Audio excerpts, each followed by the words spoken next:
Yes, hello, karibuni. Good afternoon, good morning, good evening, depending na unatusikiliza kutoka wapi. Leo ndio ile siku siku kubwa sana katika taifa la Kenya, siku kubwa sana duniani. One day after Valentine, for those who celebrate Valentine. Karibuni maji moto. Nafikiria tena nakunywa uhai, water is life. Karibuni. Nimenaretiwa story naambiwa jana niliondoka kwa studio ati nikaacha fireworks noma. Bwana Kiptum amefunzwa character development sawa. I hope bado Kiptum ako na hiyo momentum ya kutaka kukuja kwa kipindi tena. Lakini nasikia amegongwa character development ingine noma sana. Haya. Kipindi chetu siku ya leo ni sisi ndio Sifuna. Sijui ama sisi ndio Sifuna ama mimi ndio Sifuna. I don't know how we want to say it, and I will be waiting for Stone PK. I'll be waiting for Julia. I'll be waiting for Mkenya Mkora. I'll be waiting for Musimamo, all those people who make our program here keep real. Nitakuwa nawangojea hapa because I know leo kuna mambo mingi sana we should be talking about. Tuulize ourselves, was Kitengela successful or not according to you? Nimeona UDA bloggers wameanzia kusema sababu Pauline Njoroge ameonekana na Sifuna leo. They now want to water the whole thing down, and they are now claiming it's a Uhuru thing. That is something I would want people to come and discuss here. Like, kwani huyu Uhuru anaogopa aje?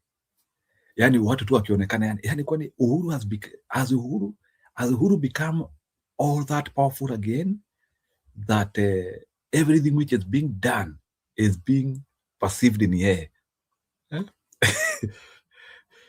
Na hii watu ya Kasongo sijui. I think sometimes when you fear, maybe Ruto knows the power of Uhuru, ni sisi hatujui. Kuna uwezekano Ruto anajua what Uhuru is capable of doing. Ndio unasikia ni kila kitu lazima akivuziria kwa Uhuru. Because I think partly is that they managed to tarnish his name 2022, and then they think like now wakianzia kuassociate some issues na Uhuru, then maybe watu wataanzia kuondokea. To me I think it could be a pretext.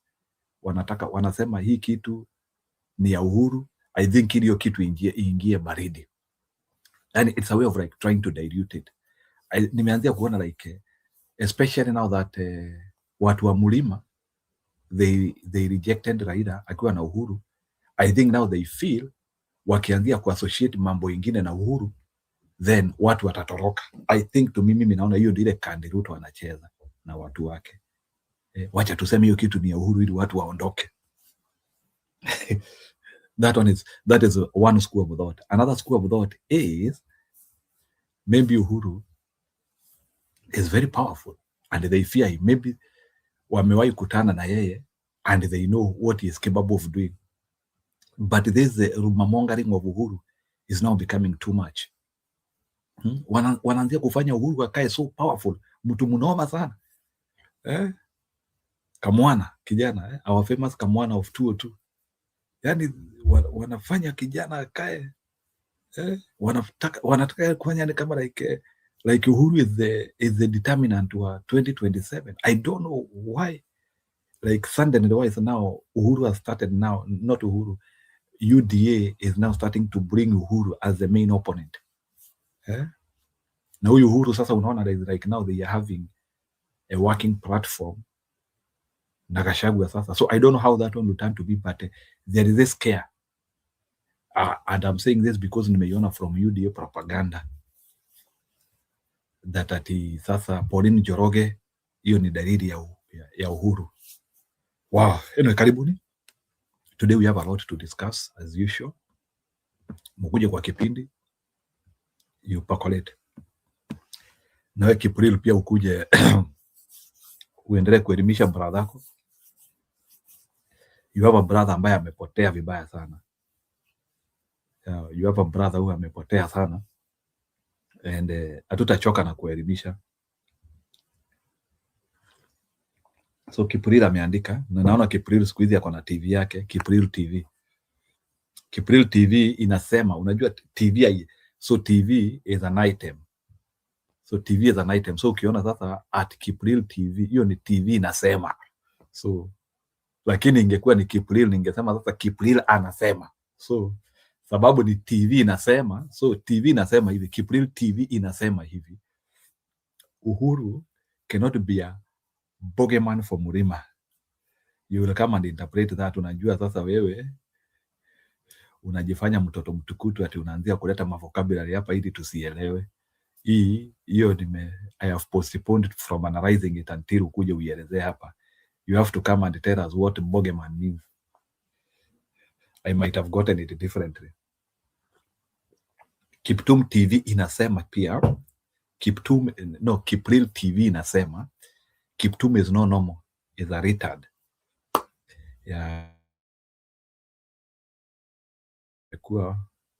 Kuna baadhi ya watu wengi sana wamekuwa wananiambia bwana ati I'm too patient with the Kiptum. Unajua sasa mimi saa zingine nataka watu waokoke. So sitaki tu like kama hii TV yetu itabadilisha mmoja wawili, tutakuwa tumefanya jambo la busara.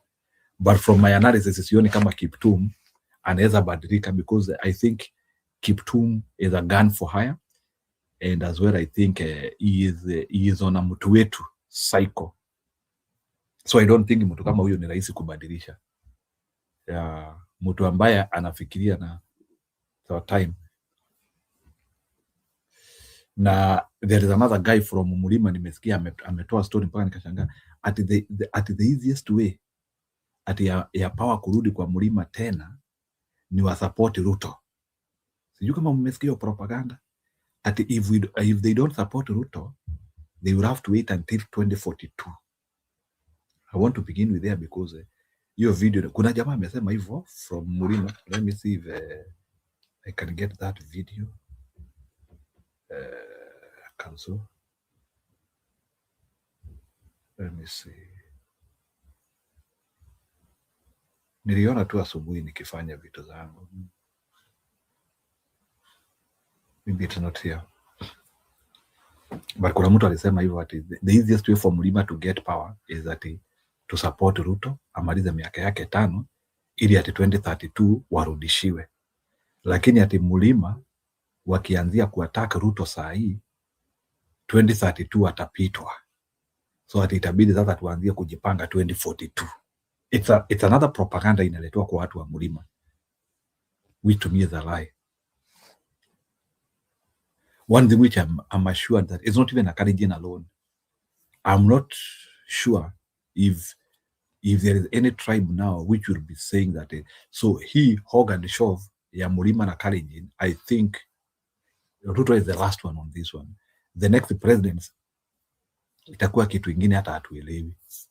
They will be coming from anywhere. So I don't think hiyo kurushiana, hiyo story ya madil yangu 10 na yake 10,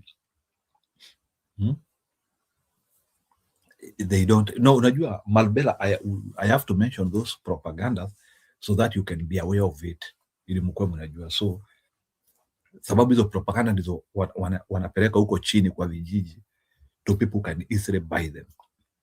So lazima tu preempt watu wetu mapema ya kwamba kuna propaganda wanasema hivi, sababu kuna mtu atakuja huko kwa vijiji zetu somewhere in Embu, somewhere in Mbere, awaambie nyinyi watu our easiest way to get power again ni to support Ruto. But then sasa hao watu waanzie kusupport hiyo kitu without thinking. Sincerely speaking, mathematically, how can Kasongo win? Huyo ni Peter Mbuthi anauliza. Of course he cannot win, but he is projecting the courage to win. Kuna wengine nimesikia ati another school of thought, wale ambao wanataka tuachane. Tunajua eventually akina Sifuna they will tilt towards us. Lakini kuna watu wameanzia ati kuita ati Sifuna third force. Surely, how can Sifuna be a third force? Sifuna is not a third force. Sifuna is one term. and I don't think that ati Sifuna is coming to stand alone. So kuna watu wanasema sasa, again they are trying to say that Sifuna it is part of the long con. Unajua ile ujinga ya long con some people define. I don't think there is a long con here. I don't believe that Sifuna is not sincere in the things which he is talking about Kenya. I don't think Sifuna has interest to be used by Ruto. Even as we are trying to analyze propaganda, I don't see how Sifuna would be willingly be used na Ruto atuenda create ati third force na hapo ili sasa wao uokote watu fulani na hiyo opposition iokote watu wao kula isitoshe. So because there are some people who are trying to say ati Sifuna case is the many things which oppositions used to do in the 90s. Kukuwa na watu wengi. I don't think Sifuna want to be used by Ruto. So hawa watu ambao wanafikiri, unajua Ruto anatumianga uwezi na wakora. I don't think, without even extremely knowing the character of Sifuna, I don't think Sifuna stands ati anatumika na Ruto, ati Sifuna anatumika. Wewe ukiangalia hivi, Sifuna ni mtu wa kutumika na Ruto. Ruto anatumia majangiri bana. So on that one I differ completely. I would not agree on that propaganda whereby some are claiming that ati Sifuna anatumika na Ruto. Sifuna anatumika na Ruto aje surely. That guy has been consistent for a long time. I think hawa tu ni watu wa UDA wanajaribu kutafuta resting point na watapata. It doesn't add up anyway. That one doesn't add up. So, and it doesn't make sense. Yeah. So please, wala wanataka kuingia studio wanaweza ingia. There is a lot to discuss today, even without playing the video, but nitawachezea ili muone the mighty entry ya Sifuna pale Kitengela. So that's what I will do now without any further ado. Wacha nitufute Sifuna. Sisi ndio Sifuna. Sifuna entry to Kitengela. It was serious. It was serious. No, by the upinzani umeanzia kukua na momentum. So Packed Kitengela welcomes Edwin Sifuna. Good. Nataka kuwaonesha vile kijana wetu alikaribishwa siku ya leo. Yeah. The entry was good. Nilikuwa nikitaka at least kucheza ile wakiingia, but it's like I'm not seeing it. Nitatafuta the entry. The entry iko wapi?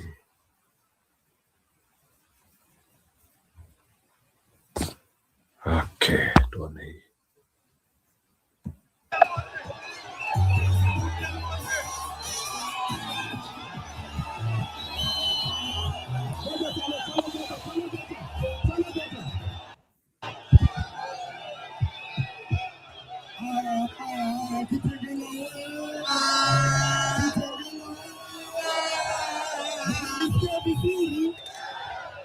Nataka niwaombe wananchi wa tukufu, saundi yetu tukipata pale tafadhali, no kwa heshima kubwa tukipata kidogo tu.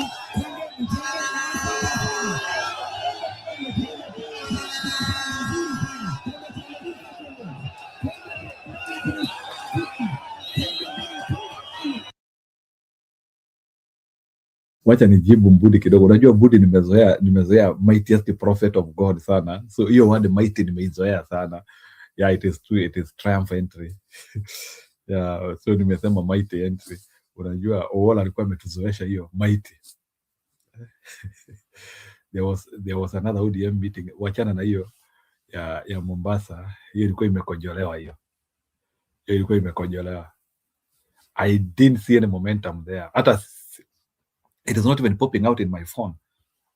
Najua wakati vitu kubwa zimetendeka Kenya, they usually pop out in my phone. Hakuna kitu ina pop out. Hiyo ya Mombasa sioni. I think Mombasa thing was a child play. Wacha tuone sasa hii mchezo ya wanaume. Wachana na ya watoto huko Mombasa. Ati tononoka. Wacha we see the real game here. The power play here. And this is a man who they attempted to ouster. I want to see the power which Sifuna came with. The power and glory. We call it power and glory. Muone the triumph. Hii ni kama ile ilikuwa ya Yesu akiingia na kadanke. The triumph entry. Nimepewa hiyo word na Alex Budi. The triumph entry of Sifuna. I think I will change the title of today na niandike hivyo, the triumph entry. Na Budi ukuje uelezee hiyo, now that you are the one who has brought that term. You come and help us decode the triumphant way of vile Sifuna aliingia. Sawa, let's see that triumph entry. Kabla niwapeleke kwa jicho pevu.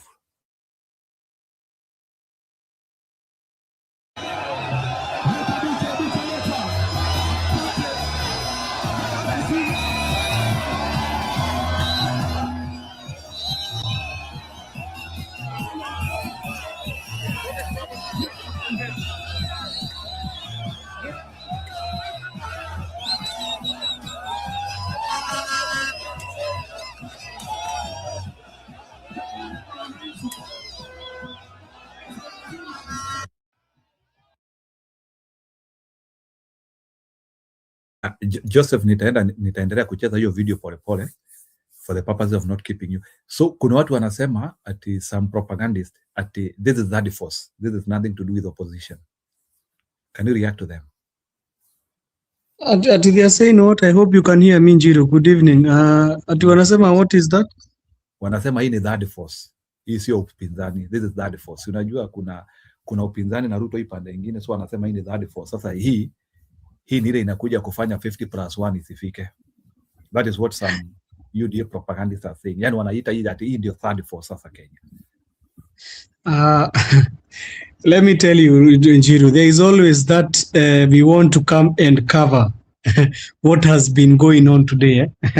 Today has been a very big repercussion for the for the team that is being called broad-based. It has been very, I don't know what even to say. Has been a very bad day for them in office. I think even Ruto, where he was seated and watching the events, because if I know he was watching the events, I don't know if he's in the country where he's. I don't always follow him, but I'm hearing he's not there. I think when he was looking and watching, he could hear water running through his stomach. And one thing that is truly happening is the Tononoka event today rally was a failure. It was a big failure, and so that they try to cover the footstep of that. They are trying to bring in things that are not even there, because Sifuna himself said it clearly when he was in the funeral or the funeral of the mother of Gakuya, and he said clearly that hii ni kama vile watu wanaenda kuwinda. Lazima kila mtu, kama ni swara tunawinda, lazima kila mtu atawinda kuanzia na kila pahali. Kama wewe unawindia ukiwa kwa vichakani, mwingine anawinda akiwa juu ya miti, lakini bora tunawinda swara moja, and hii swara lazima tuifanye ianguke, ama lazima tufanye tuimalize. So whether they say one thing I always like with Sifuna is very articulate, and one thing he's always a man who is very, I will not say principled, I'll say a man that always follows what he says. Because I've not seen Sifuna deviating from what he has been saying from 2022, since the maandamano of 2023 till now. Sifuna has never deviated from from anything that he says. And right now, you can see he's still in the same course that he started in 2023, the same one that was taken to 2024. You remember he was the one who was shouting at the police officers who are shooting at the protesters, the Gens who are trying to reach to the parliament buildings, and he was one of the person who was saying no, I'm tapiga risasi tena. Sifuna has been committed. He has, even 2025 he was committed when there was demonstration. He has continued to be committed in the voicing of what he has been saying. So when you hear cheap bloggers, they are now feeling tense. The likes of Akina Itumbi and the State House bloggers, who are always paid to come and issue this propaganda, they are feeling too much threatened, because they never thought that Sifuna can be able to overcome his remove as the SG. That one is truly hurting them, and it has hurt the team that we are calling the broad-based ODM. It has hurt them to inside so much, because even when you could see, they were trying to force a narrative today, Njiru, if you were watching, they were trying to force a narrative that in Tononoka there was crowds, but it did not work because other people were taking the videos from behind. They were showing just the front part that it had people, but if you could view from the back side, the back of the stadium, you could see there was no people. And after the problem is, after these guys, these guys had mobilized people to come, even they were being given money, because those are videos which have been seen, and they gave them even t-shirts. Anywhere you are going to see people have t-shirts and they have come, just know that people have been mobilized to come and do those rallies. We could see them even being mobilized by certain buses, and they are being dropped. I saw certain buses that were dropping them, and some were even being handed money by even some youthful people, 1,000, so that they could go for the rally. But the major issue is, after they were given this money, after the meeting, they started singing, Sifuna. So I don't even clearly understand. And one thing I could like, today I came and said that Kitengela will be a fire. I think you heard me in the morning saying that Kitengela will be fire today.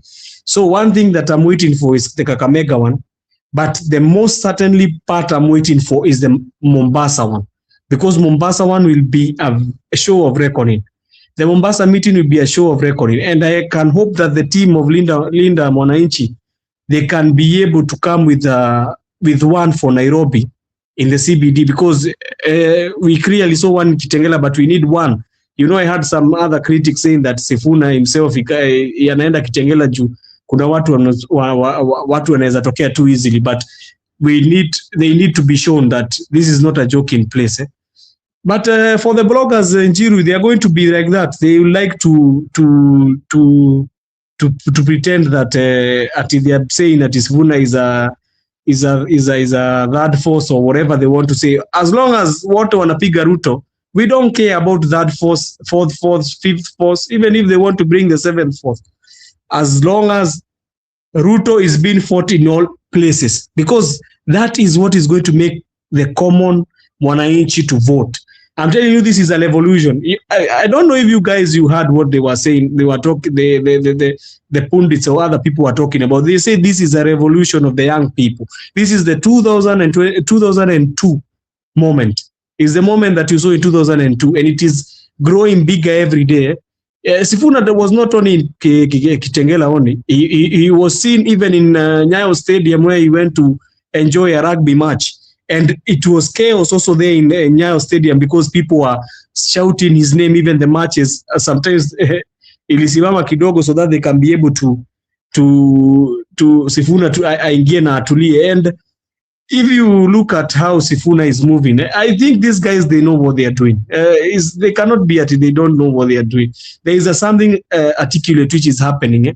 And all of them, they're in the same team. Because if you hear, Rigiji has not been fighting Sifuna. He has said Sifuna is a person who is well articulated and can be able to articulate the issues. Because all of us, we are in this team. So even when we come here, I don't want to fight my fellow one-termiers, because our one-term revolution depends on all of us to say one-term. So even right now, I was watching some Kirerembe in Oro, and I could see Majuis and Fanyamambo. They were quite not in the same agreement about the candidate.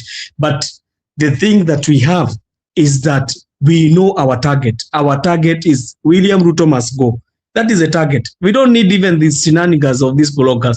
They will be paid. They will be done everything. From tomorrow, you'll start seeing what they are going to start saying in the social media handles. But one thing for certain is Sifuna has become a person who cannot be reckoned with, because in the past 2 months, the name has just been Sifuna, and that is what I said. Somebody told me Sifuna ni kama tu Ababu na Mwamba. The fluke will just come and leave. Ati atatolewa tu, kwani si hata Babu na Mwamba alitolewa. But the problem is, I asked him a very simple question. When Ababu na Mwamba was removed, yes, he was removed, there was some tension kidogo, but was it as big as the way Sifuna was done? And now the problem is, Babu Namwamba was removed when Raila was there. Raila could have quelled that issue. Right now, Raila is not there. And the people are feeling so much of, ODM was born through a maandamano. And today, Babu Owino clearly told them. He clearly told them the certain aspect of maandamano. He told them that we gained this country independence through maandamano. In 1982, we gained, we gained the multi-party through maandamano. 2002, we removed Moi through maandamano, mando mapambano. Moi, when we were singing Bila Moi. In 2010, we achieved our new constitution through maandamano and mapambano. In 2022, the Sifuna movement was formed through maandamano. These guys who are there, Akinabadi, Oparanya, Wandai, they entered through those positions through maandamano. So he finished and saying that Ruto will go through maandamano. So this is something, this is a revolution we cannot be stopped. Njiru hata wajaribu kusema hizi mambo zao za ati kuna third force, wacha wakuwe mpaka na 10th force, as long as the idea is we are fighting William Ruto. That is the idea which is there. So thank you, Njiru.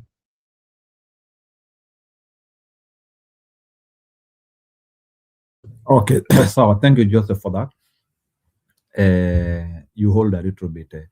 I am having Mr. Budi here.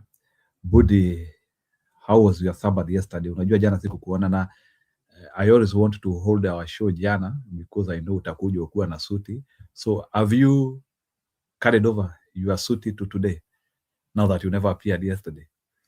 Your Sabbath. Budi. Ndako nipake kila kitu, but I'm not boarding to the Russian ideology. Wacha tuache maneno hiyo, wacha tufanye vitu vingine. Unajua shida sasa. Wewe Budi, wewe ungezaliwa kuwa demu ungeepa huyo jamaa. Sasa unajua ile ina depend your IQ. Mtu wako na 3 phrases peke yake hai. You need to thank God that you are created a male.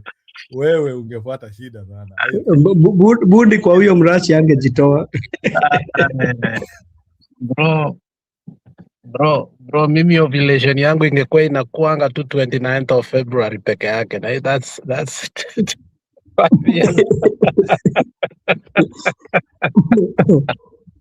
some serious stuff.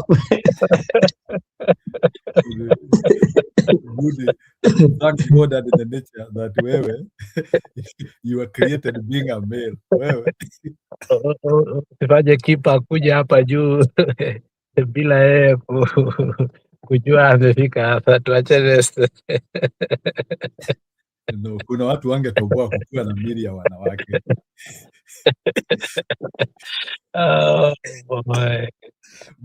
Bwana Joseph, ungebakishwa kwa ile Epstein wewe. Ungekuwa kwa mwili ya mimi ningekuwa na pesa, ningekuwa Epstein. Wajinyi mnajua hivi, hiyo Epstein nayo, there is something I always say that I don't understand. I don't get it why every rich man is going for that kind of thing. It's not normal, I mean, I'm sorry to say that. I mean, it just doesn't make sense to me. I mean, I've always questioned. You can't tell me all these rich people are sick. You can't convince me. I think Jiru could have been among the members. He's big engineer. No, not he is. When you unasema he pulled, my friend, he is in the He's in the list of the massages. Usipeane Jiru vitu. Sasa sisi tunataka ile files za mwisho zikuwe released. Zenye zimefilter majina inaanzia NJ. Hatutaki jina ni ujazi, tunataka tu NJ hii ingine. Unajua the beauty, mimi hata nikiapia huko, that will be the beginning of my fame, because hata Ruto ataanzia kusema you mean hata kuna Mkenya huko. Bro, Wow. uliona Wahindi walikuwa wana demonstrate kuwa hata Modi alikuwa huko. Bro, hii kitu man, hii kitu I don't think SPN as an individual was the propagator of this was a high level. This was hii kitu is bigger than what we think we know, bro. And Trust me. kitu ingine bwana Mbundi imetokezea, there is a very big company in Dubai, a logistic company in Dubai. Already the CEO has resigned because of Epstein. Oh yeah, that's why I'm telling you that this thing was way big and beyond. And you know, I don't believe. Kwani kitu haijui religion na venye Waislamu all the time wanatuambia ala bwana. I don't believe, bro. Nana nakwambianga every mwanaume saa 11 asubuhi anaombanga, anaendanga kusali msikiti bana. Wewe atihitaki ijui bro. Wanaume wote wanaombanga wakiangalia juu saa 11 asubuhi. Njiru aliambiwa na nani ati Muislamu wakuagi na morning glory? Nani alikuambia hivyo? Bro, hata ile religion yako sio wa Korino, inaitwanga aje? Kuna hiyo wengine wanatuambia uje bara gogaga. Inaitwa Kabonoki. Kabonoki. But on a serious, nimechukua a little bit time. I'm babysitting anyway. Today is Sunday, so you know, on a serious level, what we are looking at in Kenya is something that I think, in as much I don't like the boy lately, but I think he did say it long time ago. Kebaso said, you may try to suppress Kenyans, but they will come out in any way to voice what actually they need to. The two phenomenon that if you try to look beyond giving credit and understand what is happening to the country, this is my honest opinion. I don't think Sifuna is that popular, neither is Gachagua that popular. What these two men have done, they have merged with the will of the people at the right time, and they have shown courage that despite and in spite of all the trust we had given Raila and it disappointed us, there are people still believe in the Kenyan dream, and that Kenyan dream is what we saw in Kitengela today. It is not about Sifuna. It is not about, like, Kenyans are willing that if an opportunity comes out, it doesn't matter who will carry it. But if you are brave enough to tell them that we must take Ruto out, and you are willing to do it with us, I think Kenyans are ready to be behind anybody but Ruto. And if I was Sifuna, I will do exactly what Gachagua did, which is now have a framework of not disappointing the people. Gachagua already ameshika the mountain, and he has been extremely consistent. He has created a platform that if you told me a couple of months ago, like a year ago, right before he was impeached, that Gachagua could sit and speak with the Somalis and be able to convince them, speak with the Maasais, speak with the Kisses, speak with the Luyas, speak with the Kambas, I will have told you a capital N-O. And why are people willing to sit down and listen to Gachagua? It's because the trust and the faith we had into getting Kenya out of the perpetual disappointment was sold out. And I totally agree with the man Kip there. Whether we want to exonerate, at any point, whether we want to exonerate Raila Amolo Odinga, we will never be able. We are in where we are because the man sold out. He's a cabal. When it comes to that, we must mention it. Without mentioning it, it will be difficult for us to be able to entangle ourselves from this. The man sold out. Because what is being used as a common denominator ya alituacha hapa, kwani yeye ndiye ametubeba wajinga sisi wote, that if alituacha huko lazima tuko huko? That is the question that we are actually baffling right now, that, you know, some people are stupidly telling us kwa alituacha huko. Baba, like, like the guy carried our brains stupidly. You remember when we disagreed at one point?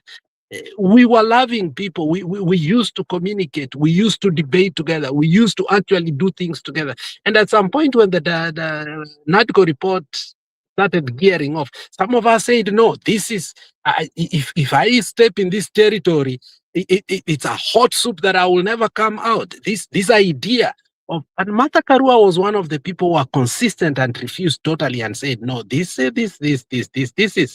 wrong. And some people said, oh, Baba is always right. Some of us stuck our feet in the cement and disagreed with Mzee. We called him a conman when it came to that deal. And you can understand there was no wisdom at all. There was no wisdom at all in putting Kenya in this very bad test, whereby starting going kwa matanga za watu unaanza kusema sisi hatutaki vicheo, next time unaanza kusema ni experts tumedonate, tena unasema we'll support up to 2027 but after that we'll make a decision. Then Sifuna kept asking, at what time are we going then to be ready for election if this and this happens? So what Sifuna has done is he has refused to board a political language, and he has actually stayed with the language of the people, that politicians need to respect the will of the people, which is open the servers. We want free and fair elections. We want this country to change. And I think that is what people are agitating. What you saw in Kitengela is a revolution in making, that if we find a robust individual who is willing for anything but nothing dealing with Ruto, Kenyans are willing for the first time to just even be massacred but be able to rescue our country. If I was Ruto, I would be very worried, extremely worried, because look, you are not going to threaten people without jobs. You're not going to threaten people who are hopeless. You're going not to threaten people in a country whereby one man can come and just take our wives, our grandmothers, and just one man because he's perceived to have money. Like the desperation Kenyan has gotten itself into. A very consciously educated community and country, but has zero opportunities. So the problem of such kind of population is it can be a volatile population. And I think it is not about Sifuna. It is not about Rigathi Gachagua. We must never give these people credit that they are the people who are doing this. However, we must commend them for the courage to stand with the people. But what you are seeing, it is that subtle dining table talk that all Kenyans, the kitchen talks, the bedroom talks, those ones that we are not able to come out to agitate because of the fear of abduction, of killing, so on and so forth, now is being replicated into that form. That triumphal entry was an indication that upende usipende, liwe liwalo, you are not going to stop us. You see, revolutions are not planned. They are spontaneous. And that is how they happen. If there was a way those people could be kept somewhere within the city center and they will not get out of there for 2-3 days, the government will collapse. And I think at some point, it's not like they plan, you find all of them there. And what happens? The government will collapse. And I think Ruto is just joking with these young people. You know, I thought at some point, kwa watoto maybe we may give up, that we are talking about 2027. I think I was wrong. Anything can happen before 2027, for real, if waendelee kufinya hawa watoto sana. Imagine if, I don't know, if you put the excitement out and you harnessed the pain of these young people, going all the way to Kitengela. We are not talking about city center. People are bracing to Kitengela, my friend. Whereby, and one of the things you need to know is that this boy who actually, Ruto was very conniving, and he decided to take over the matatu industry in Nairobi so that he can do what? he can finesse that kind of activity so that before they happen, the transportation system within Nairobi can be collapsed. But even with that, you saw those masses. Because what happens? The boys is literally taking off like 40% of the matatu industry in Nairobi.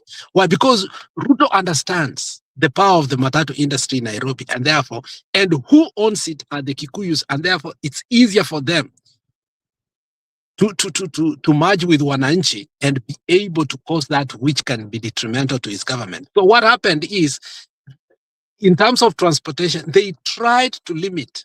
But even with that, unfortunately, you saw people brave and walk to Kitengela, of all places, because that's not even Nairobi.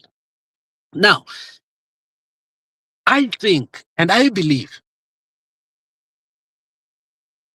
from what I saw, there are leaders who fear to lose their seats, who went there, who do not believe in what me and you wanted. It's not about Ndio Sifuna. When we say Ndio Sifuna, it means you are not going to buy all of us. I think that is the mantra here. Now, the idea is Sifuna cannot be bought or sold. Neither are we, Kenya, going to be bought or sold. You buy anything and everything you want, but we are not boarding this. We have said no, and it's a sharp and capital red, underlined, italic, bold, no. Now,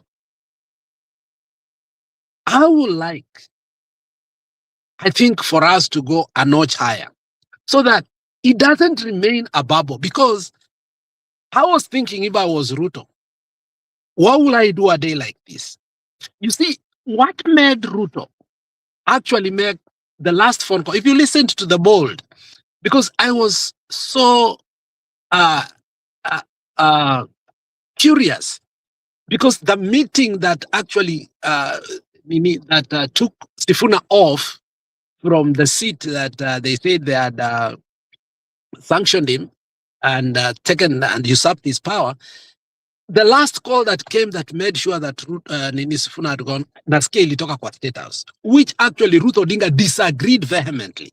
But Oburu was hijacked. Because if you look at the press conference, how Junet took over, hakuna question, hakuna nini, you could see that Junet is a paid guarana there.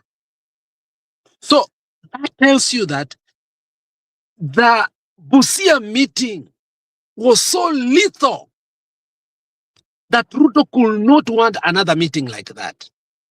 But boy, that did not stop. I think now they have even made it worse, that the Kitengela was even worse than the Busia one. Now, my only fear is, I hope, because I saw something there that made me fear. And let me preempt it. You saw Kibagendi, you saw Gisairo, you saw almost the entire team of ODM, Yakisi, was there. And you've never seen them with Simba Arati. I'm hearing rumors that they are planning another meeting in Kisii. And I'm saying that I think that is going to be lethal. If that is where they are going, the direction they are going to go. Why am I saying so? Because I think if there is a community right now, I've started, not because I'm coming from that community, because my proximity to them and the way now they hate Ruto and they are willing to die. If Sifuna continues this, I think Ruto is going to go mad. Same way Gachagua said the other day when alimuuliza Ruto akienda northeastern anaenda kuambia nini? Gachagua said the guy, he has run mad. He doesn't know what to do. The only thing is to go everywhere and say 2 terms. So I think if there's anything that is going to make Ruto even more mad, is how these meetings are going to be more spontaneous. Nobody is planning them. People are waiting for them. And I think the mother of all rallies if they are not careful, it's going to be in the coastal area. The coastal region feels so vacuumed, like they are worried that the future is so bleak that anything and anybody that is going to show Joho and King the middle finger, whether is that they are going to adopt a leadership out of, even if it's Sifuna, they are going to announce as a king. And you saw that in Tononoka, you saw that in Kwale, they've tried everything. You saw people being given money. Like every theatrics ODM has used. It's not like the sensitization when we were doing registration last time, when we finished with our meetings in the coastal region. You remember very well, Baba Alipanda Punda Lamu. Like you saw the meetings that were last time when we were registering the ODM members in the coastal region. That excitement was not there completely. It's not like they are forcing it. So my fear is after they have gone where they want and they crown it in the coastal region, I think ODM is going to collapse. And that is where now they are going to form a new coalition. And they must do that with speed, let me tell you, because Ruto is not a joker too. When you see that coming, politicians are going to be arrested. A lot of things are going to happen. But before they do happen, I think now Sifuna needs to know that he's a movement. He's no longer a senator of Nairobi. He has occupied the position that is temporal. It's a shrine. The position now Sifuna occupies is not a position anymore. It's a role Kenyans has behested on him. That he must know it is sacred and it's a shrine. That you joke with it, it goes. And you become a villain. So what will, is Sifuna wise enough to understand where he has put himself to? I don't know. He better step up and understand that taking the shoes of Baba, even if it is one Akala, it's not easy. I think he has put on the socks. And if he continues to do what he's going to do, with the backing of the daughter, and if they make a good deal and the boy also shows in 1 or 2 meetings, bro, hii kitu tumechukua.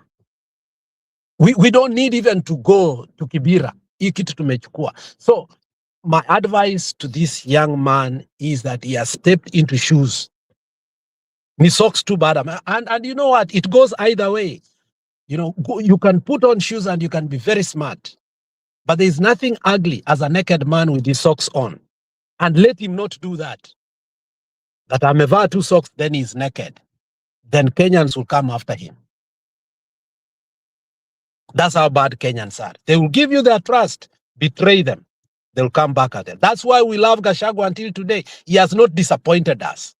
Some of us who hated him, we've given him the trust because he has north. You know, hata kama ni ile trust ya blue tumempea, it's still okay. It works. Thank you. Sawa Bwana Mbudi, and that's why I wanted you come and give that elaborate explanation. Even though you have not explained to me what you meant by triumph entry, when I said mighty entry. But so there is a question I wanted to ask you in respect to what you are talking about, Sifuna. Let me ask you a question now. Is the other ODM aware of the injuries Sifuna has instilled in them, or they will still continue being bribed and they ultimately meet their death without knowing? Are they aware that it's like Sifuna has declared death on them without even telling them? Are they aware? I think they are slowly sipping it in. Most of them are so delusional. You know, sometimes you can believe your own lies until the reality dawns on you. I think with all honesty, somebody like Mbadi, when he was speaking like this guy doesn't know where the certificate, he was speaking from all his heart. Why? Because they have done this to Magerel, they have done this to Babu na Mwamba, they've done these games in what we call Men in Black, and they have succeeded. But they didn't know this was coming. And unfortunately, Anyang' Nyong'o and Orengo, the people who from the very beginning at some point were against Raila, you know, there was in 2002, I mean, they divided in Social Democratic Party. You remember that? And they lost. So fortunately now, people who are seasoned again are speaking a language that obviously people like Mbadi, people like Kalume do not have the merits, you know, to speak from. So the people who are on the other side, who are daydreaming now, who I can call they were daydreaming, because at some point I asked myself, why are they so confident? I think they are delusioned, but they are very confident that they have the party. And I think after today, it should be sipping on them. And if it's not, then I think the adage that say power corrupts and it corrupts absolutely, then it's really sipping on them. The unfortunate thing is that you can be in power and you may not really know what is happening on the ground. We saw Gachagua in the same dilemma. We've seen Kindiki now in the same dilemma. The person who said many minutes sijui nini kule kwa the Senate when they were removed from those position of the Senate. You've seen that. You've seen him now fighting and saying now ODM and Kindika are fighting for the position of deputy president. Actually, they've resigned from the seat of the president. They are fighting for the deputy president. So you can see ODM very delusioned that, you know, the power they want is the seat of the deputy president. So if they have degenerated to that level, do you think, to your question, they are aware of what really is happening in the country? If what now they are aiming, Oburu was saying, we want power. We want power. Then you say the city we want is the deputy president. I mean, is that a power really? You know, they are delusional. I don't think they really understand the position now and the role that Sifuna is really playing. Even me, I understood, yes, Sifuna is going to cause chaos within the ODM, but I did not see it as a movement. The way now I'm worried that, look, can Sifuna be able to turn this to what really Kenyans want? You know, Kenyans don't just want a one-time show. They want something sustainable. I don't know if you saw that. They want a movement and something that can make it real so that one time euphoria and momentum is at the level it was kept today. Jiru, can I take Okay. can I take also me to I see like Budi is has saying very good points, and he has brought good points. But the thing I think he's still conflicted is if Sifuna can be able to turn this into a move. Can he be able to sustain the movement? That is the question that I'm hearing Budi is conflicted with.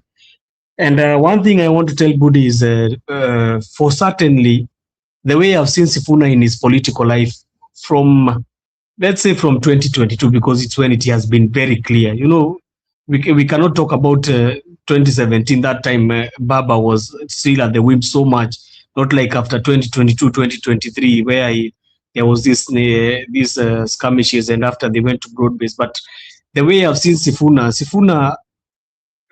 since 2024, Njirwe, Sifuna has been a steady first person, and that's why I think the Gen Z and the young people are resonating with Sifuna so much because of the stance. You know, we can be that Sifuna is also getting the backing because he's fighting Kasongo and the government. But one more thing is certainly clear. When you go to the social media handles, you're going to see the videos of Sifuna in the past when he was talking about police brutality, when even the people went to parliament, and he started saying, even this is their house, why are you coming to shoot them here? And all those things that he has been talking about, even in the shows, in the breakfast shows, you always see Citizen and everywhere. You always see Sifuna coming to it and really going at it at this government in all angles. And he even sometimes it reached that the MPs or the people who are coming to the show say they are not going to come to the show to debate with Sifuna because he's really, you cannot be able to win him in the debate scene. So what I can certainly say is the young people are giving him the backing because of today. Certainly, young people all over, even in Kitengela and everywhere, even the rugby scene where he went in Nyayo Stadium, you could certainly see that young people were in full glare mode of Sifuna, and they were fully backing him. The issue is Sifuna also never anticipated what the movement will bring for him. He thought that he's going to be in a war of ODM, and he thought that he's going to have masses who are, or he's going to have that wielding power of masses that are going to be able to fight for him in this cause that he was saying for going to the court and everything. But one thing is certain, that one thing that he was not certain is how big is the movement. And I think after Busia is when it started beckoning on Sifuna, maybe this movement is even bigger than even me. Not even than any other thing. The movement itself is bigger than me. And I think Kitengela today has given it the wide, maybe if he had doubts, I think Kitengela has given him all the indications that this movement is much bigger. He's caught up in the middle, and he needs to have people who are going to guide him in this step. And I think he's not also very stupid, Sifuna. I think he's also taking his steps very closely and having guidance from the likes of Akina Anyang' Nyong'o. You mulikuwa mnawataja hapa. There is the people who you are hearing, they were the trustees of ODM. Why have you not heard about the trustees of ODM talking? Because most of them are the likes of Akina Anyang' Nyong'o. I heard even Fred Gumo was also there. You know, even people are talking about Sifuna too much today that even we forgot that the deputy party leader of ODM was also there. But I think the movement has been carried so much because of even the naming of the movement. I think the movement even right now is being named Sisi ni Sifuna. That is what the movement is being termed as. So one thing is certainly that as they proceed, the people in ODM, the ODM broad-based, or ODM, whatever you want to call it, they are not aware. And one thing Kenyans are noticing, or even the people in ODM, they are noticing, there is no leaders in ODM broad-based. Who are the leaders to take over? Is it this old man called Oburu? No, they are not even certain of him, because even if you could see today him giving the speeches, you could even be shocked. Even some people are laughing. There's a clip I would like for you to play for us when he was saying, I don't know, he was saying what. Then we have the person who they are trying to bring up that is going to be able to to be the deputy president, until they are saying Joho is going to become up and become the I think that power, they are saying power because they wanampendekeza. I think the fire has become too much. Hata Uburu haezi kakaa kwa kitchen, so he's trying to pendekeza that Joho become the party leader. And now even as the investigation of the TV stations were saying is Joho he's even conflicted because he cannot continue becoming a CS, so he needs to leave it and become now the party. But now I don't know what will happen, but maybe near the election. But now one thing is certain, in Mombasa there is a war between the people of Mombasa and this governor called Abdul Swamad. And I've heard Abdul Swamad is not a liked governor in that region, and that's why you could see the scenes that you saw today. So I think it is beckoning on ODM right now that all is not well. What they thought that, they thought they were a big team, big names, Akina Wanga, Akina Junet, Akina Kaluma, all those people, you hear their names being mentioned, and you think that, and people think that they were the mightiest, that they were able to hold on to ODM. It is beckoning that ODM is not all about the chama yenyewe. ODM is the people. Chama unaweza kuwa na chama, lakini ile spirit ya ODM haiko ndani ya hiyo chama. Hiyo chama imeachwa ikiwa mkebe, and that is what is happening certainly. So I don't think they understand. But for Sifuna, I know also he's mitigating. We cannot just say that he has relaxed there.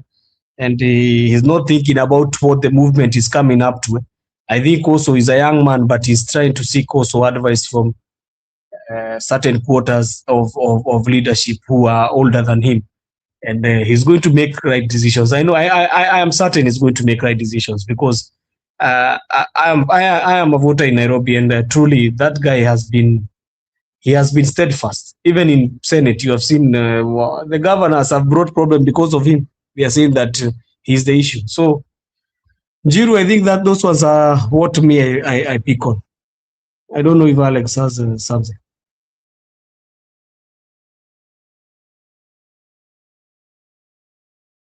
You know, Sifuna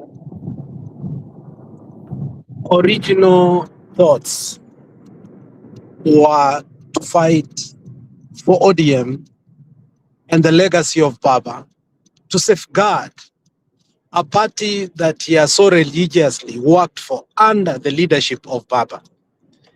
And beyond that, Sifuna has always had also his issues with other leaders that he perceived that had problems with Baba. And for the first time, Sifuna is stepping out of political psychophancy. And I'm sorry if people may feel bad when I say this. Sifuna loyalism was also psychophantic in a way that even when he knew his consciousness was not supporting what Baba could, but his respect and loyalism to Baba superseded his principles. And post-Baba, Sifuna has tried to carry that to Mama and the family. But Sifuna is finding that that is not transferable. His loyalty and psychophancy to Baba, whether it was good or bad, for me, which was good, because that is how you step into the shoes of the politics in Kenya. If you are not born with silver platter, that's how you step into. Other people like Omar, geared off. People like Malala, didn't know how to navigate very well. People like, Magerel. But somehow Sifuna, in one speech, said, I've learned from the great men like Anyang' Nyong'o and great men like Orengo and the great feat of Raila Amolo Odinga. How can I make mistakes? Okay? So in stepping, now, for the first time, Sifuna is facing a conundrum of now making difficult decisions such that Raila faced before coalition making. The ones we used to ask, will he not work with Kalonzo? Remember 2013, 2007, Kalonzo and Maanzo took the ODM from Raila. We thought they will never work again.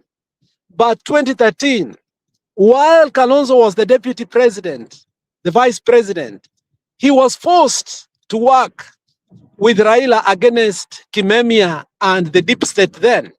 So Sifuna has just put himself to the murky waters of coalition making in politics, whereby he's now being seduced openly and arrogantly with, and when I say openly and arrogantly, we are talking about political seduction. We are not talking about, the other seduction.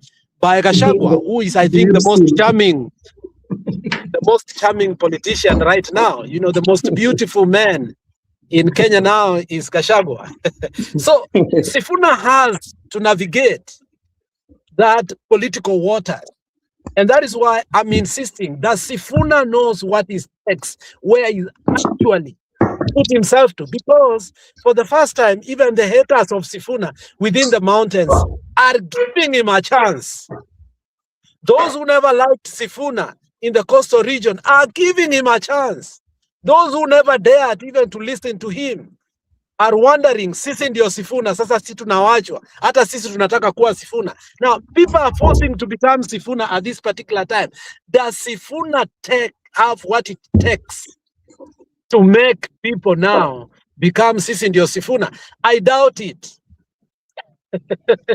So he needs now to sit back and know that, look, you have been given a role and responsibility that is beyond that. Look, you will be blamed, but you also will be jeered at the same time. And remember, before the election, I did say something. All these great men who are now in the power, when I say great, those who have ascended to the seats that are right now we are looking for, there's one art that we cannot take away from them: the art of friendship and betrayal. If you want to know why Raila became great, was his ability to make you a friend and also to betray you at the same time. So Sifuna must quickly now learn that, look, you have to betray Mama Raila Amolo Odinga. If she takes that seat and sits with Ruto and wants you just to become loyal to her, but playing the politics of ODM. So does Sifuna know where he has put himself? He doesn't. Sifuna will finally has to kick and show Mama Ida Odinga the middle finger if Mama will not stop talking about William Samoei Ruto. The position the boy has taken is beyond sycophancy and loyalism. We want to be loyal and sycophant to him, and he has to be loyal and sycophant to our will, which is one term. And the will of one term does not negotiate. It is tough-headed, kama hiyo Devi and Jiru. Naelewa? So that is what we want. We don't know if he is able to do that. And I doubt, and that is why I'm saying that, look, Sifuna must know it's not about him. Tusieke Sifuna kichwa. This is about us. And if he does what we want, then I think we will reward him. Not only a position, but a legacy. But if he continues to become a sycophant of Baba even after his death, and we are suffering and not being able to come out of that cocoon of political primitivity, I think he will become a villain. Sifuna must come out of the cocoon of political primitivity of now telling us about Baba.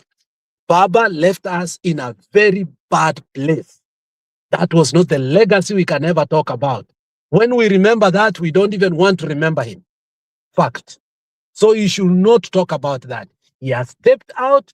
Tumemsamea the same way tulisamea Gachagua about hii kitu ya nini, shareholders. We have forgiven him for being a sycophant, but now he must show us beyond a sycophant. Is he willing to work with us? I don't think Sifuna understands that is the position he has put himself today to the people of Kenya. And I think, Alex Budi, you have stated it very well. It is not easy. It is not easy also, brother, to be in those shoes. It's not very easy because those are shoes that were very, let's say, big to fit. They were big to fit. And whatever we say, if we were left bad or we were left somewhere where it was not nice, one thing is for certain that the shoes of Raila were very big. And you have said that he's put in the socks right now. So I'm hoping that also is going to get advice from people who can be able to help him with that. You know, right now you have talked about something serious, Alex, about now coalitions, because now that is what is going to head to after this. And I'm very certain that it might even, if he's not going to check his steps well also, it might be what you're talking about. But I think right now, I'm also confused. I'm also conflicted, Alex. I don't know what will be of the next. Let us see with these movements where it is going to take us, because it is not an easy movement also. and the organic crowd, they love him so much. So I think we are going to see where it is going to take us. I think also he's checking where the movement is going to take him, because they still have some shows to go. But one thing you forgot, Alex, is also your brother Onyonka was there, and he has been a silent man. I don't know what you're going to say about him. He has been a very silent man. I don't see him talking too much.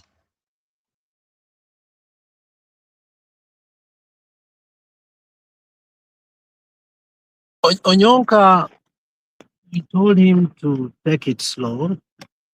And you saw even in Busia, yeah, Onyonka anapenda bangi bwana. So wacha relax kidogo, wakati wake utafika. We like him better in the studio, but also I think Onyonka personally, I think he's overworking with Matiang'i, and he's also trying to make sure that man Simbarati is gone home. So he has a duty, a solemn duty, to make sure that Simbarati is gone home. So I think Simbarati is not a walk in the path. So I think we are also trying to preserve him for that big day whereby we must take this man away.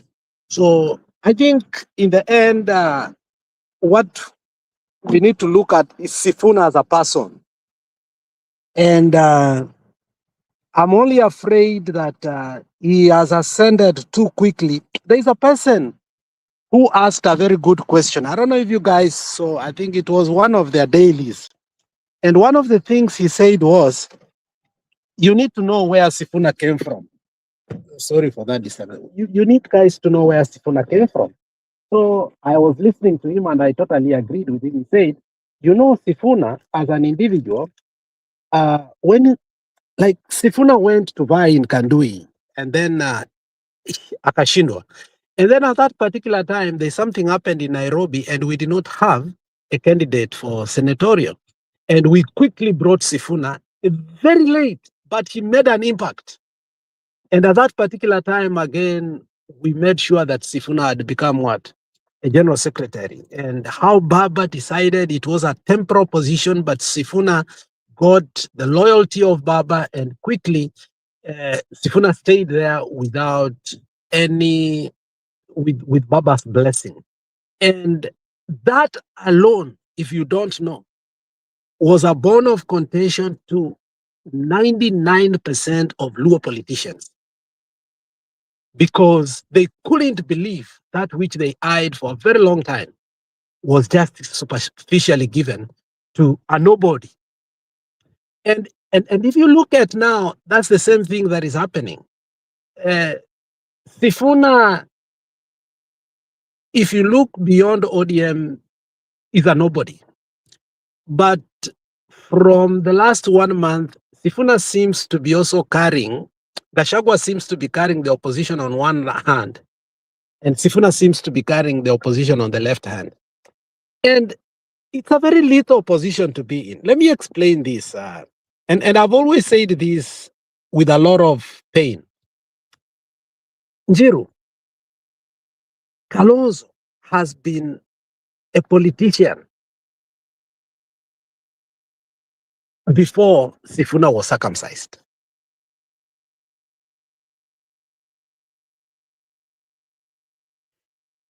It doesn't make sense that Kalonzo, with all the respect, you know, Kalonzo tumempea silver platter.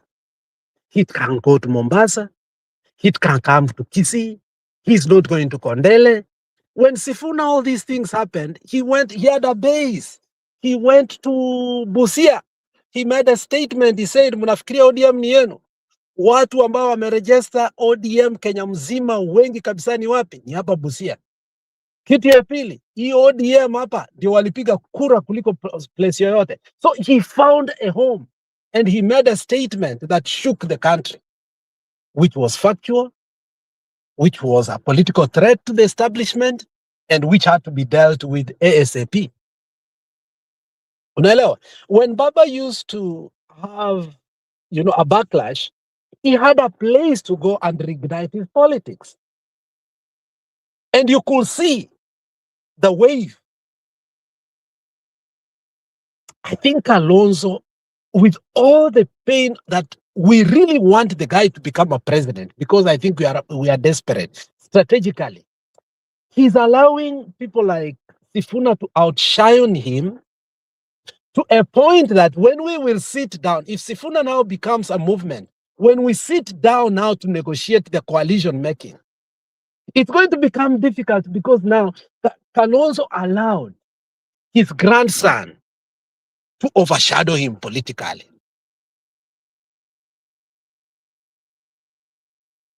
I don't know how we are going to navigate on this. And that is the dilemma we are having, that big time politicians who we were with as the Ndio allowed Gachagua again to overshadow them. Now we want to use all this rhetoric of bad mouthing, demonizing, and doing all this to Gachagua, whereas he's the most hard-working politician right now in the country, willing to talk to anybody and everybody in regard to the pain that Kenyans are going through. And then we have these politicians who we respect, who we want to become ABCD, but they are doing nothing. So I think Sifuna also brings a dilemma within our structure that if not navigated very well, will again be a bone of contention in the future. Because once he becomes a personality cult, which already I saw today has become Ndio Sifuna, what cliche does Kalonzo have when he goes to people? I'm afraid. Can I ask you a question? What nikuuliza kidogo, Budi, because it looks like Sifuna started up very well. Sifuna is not like a politician who has been in politics for a long time. So the question which I'm asking, do you think the momentum which we are seeing Sifuna is having, to the extent like today, he has even eclipsed people like even akina Kindiki na pesa yao yote? Like, I think Kindiki was somewhere in either in Meru or so. Like, can you try to help me understand the impact of that? Because Sifuna is not mobilizing using money. Sifuna ni organic, pure love from people. Watu wanatokezea, I think some dissatisfaction. Can you help me on this? Like, has it reached the level whereby, like the way Musimamo anasemanga hapa, although I don't want to support that statement, sijui kula kwa tajiri, kura kwa maskini. I think something. So the thing which I'm trying to ask is, have Kenyans woken up to the level whereby they now understand the little politicians? Na wale wanasiasa wengine, they only attend their meetings because of money. Because now we can see Sifuna is not using money to mobilize. Hatujaona hata pahali watu wanapangishwa like what the other deputy governor wa Kakamega alikuwa anaoneshanwa akipea watu pesa. Sifuna meetings in Kitengela, there's no money which was involved. Gachagua meetings, I don't think there is any money which is being involved. Has Kenya now reached a level whereby Kenyans understand you don't need to pay them to mobilize? Tumefika hapo. Joseph, can you go fast? Alex, even I want to ask you a question, because you have been asked a question by Njiru. You know, we always come here as people who come to commentate on politics and do analysis on politics. And I would like to hear the input of Alex on today. I was in the page of Sifuna because I always follow him, and I don't know if Njiru, you followed that Sifuna had posted that K24 was going to show the Kitengela rally today. So I would like Alex to tell me, because that is very significant in the analysis we are going to do. And because we really know who is owner of K24, we really know it, and we can clearly tell. So I wanted to ask Alex, does he think there is an there is, because we are talked here, Alex talking about Kalonzo, but I've seen Kalonzo has been making headways with one Uhuru Kenyatta. So I would like to know very well, where does he think about that issue of K24 coming in this rally of Kitengela? Alex. Before Alex answers that, can I ask a question? Yes, Belfast, how are you? I'm good, sir. My question is, why do you think Mr. Sifuna chose Kitengela? And secondly, I agree with you totally about how this whole thing is going to collapse Kalonzo's role in pushing out Ruto. Number three, Mr. Ruto is now ready to scuttle all this.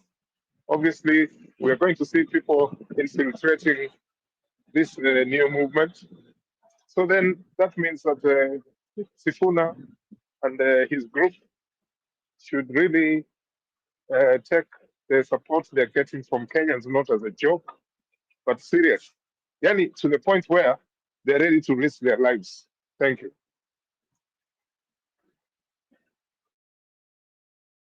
Yeah, to the first question, yeah, K24, I'm not privy about that. I just heard it from you. I mean, there was a lot of news bombarded to us today. I think Tumbi tried all the propaganda by all necessary means. You saw that. And anybody who understands how Tumbi plays the game, today actually flatly failed completely, like another other days. The issue of Kitengela, I had one person explain, and I don't know if it's true or not, because I also question why Kitengela. Kitengela was chosen because of the young people. It is where the young people are massacred. Was it Rex Mesai? I heard that explanation and I was like, how beautiful and how structural was that to start? Because I heard that the Kitengela place is associated with the very movement of the young people who feel alienated. Secondly, I heard that because they wanted to test Nairobi waters and they understood people like Aladwa and others could cause violence, which you understood people going to be arrested, more young people could be killed, so on and so forth. I think they sat down and said, why don't we try a place whereby we can be able to manage and be managed too, so that we cannot be overwhelmed. I think it was strategic.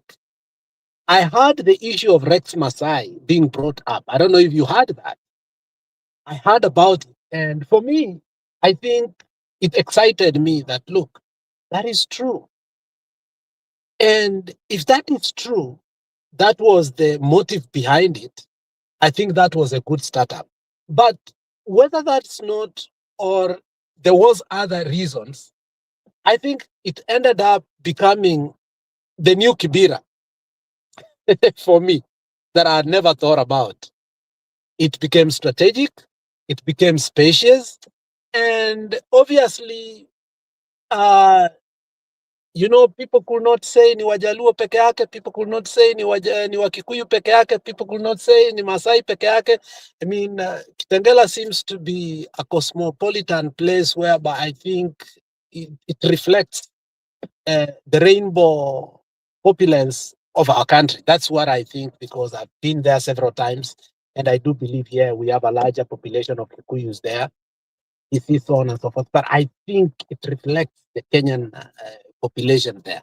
So there were many factors, but I think it became the new Kibera for me, because I think had they decided to replicate what Baba was doing, I think obviously the goons could have overcome the meetings and it could have been a part of failure. So I don't know if they planned was the right one, but I think Eli, you can concur with me that it ended up being a better place than had they brought it within the Nairobi city center. That is what I thought after all, because wakati uliona mics zinaenda off, all these, you can't control the crowds very well. You could imagine if it was within the city center and they decided to offload some goons in there, what could have happened? But I think Kitengela was good for me.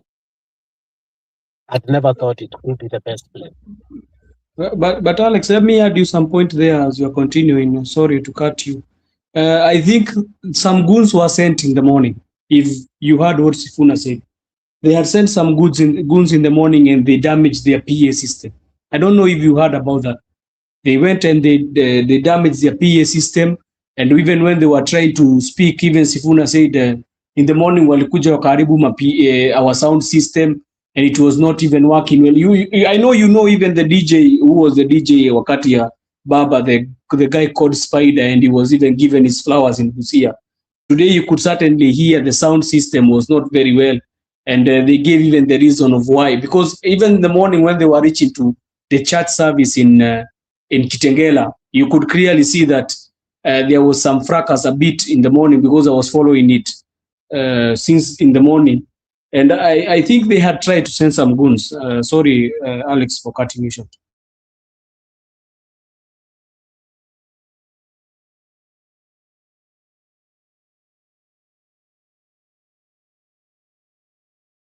Yeah, I think I've answered Eli. Eli was asking why they chose Kitengela, and I think Sifuna or somebody alluded to it. One of the speakers alluded why it was strategic to them.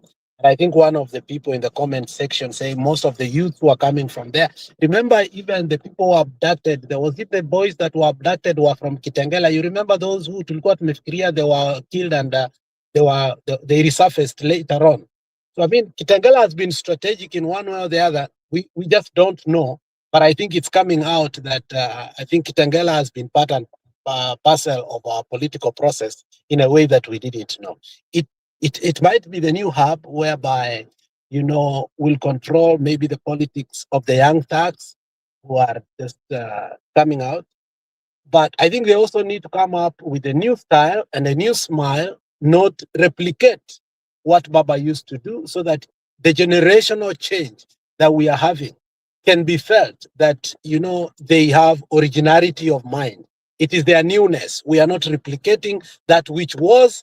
Now, I think they have their own information that they are able to control without being hoodwinked. And if that's what they want, I think better for them. I think for us, Kibera and Nairobi City was crucial to us, and we did what we could. And I think we are passing the baton back to them. And I think they are doing so far so well. I think in spite and despite of it being a little bit far from maybe other areas, we say, because originally the central place was where we knew. The youths were able to commute there. I think that was exciting to me. I was afraid that they would not make it. But when I saw the masses, I questioned a lot. How did they get there? How did they walk there? You know, I had to look all the region and urban organization of Nairobi and where Kitengela is for me to understand how they actually made it. I had to look at the map of Nairobi to essentially understand how they made it there, all of them, and how they are going to come out of there. You know, but I think it's a good place if they will continue to do that. That's my thinking. And remember, even kijana ya Ruto anataka kuweka stadium huko. It seems like it's a new hub there too. They took Jiru. They took over the stadium where Raila was going to hold rallies. They took over it, the government. So there was no even place to do the rally. Yeah, ni swali nauliza about Kitengela, and maybe the way we know about the suburbs of Nairobi. Can we say that in Kitengela by design is also a place whereby you can also find so many middle income residents, or can we say like that one could be sensitizing of the middle income people? Ni swali tu nauliza.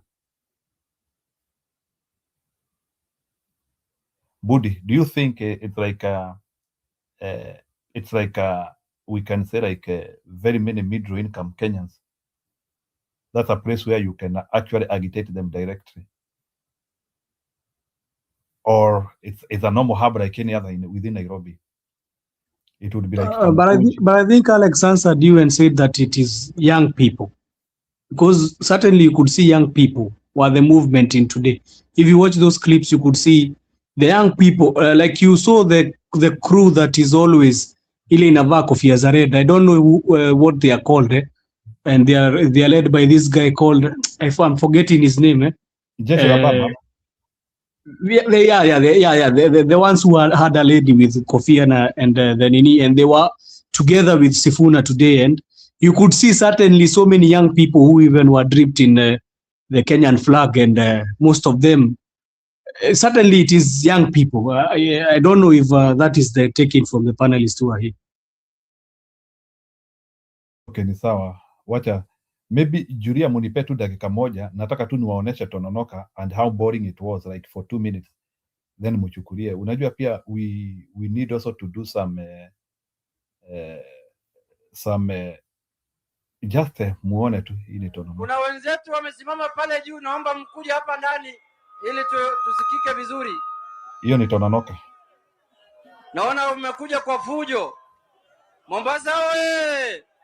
Nikisema ODM unasema tuko tayari. Nikisema tuko tayari unasema... That is enough. I cannot play that boring. So there is kuna Maukweli, Julia and Neutral. I think Neutral umeuliza swali, nitarelax kidogo. Julia, muhali gani? Niko poa Njiru, habari zenu?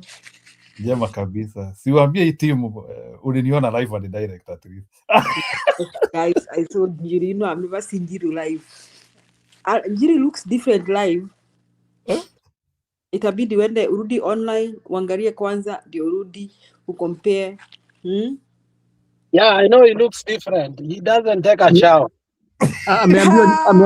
Ameambiwa ni Epstein. Julia, he has been told he's Epstein. I didn't mean that, but he looks different. You know, in reality, I'm very handsome. Kwa mtandao, I'm not handsome. I don't know about being handsome, but ilibidi Njiru aniite Julia, nikashangaa huyu ni Njiru kweli. Yeah, I saw Njiru somewhere. I didn't know he can be seen. I thought he only appears on my phone. Sasa unajua Njiru umekuwa ukifikiria mimi ni AI. So yeah, niko nafikiria Njiru ni AI. I'm not AI. Mimi ni mtu wa ukweli. Nilishangaa. So guys, Njiru is real, see AI. Sasa muamini. So Njiru, I also Kitengela. I mean, I'm very pleased today. I feel like the old Baba spirit, ile ya tene, si ya Kasongo na ya EU, ya AU, African Union, apana. The Baba spirit of those days, that is what I saw today. And Alex has analyzed that very well. Like Sifuna crowd and Orengo was not a tribal crowd. That is one. It was a very national look crowd, because Sifuna apparently is not seemingly appearing like a tribal king. Now, and seeing Orengo there brings back the memories of Orengo and Kenneth Matiba. Since I've been commenting that, brings back those memories, the days of revolutionists. It brings us those memories and makes us feel like we are back to fight for our motherland. So when I saw those people, I was very pleased. And then I love the way the crowd came out. Alex, I don't know whether they were organized, but I feel like it was a very organic crowd. It was very organic.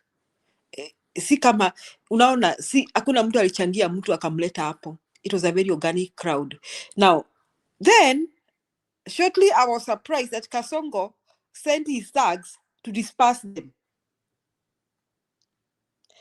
So now Kasongo akona pressure. Now he only does not have to plan thugs to attack Kashagwa. He has to be planning thugs to attack the Sifuna. Sijui atakuwa akiattack nani left and right. And when I saw those people, Njiru, I feel like we should go back to Mandamano. I feel like the time is now. I feel like we should demand for Kasongo's resignation. I feel like we should demand Ruto to resign because he did not account for the people that were killed in 2024. I feel like we should demand for him to resign and go. Hata history ya kusema ati tunamwambia apange uchaguzi juu aje. We should just now weka idea ingine. Hata hatutaki asimame. And I feel like we should go on the seat and demand that Ruto is not in the IBC list. Ya wale will vie for presidential. He should be declared unpresidential. I feel like that is what we should do now. I feel like we should hype our pressure more. Like tuweke gia ingine sasa. I was very happy and I saw the reception. And I just hope that the two will not be compromised nor intimidated by Kasongo. I just hope they'll keep their spirit. Because apparently the only person now who has been scaring Kasongo is Gachagua. Now, tuko na front ingine sasa. And I also like the fact that Sifuna is still signed for it from ODM. Walitaka atoke. Lakini, now I understand why even Jubilee should not be dissolved. Because I think Kasongo needs attacks from left and right.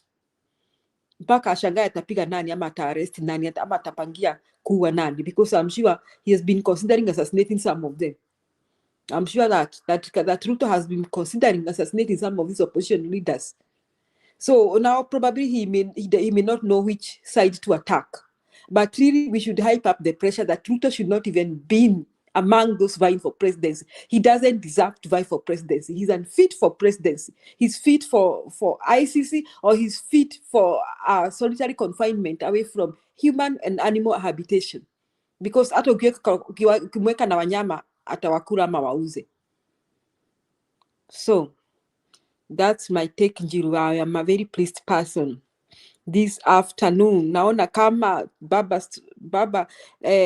spirit imerudi, lakini si baba mwenye alienda kwa Kasongo, baba yule wa Tene. Asanteni. I think, Jiru, before you give it to the next person, tomorrow is another eventful day if the panelists don't know, because Gachagua is going to IG, and he had said that if he's not going to be given the answers, we are going to hit the road. So that is another thing I want to add, because I've heard Julia say that we need to put maximum pressure. I think maximum pressure is starting even tomorrow, because they are heading to the IG. They need the answers. And today I saw they removed a statement which is saying that they need people to go and remove and give statements. So they still don't have answers for what happened in that church. And it is going now to be a hell of a week, I'm telling you. So those are some of the things, Julia. And maybe as diaspora, ama wa Kenya, we need to start hiring our lawyers like in Njeru. Degwa, we need to start tushtaki serikali kwa mauaji na uhalifu wa mali ya umma. We should have a case in every court against the government of Ruto. In fact, we should take a case demanding that Ruto should not vie for presidency. We should demand. We should put pressure, real pressure, na activism pressure in all corners. Kwa sababu sasa hii hakuna lingine, lazima tuzie Ruto atakusimama. Hizo kama anapanga na idhoko ni kuiba kura. We should prevent him for vying for presidency. That should be our objective. Like, leave alone you unapanga kuiba kura. We will not even vie. That is what we should do. That should be our next agenda now. Thank you. Haya, sawa. Wacha tusikie maukweli kidogo. Waukweli najua huko na hebu kidogo maukweli kidogo nicheze video yako kabla ya uingie. Unajua ni jambo la busara sana. You have really been doing things. Huyu ni maukweli hapa. So kuna wale tulijionyesha ile juice last week wawili, alafu na hao watatu tumewaleta leo, as you can see. But shida ya walimu ni kama vile ambapo watawaeleza on Monday kwa hiyo event ambayo tutaifanya sasa ya kulonja hiyo. Good. Hiyo ni kazi njema inafanywa na maukweli aka Msimamo. Yeah, Msimamo has been doing a lot of sensitization ya kuingiza watoto shule wale ambao wamekuwa na itilafu kidogo, especially kwa manyumbani, kwa wale ambao wanatoka katika hali duni, and he has been bringing us together. So msimamo, kudos and continue with the good work. Endelea. Asante ndugu yangu Njiru kwa nafasi hiyo, na ndugu zangu wote hapa ambao mko hapa kwa panel na wale wanatufuatilia upande wa pili. Leo nina raha isiyo kifani, yaani kwa kweli moyo umekosheka, maana mbivu na mbichi zimejulikana, nani mkweli nani muongo imejulikana. Kwa nini na furaha hii ndugu zangu hapa? Kwanza na furaha ambayo hawa vijana wetu haswa Sifuna, Babu na mzee wetu Orengo wamenikumbusha zama hizo, lakini vile vile vya kukata mzizi wa fitna ndani ya chama cha ODM. Nani ana watu, nani ana chama? Hilo jibu limeweza kujulikana leo. Kikubwa pia ambacho nimekishuhudia, niangalia pande zote mbili tononoka, maana ndio nyumbani nako kumeendaje. Cha kwanza nimemsikia mwenyewe Gladys Wanga akisema, unajua sisi ODM tulikuwa hatujakuwa na mashauriano ya kwamba tubaki kwa one term ama tubaki kwa two term. Kwa hivyo tulikuwa katikati, tulikuwa huko hatuko, huko tupo. Kwa hiyo samahani, kwa hiyo ni kwamba huyu ndugu tuliyemtimua ni kwa sababu ya kinidhamu tu, lakini ukweli ni kwamba alikuwa hatuja. Leo hii azungumze hayo kwamba hawajakuwa, wako wapi sasa? Hilo likawa nashindwa kupata jibu. Cha pili, mvutano mpya sasa ambao nao unashuka. Tumeshuhudia Sifuna, nao viongozi wa pwani nao wanasema sisi lazima Joho wapewe makamu wa rais. ODM hiyo kizidi kutokota upande huo wa broad based government. Sio kiukweli katika malumbano hayo na mvutano huo, na nikiangalia muhemko ambao ulikuwa uko pale na mikutano yote ambao wamekuwa nayo pwani hii wiki, wakianzia kule Amu, jana wakiwa Bwiti hapa kwetu, lakini vile vile natononoka, sijaona ule muhemko ambao ni tumeushuhudia haswa leo, haswa upande ule wa Kitengela. Kwa kweli hiyo ni ishara wazi kwamba Wakenya wana yao, na wale wanajiita viongozi ambao hawana nia swafi na Wakenya wajipange kiukweli, wajipange kiukweli, kwa maana kila ilivyo ni ule msemo ambao tuko nao huku wa kula kwa tajiri na kura kwa maskini. Sina mengi tu, ni kupongeza tu haswa kina Sifuna,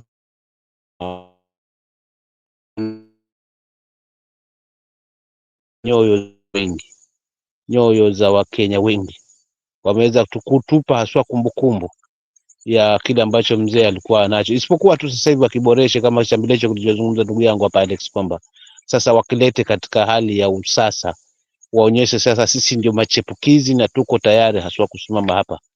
Angalau huu bwana siyo kama atapata usingizi leo. Kwa hiyo hayo ndo yangu ya leo. Asante ndugu yangu. Nikimalizia hapo, lakini umezungumzia pia swala lile ambalo tunaliendeleza la shule, na kwa kweli nilikuwa Jumatatu pale, hiyo video umetuma ni ile ambayo ilikuwa ni watoto watatu, ilikuwa nimejionyesha nursery school, but kulikuwa kuna watoto wanne ambao walikuwa tayari nishawaeka class 1, watatu na class 2 mtoto mmoja. Kwa ujumla juzi ya Ijumaa niliweza kupeleka watoto 7 ambao familia hizo zinashukuru, na pia vile vile walimu pia wanashukuru kwa sababu hawajategemea hilo. Kwa hiyo kwa sasa ndo nimekuwa mazima kwamba tutaanzia wapi, kwa sababu tumelianzisha na bado pia kwamba kama litakuwa na mwendelezo, ili nijue, ili basi tujenge yale matumaini ambayo wengi waweza kuyajenga kwangu, na mtaniambia ndugu zangu, lakini kwa kweli niko tayari kulitekeleza hilo kwa njia ya heshima na ya uwazi zaidi, ili haswa kesho na kesho kutwa tujivunie na sisi kwamba ni wana mageuzi na tumeleta mageuzi haswa katika taifa letu. Na mageuzi ya kwanza ni kama hivi ambavyo tumeweza kufocus kwa elimu ya wale ambao hakika hali zao si hali zao ni ngumu. Hivyo tukisimama na wao, nadhani tutakuwa tumetengeneza msingi mpya wa generation ambayo ikizuka basi kitakuwa ni faida kwa wazazi wao na pia haswa kwa taifa kwa ujumla. Asante. Okay, asante sana Msimamo. Tutaendelea kujumuika katika hawa watoto tunapeleka shule. Thank you. Bwana Roba, hebu changia, umeona Kitengela aje na umeona Tononoka aje, ili tuendelee na mwishoni karibisha Kip pia. Roba, welcome.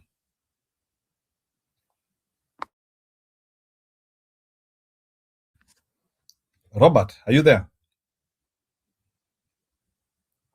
Ama uruko na kompyuta ama ulienda kusonga ugali? Robert, sikupati. Aya, bwana Kiprop, karibu as we wait for Robert. Habari yako bwana, siku mingi?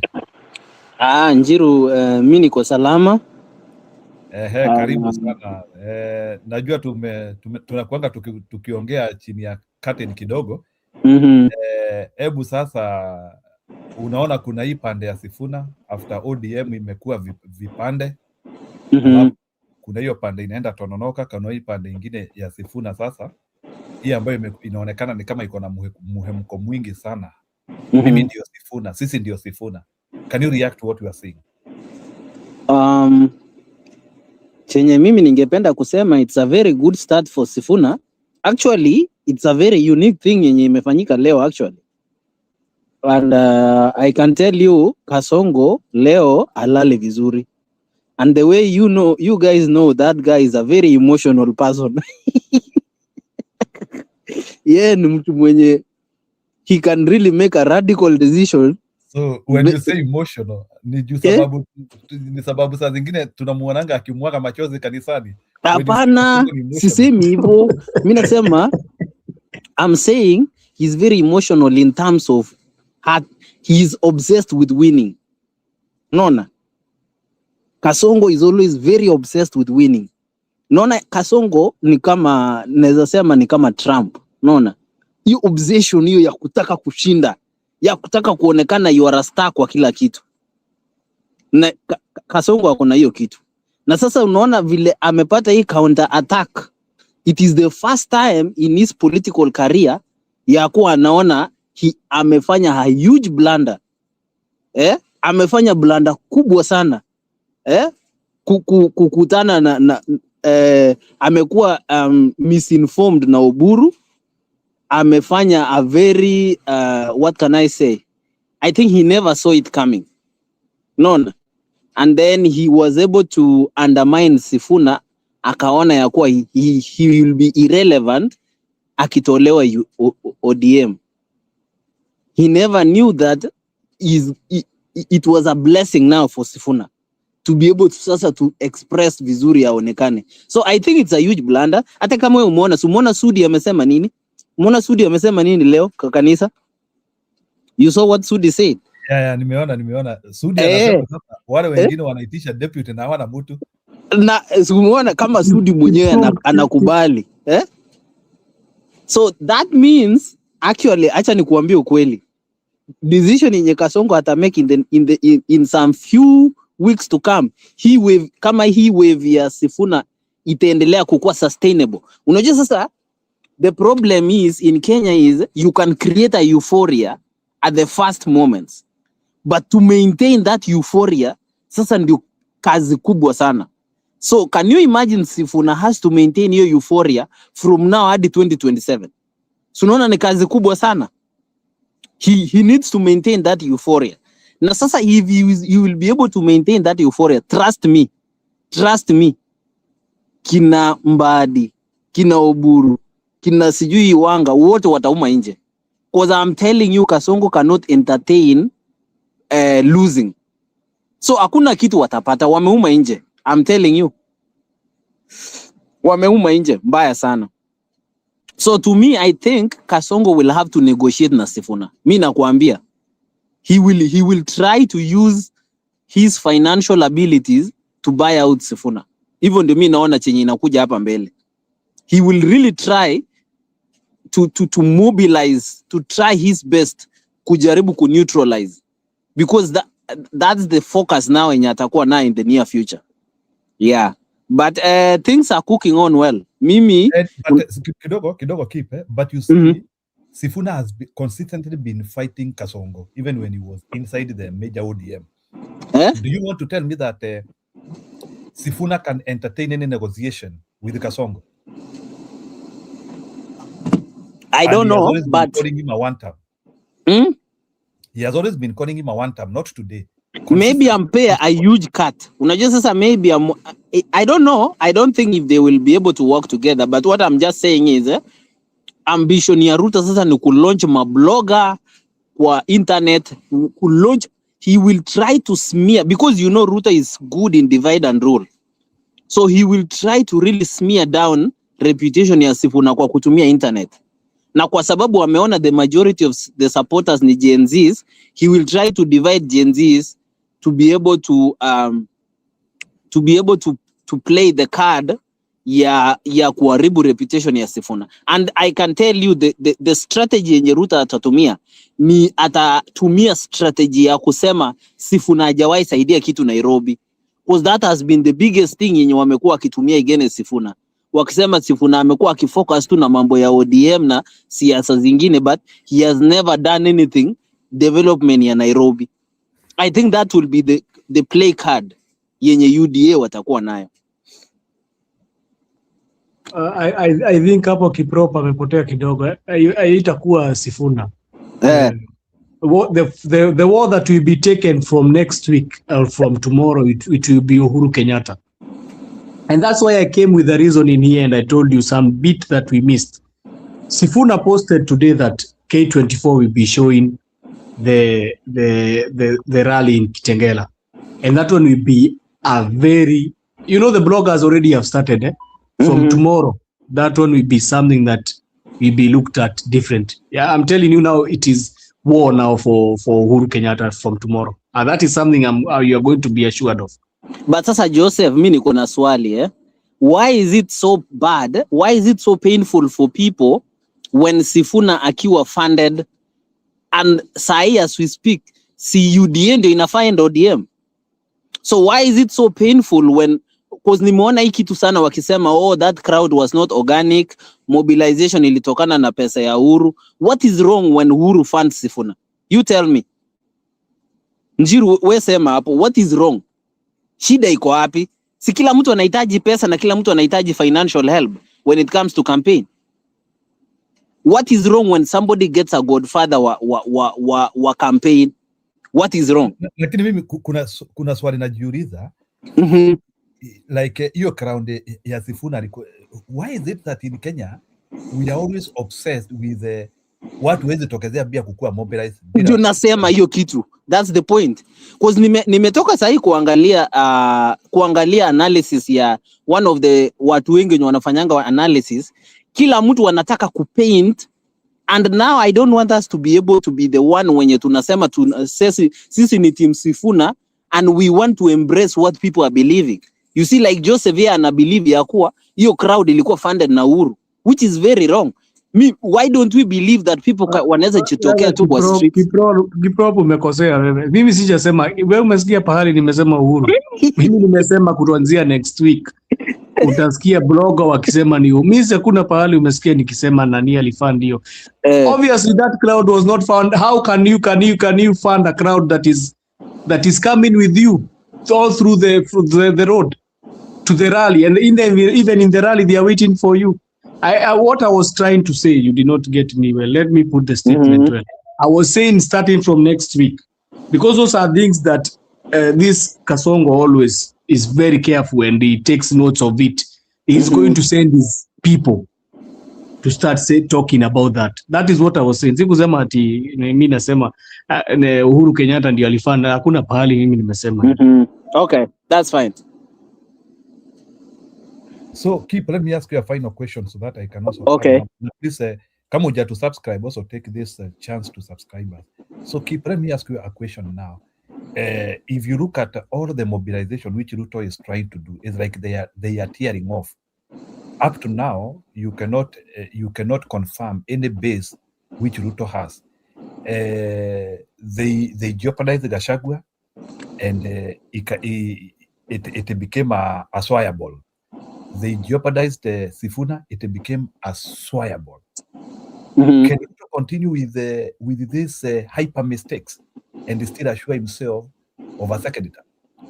And people have been saying that he is a political genius. How is this genius, who is like everything, every move he does is producing a swayable? What I will tell you, Mwaura, ni siasa ya Ruto ni tofauti sana. Ushaona ule mtu mwenye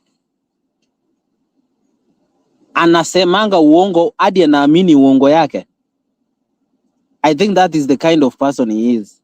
Have you ever seen somebody who lies until in your mind you believe your lies, that it's the truth? That's how UDA is. And mimi nitakwambia, mimi natoka Nandi na mimi nitakwambia and that's how Ruto believes. He believes that everything that he's doing is very right, even though anajua that he's failing. I think it is based on this kind of sycophancy, and that's the worst part yenye mimi nimeonanga iki happen kwa supporters wengi wa Ruto. You have to abandon common sense and be a real psychophant. Be a real psychophant. So let me tell you. Let me tell you in the UDA camp, they believe Nyanza ni yao, they believe Northeastern ni yao, they believe half of Mount Kenya ni yao, they believe Rift Valley ni yao, and they believe Western ni yao. So Mwaura, wewe ukiongeleza mtu wa UDA atakupea facts yenye utaona it's making sense. I'm telling you. So the same way vile wewe unaona ya kwa they have lost, they are still seeing in their side that they are still winning. I can tell you that. Not unless unajua sasa wewe you are analyzing based on political science. But hawa wanaona in a very superficial way. Na hiyo superficial way, that's what makes sense to them. Ile kitu iko keep sorry, if these people will manage wapige watu kwa polling station the way walifanya like Mbere. Are you aware that bwana Kiprope timu ya Ruto ilipiga watu kwa polling station in Mbere ili waingize kura? So if they will manage to do that everywhere, wanapiga watu na wanaingiza kura, then they can continue believing what you have told us. But if it will be a natural election, Ruto hakuna even in hata Wakale, maybe let me single it out to Kalenjin. You want to tell me that Ruto is having like 98% of Kalenjin? Hakuna kama time ya the last election ya 2022 na Raila, si Uasin Gishu County Ruto alikuwa na 70%, Raila alikuwa na 35%. Uasin Gishu last time. So na kuna kitu nauliza because bwana Kiprops, because Kenya sasa kuna njaa, you know, hakuna pesa, people are not going to school, we are doing fundraising all the time. Do you want to tell me that kuna mtu ataenda kupigia Ruto kura na njaa na ni Mkale, and they will not care? They will not care about the devastation of the economy. Yes. Yes, because hatunanga hiyo Mwaura, most of the Kenyans vote emotionally. They don't even vote with common sense. Hiyo ndio mimi nakuambia ukweli. Na hiyo tribal card ndio bado iko. It is unfortunate we have to say this. Hiyo tribal card bado iko. Ukikuja huko kwetu Kalenjin bado kuna phrases yenye tunatumia ya Wakale. Ya kusema tu kama panya ni mbaya ni wetu. Hebu atusema hiyo tena, ati kama panya ni mbaya ni wetu. Na uwezi piga na kuna nyumba ya hiyo panya. Ni phrase in Kalenjin inasema hivyo. Na hizo phrases keep lazima muanzie kuzitoa. Ati mnasema ati kama panya ni nini? Hebu sema. Kama nyinyi mnaharibu taifa, ati mnasema aje kwa phrase? Kama panya ni mbaya, iko na nyumba yake. Hata kama imekula mahindi yote. Iko tu na nyumba yake. Iendelee tu kukula tu. Hiyo panya tu iendelee tu kukula. Iendelee tu kukula. Enyewe nimeona dheri. Na ni akina nani wali design hizo phrases? Hizo ni phrases za zamani ama ni phrases za saa hizi? When can they be traced back to?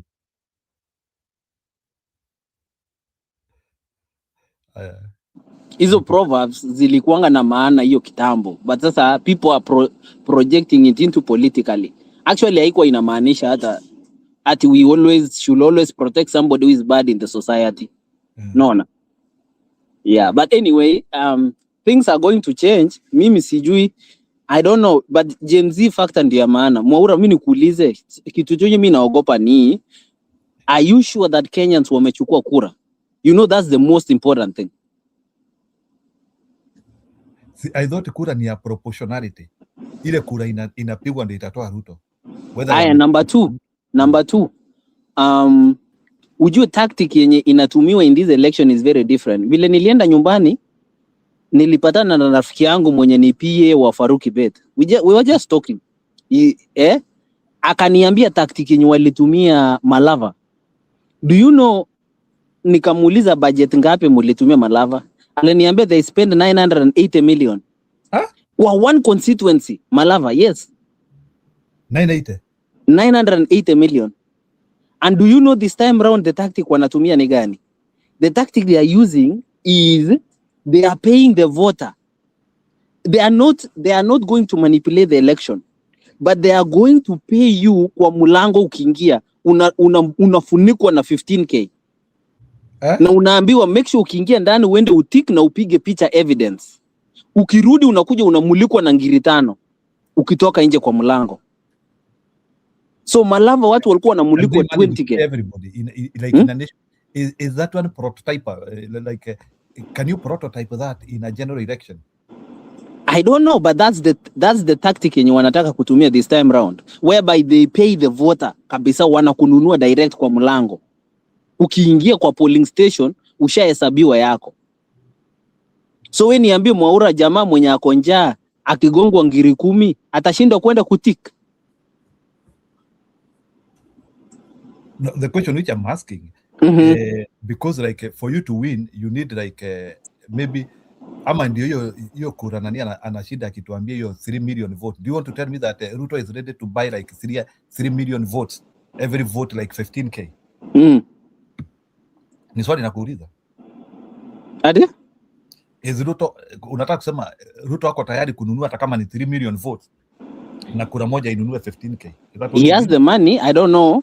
But it worked out if kama waliwin Malava na Mbeere wakitumia the same mechanism. Hiyo pesa natoa wapi? Of course they have the money now. If kuna mtu ako loaded, hiyo naye msijidanganye. Ruto ako loaded. He's loaded. He's a conman. A conman who should be arrested.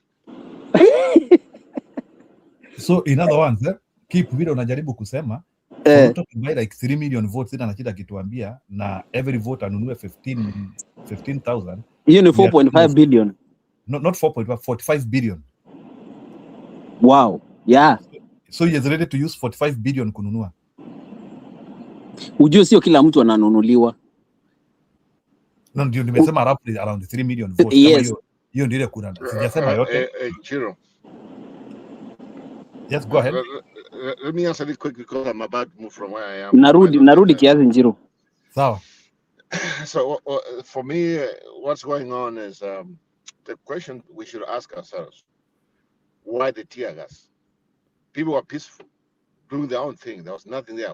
Wanini, he did what they did. That's something ambayo we as a country should ask, how is it that when it comes to this, when people are peaceful, they should even sue the government. You know, this is the nonsense we are allowing them to do. And if those guys, what happened, I wish they could have smashed those cars, because you know, afterwards, I mean, they kind of, the police kind of, they were chased away. But I wish they could even just go straight to a police station near Irumati. They just burned it down, and he has a lot of nonsense. Whoever is advising him, you cannot come once you work at tear gas, people are assembled peaceful. Second, Jama, somebody's talking about that Ruto has the money. Where is he getting all this money? If it's not like he's stealing from the people. And that's where we have gone wrong. Up on your house, we yeah, so why can't we ask questions? We want him to allocate where he best and at all wapi. We accuse him of man laundering in the international community. If it means that, then another thing we should also keep forward is that he will be answerable when the new government takes over about what he did. That's something we should tell him up front. Yeah, I do what, and he's supposed he's going to be answerable once the new government takes office. So that's something we should be able to bring up as one way of like trying to get the people to come up. If is one thing, but the worst come the worst, what I'm seeing here is like us seems to mekubali that somebody's coming to bribe people so that they can win elections. Why are we going that way? Why can't we resist and come up with a way that to frame this anybody what's the difference between what he's doing and corruption? He said that one who's corrupt is stealing, and that should be part of the campaign of what he's doing. Yeah, I mean, that's the way I see things. He's using corruption. He's using resources, something we are allowing him to do, something people should come up and tell him the truth, something should be on the agenda. Ruto corruption, misusing money. This is what he has done. Now he has reached a dead end when he cannot talk what he has done since he came since he took power. But now what he's doing is using resources, misusing money to buy people, and we are allowing him to do so, and yet that's a crime under our constitution. Nobody's talking about it. We have to be tough on this guy. Unajua amefika, you know, ile tactics zake zimeenda. Yeah, he's a killer. He's a conman. I mean, what else? What else about this man who's in the office right now? I go with Orengo.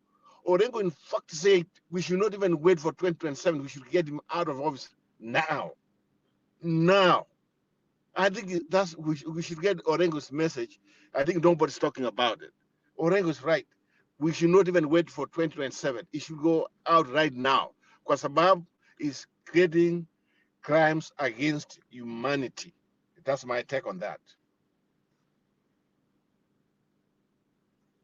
Njiru, I think when people are asking if the government has the money to do this or where is removing the money and corruption, I have certainly seen even today, because it is very shocking that you are going to hear a whole president and his government saying that they are going to change a letter of some of the institutions so that they can be able to spend money, just like how they changed the letters of NHIF.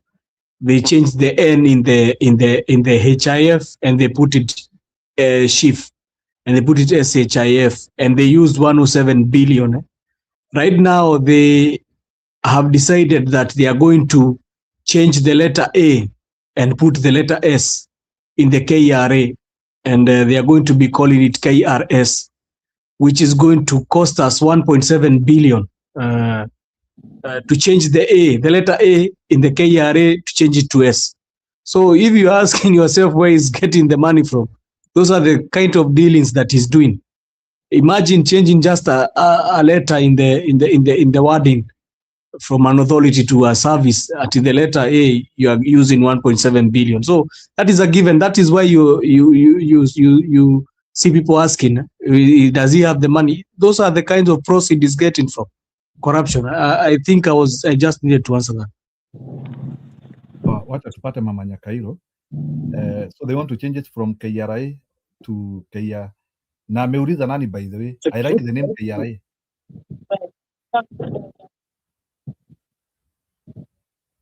Good, ni kama unarukaruka. If you wanted to say something, say quickly. Tupate Mama Oh, Nyakairo. yeah. I mean, there's a question you asked a good friend of mine there in regard in this DNA, are we going still to vote on a tribal basis? Jiru, I think we had come out of that, but unfortunately, and I want to ask you a honest question. I want you honestly to be on a position that I am so that we can communicate where me and you are in the politics of tribe in Kenya. Given the fact of how Mbadi has behaved and the Luo section of ODM, and this is an honest question, it's not a coercion question. Can you trust Luos in leadership? I want from you, the host, I want to ask, given the fact what we have seen happening in ODM, the answer obviously is no. You want Belfast to rise up in arms? No, it's okay. It's okay. I want us to put ourselves in a position whereby our leaders have taken us back to. Well, we had thought that we had passed that lane to a point that, Baba was climbing the mountain. And it was a steep climb because, remember, the doctrinization of the Kikuyu nation, where Sabina Shega was telling us that sisi tulifikiria wewe si binadamu. Unaelewa? And we had come from very far. But unfortunately, our politicians, let me tell you to be honest, from where I come from, now I want to be very honest.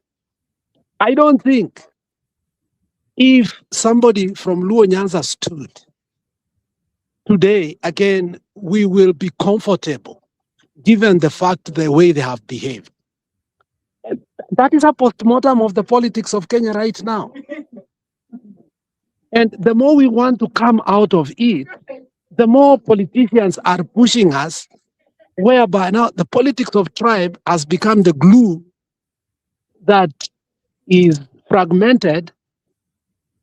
Like we are so fragmented, but the coalition that brings us together is not an ideology. It's what separates us, but finally what brings us together. Unaona the conundrum tuko nayo sahi, that it separates us, we can't trust each other, but eventually we again need each other in order to make a coalition. So you cannot say that the politics of tribe has ended in Kenya. In fact, we have emboldened ourselves now to be even more what? Sensitive. The question is, if somebody gets just a seat of the treasury, then he wants to load and say it is on the behest of a community. It's very wrong. But people have come to believe it. Some people are running away with it and think that is the best thing that ever happened, which is not. And that actually has affected the way actually now we look at our politics.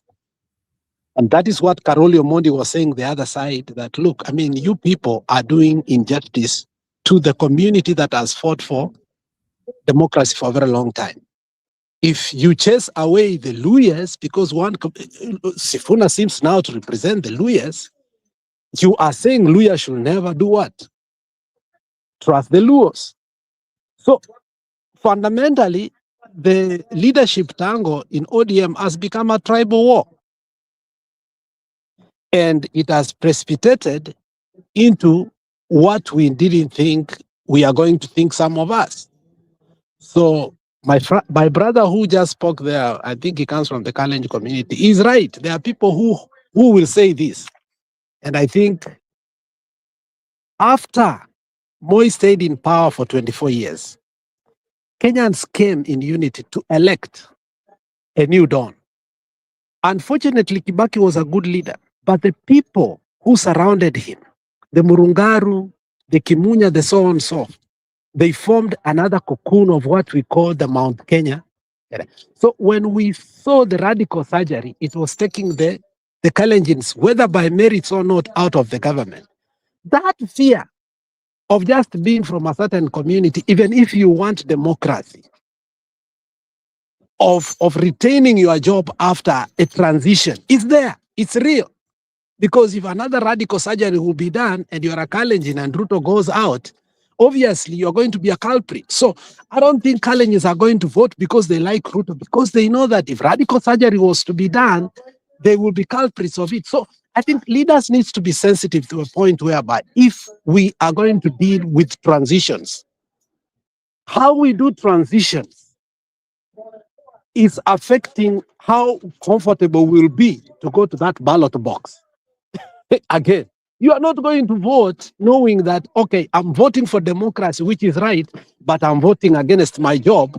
Come the next government, I'm not assured if my job will be retained because I come from this community. So our history shows that our transitions have been bad, and we need to speak about that before. So that in the end of the day, as we are transiting, we must look at historical injustices that were done, and we assure people that, look, there was wrongs. But as long as we ignore that, maybe tell you, my brother was right. Kalenji will go there wanting democracy, but also remembering the history of a few years ago, knowing that he's voting against his own job. That is the dilemma most people will, even though they don't want Kasongo in government. That is the dilemma they are going to have. So as a country, we need to know how to handle transitions. Ni sawa. Mama Nyakairo, get in and react to the two ODM rallies. Mama Nyakairo, are you there? Na huyo Kipu mwingine anasema ati we take what Kipropa said seriously. So Kipril, nitataka ukuja kwa studio, you explain the seriousness. Mama Nyakairo, go ahead. Thank you, Njiro. Thank you, everyone. Habari zenu ndugu zangu, dada zangu, comment section. Mimi nawasalimu kwa roho nzuri na nguvu za Mungu. Mimi nilikuwa nataka tu kusema habari ya kuna mtu amejaribu kutatua vile Ruto sasa atakuwa anaingilia Sifuna kwa kusema hajafanya chochote in his area.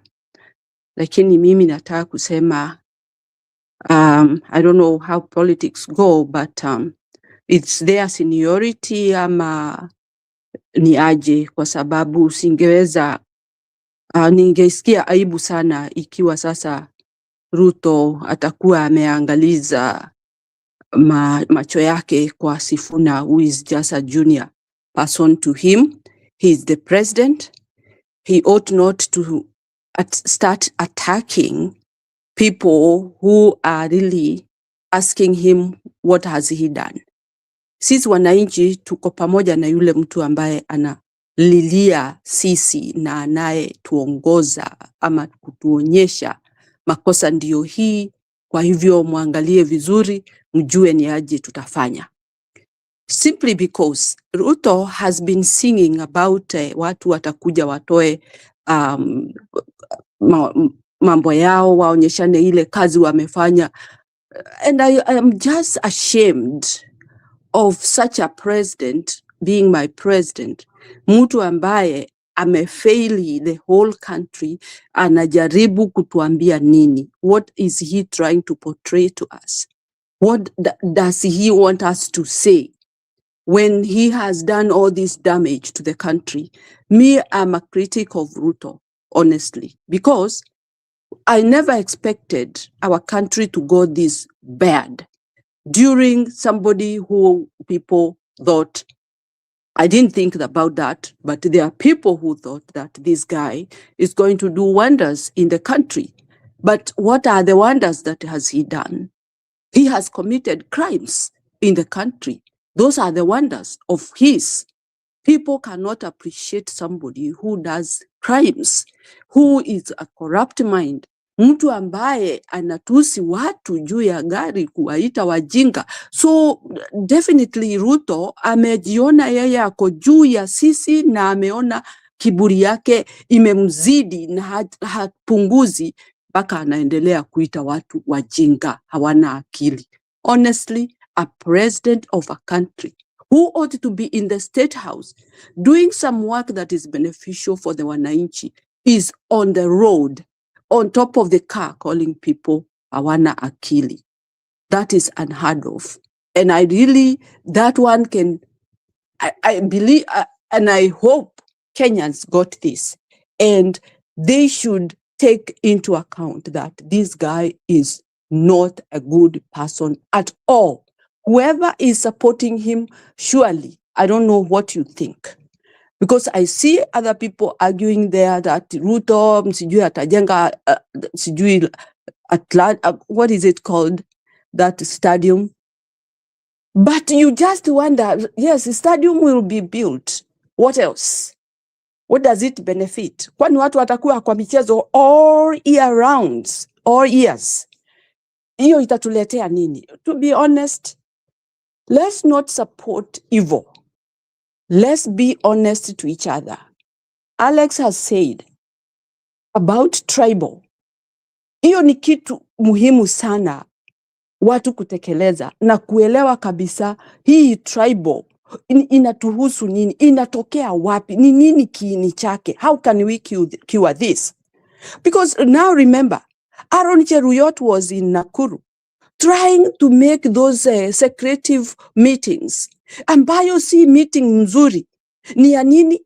Ni ya Wakalenjin. Wafanye nini? Waumize watu. Because that is exactly what it is. Why do you have secret meetings? Why do you have to chase people who are not of your tribe? That is tribal. But hiyo haitakiwi kusemewa. Watu wananyamaza ati kwa sababu wao wako na serikali. They have a right to do anything they want. So this tribal thing, we have to get away from it. Na mimi nilikuwa naona ODM ni kama ilikuwa imechukua a way of not being tribal because of so many tribes in it. Lakini angalia sasa uone. People are trying kujivuna ati sisi tuko kwa serikali, sisi tutafanya hivi, that thing is not going to work. And it is very painful because they are the people who are just next to the president who are behaving like this. And they want to infect those other people in the rural areas to feel that they are good to the government is working for them. What are they being done? Ni nini wamesaidiwa na serikali hao wananchi ambao wako huko mashinani? Those are things that really, with the right mind, should think about. Watu wasiwe wajinga. Na wonder that is why anaita watu wajinga, kwa sababu anawaboresha na mambo petty things that even you don't first think, what has he said? Ni nini hiyo ametuambia? Itatusaidia namna gani? Right now, there are a lot of problems in the country. But the president now is focusing on very minute thing. I would say Sifuna compared to the president, it's a very small thing compared to the whole country that is suffering of so many problems that have been created by this regime. So what are we talking about? Kenyans should be Kenyans. Wacheni kuwa mnaletewa hiyo mkate na chai ya turungi. Ati mukunywe, munaona ati munakula mkate for 1 second. Utakuwa na njaa. Let's look for a foundation that really stands for the country, that we can enjoy all of us and continue with our lives. Because nobody brought me in this world. Kila mtu alikuja kivyake. Na vile ulikuja, uko na matarajio yako how you want to live. Because you cannot control my comfortability if I can cultivate it. If I can work for my comfortability, let it be. Usije kuingilia mambo yangu. Mumeona hata fertilizer sasa imekuwa sasa interfered. Ati mtu anaenda anunua fertilizer mzuri, anaenda nayo kwa store yake, anaigawa, anachanganya na vitu zingine huko mbaya mbaya, alafu anaanza kuuzia wananchi na tena anauza very expensive. Hiyo mambo yote inafanyika kwa nini? Because serikali hakuna kitu inaangalia, inategea tu pale wasipoteze wawe ati bado watachaguliwa. They are doing a lot of damage. Ona kuna huyu mrashi ameingia nchi yetu. We don't have security. Huyo mrashi amefanya maovu ile yote amefanya kwa nchi yetu, kwa watoto wetu, kwa watu wetu. While the government is still in it, in the country. Kwani intelligence hii inakuwaga inafanya kazi ikiwa wapi? Wamelala. Surely, this guy has been arrested, as I understand, in a different country. Kabla afanye hiyo maovu yote, nawe atapitia kwa airport yetu. Kwani hiyo airport inafanya kazi gani? So we have got so many bad elements in this regime that I really don't care what people faces, na ndio hao watu wakimbilia ndio wawapee kura. How can you give kura kwa mtu ambaye hakujali maslahi yako? So Kenyans, I always say, please, let's think positive about our country and let's think about who you are electing, kwa sababu huyo ndio utaenda kumkemea na ndio utaenda kumuuliza maswali, tulikuchagua ukiwa unafanya kazi gani? But now we got those people who have already gotten to the office. They don't want to listen to us. They are gone and gone completely. Wao wanakula. Kwa hivyo wao wakishiba, sisi tumeshiba. Can you imagine? So that is why they cannot think about us. They think when they are eating, we are eating. But they know the problems we are facing, they cannot face it. It's enormous. But for them, they don't care. So the government has to think about what to do to the wananchi, ndio wawanyamazishe, wawafanye watu ambao wanawafuata na wanawasikiza kwa sababu ya vitendo zao. Lakini si kuja kutuambia hapo tribal. Hizo tribal zimeletwa na nyinyi viongozi ambao hawana nidhamu. They don't have integrity. They don't care what people are going through. That is why they bring that kind of trouble. Hiyo ni shida tu wana create. Ndio wananchi waanze kusukasuka. Msukasuko ambao hauna maana na hauna msimamo na hauna mzingi. So for me, I ask Kenyans, it is right time, this time, that once we get Kasongo out, because he is the tribalistic person, he is the most dangerous person on tribes, corruption, killing, and all those dirty things that have been happening in our country. Once we get rid of him, Kenyans, it is now to unite, to bulldoze him out and get our country into the proper position so that we can enjoy our life. That's all I could say. That is my take. Asanteni sana ndugu zangu kwa kunisikiza. Thank you. Okay. Thank you, Mama Nyakairo. Ya, tunashukuru sana. So Kipril, sijui kama umekuja kurespondia Kiprop. Yeah, I'm almost confusing your two names, eh? Lakini kuna kitu umesema atuitake Kiprop serious. So yes, I will take Kiprop serious, but I will not take you serious. Go ahead. which is fine. It is fine. Your sister came, Julia came, alafu. Kwani do I smell? Ama ni nini? Watu wametoka studio. Kwani unajishuku bana? Najishuku bana. It's okay, it's okay. Unajua hata kama unatoa ufudo ni sawa. It is part of human life. My breath stink. Utaoga asubuhi kabla ya uende kazi, will be okay. Otherwise, so can you react to what you have seen happening in the two events? I told you. And where is UDA, by the way? Kwani has UDA been eclipsed? Ama UDA wanafanyanga event yao wakati kuna zile zingine kubwa, because I'm not seeing anything from UDA today. Ama pia wao walikuwa huko kwetu. I have told you, and I'll keep it just the same spirit I had from Jana. We're excited about crowds, huh? and we shouldn't be. And I'm going to tell you the power is with the guys who are in Mombasa. Ati the power is with there? Mbona Is with unatuchanganya? the people who are in Tononoka. The small meeting walikuwa huko, kulikuwa na So tunasema hao ndio wako na power. hao ndio wako na power. Na sisi? Sisi tu ni crowd, kama tu vile tulikuwa na Raila tukikimbia na Raila. Sisi ni wababa. We used to follow crowds. According to you have to look at the crowd did your vote. The crowd did your vote. Is it not linearly proportional? Wamekata kura. Unapoteza kipu bwana. Wamekata kura. Ile kura iko ndio itachagua kiongozi. Ndio nakuuliza, wamekata kura wenye walienda Kitengela. You cannot be assured. Maybe wako nazo. No, they don't. The people that Kiprop was talking about wenye watalipwa 15,000 wenye huko wana Kitengela. Hata if you convince them, that is what I'm worried about. That's what I'm saying, take it seriously. The GDP of Kenya. Unataka kusema Ruto wako tayari kulipa 15k per vote? Yes. So we did the calculation. 45 billion. Which is about $348 million. And the GDP of Kenya is how much per year? 145. Yeah, $1 billion. Don't you think that is nothing to him? The amount of kwani anatumia GDP yetu kujirudisha? Si ndio? Na ndio tutamungoa sasa.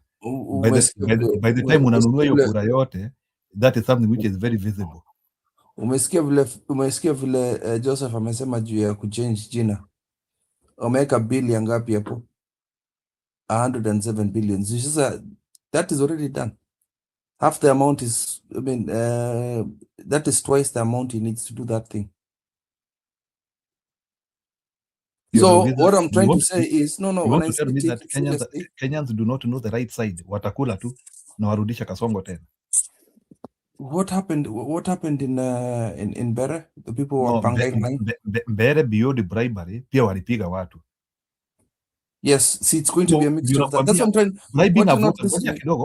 Bribing a voter does not mean that voter will vote for you. Bribing and voting is different, unless you push it to the force. If you apply force, did you hear what Kiprop said? Did you hear what Kiprop said? Unaingia na 10, unatoka na 5. But 10 imenitosha. I don't need 5. There are people who are very desperate for that. Watakalculate your pesa, wanakuja wanatoka na hiyo 5. Because Kip amesema wanataka evidence ya simu. You want to tell me that na sisi tuliambiwa hatuwezi ingia na simu, sisi watu wazuri. So unataka kuniambia watu wa Kasongo wataruhusiwa kupiga picha? Again, who are you dealing with? Sometimes you're asking very silly questions. They are not silly questions because sisi watu. Did you see what they did? Kina Murkomen walituambia huwezi ingia na kamera. Na watafanya opposite. These people are going to do the opposite of what they are saying that they want us to do. There are rules for us and there are rules for them. No, do you know that we are so much idiotic that we will allow that crap to continue. Ndio nataka uniambie. That is what I'm trying to say. United Opposition, not understanding what I'm saying. Ni wajinga sana. They will allow such crap to continue. Na kura ihesabiwe na tuseme business as usual. Is that what you mean, Bwana Kiprop? Sisi hatuna akili. What is happening with Mbere? We saw a lot of injustices. Polling station Lichomwa. See, our political leaders moved on. That was the first one, which we are monitoring and we saw. So you want to tell me that they will replicate? Malava to Lichapwa, and we moved on from that. We are not moving on again. Tunangojea. No, but that is what I'm trying to say. That is what I'm trying to say, Njeri, and you're refusing to listen. You're refusing to take this thing seriously. I'm just saying, what are we going to do as the so-called opposition to protect ourselves against such things? What are we doing against the Somali issue? Yeah. Well, when you talk about those hard questions, all we talk about is crowds. I've told you, crowds is nothing without the electoral process being cleaned up. I keep coming to say that here. Mtakuja hapa mtakuwa na heartbreaks hapa mtastuka. I will not have a heartbreak. Jamaa anaenda home bana. When you utakuwa na heartbreak? The guy is going home. How am I going to have I I'll be cannot very have happy. heartbreak entirely in my life. Kuna pahali Mungu atazistopisha. I cannot have heartbreak entirely in my life. Zimeisha sasa. No, Jerry, you brought me The here promised land where you are the telling me they are giants is where I'm going. Where you are telling me they are giants, that is my land. I'm taking my land there. No, usiniambie nimetana kukuwa motivational speaker. Where you are telling me they are giants, that is where I'm going. No, In fact, mimi nafika Canaan. You see what I'm trying to say is You are trying to show me Ruto is a giant, lakini that giant we are going to slither it. Umenileta hapa niongee naye. Sasa umekataa kusikia. Wewe endelea kudiscourage wengine, lakini mimi Okay, I'll mute alafu au majiants mtawasongesha. Mimi lazima nifike. Endelea. Acha tu Belfast ongea kwa sababu hutaki niongee. Mimi sijakataa uongee. Wewe endelea, ni vile nakwambia hata ukiniambia kuna majiants huko mimi sitambui. Majiants, I'm killing them. Endelea. Bana umeharibu. Acha Jose aongea ama Belfast. You're refusing to hear. I'm listening. Wewe unataka nipate uoga ya Kasongo.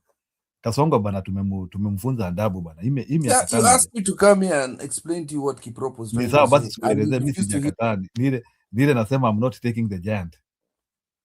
The giant I will deal with you. I've just told you that Ruto is a different monster. Nalikwambia very important thing is he can counteract the crowd thing that tomorrow. Kwanza kesho takuja aenda chukua watu wengi huko. You'll even go to the same place, Kitengela. Ajaze watu huko, alipe watu huko ndani. Crowd is nothing. I'll keep telling you, we did the crowd thing. Tulitembea, tulifanya hizi vitu zote na Raila. Tulienda tulifuata gari zake. Tukasema ona crowd ya Raila versus sijui crowd ya nani. That does not mean anything to me. What means to me is what Matiang talked about. I want you to analyze what Matiang said. Matiang stated that the electoral process will be hand in hand, although they did not like the process as to how. Talk to your video, tafadhali. IEBC process, they will collaborate with IEBC to make sure that IEBC are in collaboration with the people of opposition and whatever Ruto's team is. Those are the things we need to explain. Hiyo ndio vitu inanifanya roho yangu nisikie at least better. You understand? If you look for that video from Matiang'i, you'll understand what I am talking about here. Crowd is nothing. Hii mambo kimbizana na Sifuna popularity nini, nothing. IEBC, hiyo ndio kitu I need to have faith in that process. Period. Vile imeandikwa hapo na Yusuf. That is it. The IEBC process is what we should be focusing on. I want to know what is in Matiang's head. What is this? That is the man I'm watching. I'll not lie to you. Matiang is the man I'm watching right now. And Martha Karua, they've been discussing this. These are the people I want us to focus on. Tuache hii mambo ya crowd. I'm being serious. We've come and celebrated the crowd. So what? Hii kitu tasaulika tomorrow. We came here and laughed about. We did this in 2021 and 2022. We were laughing at, Ruto's crowd is bigger than ours, is bigger than whose crowd. What? You know. You are excited today. Hata kwanza studio ilijaa leo because of a crowd. Rather than discussing the implications of what ODM is doing right now. What is ODM, that other side, doing that is swaying some minds of voters that we would like to change their mind is. Even half of the Luo, even half of the Luo votes, right? Even half of the Luo votes that we are trying to disparage here are important to me. How do we bring them home? How do we stop that Mombasa thing? And I keep telling you, they're the ones with power. How do we stop that? How do we ask the people to put pressure on Oburu to stop his stupidity, his childishness? Niambie hiyo plan sasa ndio nitafurahi. Okay? Wacha niite Stone PK kwanza. Tafuta hiyo video ya nani? Tafuta hiyo video ya Matiang'i tafadhali. Relax kidogo. Wacha kwanza. Sasa tuko Valentine. Wacha. Ngoja kidogo. Hawa ni Waembu. Hauna plan yote ya Valentine. And what is your love language? What is your love language? Na ukiendelea hivyo mimi nitakuaibisha. Mwembu. Wewe ni Mwembu. That is your love language. Ajaende miguuni. Tumpate ndege ya kwenda miguuni. Kuku wewe. Sina plan yote. Hauna plan yote ya Valentine. And what is your love language? What is your love language? Na ukiendelea hivyo mimi nitakuaibisha. Mwembu. Wewe ni Mwembu. That is your love language. Ajaende miguuni. Stone PK, come and defend your people, bwana. My ambient people.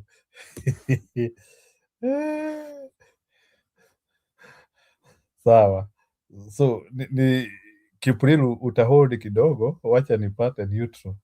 So neutral, you came and supplemented Budi.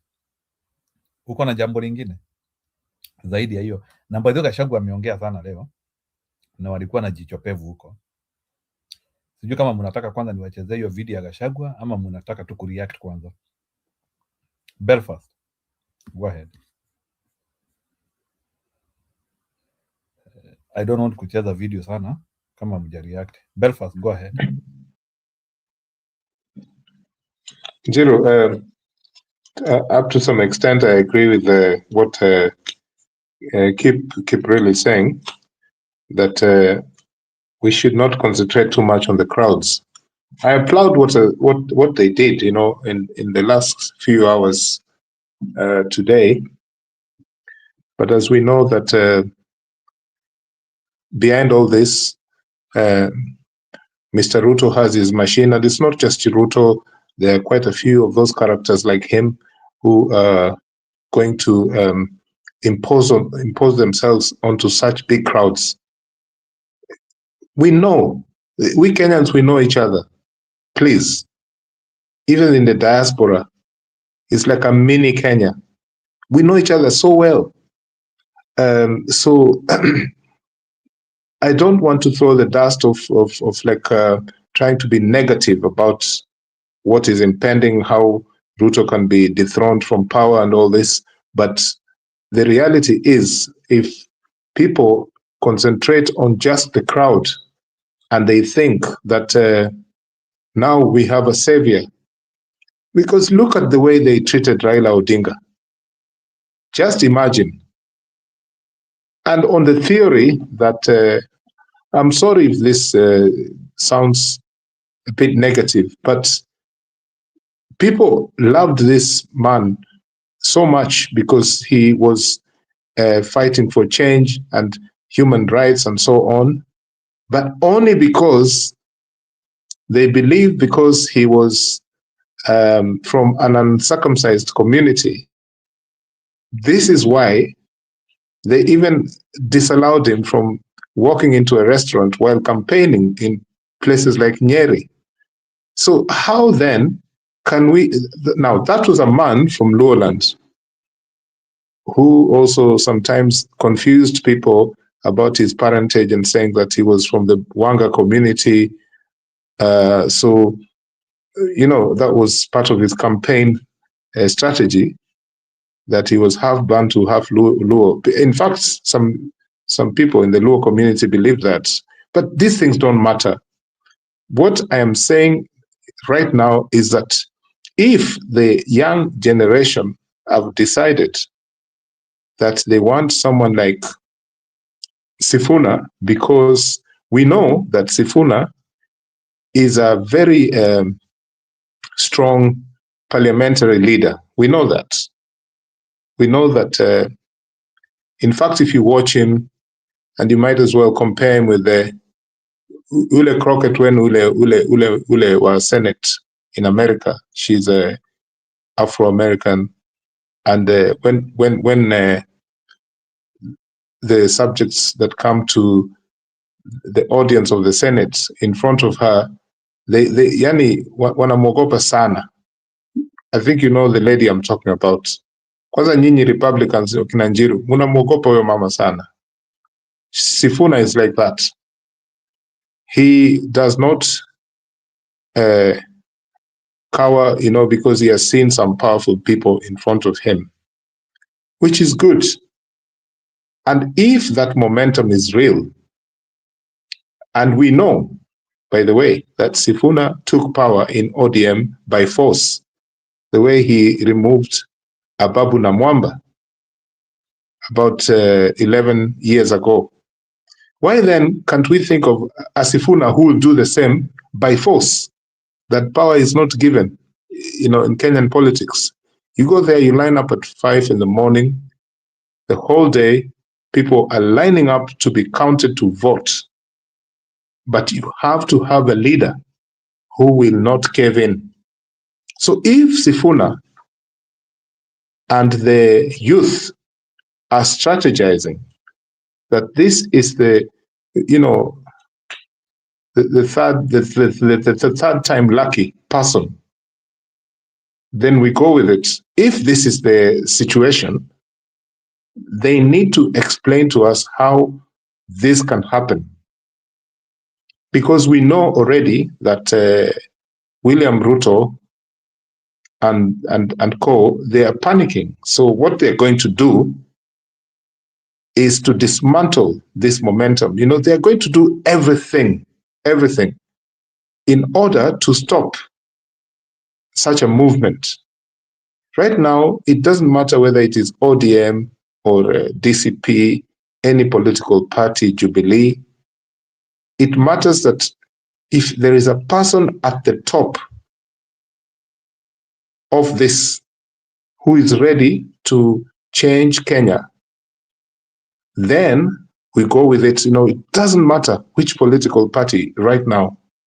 Honestly, I believe that the guys in ODM, the ODM A or B, that thing that belongs to Kina Junet Mohammed, the commercial ODM, that one is done. It is a finished ODM. In fact, if they continue in the way that they're spending lots of money having stupid rally, meetings, and you can see even the person they imposed on people, Oburu Odinga, he's so tired. He doesn't even want to attend those meetings, from what I hear. If you see people like Orengo in Sifuna's side, then you know that even Kina Oburu are just being pushed to do something by those Raila orphans, the ones who know that their time is up. This thing is about time is up. A lot of people who are afraid that they will lose their seats this time round, they are in that mrengo wa Kina Junet Mohammed.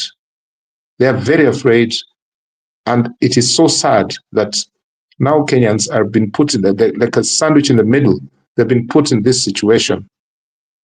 But to think that young generation have decided that they want a young leader from ODM, that one, even me, it has caught me by surprise because because the youth are divided anyway. Even they were saying they don't want anything to do with politicians during the revolution in 2024. They say they don't want anything to do with the politicians because their mouths are on, they're two-sided, So this one has really surprised me, even though I know that it's not the crowds that matter. So I hope that these young people are using their cyber technology, their communication skills, their real-time preparedness.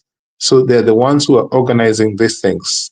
That's why I asked Alex earlier on, why was Kitengela chosen as the place to be? You know, because, and Alex answered it very, very well. In fact, even said that if such a rally were held at Kamukunji or somewhere near the city, the people would be targeted really badly. You know, the goons of Kina Aladwa would be coming into town to wreak havoc onto young people. So I think this was really solid thinking. But I hope that the momentum continues and that we don't sleep thinking that this is the only way out. Our Kina Sifuna, especially Sifuna, should start having a high security detail, because it's not a walk in the park, as we have all agreed here before, that we're not trying to make Ruto a superior person, but we know that he is not an easy person to deal with. So I believe that the best, one of the strategies that can happen is that those people who claim to be at the top of this idea, of this movement, their security needs to be revamped completely. And I'm even nearly thinking that the way I was so afraid of having someone like Babu Owino in me, I call this guy Paul Ongili. Paul Ongili is real name.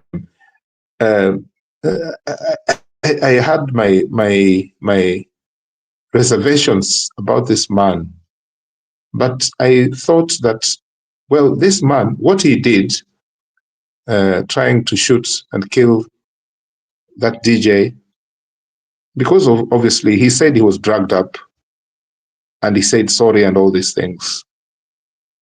The mother of that DJ, she died last year, or was it the year before? Babu Owino, it is up to the people to decide. But for me now, I think I've reached the place where I'm fed up so much with William Ruto that I don't fear Babu Owino anymore. I think that people should style up and they can join this movement that Kina Sifuna have started. Let them not do the same thing that our leaders have been doing in the past. That you are flying about with choppers and showing off all this nonsense. It has to be door to door. You have to have the same energy that you're bouncing off.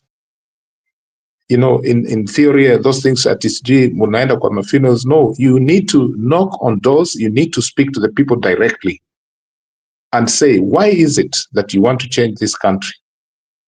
Is it a joke or it's not a joke? If it's a joke, then continue those things of funerals and making reckless, stupid statements. At your, huyu alisema hii, sijui what? No one cares. So that is where I find that maybe Sifuna's message should be a little bit a prepared message that is, you know, that is either written down or agreed in a meeting that this is what you're going to say.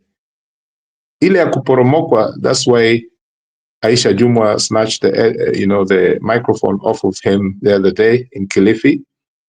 Iyo ikae. Even Raila Odinga had speech writers. Not that he had to read the speeches, but he had the speeches, you know.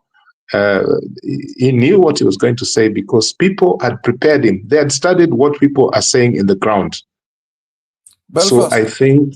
I have a question for you, Belfast. Go ahead, go ahead.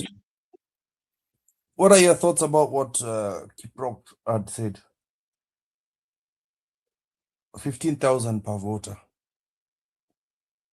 should we dismiss it or take it take it seriously?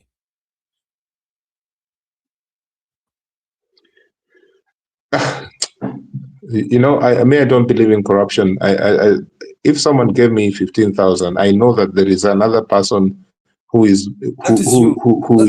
That is you. No, but I know that there is some people who need it more than me. Some people, many people who need it more than me. So I will not take it. And that's a similar situation in Kenya on the ground. There are some people who need that money more than others. It's a very, very sick situation. And that is what is going to happen. And that's what has happened in our campaigns. The leadership will, if you say that you're going to take the money that William Ruto's UDA is going to thrust onto your face, will that change your vote or not? We have to ask that question. How is that going to, change your vote? What we need to concentrate on is that, like right now, I believe that we are having a leader or two leaders who we think that can be the best of the worst. And to me, I think if they've decided that it is Kalonzo Musyoka, Sifuna, Edwin Sifuna, and Matiang'i, or Karua, I don't know. If they have decided now that these are the people, then it doesn't matter about money. The government is throwing money at you. This money that is being thrown at people is something that we have seen from time immemorial. It has been happening for a long, long time. Moi used to do it through the fundraising of Harambee. Okay, he used to bring a lot of money to schools, and then the district officers or commissioners will take half of the money back to Moi. False, checks and things like that. So these are things that have happened before. I don't think that these are the best things for us. I think that what we're doing now, especially on social media, is not. We're not doing knee-jerk things that we're reacting. I think now Kenyans are saying enough is enough, and they will prepare themselves the best way they can to change the country. These conversations are happening everywhere. This is just one of them, but these conversations are happening in so many places.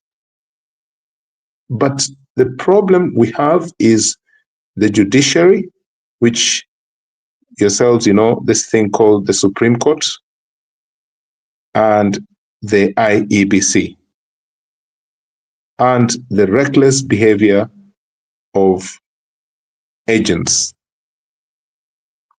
These are three solid situations that need to be sorted. But before we do all that, there are so many characters in UDA's, in Ruto's government, that people need to say, these ones need to step down, these ones need to be removed by force. I mean, if these characters are not going to be removed, then we're in a very, very bad situation. Kina David Chirchir, Kina Dennis Itumbi, and even to some extent, I would say like John Badi. But Itumbi is the prototype of Ruto. Yeah, this is Ruto now, and I think that those are the things that Kina Sifuna now should target. Kina Sifuna should target such people and say, these are the people who are going to wreck the elections. These are the people we deal with. Thank you. Sawa. Naona kuna video mbili. Kuna video nani amenitumia clip na akaenda. Kuna mmoja ametuma I think ni ya Matiang'i.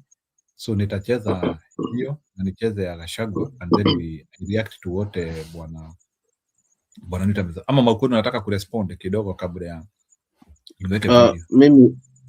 Mimi hata siku respond, hata nitakula kujituliza juu na nilikuwa na mwanajino leo, ni jaribu kumeza dawa nijitulize. Kwa hiyo langu tu ni kwamba kama kutakuwa na ule mwendelezo, kaka, utaongea na hawa ndugu zetu hapa ili kesho niweze kufika shule, lakini pia vile vile nilikuwa niweze kuattend kwa wazazi wengine ambao ni wale wa grade 7 ambao wanataka kujoin grade 7 ambao tu wamekaa nyumbani. Mmoja wao ni yule ambaye aliwachukua swali alipoambiwa ni bure, akamchukua mtoto shule na akarejeshwa naye, so nataka kwenda kuzungumza naye. So utaendelea na hilo, at least kile kitapatikana, maana kwenye mizani yetu naona nimebaki hamna. Sasa hakuna akiba ambayo naweza nikaeleza hii wiki kama last time. Unajua kukiwa kumebaki akiba this week nafanya, wiki nyingine kama kuna nini huwa nafanya hivyo. So at least kama ndugu zetu watachanga changa, at least kile kitapatikana kidogo ni 3,000 na 4,000 na 1,000 ngapi, zitasaidia mahali ili tuendeleze hili tunataka kuzungumza nalo, ili nikapate kutulia kidogo, nikimeza dawa, alafu nitarudi tu kama najua show haitafungwa mapema, lakini nikapata kwa kujituliza kidogo, kwa sababu tutajisikia amani kabisa.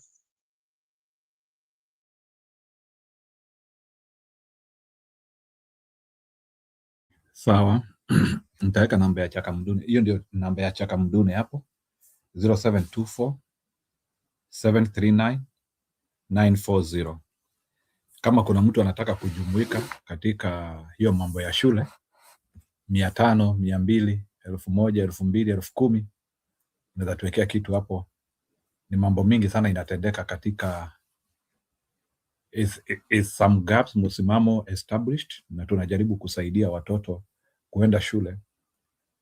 Unakuta wengine hata wanahitaji chini ya 1,000 ili waweze kukua shule. So and that one shows an extreme need. So please, kama kuna mtu hako na ngiri ama 500 tuwekee hapo ili tujue tutapanga namna gani. They are doing kuna watoto wamenunuliwa school uniform, kuna wengine wamelipiwa pesa ya kuanza shule. Yeah, there's a lot happening. Hao watoto wote hao ni kata ya matoleo yenu hapa. Hawa watoto mnaona, hawa watoto wengine wao mnaona hapo ni kata ya matoleo yenu. So please, hawa watoto mnaona hapo, hao ni kata ya matoleo yenu.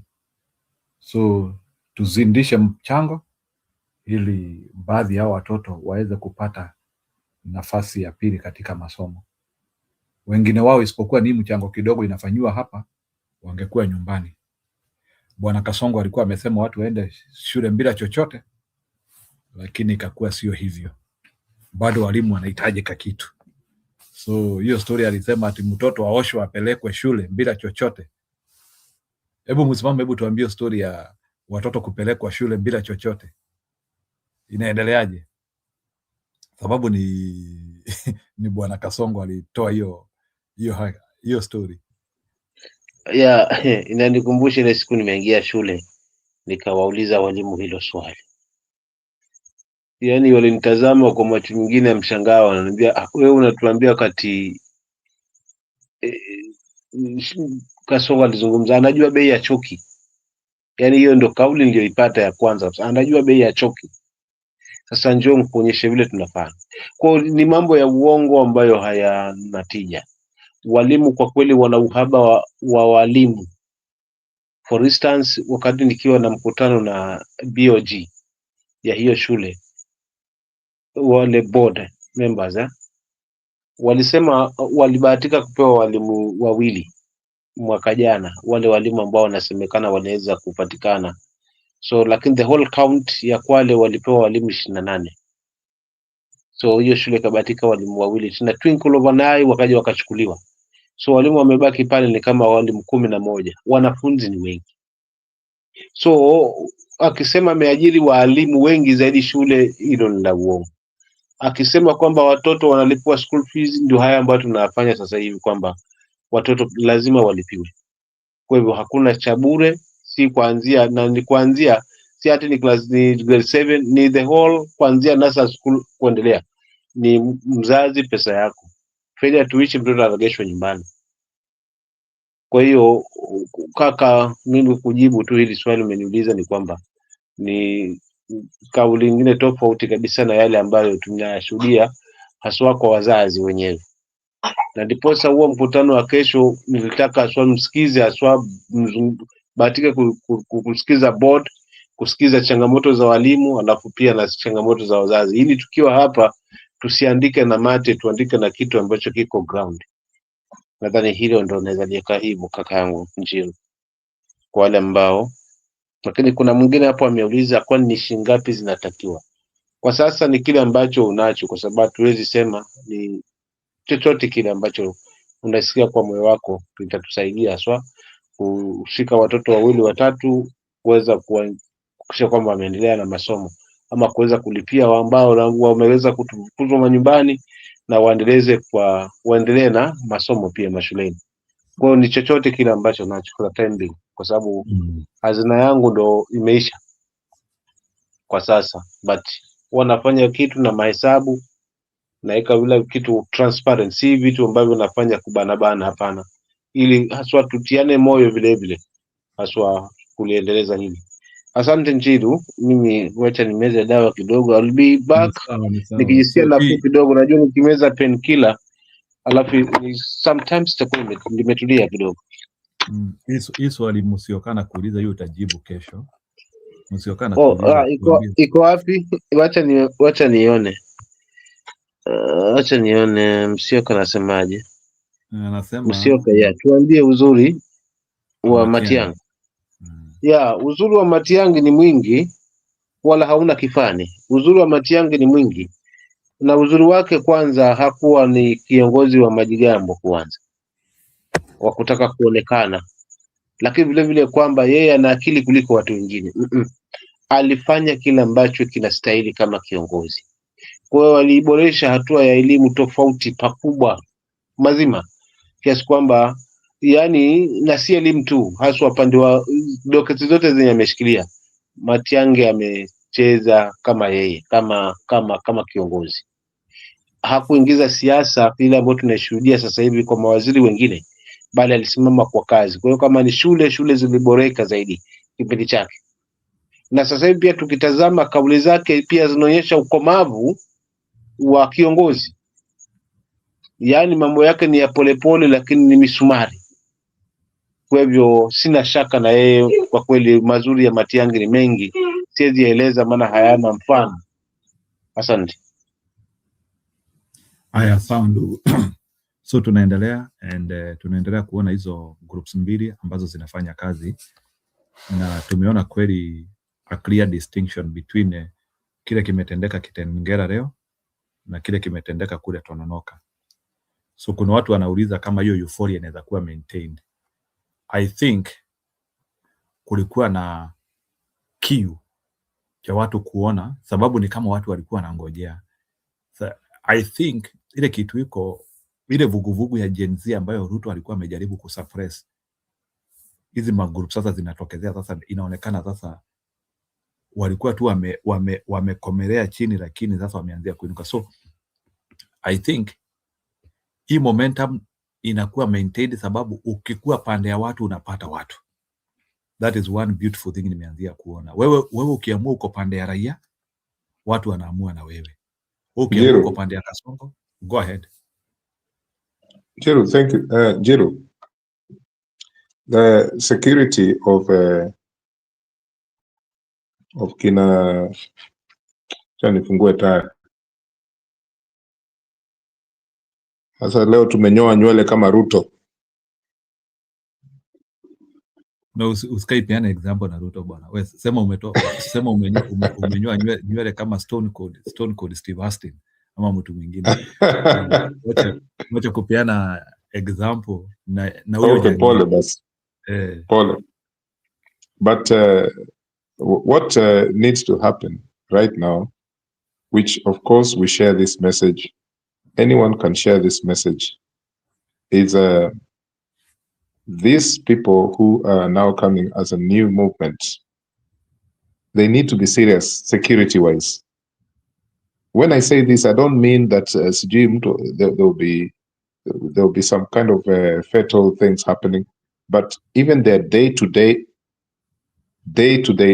daily plan, weekly plan, what's in their diary.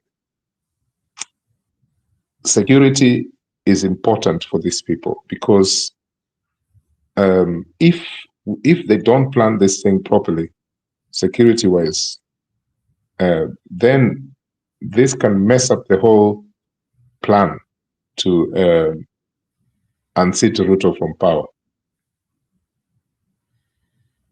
I saw huyu mama huyu anatoka Kisii, huyu Omanga. Unajua huyu Omanga? Omanga si alipatiwa leadership, sijui yeye ni board of directors KenGen last year or the year before. She's still in KenGen. No, I think alikataa.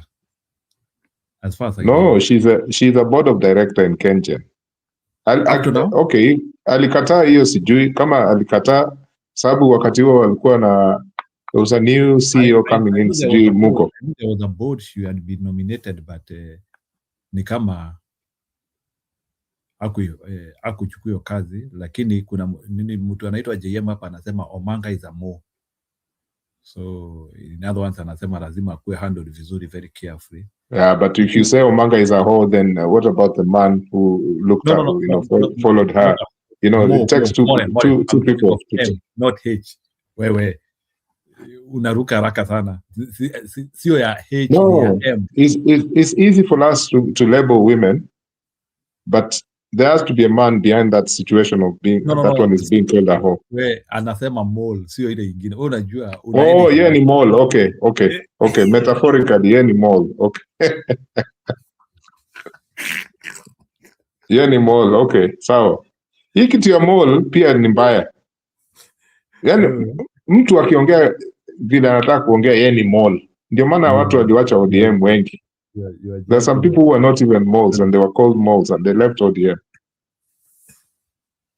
But Omanga has left something on her social media today or yesterday, where she's saying that the time is up na si ati tafadhali. So these were the key people for Ruto. Can you imagine if that one there is a similar thing that will mean that I don't know why I keep targeting Itumbi, but I think if Itumbi leaves that Ruto government, one of the things we know is that the whole thing will crumble. Because in digital propaganda, this man is like Steve Bannon of Donald Trump. And of course, Steve Bannon na Donald walikosana. Huyu Itumbi is a very important person in Ruto's government, even though we think that he's not.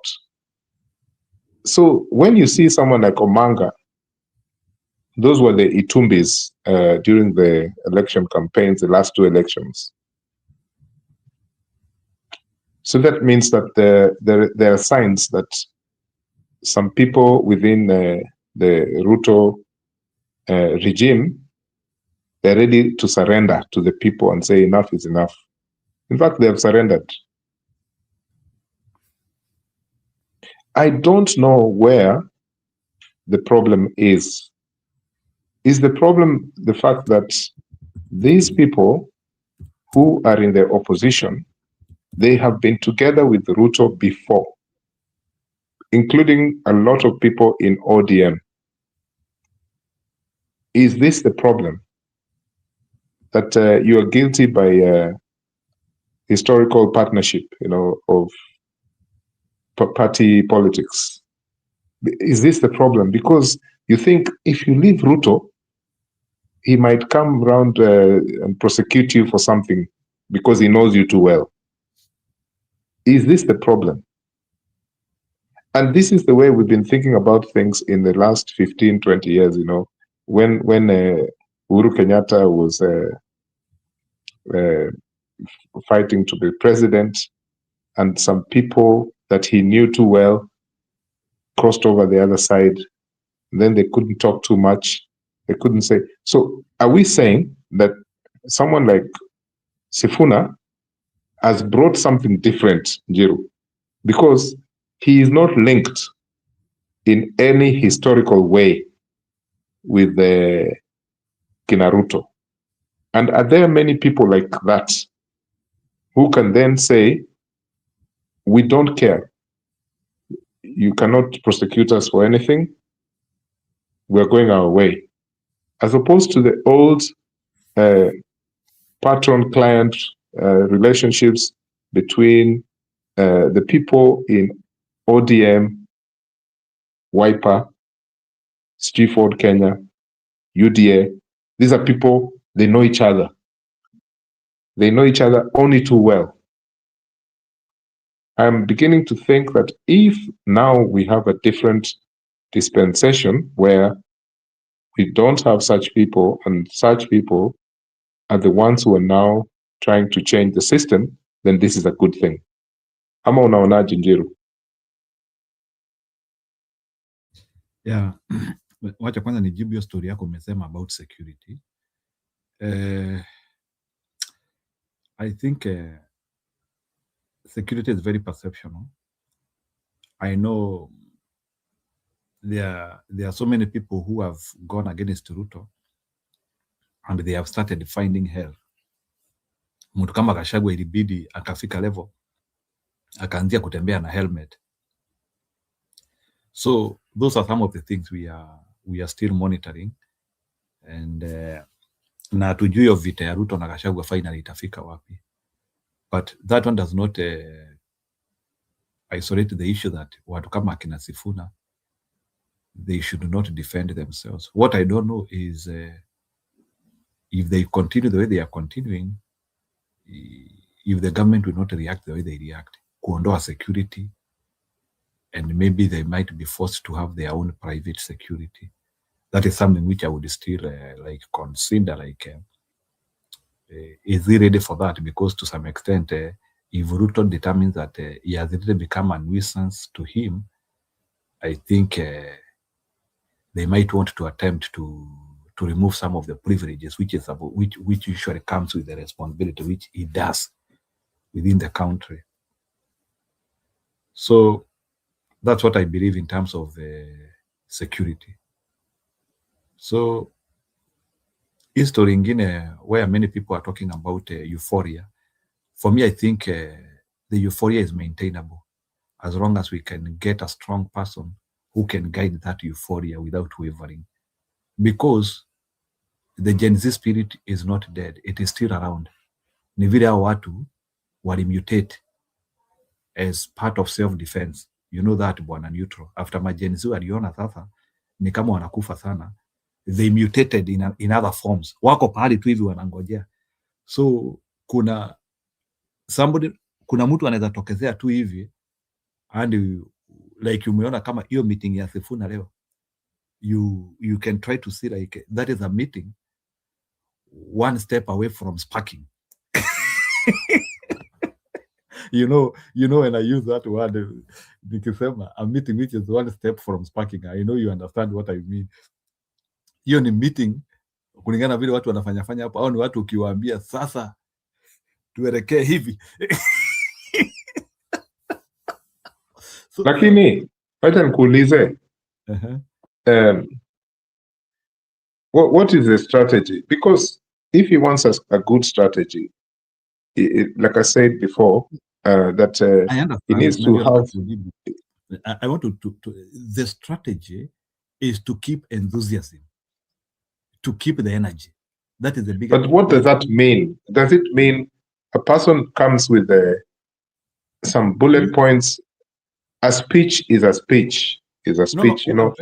What I'm trying to say is the strategy until 2027, because now it looks we are going to 2027. The strategy is simple. The strategy is to keep the voter alive and aware and mobilized. So do you know that this all these splinter groups are coming up is to make the whole environment alive, so that now these people can easily be guided to where they are going to vote.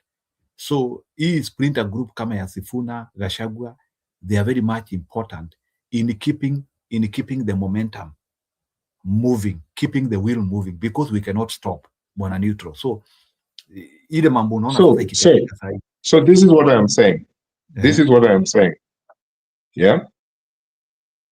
If he wants this thing to be even legally,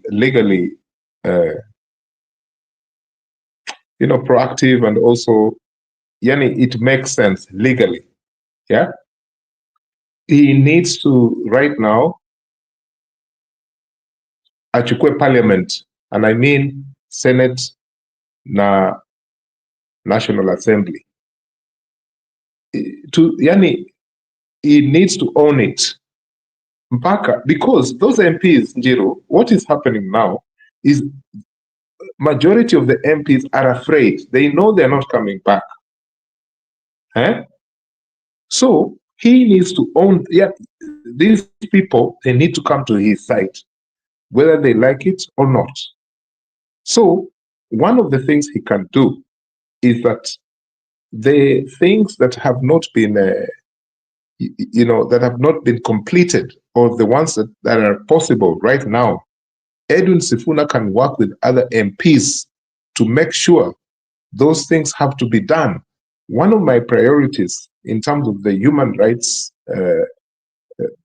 goals, that he needs to do is to find out if there can be an inquiry into the deaths of those young people who were shot in 2024 outside the parliament buildings, as one of his missions to work legally to find out what way can we solve this problem, because no one else has done this.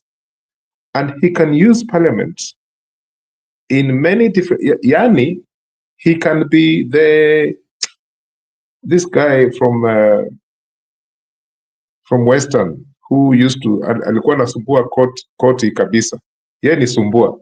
Hata nimemsahau jina huyu jamaa huyu. Atuoli ajui kazi yake, lakini huyu jamaa anajua kazi yake huyu. Ako Senate. Anatoka Western. Wamtambua Njiru? This guy was always in court during Uhuru's time, Kibaki's time. Okia. So why can Sifuna not be an Okia, a legal Okia, where there are so many pending serious issues, and those MPs who want to get back to parliament, they have to work with Sifuna in order for those private members' bills and things like that are enforced into parliament. They should not be afraid that there is one person called Wetangula and the other one from Coast called Kingi, Kashoti.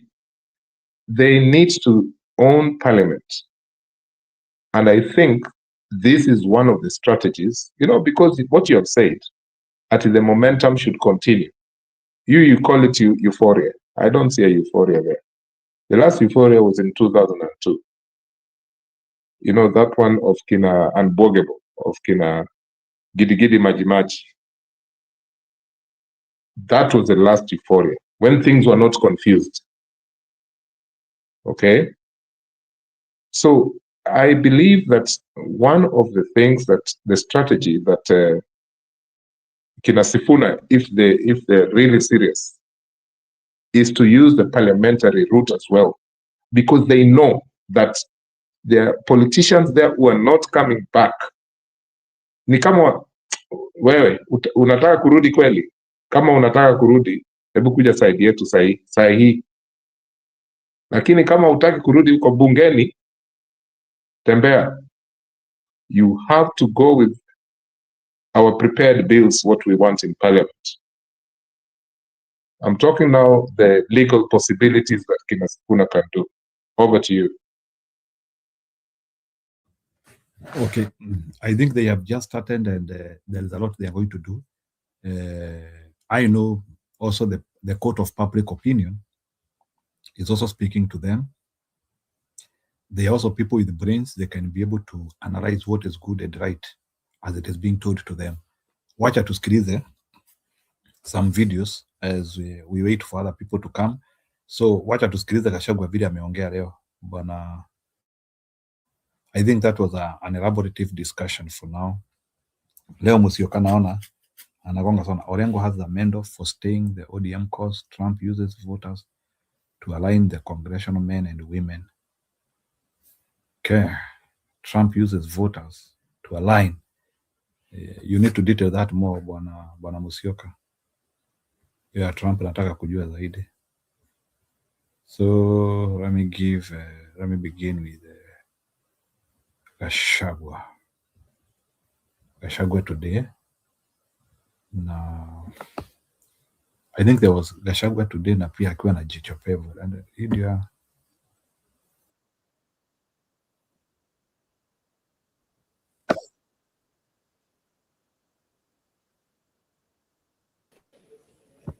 Reverend, thank you very much. Ye ndĩroririe andũ akwa o ndĩ Mũgĩkũyũ na nĩnyendete Gĩkũyũ na nĩnyendete mahunjio ma Gĩkũyũ na nyĩmbo cia Gĩkũyũ. Ndĩrauga ndiĩrĩgĩte gũthiĩ kanitha ya Gĩkũyũ Nairobi. Ndĩroria mũndũ wĩrĩrie nĩkũ kũhunjagio na Gĩkũyũ Sunday. Ndĩrerwo second service ya Zimmerman nĩkũ kũhunjagio. Ndĩragĩcaria kamande mu Afrika ndĩramwĩra thiĩ kũu ũthaithe mũtungatĩri no mwĩre ndagetigĩre ũmũthĩ ndikũhũrwo ũtũmĩtwo thigari cia gũtũrangĩra. Ndĩramwĩra mwĩre ndagetigĩre tuoka tondũ tũhoe hamwe tũine hamwe. Wa mbere mũtungatĩri niĩ tondũ nĩgĩthiĩte kanitha cia PCA Kenya kaingĩ ndirona kanitha ta ũyũ magegania. One app, one platform for you to do all your messaging, all your communication with your team. Connect team made our forms and checklists. What a beautiful church. Ashirika. Nejo wero ninyi murutite. Mwihurire iruhi. From the architecture, the lighting, the ambience, the environment, the sound, the choir, the praise and worship, the youth team. Ni umuthi ona ndingiaga gwika undu ungi gukoma nginya ndote mugukena. I am very happy. Ati mwakire mwathani kanitha wa magegania, kanitha muthaka, kanitha mwega wina warie, ati ona members mangĩingĩ hatia nĩ makuona wa gũikara. Ndĩrenda kuga pongezi na nĩndeka wega nĩ gũka gũkũ tondũ no ndohĩga. Ndeciria atĩ kanitha nakire na shirika PCA karacindana nĩguo ĩ mbere. Nĩ mwatwenderia guoya. Number 2, mchungaji. Ndio wokire gũkũ kahinda kaigana atĩa, but ũrĩa ndona we mũtungatĩri nĩgũcia nĩngũgwetha ngũthĩnjĩre atĩ kanitha ũyũ arũme nĩ aingĩ gũkĩra atumia. Tũkoretwo na thĩna mũnene mũno kanitha citũ tũtigĩirie atumia na ciana. Ati 107 arume amamuro. What a day. What a day. Ni arume watuweka challenged. Tunategeidia atimia kanitha wa mwathani. Ni woko Zimmerman. Ndona riu itugecia kanitha uyu ni arume aitu. I am very happy. I am very, very happy. Mutungatĩri nĩ ndakena nĩ ciana ndona haha cia youth. Ciana icio ndacirora iciarĩirwo Nairobi no iraina Gĩkũyũ kĩrĩa niĩ nyinaga. Ndakena mũno atĩ ũndũire witũ gũkũ Nairobi wĩkuo. ate yuthi itu yukite kanitha-ini iraina nyimbo cia Mũgĩkũyũ. Niĩ nĩ ndakena mũno na ngĩkiugia atĩrĩrĩ nĩ ndakiona kanitha nĩ ĩgemetie kwaya na mũkagema mũno. Ndona haha praise and worship mũgekonyora mũgethondeka mũgathakara. Ndona ningĩ arũme angĩ mokĩte haha mena mĩbuto ya black na ya navy blue, shati cia white na tai. No ciana citũ youth yakwa the Gen Z no matarĩ na uniform. Na rĩmwe maina wega kana mũtirĩga wega. Rĩu niĩ ndarora ndakiuga atĩrĩrĩ inyuĩ kwaya tondũ mwĩhumbĩte wega rĩ, praise and worship nĩguo mũkĩgemete rĩ, arũme nĩguo mũgemete rĩ, youth ĩno rĩ ndingĩkĩmĩhumba uniform ya mahĩtia.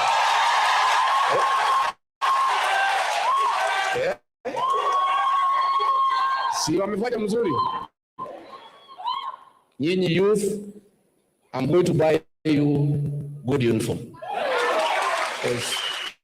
Niĩ mũtungatĩri gĩkeno gĩakwa nĩ gĩkĩ. Rĩrĩa tũrahũrana na njohi na ndawa cia kũrebia nĩ ciana citũ. Gũkũ Zimmerman ndakora yuthi makaina nyĩmbo cia kũgoca Ngai witũ. Na nĩ ndakena mũno. Tondũ nyũmba ĩno itũ twĩ hatĩka-inĩ nĩ ũndũ wa ndawa cia kũrebia na njohi cia ibango. Ciana citũ ikomaga mĩtaro. Rũrĩrĩ rwitũ nĩ kũhuka rũrahuka. Rĩrĩa ndarĩ obici ndahũranĩte na njohi na ndauma obici nĩ yacokire.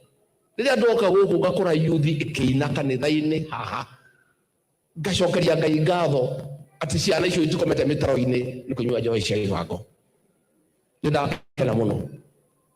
Niĩ nĩ ngũhoya andũ a kanitha nyũmba ĩno itũ ĩ hatĩka-inĩ ĩkĩninwo nĩ njohi, ĩkĩnyitwo nĩ ndawa cia kũrebia. Rũrĩrĩ nĩ kũhuka rũrahuka. Hinya witũ nĩ ũrũmwe witũ na ũingĩ witũ. Ndauga atĩrĩrĩ njihĩtie aciari arĩa mwĩna megũtha mũtikĩnyongerere ciana cia rũrĩrĩ, mũtinyongerere.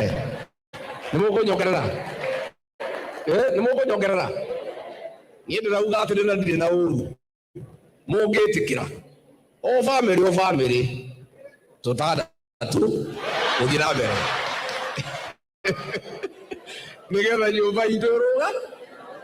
Katiguo andũ aitũ nyũmba itũ ĩke atĩa?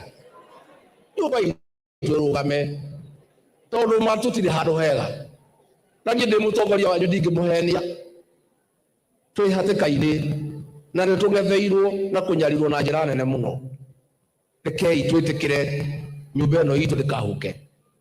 Ciana nĩ igĩo nĩ kĩrathimo kuma kwĩ Jehova. Ithuĩ ona twarĩ kenda gwitũ na no twathomire na maitũ ndarĩ mũthomu na baba ndarĩ mũthomu. Onawe tũtandatũ mwathani nĩ agũgũteithia nĩ ũkũrera. Nyũmba ĩno itũ ndĩgakĩhuke nĩgetha tũkorwo twĩ na ũingĩ, nĩgetha maũndũ maitũ maikare magĩrĩte. Ngĩrĩkia mũtungatĩri niĩ ndĩ wa mũtaratara, ndĩ wa Kirimara West Presbytery, Ruguru Parish, Igajo Congregation, wa Munyoro District. If you're a Christian thinking about starting a business, don't. Starting a business is a terrible idea. 95%. Oguo ndikiuna wabo tondu no uthitake kwi moderate. Oguo wajũria ũmũthĩ tũtikarie maũndũ maritũ, tũhutie tu hanini, no tũtikarie maũndũ maritũ kanitha-inĩ. Na ndetĩkĩra tondũ parish minister kwaria icio no watho. Ithuĩ andũ a mũtaratara hau nĩho tũrũmagĩrĩra. Mũtungatĩri ũyũ nĩ anyitĩrĩrwo. Nĩ mũkũmũnyitĩrĩra? I'm so happy kwanza nĩ kũingĩria arũme kanitha-inĩ. I am very very very excited. Tũngĩtũraga kanitha-inĩ na nonyenaga ũrĩa gũikarĩte. Koguo mũtungatĩri ũyũ nĩ a-supportwo. Na niĩ ngĩrĩkia mũtungatĩri, one thing I want to say, we want to ask the government to respect the sanctity of places of worship. Ile vita tumeona kanisani hasa ya PCA, we were attacked in PCA Mweki, we were attacked in PCA Kanibangi, we were attacked in ACK in Wetima, and that attack of Wetima reminds us of the 2007 attack on Kiambaa Church. We want to ask government, uchunguzi umemalizika na All the officers who attacked us in Wetima have been placed on the scene. Kwa member of parliament walienda kukula chakula baada ya kupika kanisa inajulikana. Lakini tunaona there is reluctance to forward the file to the DPP washtakiwe. Niambie serikali, until those people have been prosecuted, the Church of Christ cannot forgive the government. Wapeleke hao watu waliumiza sisi kanisani. Kwa sababu hiyo maneno ya kanisani, attacking a place of worship is a terrorist act. And all those who attacked Wetima Church and other churches are terrorists, and they should face the law, because that is the right thing to do. Kati wadu waitu niye kwenda demo menye liya ishimura tuwaka nao haha ile tuweka mke mamenye na mamenye jeshi yako ya ruri ili yakitagira ruri lutikora dhena alafu wapi mtu yangu anilete hiyo kitu ya kwaya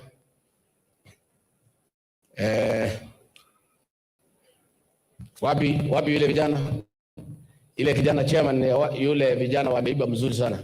Nyinyi you are great guys. You are good people. Where do you chairman? Great guy. Yeah.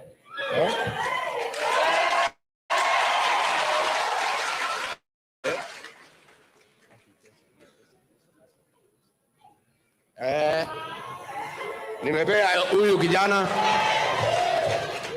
1,200 wanunue uniform watengeneze uniform. Sawa? Mwafrika amesema ameongeza 100 wanunue uniform nyingine wa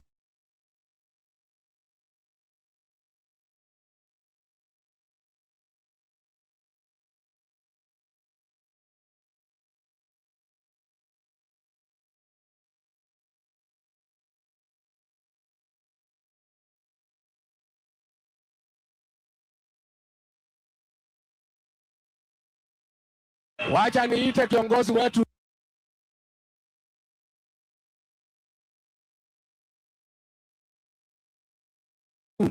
Unajua pale Mombasa katika United Opposition tunataka kuwa na gavana wetu Mheshimiwa Kalonzo Musyoka, na mimi na wengine tutaongea tukubaliane candidate wetu atatumia chama gani, ikuwe DCP, ikuwe Wiper ama ile tukubaliana. Nani kijana shupavu anaitwa Mohamed Ali Jicho Pevu, kijana ya maana.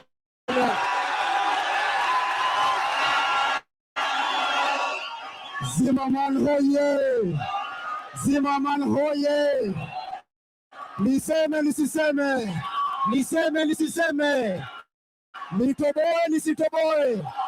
Mimi nataka kuleta ujumbe hapa katikati mwa jiji la Nairobi ya kwamba kule Mombasa atakayeongoza jeshi ya nchi kavu ya wanamaji na hewani kupitia Rigiji na Kalonzo Musyoka na United Opposition atakuwa ni Jicho Pevu. Na nataka niseme hivi, wakati wa vijana kusimama imefika. Sisi kule Mombasa tunasema kama noma na iwe, kama noma na iwe. Vuguvugu la 3 limeanza. Tuko na wazee mbele yetu ambao watatuongoza na hekima. Ukisikia kule Kitengela vijana wanafanya kazi, Siaya kazi inaendelea, Central kazi inaendelea, Kisii kazi inaendelea, Ukambani kazi inaendelea. Ukiona Jicho Pevu ujue kuku kashatolewa manyoya, kazi imebaki ni kukula. Si namna hiyo? Na wale wote wanaoeneza propaganda wajue ya kwamba His Excellency Rigathi Gachagua na Kalonzo Musyoka wamekaa chini na wamekubaliana simba ni mmoja, ni gurume pwani mzima, nilete watu wa pwani kwa hesabu. Si namna hiyo? Mnakaribisha watu wa pwani na msikuwe na wasiwasi. Yule wa kule Bonoko anajiita Sultan, mimi ndio dawa yake. Si mnajua namna hiyo? Eti sasa nasikia nataka kiti ya deputy president. Nitakuja na makasi, nitamunyoa design mbili, upara upande moja na upande mwingine. Sawa, si namna hiyo? Watu wazima, mko tayari? Mko tayari kutembea na sisi? Mko tayari tuende katika hii vita ya kukomboa Kenya? Hebu munionyesha kwa mikono, kwa mikono, kwa mikono, kwa mikono. Basi mimi nasema asanteni sana. Nilikuwa mgonjwa kwa miaka moja, nimeanza kutembea, na sasa mimi katika hii siasa ninataka muniite mchezaji wa kupanda na kushuka. Asanteni sana na Mungu awabariki. Asante. Mohana tosha hatoshi, apewe asipewe?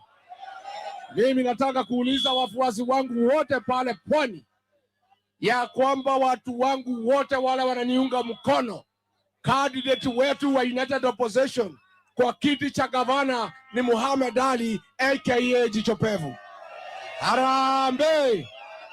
Sasa kuna wale wanataka viti ya bunge hapa Roysambu, na mimi nataka tuelewane. Wewe nikikupatia nafasi uongee, wale watu hawataki wewe, msipigie kelele. Tumekubaliana? Wewe shangilia mtu yako halafu nyama, na sitaki ati ukipewa kuongea unatoka na wafuasi wako. Hiyo ni kukosa nidhamu. Wewe uongee halafu uketi hapo usikie mpinzani wako anasema nini. Mimi nasema hapa Roysambu uchaguzi wa mbunge utakuishia nomination ya DCP. Mimi nataka hii watu yote muwachuje kwa mchunjo, munipatie mtu mmoja. Mtafanya hivyo? Sasa tuko hapo na bwana Shaban.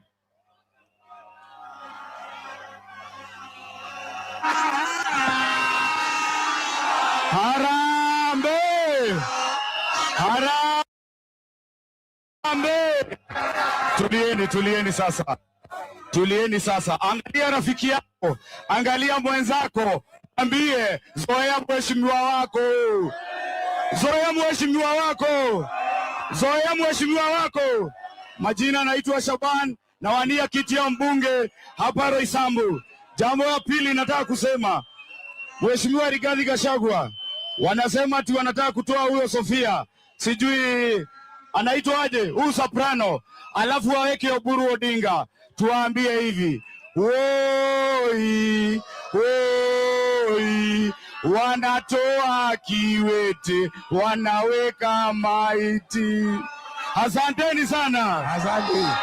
Haya, next MP Roysambu, next. Kiti cha mbunge, next. Kiti cha mbunge.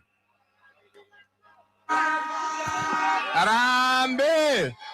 DCP, mimi kama Mogambi Dirango nasimama kiti ya MP Roysambu. Asanteni sana kwa kuja kusupport kiongozi wetu. Asanteni sana. Asante. Next. Kiti cha mbunge, next. Roysambu. Roysambu peke yake. Roysambu oye! Roysambu oye! Kwa majina ni Kanyi Kevin kutoka hapa Roysambu, na siku ya leo nimekuja hapa kuuza jina yangu. Mimi nataka kiti cha ubunge ili nipate kuwasaidia tujenge mabarabara, tufanye kazi pamoja kama jeshi ya Gachagua. Harambee! Next iko mbunge mwingine, member of parliament for Roysambu. Harambee! Harambee! Naitwa Jiji wa hapa Roysambu, George Geshoke, na tunasema hapa chama ni DCP. Your Excellency, karibu sana Zimmerman. Nisemea kwamba Ligi G vijana walinituma wakaniambia kwanza kwamba watakushikilia hadi tuwahi uongozi, na wakati tutawahi uongozi usisahau vijana kutoka hapa Zimmerman. Asante. Sasa mimi nauliza, hii ni wodi gani? Ngoja kidogo. Hii ni wodi gani? Hii ni wodi gani? Yeah? Mimi nataka wale wanataka MCA Zimmerman. Zimmerman. Zimmerman oye! Zimmerman oye! Kwa majina ni John Kamau Anjohi. Last time nilisimama na chama cha Jubilee, mkanipea namba 2. Uchaguzi mkuu wa mwaka 2027 bado upo mbali kwa takriban mwaka mmoja, lakini kisiasa mchakato tayari umeanza. Mwaka wa 2026 unaonekana kuwa mwaka wa mabadiliko makubwa ya kisiasa, ikiwemo kuhama kwa wanasiasa kutoka chama kimoja hadi kingine, na vilevile kuweka sawa mikakati na kujiweka katika nafasi bora kabla ya uchaguzi mkuu ujao. Mwanahabari wa masuala ya siasa Grace Ng'ang'a ana mengi zaidi. Mabadiliko ya ishara za kunukia kwa uchaguzi mkuu ujao yameanza kudhihirika katika eneo la Mlima Kenya. Mbunge wa Githongori Gathoni wa Mushomba, mbunge wa Juja Moses Koimburi na Mary wa Maua wa Maragwa, ambao awali walihusishwa na aliyekuwa naibu rais Rigathi Gachagua, sasa wameonekana kushirikiana kwa karibu na chama cha UDA cha Rais William Ruto. Msimamo mpya wa Mushomba unaonekana kuvutia sana umma. Awali alikuwa mkosoaji mkubwa wa Rais Ruto. Every time when you are opening parliament, we must go to State House, we must be told what to vote for, what not to vote for, and all we can say is yes sir. And that makes me very annoyed. Lakini sasa anaonekana kumuunga mkono kikamilifu. Kwa nyumbani niko State House wa UDA. Mushomba could depart from the opposition and move to government either because she has been talked to, persuaded, or she was a more. Mabadiliko haya ghafla yakizua maswali mengi. Wandani wa chama cha DCP wanasema chama hicho tayari kinaanza kupanga karata ya ni nani atakayepewa tiketi za ubunge katika maeneo mbalimbali mwaka ujao. Katika eneo la Juja, inadaiwa kuwa DCP inampendelea Alois Kinyanjui, mdogo aliyekuwa waziri Moses Kuria, ambaye aligombea kiti hicho mwaka 2022 na akashindwa kwa tofauti ndogo dhidi ya Koimburi. I think it's a good transfer. They can get Koimburi with his cases. We can get Alois with his eloquence and his ability. In any case, after his last abduction, we don't want to associate with him. Huko Githongori, minong'ono inasema DCP tayari ina mgombea mwingine inayehisi ana nguvu zaidi kuliko wa Mushomba kwa uchaguzi mkuu wa mwaka ujao. Hali hii inadaiwa kuchangia uamuzi wake wa kusogea karibu na UDA ili kupata tiketi ya moja kwa moja. At the risk she's taking, because she will not even be elected MP. Do you think you can do that for nothing?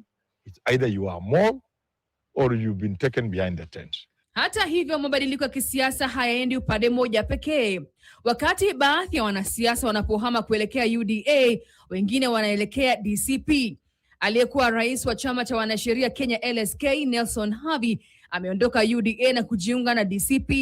Hatua yake ikionyesha kuwa DCP pia inavutia viongozi wa kitaifa wanaoona fursa ya kisiasa ndani ya chama hicho kipya. Needs is few loyal people.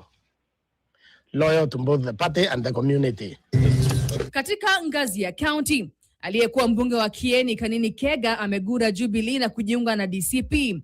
Inadaiwa analenga kugombea kiti cha ugavana cha Nyeri mwaka 2027, wakati gavana Mutahi Kahiga akiwa anamalizia muhula wake wa mwisho.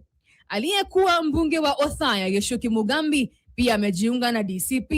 Hatua inaonyesha kuwa chama hicho kinavuta wanasiasa waliowahi kuwa madarakani na wanaotafuta kurejea kwenye ulingo wa siasa. Kwa Rais William Ruto, wanasiasa wanaojiunga na UDA mapema wanasaidia kuimarisha ushawishi wake, hasa katika Mlima Kenya. If Ruto continues being as unpopular as he is, you expect a lot more people for their own survival. For example, if you come from Mount Kenya, you know very well unless you are with DCP, your chances of re-election or election are almost zero. Kwa Rigathi Gachagua na chama cha DCP, changamoto ni kukuza chama bila kuwapoteza viongozi walioko madarakani kutokana na hofu ya tiketi. Wasemavyo, safari ya kesho hupangwa leo. Katika siasa za Kenya, uchaguzi wa mwaka 2027 huanza mwaka 2026 na sio kwa mikutano ya hadhara, bali kwa maamuzi ya mapema yanayofanywa kimya kimya. Grace Ng'ang'a, KTN.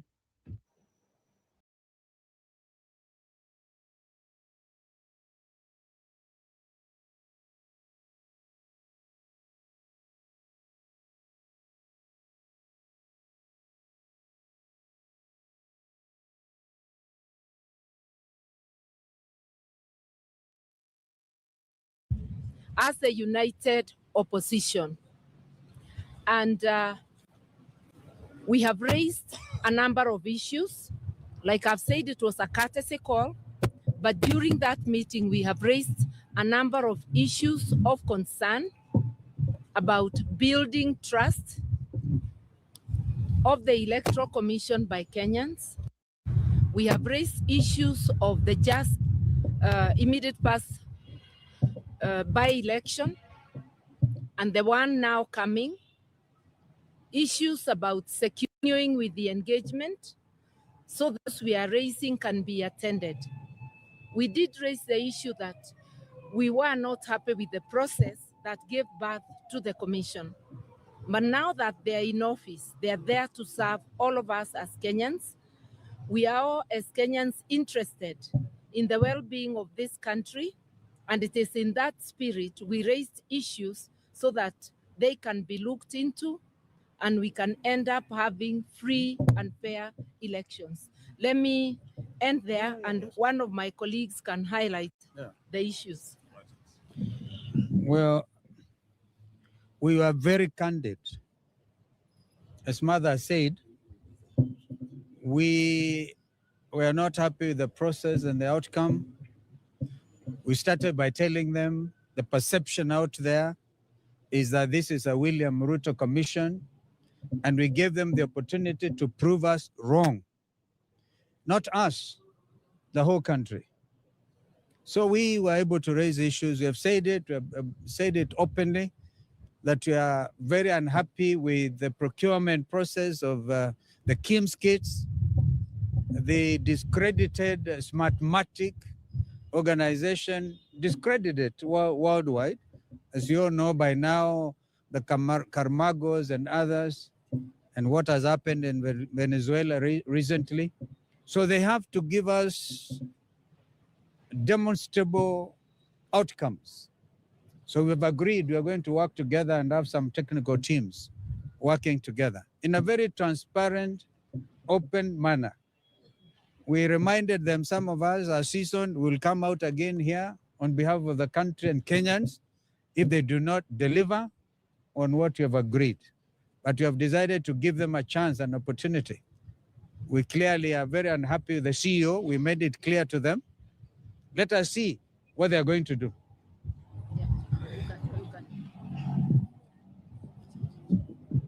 I think of great significance, which we need to emphasize, is this.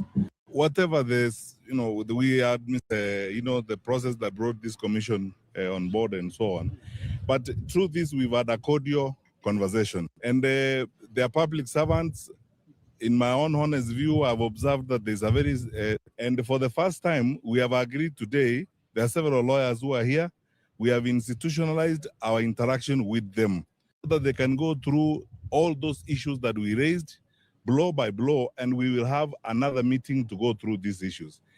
As long as a public and constitutional institution like this one is ready, willing, and available to engage, and as Kenyan leaders, because we are interested in the stability of the country, we are interested in the future of the country, and they are willing to engage us as we go forward. One of us said something very critical, which I need to emphasize here, that as long as they demonstrate and continue to show good faith as we move forward, we will continue to work with them, because this is important for us, important for the country, ultimately important for the stability. There isn't an issue we did not raise and out with the press, because we are dealing with public issues. These are not private matters. That document will be available and will avail it to the public of all the issues that we raised: procurement, security, management of the by-elections, the ecosystem within which we are now preparing for elections.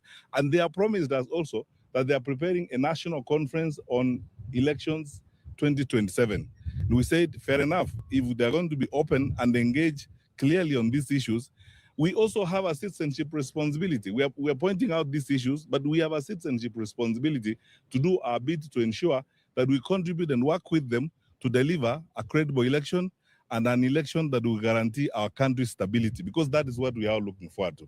I think that's all we can say at the moment, unless my colleague Eugene wants to say one thing. I think just to add that many Kenyans are very concerned that we're entering an election year. We've just had by-elections that had a lot of issues.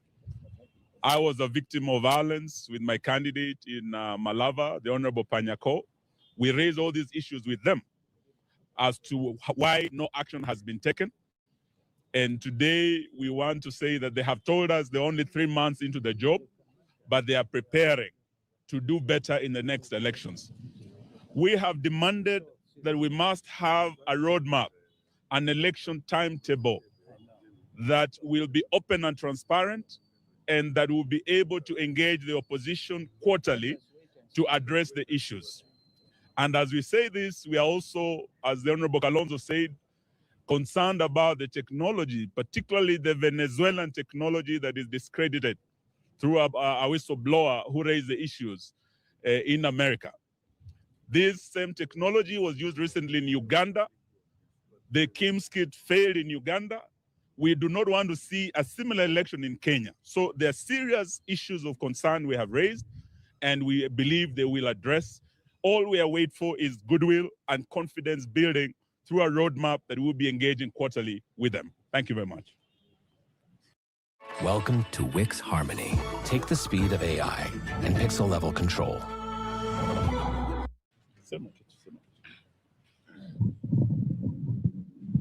I think we have had a very good engagement and very solid promise that they'll engage with us and they'll look at the issues. And we have told them we'll continue engaging as long as there's good faith. And we have asked them in the coming by-elections to address the issues of goonism and insecurity that was witnessed in the last by-elections. This will enable us to confirm that they have good faith. They have agreed that there were issues where goons took over polling stations, where cabinet secretaries took over polling stations and altered results. We have raised all those issues. But we'll see with the coming by-elections, we'll be able to see whether there is demonstrable good faith. And if that happens, then we'll continue engaging. But of course, if there isn't, because we cannot allow anybody to bangle the election, there is an option of mass action. We hope we will not get there. And we have told the commissioners on behalf of the people of Kenya, it's very emotive, and they need to prepare adequately, and they need to gain the confidence of the people of Kenya that they will deliver a credible election. Because if the people of Kenya feel it will not be a credible election, temperatures could rise and we could have a challenge that we don't wish to witness. So let's see. I think let's give them the benefit of doubt. They have really said they are happy that we came. They say the issues we raised are real, they are pertinent. And they have said that mass voter registration will begin on the 29th of March. We have told them we don't think that is enough time. They need to do it for 2 months or 3. They have said they will start with 1 month, which is good. And we take this opportunity to ask the Gen Zs, because the registration has been going on at the constituency headquarters, and most of our young people have financial challenges.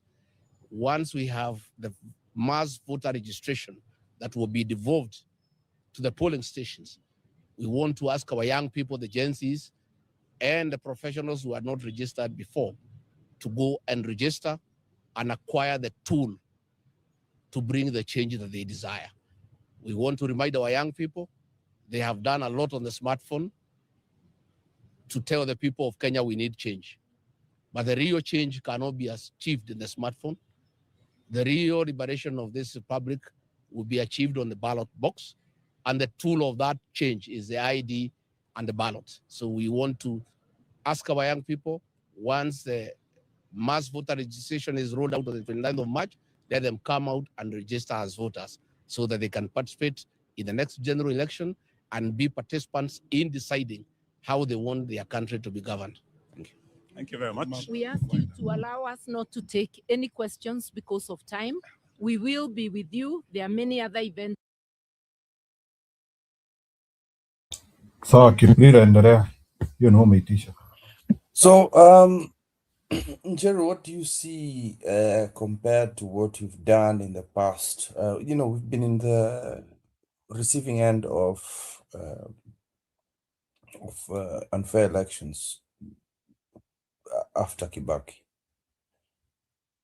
term 1. We've never had fair elections. And every time we focus heavily on campaigns rather than the process. And the most painful thing that had ever happened to me in elections was the 2017. 17 was the second most painful election because I was out of the country in 2007, yeah. I saw the violence. But by then I was very young and not very much interested in politics. I was the Gen Z of those days. But I'm talking about an election where I have teeth in the, I have invested interest. 2017 and 2022 was number one for me because this was the last chance, because I knew what Ruto was for. If you look at 2007, Raila gave up. We didn't even clean up the election process. All we did was accept the premiership, a position that was not constitutional. Then later on, Raila was not taken up as prime minister afterwards. Mambo City kaendelea hivyo. We moved over to 2013 elections with the same problems, with the same issues. Two criminals were already being taken to Hague and all that stuff. And what I fail to see as ODM being the most popular party, having somebody that we viewed as an intellectual, political intellectual person, is these are issues that are always been left last minute. I have never understood that, where we know that there are problems with elections. I know that Ruto was postponing the creation of IEBC, so that was outside our preview. We did try to speed it up, but now that it's here and we've got by-elections, blah blah blah, and we had a litmus test, tukafanywa mambo vituko. What I'm trying to say is, now that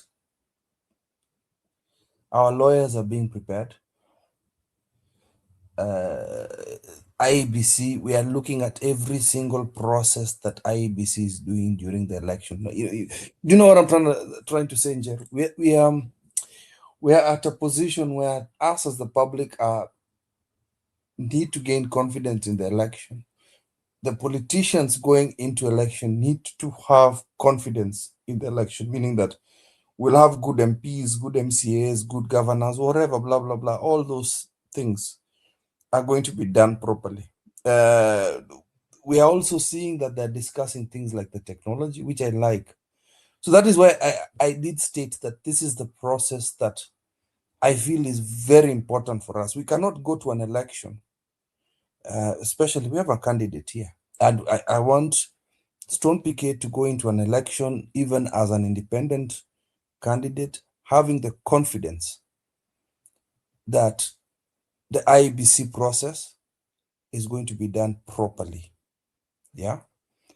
You're talking about Chirchir. We have an IT person also on the other side. We've got Matiang. So there's counteractive measures. I like the process. Tell us what you're doing.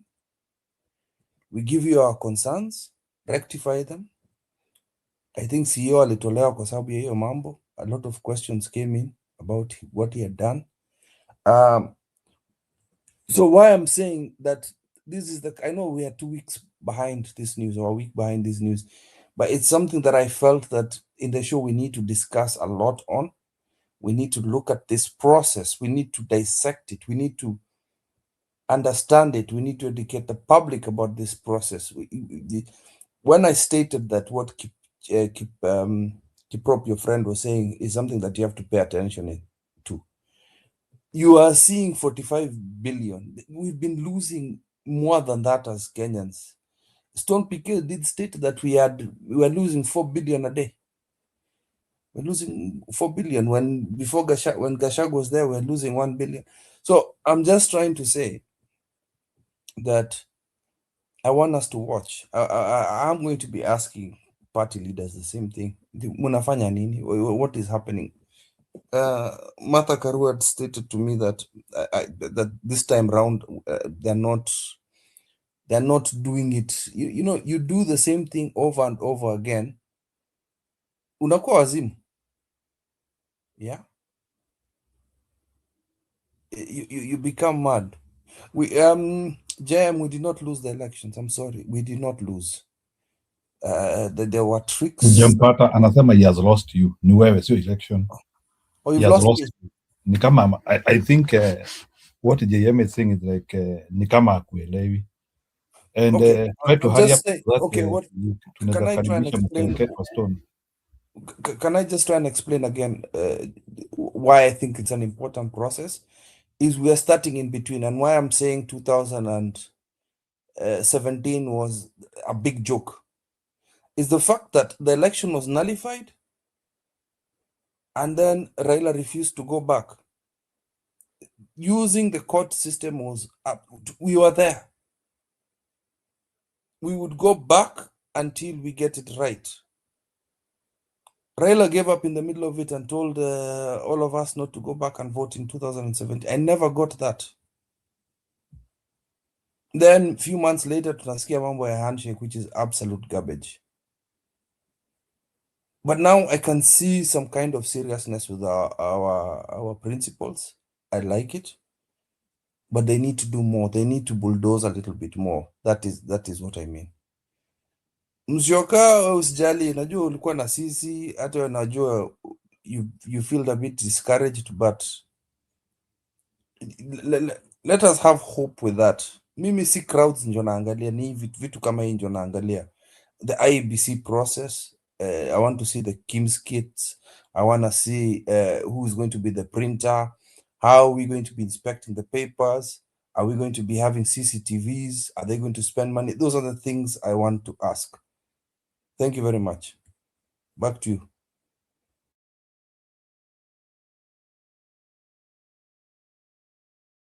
Sawa, Bwana Stone PK, karibu. Najua hatujakupata for long. Unakuwa unasikiliza chini ya curtain. Can you react to what happened today? Sifuna, Tononoka, fire Hata si ambia fire. mambo ya IEBC kwanza bana, tumalizane na IEBC tuingie wengine. Haya ni sawa, munaweza jibiana naye, that one is okay. You can react on that. You seem not interested in the IEBC stuff. I don't understand, Jeru. No, it's not that I'm not interested. Ni vile I want to give Stone PK a chance. I don't want to react. Nita react after Stone PK, please.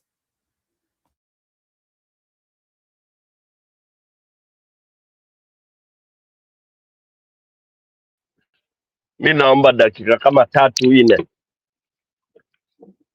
niweze kutiririka vizuri. So for you, Njeru, I want you to react to that. Haya ni sawa. Story ya IEBC. Yes. Mimi ile kitu nitasema tu hapa ni Ruto akituibia kura, we show him hell.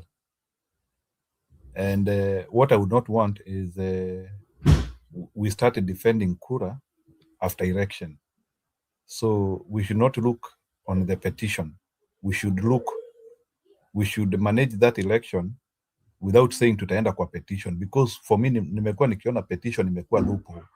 So mimi ningetaka at least for now we make sure that we look for concept ya kuchunga kura, if that concept is there, na kuhesabiwa na watu wetu watangazwe na Ruto azimateriate kura zetu. So between announcement na kupiga kura tukue na strategy hapo. So without saying that tutaenda Supreme Court. So Supreme Court, that is a game for losers. So we make sure that before Supreme Court, we have an enough process to make sure that much of our people have been announced. That's how I would respond to that. So we think. So nitasema kama the problems. Can I ask you, what problems did we have in the previous elections? I'll give you one. The presidential results come too late. Number 2, ghost stations. Number 3, this issue of mobile, what was it again? Mobile polling stations. Number 4, these machines, the data center, kufungua server, hiyo ndio kitu ingine ya mwisho, the opening of server. we should have access to those servers ourselves also. So I want you to go around those issues. Are they issues that you think Matiang, Martha Karua, Kalonzo, and their lawyers are discussing? Why we need the lawyers involved? You know, Kidogo, yeah. Martha Karua has experience in election. She knows the elections from 2007 to now. So hata wao sasa waketi chini and they look for methods of how the president can be announced without kura zake kuibiwa. I think all those guys have enough experience. Gachagua ako na experience hapo from Ruto side. Martha Karua has experience. So if they are not able to use that experience for their advantage, then mimi sioni. So they have to sit down na watumie, because they are not aliens in the government. Wamekuwa kwa serikali. Waketi in their planning tables and they look at all loopholes. Na waanzie kujua ni barabara, what need to be done in all specific places which have glares. And I think ndio wanajaribu kuconverse na mtu kama Ethacon. So as they are conversing with Ethacon, wakiona kama Ethacon kuna vitu as make sense, they have to shout them out, including even printing of papers from Al Ghurair, wale wana printing kule Dubai. So for me, I think they have to look at it in a holistic form, planning, wale watu ambao wanapanga kura, manene ya agents kama vile nani, sijui kama ni JKM amesema agents hawakulipwa. So we have to look at it holistically. Pia tuulize, agent hata akilipwa, does it mean that atamani kura yako vizuri? Those are things we have to ask. Kama naye agent wako hata ukimlipa ngiri moja, alafu sasa naye Ruto akuja mgonge ngiri 3, what happens? Do you still have loyalty from them? So bwana Kip, there is a lot which is involved in it. Vile Gachagua anasema uchaguzi itaishia in the ballot. So vile wanasema uchaguzi itaishia in the ballot. Is it true that uchaguzi ikiishia kwa polling station, I mean, so kwa ballot, uchaguzi ikiisha kwa polling station na uzuilie magoons kuingia na kuingiza maballot papers, chances are that mtu wako atakuwa announced. Those are things to do. Because what we should prevent is a petition.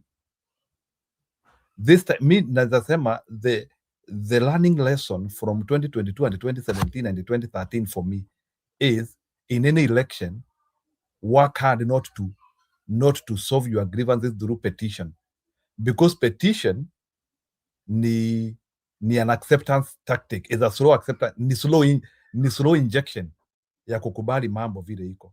So for me, ningesema this time around, that's why I'm talking about petition, because for me petition is a big thing. We plan things without thinking about petition. Now, that's what if there's a way in which we can plan our issues without petition, I'll be very happy. We plan things without thinking about petition. High Comfort, I think you can jump in, madam. Wacha tuende na mtaratara kidogo. Stone PK, kama huko unaweza endelea sasa. You know the issues we are responding to. Ili naye Sawa. Let me Jambo. No, just continue. I've just joined in. Okay. Yeah, let me say Jambo to keep Njiro na Comfort. Yes, it's unfortunate I was not able to join that time when you had some people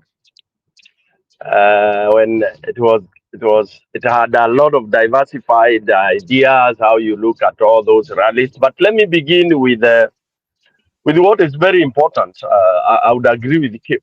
I would agree with Kip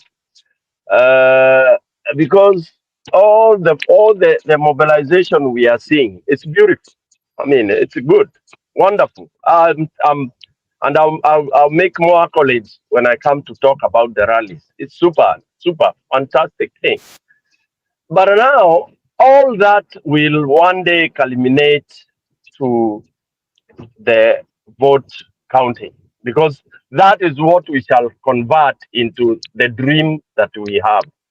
Now, On the side I posted, I typed some various questions, only that maybe you are a bit overwhelmed at that time. There was a guy there who was trying to give us and tell us how Ruto will win and all that and all this, and what he will do, the 45 billion, the blah, all that. And then I asked, and I will ask now, can we? Oh, Njiro is gone. I like when everybody. Niko hapa nasikiliza.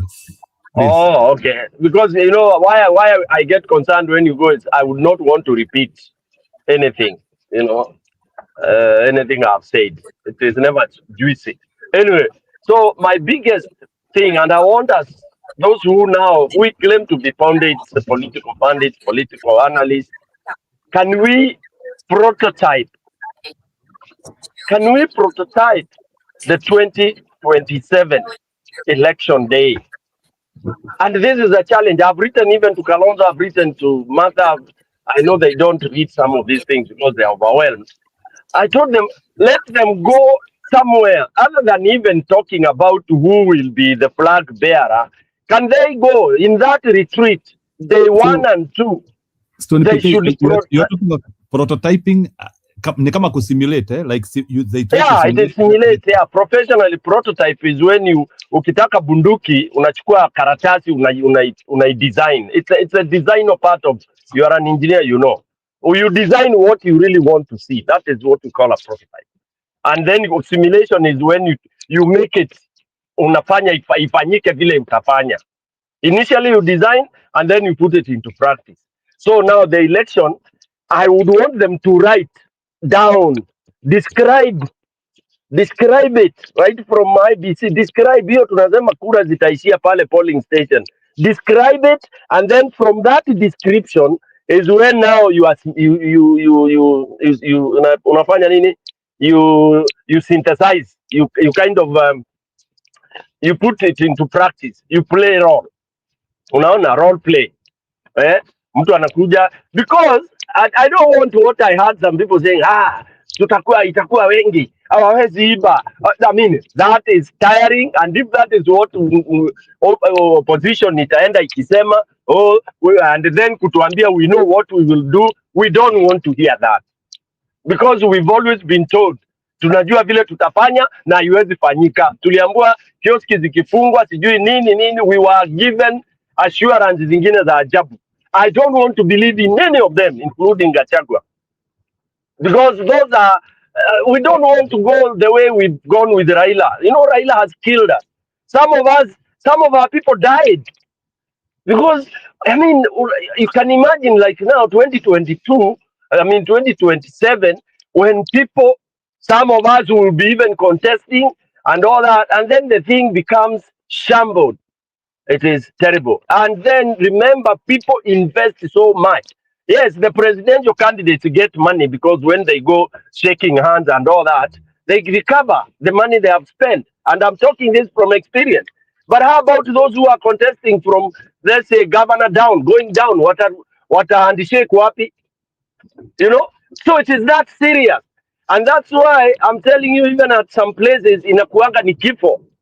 When somebody is trying to steal my votes and I have a gun, I'll shoot you. And then I'll come and talk later. Tutaenda kesini baadaye.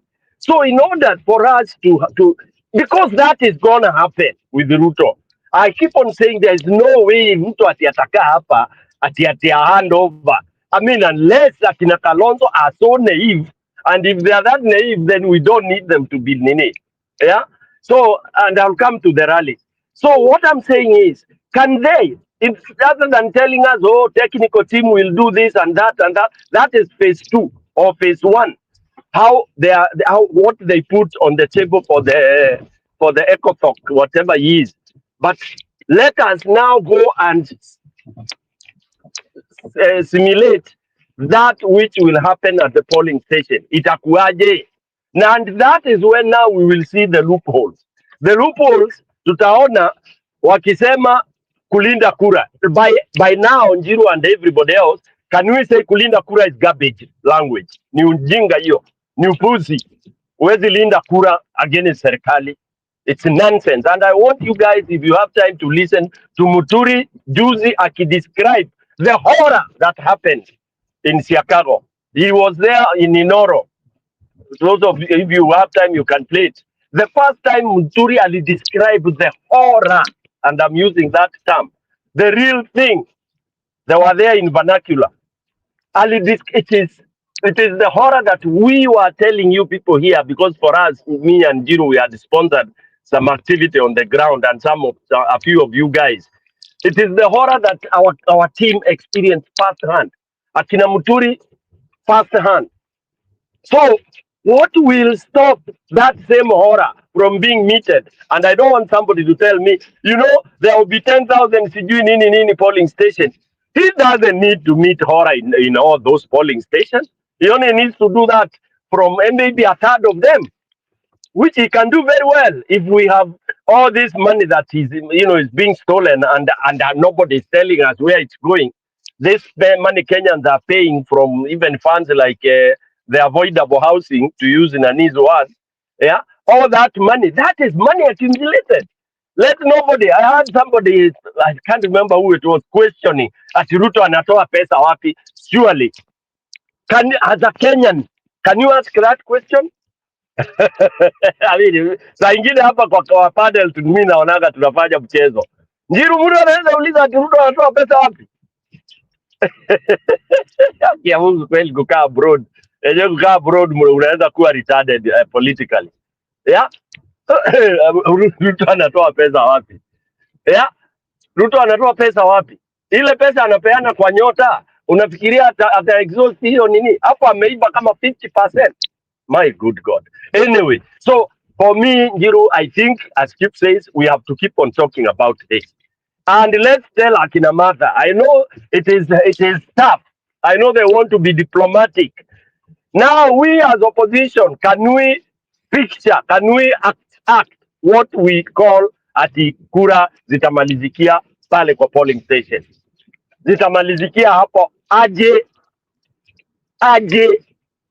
And hiyo ndio job, mimi napeana hiyo challenge. Na ule ataipata, nitajua yes, we are serious. Nitakoma hapo. If we don't prototype that and role model it, tuachane na maneno ya kukaa na Biblia tukihope. Ati we hope hataweza polling station zote. My good God. My good God. In fact, as we are talking of IBC, all the returning officers are crooks. They are bought. They are paid. A returning officer can be paid 1 million shillings, each of them, all over the country. That is 47 million at county level, which will be telling the presidential nini. They can be given 10 million each, or even 20, or even 30 times 47 counties, or even times 50% of those counties, and that's it. What are we talking about here? Surely. And then you think that Ruto amekaa hivi pretty at opposition, you are strategizing vile bana, iko kazi. And I wish that would be a priority. Wacha nisimame hapo kwanza. Sawa, Comfort unaweza endelea. Before we react, I will react kwa hiyo story ya Stone PK comprehensively as well. But I would prefer like wale wajaongea kwanza waongee. So then we come and he has given the elephant. So we want to break that elephant. It is true Stone PK sikatai. Hiyo swali unauliza is very serious. Prototyping and simulating the election we will have. Is it a chaotic one? Is it a normal one? New? Is it like what we have seen before? It's a whole dichotomy. So Comfort, go ahead.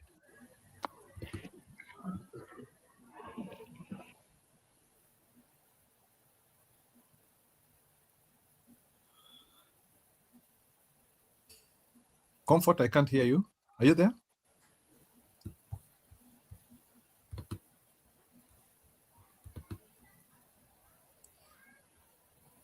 Madam Comfort, time ni yako.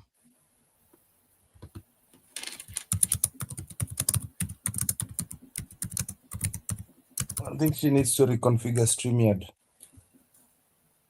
You see there's problems with the StreamYard.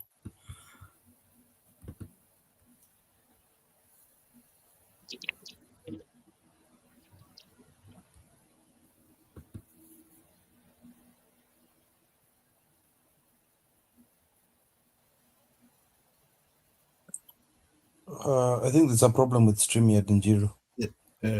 Is it from our side ama ni her side? Maybe Because I can see that naona hata camera imeblokiwa. Need to allow the camera to have access.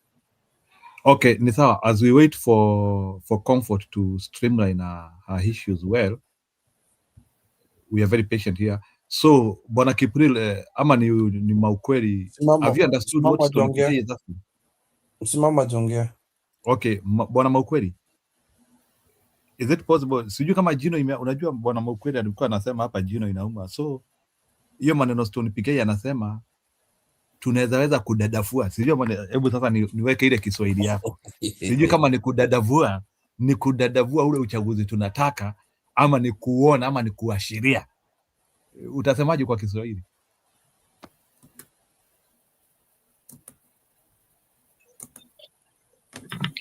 Unajua hirizi ya vita ushonwa kumetulia.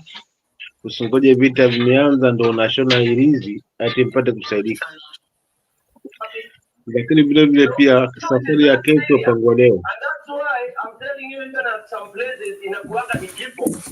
When somebody is trying to steal my vote and I have a gun, I'll shoot him and then I'll come and talk later. Ama tutaenda kesini baadaye.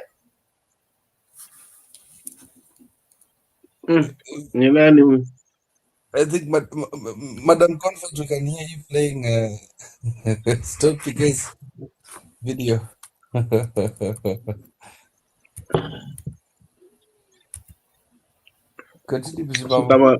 Kama napatikana naweza kumpisha Comfort kama napatikana, lakini langu ni kwamba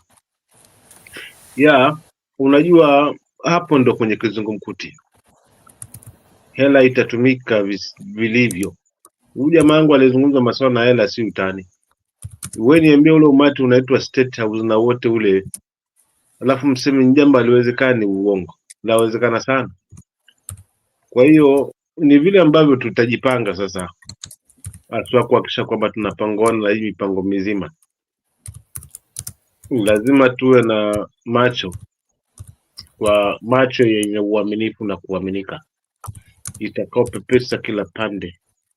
Hususu haswa kama kuna mpango huu wa hela, basi dawa ipatikane mapema papo hapo na tuhakikishe kwamba hakuna mchezo. Maana hapa kila mtu ni alinde cha kwake. Lakini ukisema na ngoja sheria kama hajafika tutakwenda mahakamani, kuisha. Hapo ndipo pa kulenda cha kwake. Kwa hiyo kama kura station, polling station, wacha kuwa na watu ambao wataaminika. Na hawa watu wa kuaminika hawatafutwi wakati huo. Utafutwa wakati huu na kuwatazama katika mioyo na bidii kwamba watu watakuwa walinzi wa kweli. Wao ndio watakuwa na expose mipango yote ambayo itakuwa ipo. Lazima tuwe na macho ya kweli, wanaomaanisha kweli. Na hawa recruitment yao haitakiwi asui mwezi wa kwanza 2027 mwezi wa pili ndio mnaanza kubandika wewe utasimama hapa, wewe utasimama hapa, wewe utasimama. Inatakiwa wakati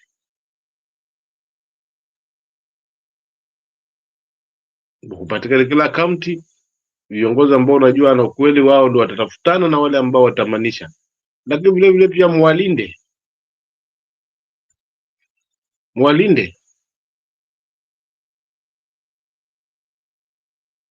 Kwa hivyo mimi ni baadhi tu ya mapendekezo yangu kibinafsi kama msimamo, lakini kiukweli hapo kwa polling station ama hapo kwa kura lazima tuwajibike vilivyo, kwa sababu already numbers tuko nazo. Mimi sina shaka kabisa, we have numbers, na sina shida na hizo numbers zinajitokeza, kwa sababu the way tumeenda huu mkutano wa Kitengela umeonyesha wazi kwamba numbers tunazo. The way tumeona mkutano wa Gachagua kule kwingine tuonyesha wazi kwamba numbers tunazo, but numbers tuko nazo sawa. Huyu ambaye tutamtegemea atakayefanya jambo la kimsingi ambaye ni IBC au wala wipi pia na hiyo uchaguzi. Kwa kama ni swala la polling station, basi lifanyiwe maneno ambayo atakuwa na tija watueleze kinagaubaga, jamani, tunafikiria hivi na hivi na hivi, kama vile ambavyo nimefikiria kwamba lazima tuwe na macho ya kweli every polling station. Those who are working on counties and sub counties and ward level, lazima wawe ni watu ambao wameamua kweli we are ready for mageuzi, hawata change mind. Their work is to expose each and every chochote kile ambacho kinafanyika kinyume ama na kuwezekana at early stage. So una set vio, una set mapema kila pande, unajua kwamba wazi hapo una uhakika kamili. Lakini tusipojipanga mapema, tutapishwa na umo, tutapiga kelele, tutakusanya watu kule, tutamwambo mengine, kwa sababu already hiyo ABC si kwamba ni yetu, ni yao, na kama ni yao wanaweza pitisha chochote kile. So kupangwana na hicho ni kuhakikisha kile kinatangazwa kwa polling station, hiyo ndio imemalizika. But tuwe na mipango thabiti ya kuhakikisha kwamba hilo linafanyika kiwaziwazi, na tunaliamini kama ni hili la kwamba mambo ya njaa nayo yanatukabili kwenye hizi masuala ya hela kama hivi, basi mpaka tuwe na jicho ambalo wataweza kuexpose kile ambacho kinafanyika hasa katika masuala mazima na hii milungula. Then kuwe na hiyo timu sasa ya gunzi ambayo itaanza kuchangamkia watu, kwa sababu lazima wataika gunzi juu uchaguzi wa 2027 hautakuwa tofauti na hizi chaguzi ndogo zimepita. The same system, the same vya walicheza, labda wataboresha kidogo tu, lakini ni mfumo ni hiyo. Lete ghasia kidogo, watu wakichanguka kidogo, polisi wanakuja kuleta usalama, gunafiki, mambo anajipa. Ama hayo ambayo mtu anapitia hapo, anapigwa cha kwake, anaenda anafanya kazi yake, akitoka bora kuliko kukosa kabisa. Uongo, ukipata hesabu zangu 10, 15, uongo, sijatupa mbao. Miaka yote nafanya chaguzi, napata nini? So kuna hiyo. Kwa hiyo lazima tuwe na watu ambao watakuwa wanaaminika haswa katika nyanja haswa hizo za kuanzia county, sub county mpaka ward level. Na alafu baada ya hapo sasa hao viongozi watateua wale ambao utasimamia katika polling stations, ili hili litimilike sasa katika hali ya ukamilifu. But wawe ni wenye ambao wamepokea mafunzo, ni wenye ambao wamelindwa, ni wenye ambao haswa hamasa imewakolea kwamba si sawa kuuza nchi ni bora tulitetee hili taifa ili kesho tuitwe viongozi wa kweli haswa mbele ya machoni kwa jamii, kwamba hata tukitoka katika ulimwengu basi tuhesabike kwamba kuna kina fulani pia waliweza kupigania hili na hili. That's the legacy. Nataka ni hiyo tu ndo mchango wangu, nataka tu niongezee hapo kaka yangu nje kuna kitu. Haya ni sawa. Comment ya Comfort so that Stony PK and Kipirul can react. I will join later. Perhaps do not leave IBC to be handled by the opposition. The ball will be dropped kabisa. I think Comfort anasema ni kama upinzani hawataweza. Let me not say capacity, ni kama hawataweza. So anasema they need to hand over the due diligence to Diaspora. So I don't know what Diaspora can do that about. Maybe kama wakati anasema due diligence, is it about technology, equipment? So I think Comfort, these are some of the things maybe pengine kwa ile mkutano I think ulikuwa unaongea when you are saying that watu wa Diaspora, they can not only offer money but they can also offer expertise. I think this one could be a continuation of what you are saying. Now watu wako Diaspora who can do this due diligence, are they there or they are imaginary people? Those are things we need also to ask ourselves. Maybe Bwana Kipril, let me begin with you. Do you understand what Comfort is saying? Yes, I do understand. I disagree. There's one thing about diasporan Kenyans. We're very selfish. Some of us left Kenya and never looked back completely. Walitoka, some of them go to bury their parents, go to bury people. The only time they'll visit Kenya is to go and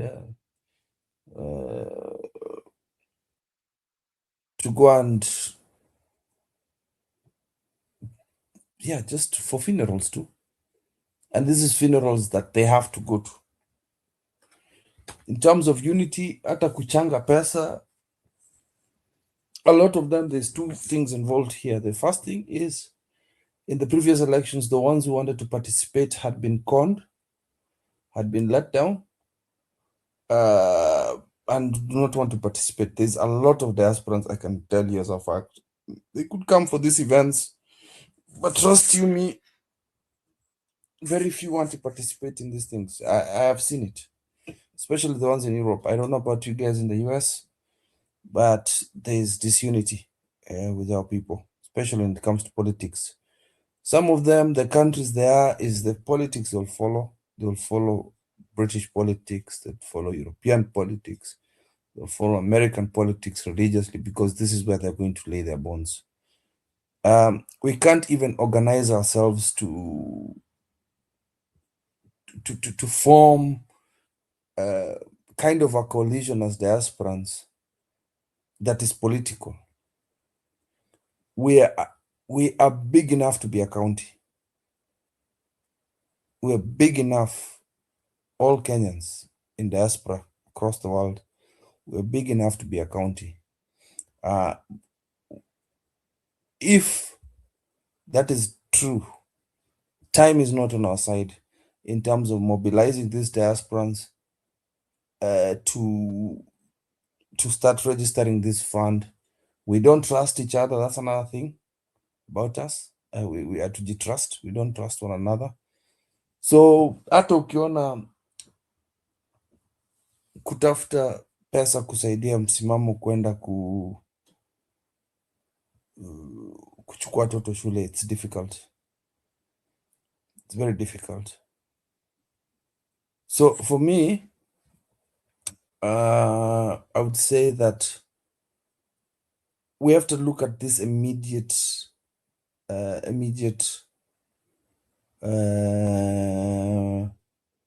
lifeline, which is the opposition leaders are trying their best. Comfort, you've got connections to His Excellency Bwana Kalonzo. You've also got access to Uhuru, I know that, and also you're friends with Martha Karua. So for me, it's people like you to advise them directly. Tell them what you think. Tell them what they should do.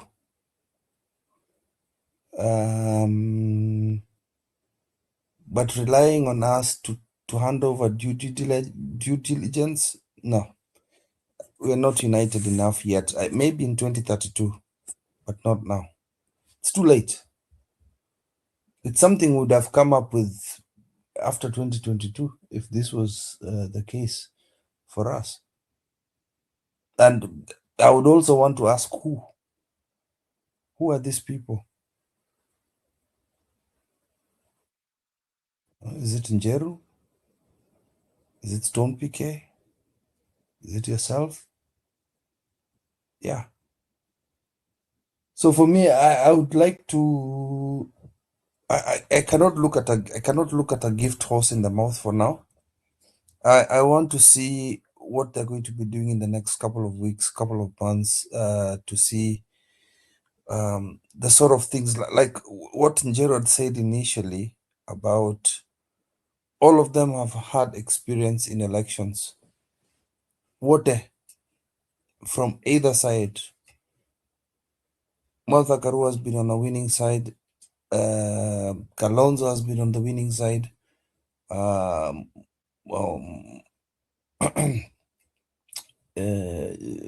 Gachagua has been on the winning side. Matiang has also handled elections. And also we've got others that have been on the losing side. We've got Kalonzo and Martha Karua. So it's like, yeah, let's just put trust in that for now until the diaspora wakes up, which I don't believe they have, wakes up and does the right thing. Thank you. As we react to that, kuna kitu nataka kuwaonesha, mniambie, what is this from Obina? It's important.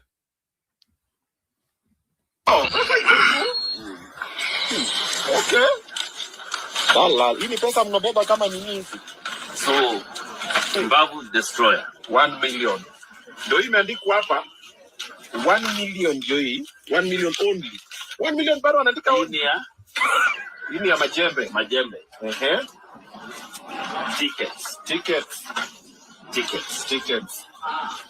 Hey, walai madai zimefika. Haki ya nani imefika? Mnezi. Imefika. Kupeleka kwa gari. Haki ya nani imefika? Mr. President, asante sana. We are grateful. And of course, this is the way we are going to be changing this game.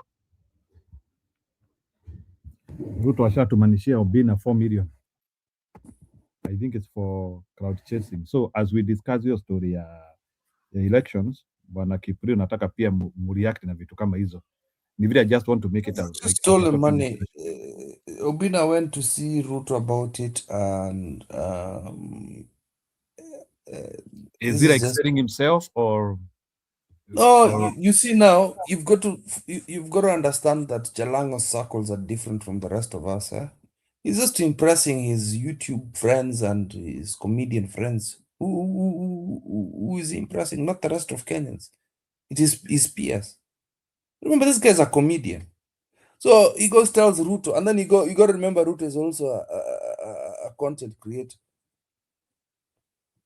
Ruto is also an influencer. He likes taking pictures. He likes taking selfies. He likes people taking pictures of him, and then zinazambazwa kila mahali. So that is our money being sent to something that is ridiculous, a boxing match.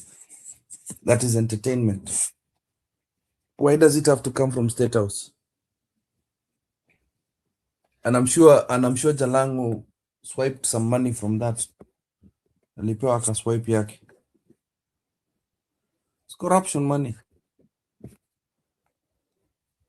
And it's like we're looking at Ruto just withdrawing money so easily like that. We don't question that as Kenyans. Pesa tu inatolewa hivyo, like 5 million is not a joke to me. 5 million in pesa ngapi bana? And is Obina aware that $10,000 kidogo, and is Obina aware that he is receiving money from corruption proceeds? That is corruption money. Obina does not care. Kama yeye anasema bora ameletewa, I don't care. Obina does not anasema care. tu ipelekwe kwa gari. Yeah, Obina, Andrew Kibe, all these people, all these YouTubers don't care where the money comes from. Let me trust you me. These are fake people. Is that the difference between him and the poverty? Lazima atatuoneshwa kwa kamera akireceive like cloud chasing. Him anafikiria ni msaada Ruto amempea. Have you seen the number of musicians that are going to State House? Some people that you think are principled, especially the millennial ones, my age group. They'll go and sing there for Ruto. Na pea pesa na talk. I don't trust so-called celebrities from Kenya. Those guys will switch on you immediately for a little money. Calligraph Jones, alienda huko. A few of the rappers I saw grow up, like Juakali, alienda huko. Nonini, alienda huko State House. Major, alienda huko. Like, there's a lot of Mbuga, alienda huko. Like, there's a lot of celebrities who are even my age mates. Go to State House, they don't care. YouTubers go there. Napewa pesa yao. Don't trust Obina.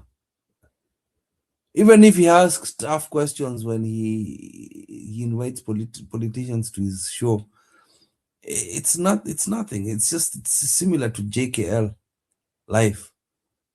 These people don't care. It's about numbers, ratings. It's about YouTube views, subscribers, numbers. They don't care about the people. Selfish people, trust me. And this is something that they've picked up from America, from these streamers, what do you call it? I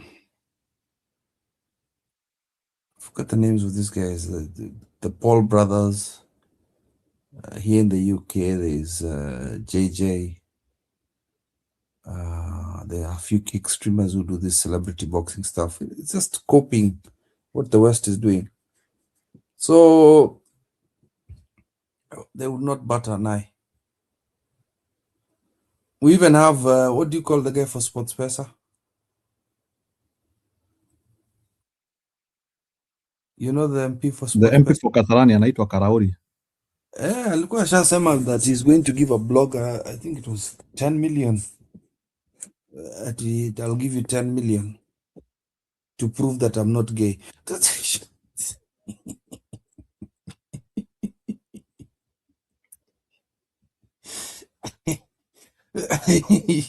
I'll give you 10 million for you to prove that I'm gay. You see, that we have stupid so-called leaders in Kenya. I'll give you 10 million to prove that I'm not gay. We just think about it. How am I going to prove that? Apparently, anavanga jeans bila... You are not reacting na kiongozi wako bwana ametoka JKL saa hii bwana. Na utuambie Martha Karua ametoka JKL. I didn't watch it. I'll not lie to you. I'll watch it now. No, but I'm trying to tell you like lakini si ameongea vizuri tu. Then kama ameongea mbaya. Yeah, I'm just trying to let keep know that kiongozi wake ametoka JKL saa hii. Yeah, I didn't watch it. I'll watch it. Sunday Live here at Citizen Television. In the house today, the Iron Lady herself, Martha Karua, party leader of People's Liberation Party, PLP, and also presidential aspirant for 2027. Only woman, actually, only Kenyan to have ever walked away from a President Moi rally. And if you know, you know. Iron Lady, good to see you. Karibu sana. Nice to see you, Jeff. You're looking well. Thanks for having me. Happy New Year. Wow. It's still February. Okay, it's okay. Middle of February. All the same, happy to. Thank you very much. Thank you very much. Yes. Listen, real quick. Today's rally in Kitengela. I'm sure you saw what happened. I saw. Your thoughts? Shameful. Shame on the government of Dr. William Ruto. We shouldn't be having the public lobbed and leaders lobbed with tear gas unnecessarily when they're exercising their right to assemble and to express themselves. The rally was calm, it was massive, there was nothing untoward.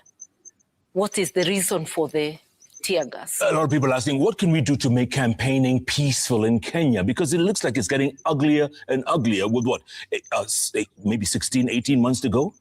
I think we have to collectively find a way of telling Dr. William Ruto and his regime no to violence. Yeah. Your thoughts about what's happening in ODM right now? Is it split right down the middle? Your thoughts? I think we've got to let them have space to sort themselves out. Yeah.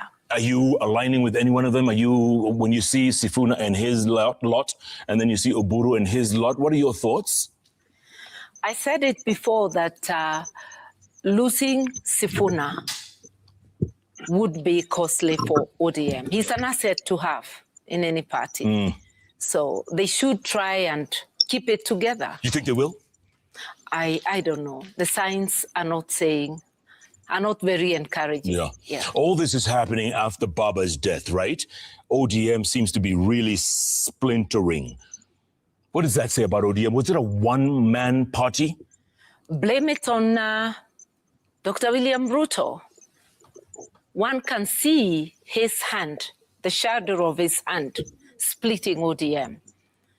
Right from before Baba was buried, there was a section of the party saying that Baba left them firmly in government and that they'll be supporting William Ruto come 2027. Then there was Sifuna and others saying not so.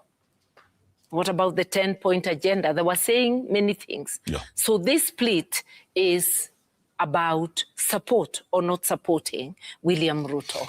What does the split do to, let's say, the opposition? Would you align, would you form a coalition with either one if they don't, those who don't form a coalition? I think the thing is, all Kenyans, not just members of ODM, who share our ideals, are welcome. It's wide open. And it's quite clear. These are people we have worked with under Azimio la Umoja. And it's quite clear there's a section that thinks and sees things the same way. So yes, there'll be political realignments. But right now, I think it would be best to let them settle. Yeah. Will your name be on the ballot in 2027? Will Martha Karua's name be on the ballot in 2027? I'll say this, I'll do my best to be on the ballot under the auspices of the united opposition. We need unity of purpose to get this regime that has its boots on the throats of Kenyans home. So yes, I'll do my best to be on the ballot as the united opposition flag bearer, but should someone else be chosen, then I'll support them. But right now, it's too early to know who will. So I'm putting my best foot forward to be that candidate. The so-called... But I know one thing I'll not be. It's a running mate. Oh, I was about to ask that, by the way. That's one thing I know I won't be. Yeah. Why? I had enough of it in 2022. Yeah. But you know what, Iron Lady? If you guys had won in 2022, do you know you would be president today? What I know is that there are opportunities ahead, and therefore I'm not looking backwards. I'm looking ahead at the opportunity to be the president of Kenya. I'm working towards that opportunity. You think you can beat President William Ruto? Easily. Easily.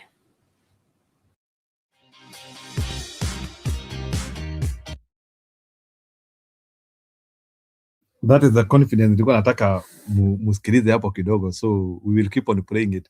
So Bwana Kipriri, kabla nipate Stone PK, can you react to that confidence? Can you beat William Ruto?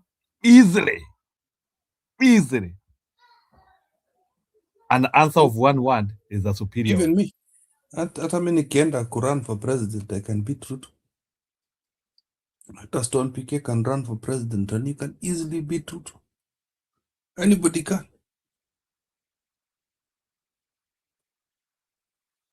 People say they'll vote for Amanda if it's put there.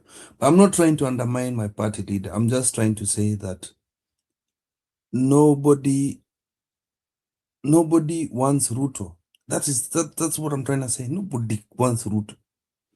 If elections are fair and if elections are fair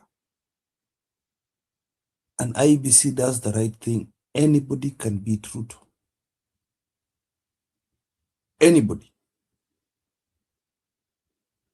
Do you agree with me?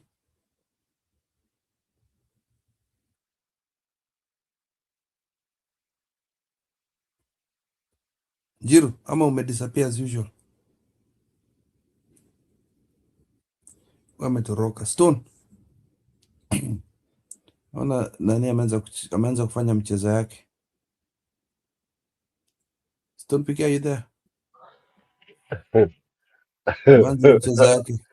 I'm there. You know, it's very mchezo ya Ndio inakuanga the same. Ni kama rigging of elections in Kenya. It's constant. It's the same formula. Elections inafanywa rigged. Rigging. I mean, I love Mother Karua, honestly. Had I been, if wishes were horses, that would be my president since Kitambo, since Kitambo. And by the way, maybe anyway, I don't need to reveal this on TV, but I have a long history of Mother from when I'm a child. You know, Mother was my dad's lawyer, by the way. And we would go to see her nikiwa kakijana. You see the way your dad walks with you everywhere you go. You know, a boy child, ukiwa maybe the only boy with your dad. Dad anapendanga. Ulikuwa unaona vile Kenyatta alikuwa anatembea na Uhuru Muigai Kenyatta. You see those photos. Yeah, that is how. And no wonder I got this political thing, because I would go with the dad even in county assemblies. No, they were called city hall, city council, city something, Palace City Council. And at one time when they were fighting, I was seated in the gallery, not gallery, in their restaurant. The city hall councillor's restaurant was adjacent to the plenary hall where they would all the chambers. So at one time there was a hot debate and vita ilipiganwa sana. So when the doors are open, you could peep and see. And imagine one time I was looking where my dad was and I could see ties flying all over. Then I would say, oh my God, you know.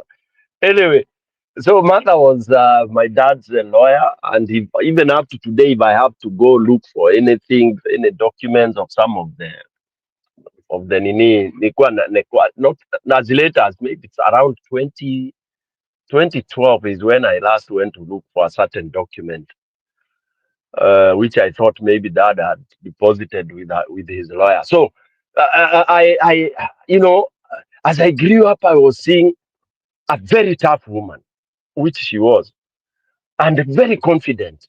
You know, even now when I became mature, nimekuwa shule, I'm in college.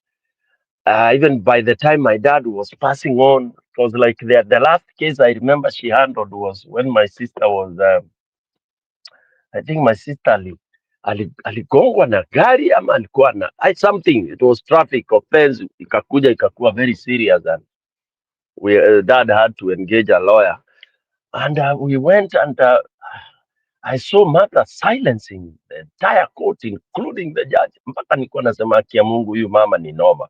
So mimi nimegrow nikijua huyu mama ni very normal. And that's why I have a lot of support for her, by the way. She doesn't know unless I tell her, you know, like whenever we will meet, nitamkumbusha those kind of things. But why am I bringing this?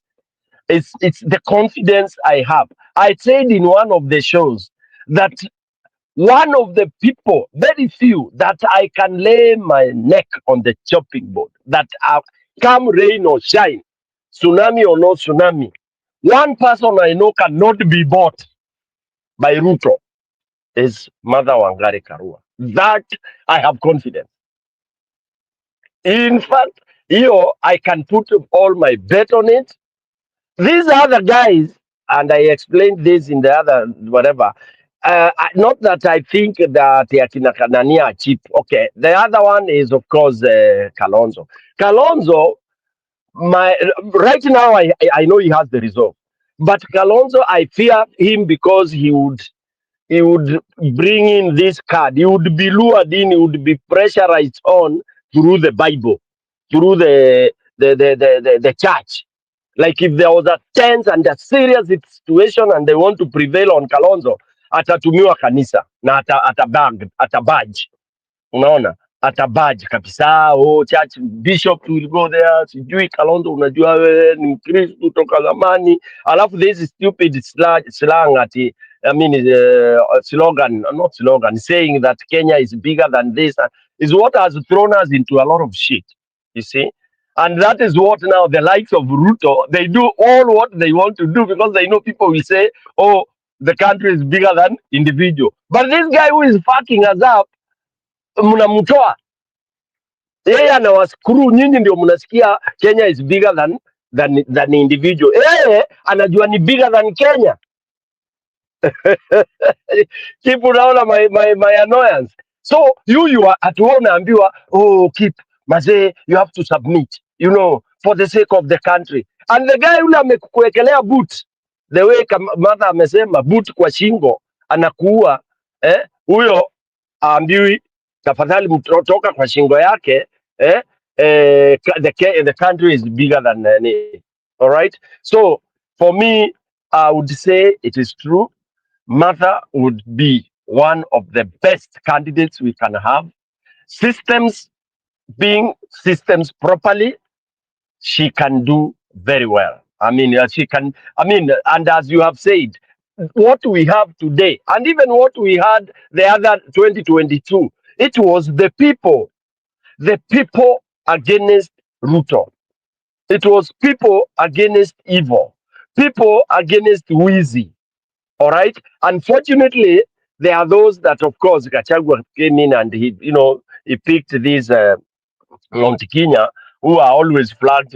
They flip flop once you show money around. Hao wanakuwa lured. Hata hii mlima can easily go paragasha.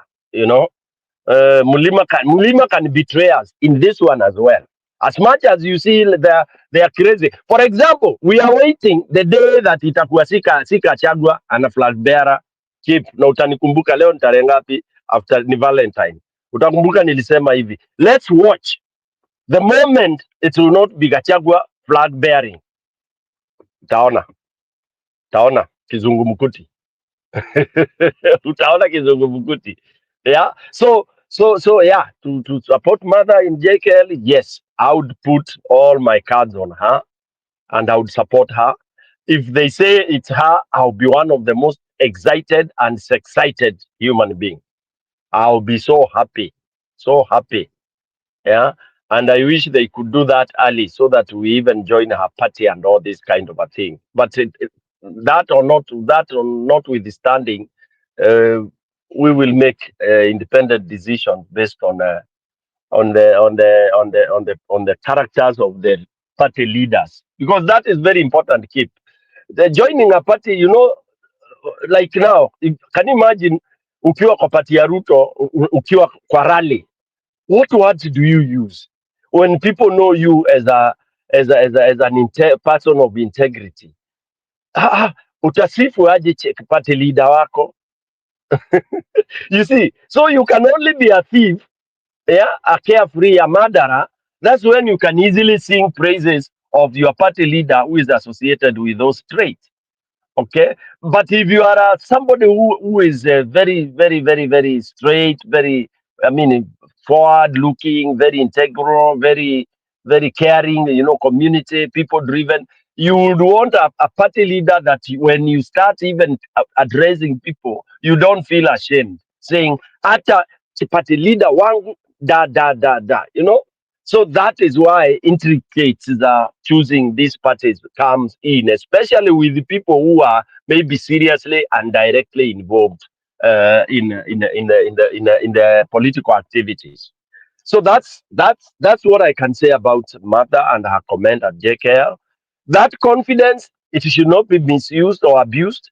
I mean, it's keep you answered also with confidence. So mtu asiseme ati ana confidence, ana mtu asianze kusema ati kwao akuletea Raila kura. No, I think anybody bringing that kind of a narrative is a failure, is a villain.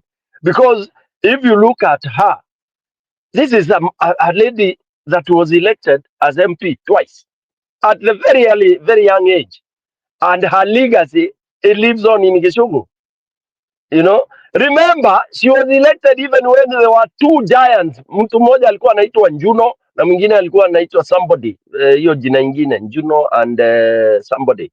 Those wazes. Wale walikuwa wabaya. They were fire. All right? And she managed. She did quite well. Njuno and Njiru. They were called Njuno and Njiru. These Njirus are not wanamambo. Okay? So, yeah. I think that's enough of matter. And especially if we need hiyo tunaita radical surgery. Hiyo radical surgery haitaji mtu soft. Another person ambaye ameemerge, of course some of us who know, tunawajua very closely, is JB Muturi. JB Muturi also has a very serious resolve. I know he has tainted whatever by associating with the Ruto and all that. But those were some of actually, calculation, and then some of them were very personal. That is why he moved to the other side. Remember, he was a personal friend of Uhuru. Okay, and the reason why he moved. He explained it once in one of his TV shows. He explained why he had to go the other side. He had no option. I don't want to talk about that. That we will talk when he will appear, maybe in JKL and as the presidential candidate. Ama saa zile tutakuwa tukichambua my presidential candidate, because we should do that one of these days. We take one at a time or two at a time, and then we are able to do that. Yeah. So basically, wacha nifike hapo, unless you guys want me to talk about the rallies. I hope siko peke yangu. Keep Yeah, bado yes, huko ama you can react about it. Unaweza react story ya Mararis, eh? Then umesikia vile Still nimeongea here. juu ya mada. Yeah, Umesikia maneno ya mada. Ameshapotea bana, achana na yeye. No, Njiru nilikuwa nataka umesikia maneno ya mada, eh? Yeah, nimesikia. I have heard. Umetake note. Of course nimetake note. Wewe unataka nikuingizie Kiptum na Kiptum ako hapa chini? Hakuna shida. Na umesikia mimi my take for mother, and then that she and that point of her saying she would not, I mean, what she knows is that she will not be a deputy. How should people take it? Personally, I take that very positively. Very positively. I know some people will take it negatively. No, it is not. Now, that position, sometimes you can leave it for others, because we have many other leaders. And then you can serve in any other capacities. Let me tell you something here in management. The worst position to be in, Keep, is to be a deputy of anybody. Ama you young assistant this, assistant that. Those positions are terrible. You only take them in government. Civil service, you can take them because you unaingia huko kwenda kuiba. Yeah, but they are the worst. Like in corporate, useless. Because you don't think independently. And for me, anyone who cannot think independently is a slave. You are a slave. Because unangoja mkubwa aseme. Unangoja mkubwa aseme. Hata kitu ndogo tu unaambiwa na messenger ajiskari zimeisha kwa ofisi, uwezi sign petty cash. Mpaka mkubwa awe amekuauthorize, you are authorized to sign petty cash up to this amount of money. But mbaya ikizidi, you are answerable. Anyway, so I understand when mother says she had it in 2022. So, and I would advise, I don't think she would be off. Kidogo tunipikie. Ametumia the one, I have handed enough. Yes, and I don't. For me, I think she can have another better role in the event she's not the president and any of those other guys. The government is big. It's critical, because like this government we are looking forward to, itakuwa na umwagikaji wa damu ile ya surgery. Kama mtu akifanyiwa theater surgery, si damu inamwagika. So this government ndio ikikatakatwa na kutoa maps na kutoa hii corruption ya Ruto na kila kitu, there will be a lot of surgery that will be going on, and it will not be anybody who is soft that will be able to partake this. Of course, because it will be taking people to jail. All right, it will be repealing some of the very stupid laws that are being abused. All right, it will be, yani itakuwa ni mjengo ambao utakuwa na mambo mingi sana if those who take over are going to be serious, because it will be like dismantling the whole house, but una watu ndani, so you have to put steel pillars. Okay, ni kama, I don't know whether you have ever been in a house, nyumba yako unairepair and you have nowhere else, where else to go, so you have to keep on doing what? Ile lazima usupport very strongly ndio uweze kumaneuver. You know, some of us who have constructed the nyumba alafu unahamia saa zile umemaliza karumu kamoja ukiendelea kumaliza, you know what I mean. So Kenya, whoever will take over from this government, itakuwa one of the most stressful situation, because it will be thorough surgery, because you have to come and overhaul everything, virtually kila kitu and put it straight. Na kila kitu, it means also you will even have to overhaul the personnel, because right now we have manongwe tu kwa ofisi. We have bootlickers in the office, majority of them. They're just there kuchuma pesa and to do all those everywhere, and yet we have people say we have some of them. Can I finish? Alafu mimi ninyamaze vile nilikuwa nimenyamaza. Ukiingilia sasa nitapotea heli, with all due respect. Namaliza na hii last word. It will require somebody ule ana huruma, somebody ule ana bureaucracy, somebody ule ana lazima hii ifanyike na hii ifanyike. It will require somebody who will come and give those zinaitwaje presidential zinaitwaje hizo papers zile mtu kuja kama zile Trump alikuja akaweka. I think he did almost 12 or 24. There is a vocabulary nasahau, but mnaelewa ni nini. Yes, for you to be able to do the surgery, we will want somebody to come and do that. Thank you very much. Mimi nitanyamaza for some time now.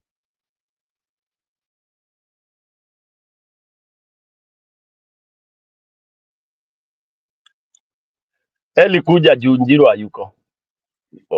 Ingia tu. Nimesikia hapo you want a radical surgeon. The surgeons, they're called Mr. not Doctor. Okay, so radical surgeon in your assumption should be someone who will be thorough, almost a dictator that will do what they want. So that's what I understand from what you're saying. To me, I think if there's one radical surgeon at the top, I think there should be radical surgeons everywhere, from the chief to the county assembly officers up to the top, because our issue is a cultural problem. The corruption we have in the court system and all that. You don't just expect a radical surgeon at the top only. But I do completely appreciate and understand what you're saying. For me, this is a radical surgeon, a person who, presides over Burkina Faso, and that's, Ibrahim Traore. Now, number two, to the crux of what you said earlier about Martha Karua. I know that if I make such a statement, which I'm about to say now, I'll be labeled a tribalist. This has happened when I've spoken And about this. I know what you are going to say. Yeah, but let me say it. Yeah. Yeah, let me say it, because you don't know what I'm going to say, but if you know, that's okay. But we have been arguing about this thing since back in the day of Mutembe. I was actually very excited to see that you're using Mutembe clips tonight. I don't know what he feels about that, but that's okay. This thing, what Stony said today, and has been repeated, and it continues. But Uhuru Kenyatta came with a school of thought in 2022 or thereabouts. He asked this fundamental question. Yeah? It is the tribal thesis. He asked, do we have only two communities that can produce a president and a deputy president? I know people would say, why is even Uhuru bothering to ask such a question? Because he benefited from that. But he asked that question seriously in 2021, 22. But I think this question is something even people from those two communities, they always ponder about this question. Those who don't, they must be living in a kind of superiority complex. They think that it is something which is, they have said it before, God-given. And that's why when I heard Stoney saying that Martha Karua is his best candidate, I believe in Martha Karua as a person who is forthright. She said what she said about her role in 2007, very honestly. But I would not consider her for any high position in the country, because it will extend this assumption that only two communities can produce those leaders in Kenya. I want a person or two persons who are from different parts of Kenya. I do not want to see a person coming from the two communities who have elevated themselves, the elite, and I'm not talking about the everyday person from those two communities. I'm talking about the political elite, the business elite of those two communities have always decided, and they've always empowered themselves more than the ordinary person. Ati hiyo inchi ni yao, and they will fight to the death to make sure that no other communities captures power. As you can see, is what is about to happen in 2027. So why are you afraid to just spell it out and say, no, we know that Martha Karua is a good leader, but there are many communities that are offering leadership, but they're always being treated as second-class citizens in this country. To me, if a person came from Somalia, as in Garissa, all those people from the border areas between Kenya and Uganda, Kenya, Tanzania, Kenya and Ethiopia, Kenya, South Sudan, and Kenya, Somalia, I would accept them as our legitimate presidential candidates. If Sifuna, for example, manages to convince people, then why is it that he can only be seen? I've seen people touting him as a deputy or sijui a speaker, all those things that you see Kina Wetangula doing. But this position of the presidency is always for two communities. This is what we need to review and say, look, while we are supporting Kina Gachagua, Kina Martha, Kalonzo, and all these leaders, we have to be brave enough to say other communities can offer leadership as well. Because this is part of the problem where people decide not to vote. Or if they're voting, when I come,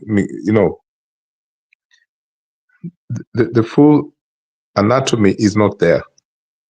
It's just half of their leg is in there. The rest wanasema hapana, hii kitu hata ikifika kwa presidential, hii mimi sipigi kura. Why is it difficult for people who are well-meaning, like Stony PK, Njiru, myself, and this guy who was talking here yesterday, Kiptum na kuona umerudi tena leo. Why is it that we don't accept that there are other communities that can offer equal leadership in the country? What is the problem? Yani mpaka hata watu wameogopa kusimama kuwa rais wa Kenya, ama tuseme other public offices. Wameogopa kabisa kwa sababu wao washaambiwa there are only two communities, and I didn't name them, but you know them. Because if I name them, I will be labeled a tribalist, which I don't really mind because I'm only speaking my mind. Because in this same platform, I've always celebrated Rigathi Gachagua for speaking his language in public forums. Thank you.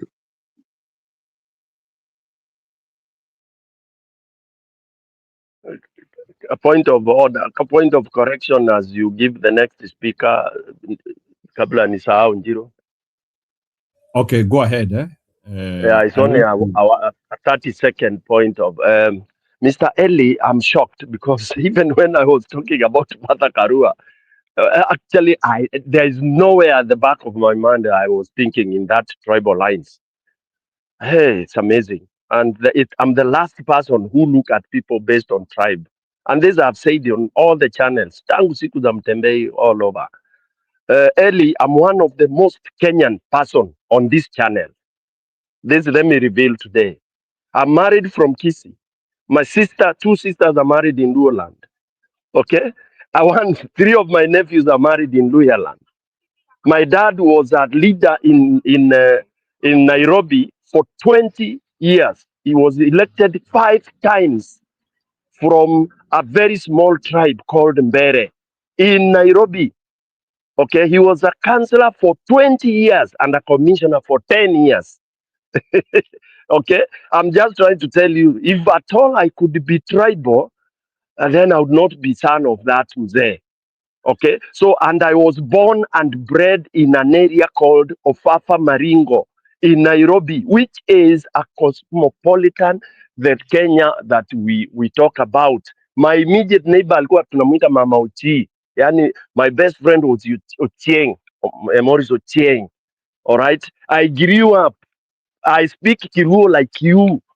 So when you brand me that, I feel very offended. Number 2, Okay, no let one. me get. Let me finish. Let, Let me finish. Number okay, 2, all right. no one in Kenya has said that this and this tribe are the ones to present themselves. Early, you said one time you contested, but you contested in Europe. In Kenya, you present yourself. Nobody says usisimame kwa sababu wewe ni Mjaka ama wewe ni Mlunje ama wewe ni Mkisii. It is you who feels you can manage. Unatokelezea na doo zako. Kile ungesema, it is the political situation and playing field in Kenya is so difficult if you are not a thief and if you are not a millionaire. And this, I'll be biased, I'll tell you. Where do you find most thieves, Ellie? Hiyo tu tuongee openly. Where do you find the most thieves today? They are in Kikuyu and Kalenjin. Those are hao ndio waizi kabisa, ndio wako serikali hizo zote umesema all this time. So they have stolen enough money to influence now what you and me hate. Okay, so now we are supposed to try and change, and that's why some of us, you and me, were very happy about the Gen Z, because it was now going to be a beginning whereby it is not at its own PK ana pesa mingi, kwa hivyo yeye ndiye atakuwa bazoo. Unaona? Unfortunately, it was cut short. But I feel you. But unfortunately, that has to be laid by that person umeniambia, nimesema ukasema awe dictator. That is the kind of person that will do now what you and me would want to see. Such that, Ellie, you can contest. So long as you have some money for logistics, people listen to you and they vote for you. That is what I wanted to correct. I can never be tribal. I never look at mother. By the way, when you umenikumbusha mother ni Mkikuyu. Imagine. I don't look at mother as Kikuyu, and I don't look at any of those people as tribal, unfortunately. And then, of course, when it comes to quality of leaders, when we start putting, because Sasa, me and you, we can be from the same tribe, but I'm more qualified than you. Sasa, itakuwaje? Anyway, endelea, Eli. Sorry, that's what I wanted to clarify. I can never, ever even imagine being tribal. Haya.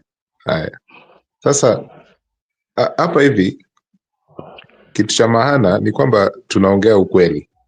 So pale umefanya ile kitu inaitwa personal narrative, where you have connected the family tree and you have said, and I can do the same, and I can say who is Kikuyu in my family and all that.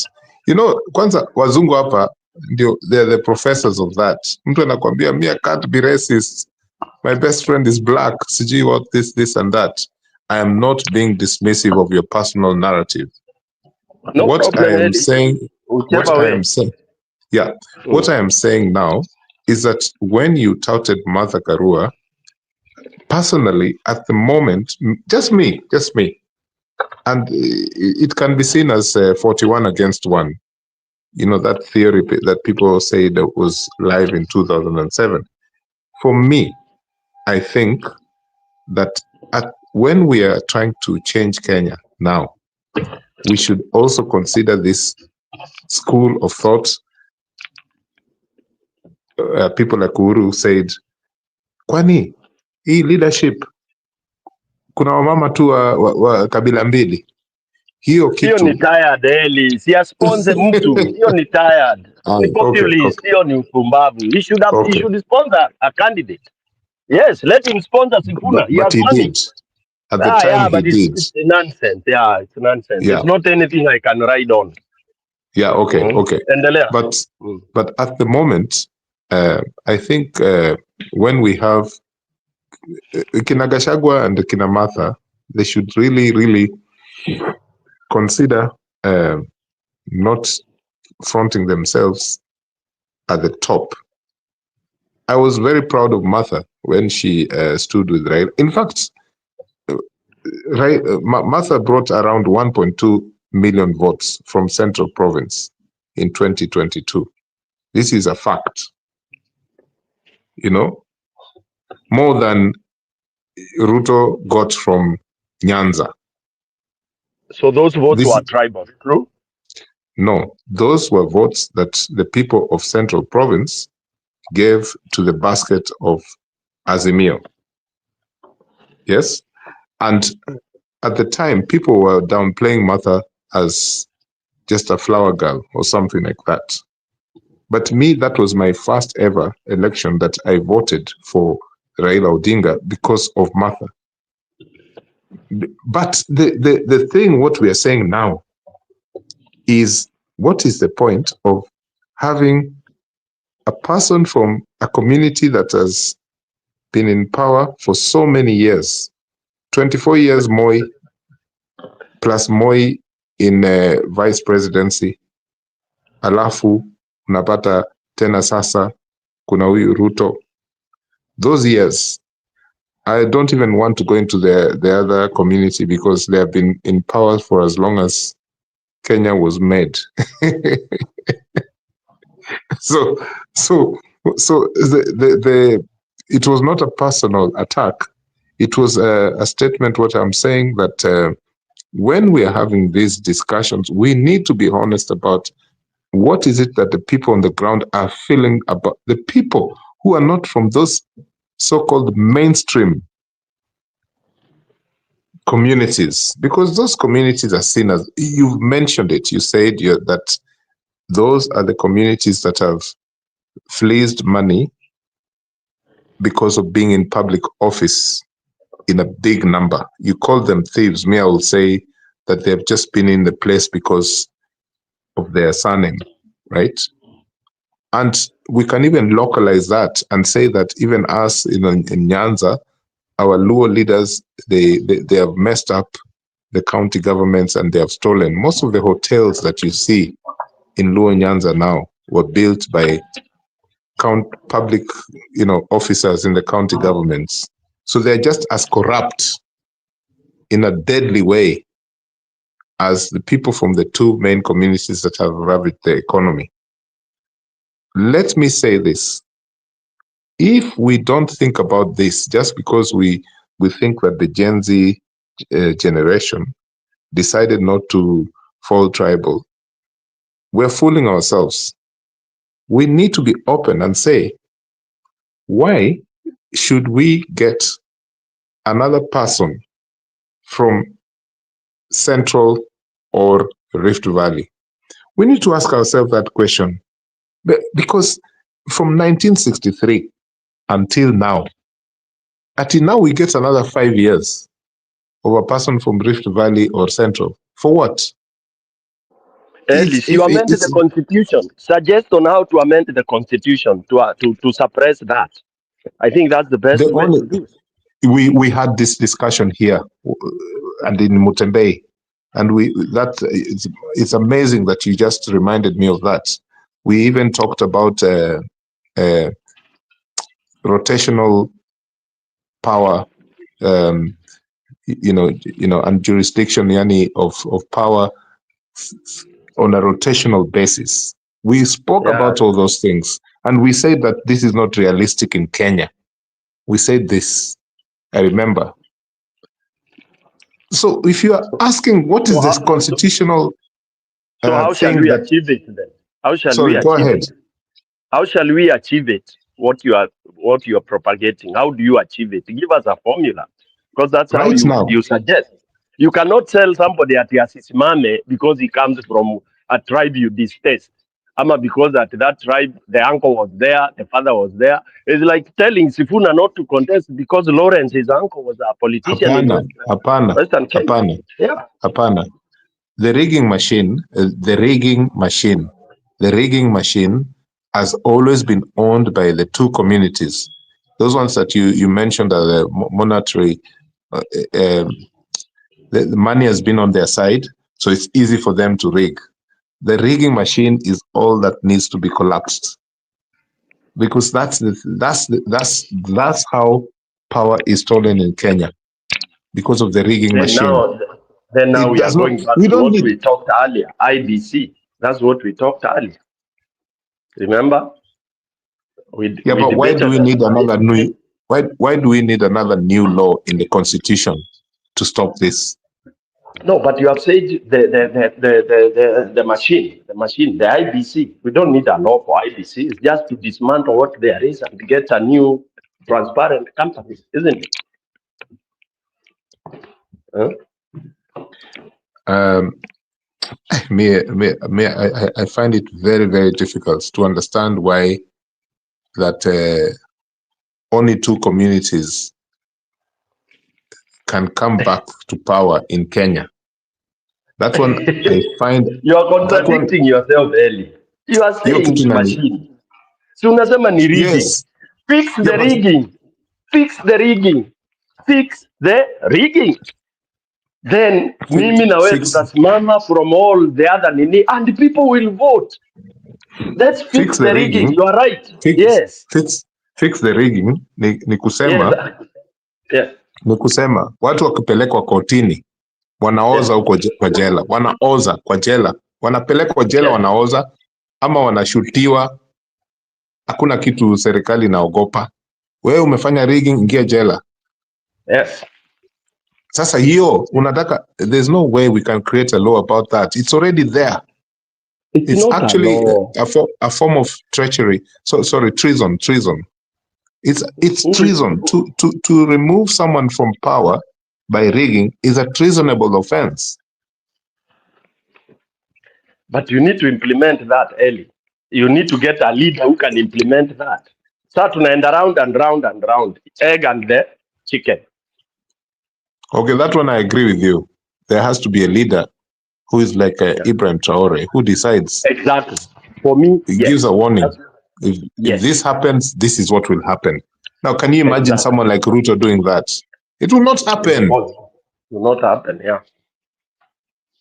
So I put the question back to you, because you have a responsible, meaningful thing on social media and the podcasts to say that, no, wait a minute. We cannot continue having a situation where power is rested on a community or some communities because of the rigging machine. And that has to change. Because right now, as we are speaking, there are some people who will say, lakini hawa Luya tu ni ma watchman. It's they'll say those are watchmen. Ama ule anaitwaje ule mama wa kuosha nguo anaitwaje wale? Mboche. No. There's a name now that Kenyans use for the ladies who stand outside people's houses waiting to be given a day's job to wash clothes. Mama Fua. Yeah, Mama Fua huyo. Sasa wanasema ati Mama Fua anaweza kuwa ni Mluya ama Mjaka. Kwa Jaluo tu ni mechanic. Mkamba na yule na gurudumu zake za taya. All these stereotypes. Ati Wakisii siku hizi ndio makanga, wako na hizo magari pia wako nazo. So in terms of the anthropology yetu ya politics, kila mtu amekuwa assigned huyu ni huyu. lakini at the top lazima wakuwe ni wa Kalenjin na Central. Let me speak about Kalenjins, by the way, now that we have one here listening and able to talk. These people don't even live in Nairobi. Munakuanga huko nyumbani. Hii siasa yenu ya the seat of power sielewi. Kama mnakuanga huko Rift Valley. Hebu tuambie. Kiptum, hebu tuambie hiyo story.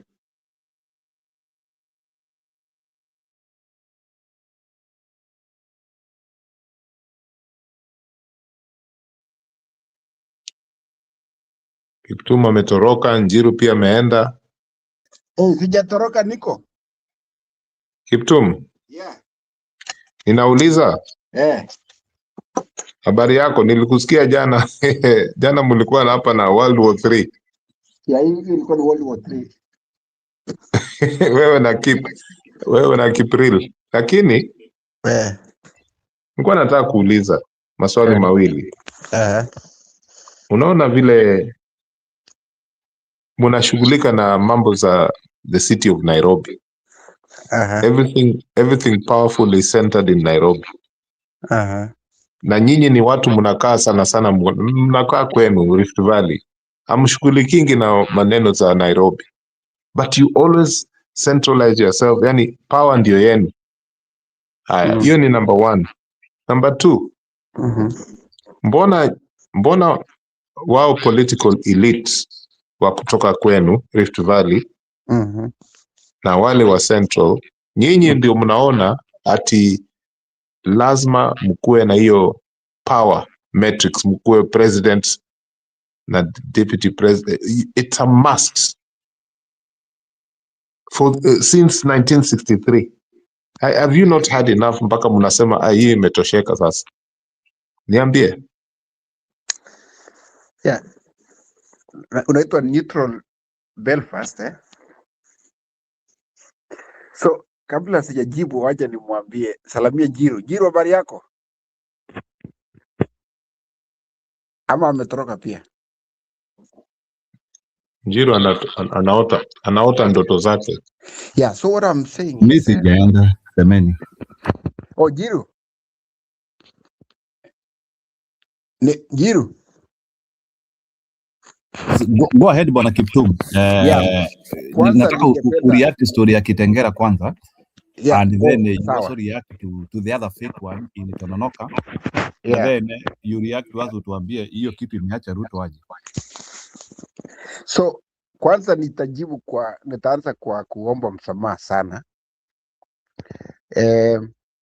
Mimi ni mtu wa heshima, na Kip alipokuja na kunikataza niongee na kusema interrupt, kunikosea heshima, hiyo ilikuwa ni very unfortunate and I'm so sorry, because unaona mimi napenda order. Mtu mwingine anaongea na mheshimu, nasikiza.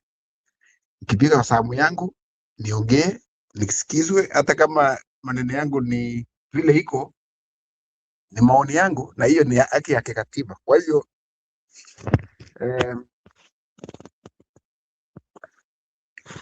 so naomba hiyo msamaha, na ombi yangu ni kwamba you can do something about hiyo heshima ikue hapa, tuongee kwa heshima.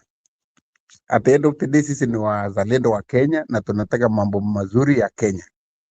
Nimekuwa hapa tangu Mtembei TV na nilikuwa na maoni tofauti na PK na tuliheshimiana, na alikuwa anasema upande wa baba alikuwa na shida, nilikuwa nasema upande wa Ruto ana shida, and tulikuwa tunatoa sababu na mambo ilienda vile ilivyo, tuko sahihi. Haya, Jiru, kabla sijajibu ndugu yangu neutral, naweza sema nimeangalia, niliona Tononoka, nilifuatilia Kitengela, na baadaye nimeona analysis ya Lee McQueen na Hot 96 between Mudhama na Manyora, So maoni yangu ni kwamba honestly, well, hii mambo yote ni mambo ya ODM, given to that. And number two is, according to Manyora, amesema we have a new thing. Today in Kitengela, we have 3 centers of power in Kenya. President Ruto, Rigathi Gachagua, na Edwin Sifuna. Those are the 3 centers of power in Kenya right now. That's according to Manyora, and I tend to agree with him.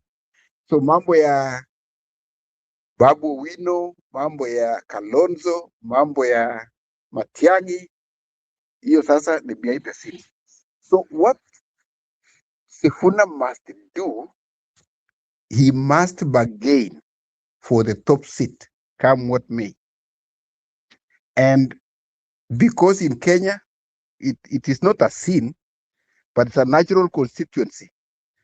He has a block, a vote, just like all other regions have.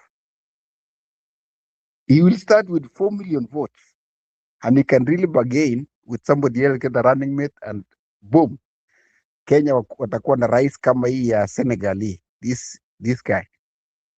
So it is real politics. It's just fighting hard for it. There's no way about it. But I know I can see some challenges. But I obviously can overcome that, because he can be able to put some finances together, because he already have a constituency, he has the vision, he has the energy, he has all that courage that is required for him to run. So hiyo ni maoni yangu. Alafu niende kwa my friend Neutral. What you asked me about, it is not the people from Rift Valley or Central that are so thirsty for power. I don't think that is the case. The reason is, it is the fate that we were put by the 2010 Constitution. You remember, and I do 2 things there. Number one, Kenya since Lancaster Conference. If you Google and find the political parties that went to Lancaster Conference, utakundua kwamba every region walikuwa na political parties yao, hata mpaka wa Somali. Rift Valley walikuwa na karibu chama 2, and then ya Luo Nyanza na all those, even Coast. And the settlers ambayo ilikuwa ni wasungu pia walikuwa na chama yao ambayo ilikuwa inaitwa the Farmers Party. So in Lancaster, we got what we call negotiated democracy, and that is what we have inherited since after Lancaster. Tukakuja Kanu waka negotiate all the way to multi-party democracy. Everything has been negotiation. Kenya is a product of negotiation, and right now in the 2027 elections, it will be a wider negotiation behind the scenes. That is why Matiang'i is saying, I will agree to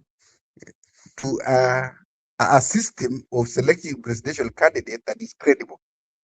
It is negotiation. It's called negotiation democracy. So, and that is where we are. It is the fate of the 2010 Constitution, where the 2010 Constitution put us.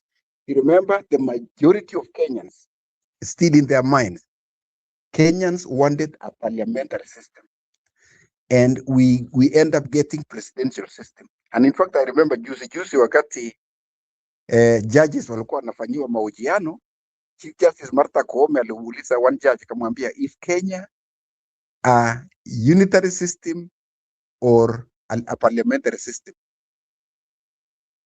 And the answer is actually, we are in a unitary government. And that will answer the question of Neutral wa Belfast, kwamba the communities in Nairobi who are wanafanya bidii kujitafutia riziki ya kila siku. It's because we decided to be Kenya. We decided to build a nation in Kenya. And number two, which is very, very critical, is it is politics. In politics, it is how you play it. It is the person with the most money. It is the person with the biggest constituency. Call it capitalism if you want. Whether we were ripe for a pure capitalism or not, that is a story for another day. Just look here in the United States. We have Elon Musk, who is, here you can amass as much wealth as you can. Hiyo ni haki ya kutafuta mali, ni haki ya kikatiba. So, there is no way you can stop somebody from kujitafutia mali. Talk about corruption. It is a cultural vice that is deep rooted in our society. It's a systematic vice that no president can go there as a saint and not be met with corruption. But that does not mean that we just have to sit like that. But we need to just keep improving the system. Our democracy is in progress, and hopefully, the more we elect leaders, bring reforms, we will perfect this constitution and we will perfect our society. I think that's what I can say for now. Labda uko na swali lingine. Asante. Ni sawa bwana Kiptum, acha nikuulize swali. Do you think Ruto ashaisha based on what is happening, and Ruto re-election campaign is now dead based on what is happening? Nikueleze kidogo. Elezea sasa, nielezee mtafufua Ruto aje, sababu ashaisha kisiasa. Ruto thrives in crisis. He emerges very, very strongly during a crisis. And I have so many examples, but let me give you one. When you talk of crisis, what do you mean? Unajua, there are crises which you don't get out of them. There are crises which come and finish you. Yeah, you can. Can you get out of a tornado or a hurricane? Can you get out of a tornado or a hurricane if you're on the path of it? It depends. There are some crises you cannot get out of it. Hiyo crisis tu ni unless the crisis, lakini crisis inakupitia katikati bwana, hiyo inakupasua bwana, kama lightning. Yeah, the crisis that Ruto is facing is political crisis, and this is not the worst crisis Ruto has faced. There was one, you remember, in 2002. Before 2002, Ruto faced two serious crises. Kwanza, for him to be elected as MP in 1997, it was a crisis because he was a very young man fighting a dynasty.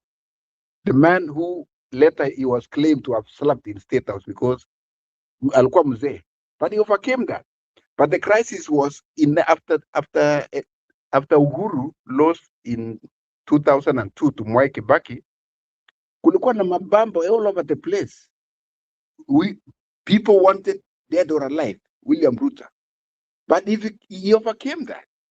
But one thing that I can remember, one of the biggest crises that Ruto overcame is while he was in Kano, after NDP and Kano merged. Aya, ni sawa Kiptum, nimekuelewa, lakini hii atoboi. Hii crisis iko sasa, hii atoboi. This one is too deep. This one is not even a third. Whatever he has handled is not even a third of what he is handling now. Hii crisis hii haizi toboa hii. Hii ashaisha because he has already destroyed all his support bases, and he is trying to recreate new ones, and the new support bases which he is trying to create are very weak. He destroys ODM thinking that the whole ODM will follow him, it goes into tatters. He destroys his support base in Mlima Kenya, thinking that he can get alternatives. Everything goes into tatters. So can you tell me, even in the crisis, which you are saying that he thrives in crisis, how do you thrive in crisis as you are destroying your cornerstone? Yeah. Can I tell you how we'll get out of this crisis? Okay.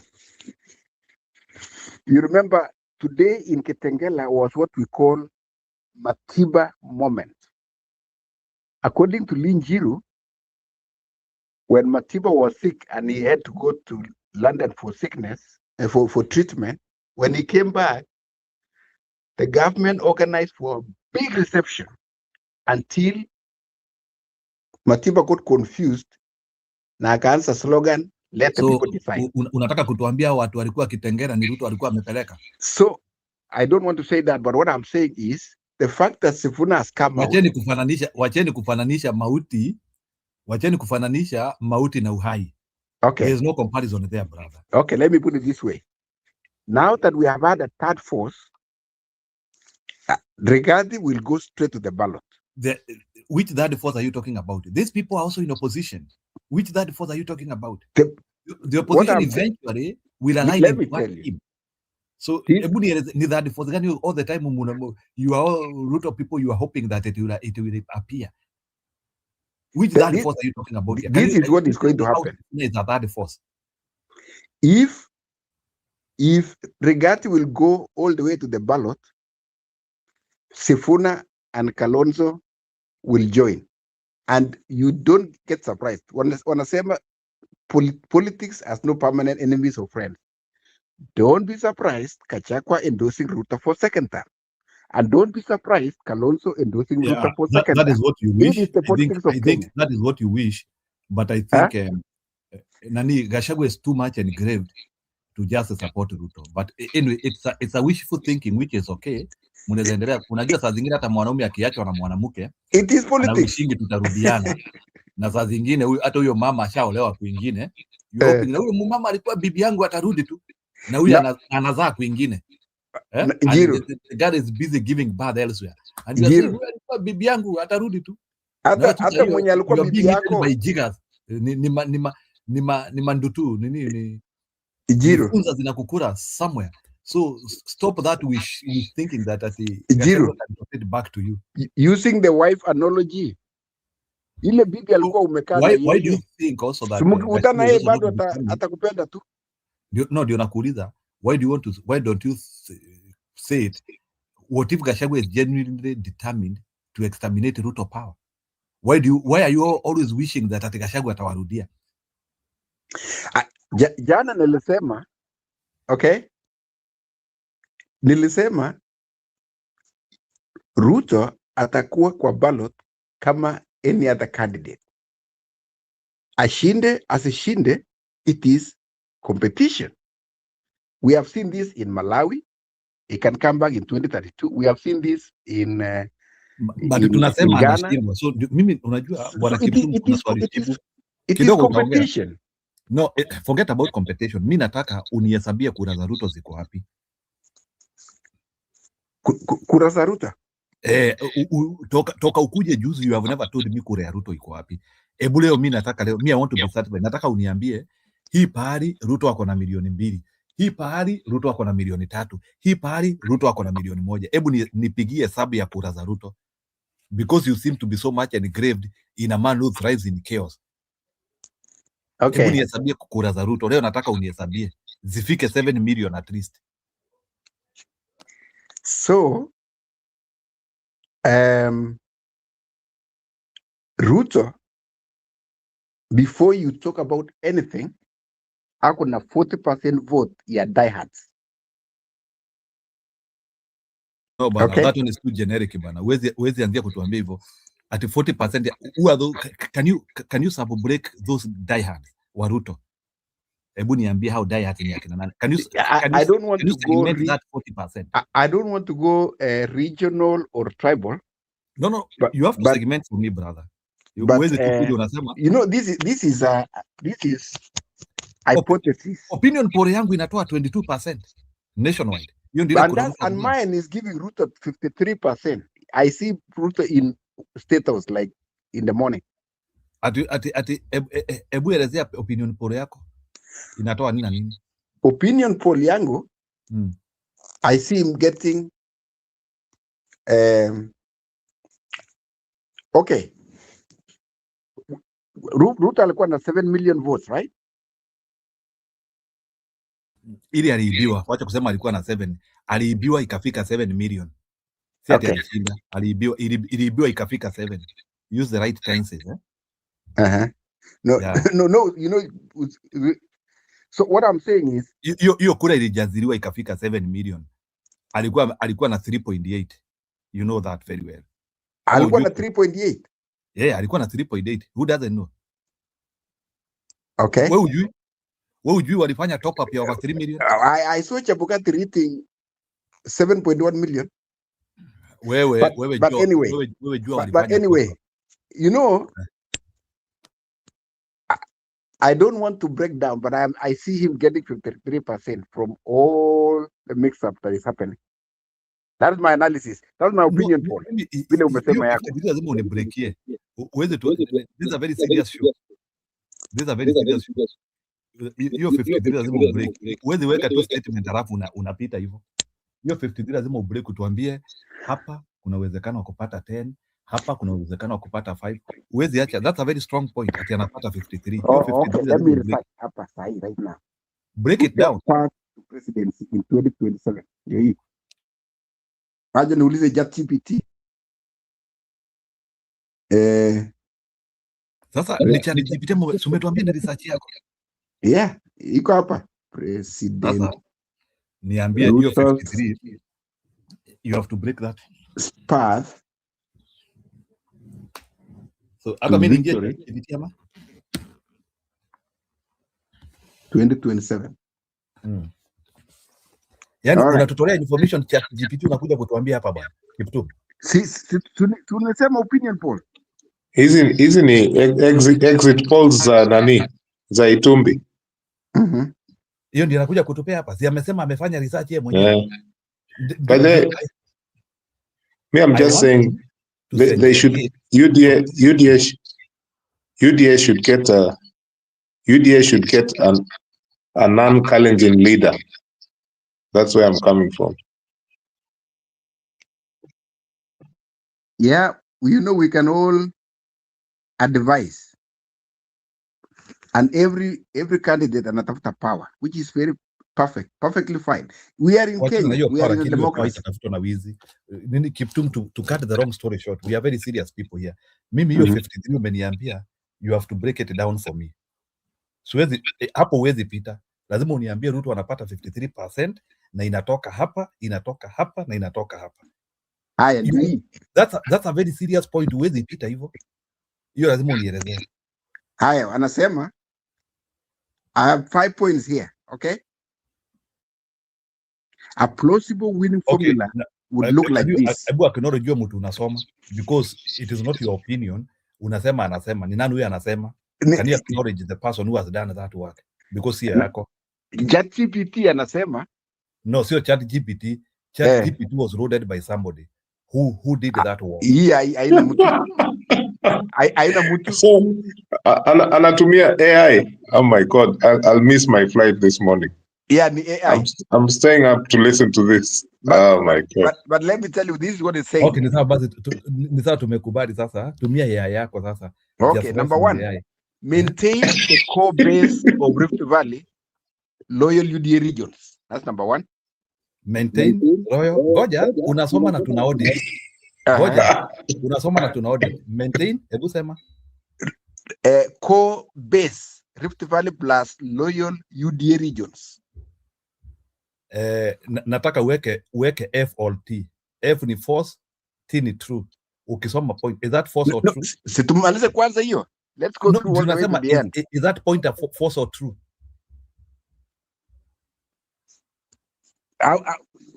Unitafanya exit poll yangu alafu nikwambie yangu. Unasoma point na yote. Umesema maintain royal base in Rift Valley. Has he maintained? And loyal UDA regions. So Yeah, I'm Royal giving UDA you the region. path, and then I will tell you whether he has Ngoja been said or kidogo not. na We'll start there. ngoja relax Kiptum. Lazima tukuelimishe. We are better than LGBT. We are Jiro, better what than you should be asking him is what is UDA regions? What are UDA regions according to you? Hebu tuhesabie ni gani? Hiyo UDA Royal base.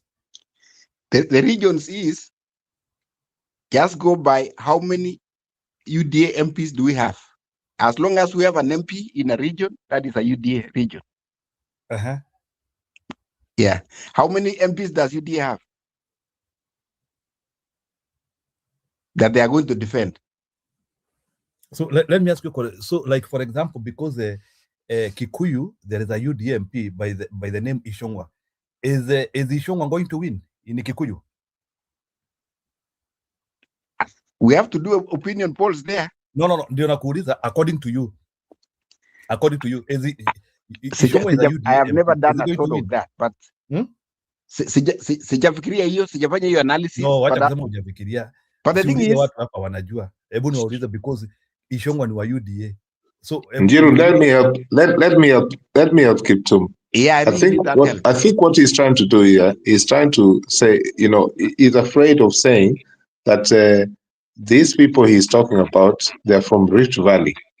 And then these other people he doesn't want to talk about are the Somalis that Ruto is trying to make Kenyans so that this election is rigged. I think there is no other place apart from Rift Valley that Ruto is going to get a vote. In fact, even there are some places in Rift Valley he'll be struggling to get a vote. It's not a landslide the way Kiptum is trying to imagine. So neutral and Ndio. So Ndio, I know you want to put me in the task, but this is what we are saying. We're talking about opinion polls. Opinion polls. Unazungusha vichwa hapa Kiptum. Here we deal with the facts. We deal with the facts here. Hapa si tunakuja kutusumbua. Okay. Ni kama utakuwa una join issue, lazima ukuanga unakuja hapa umejitayarisha. And I want to tell you something. Kama utakuwa unakuja hapa na propaganda utoboi. This is a very complex show. Yeah, and when I don't have facts, I will say I don't have facts. Eh? When I don't have, I'll say I will be very honest. I don't have that facts. That's what I'm saying. If you don't have facts, say that's an hallucination. We allow people to hallucinate here and to daydream. Unasema hiyo tu ni hallucination yangu, hiyo ni mafikiri yangu, it is okay.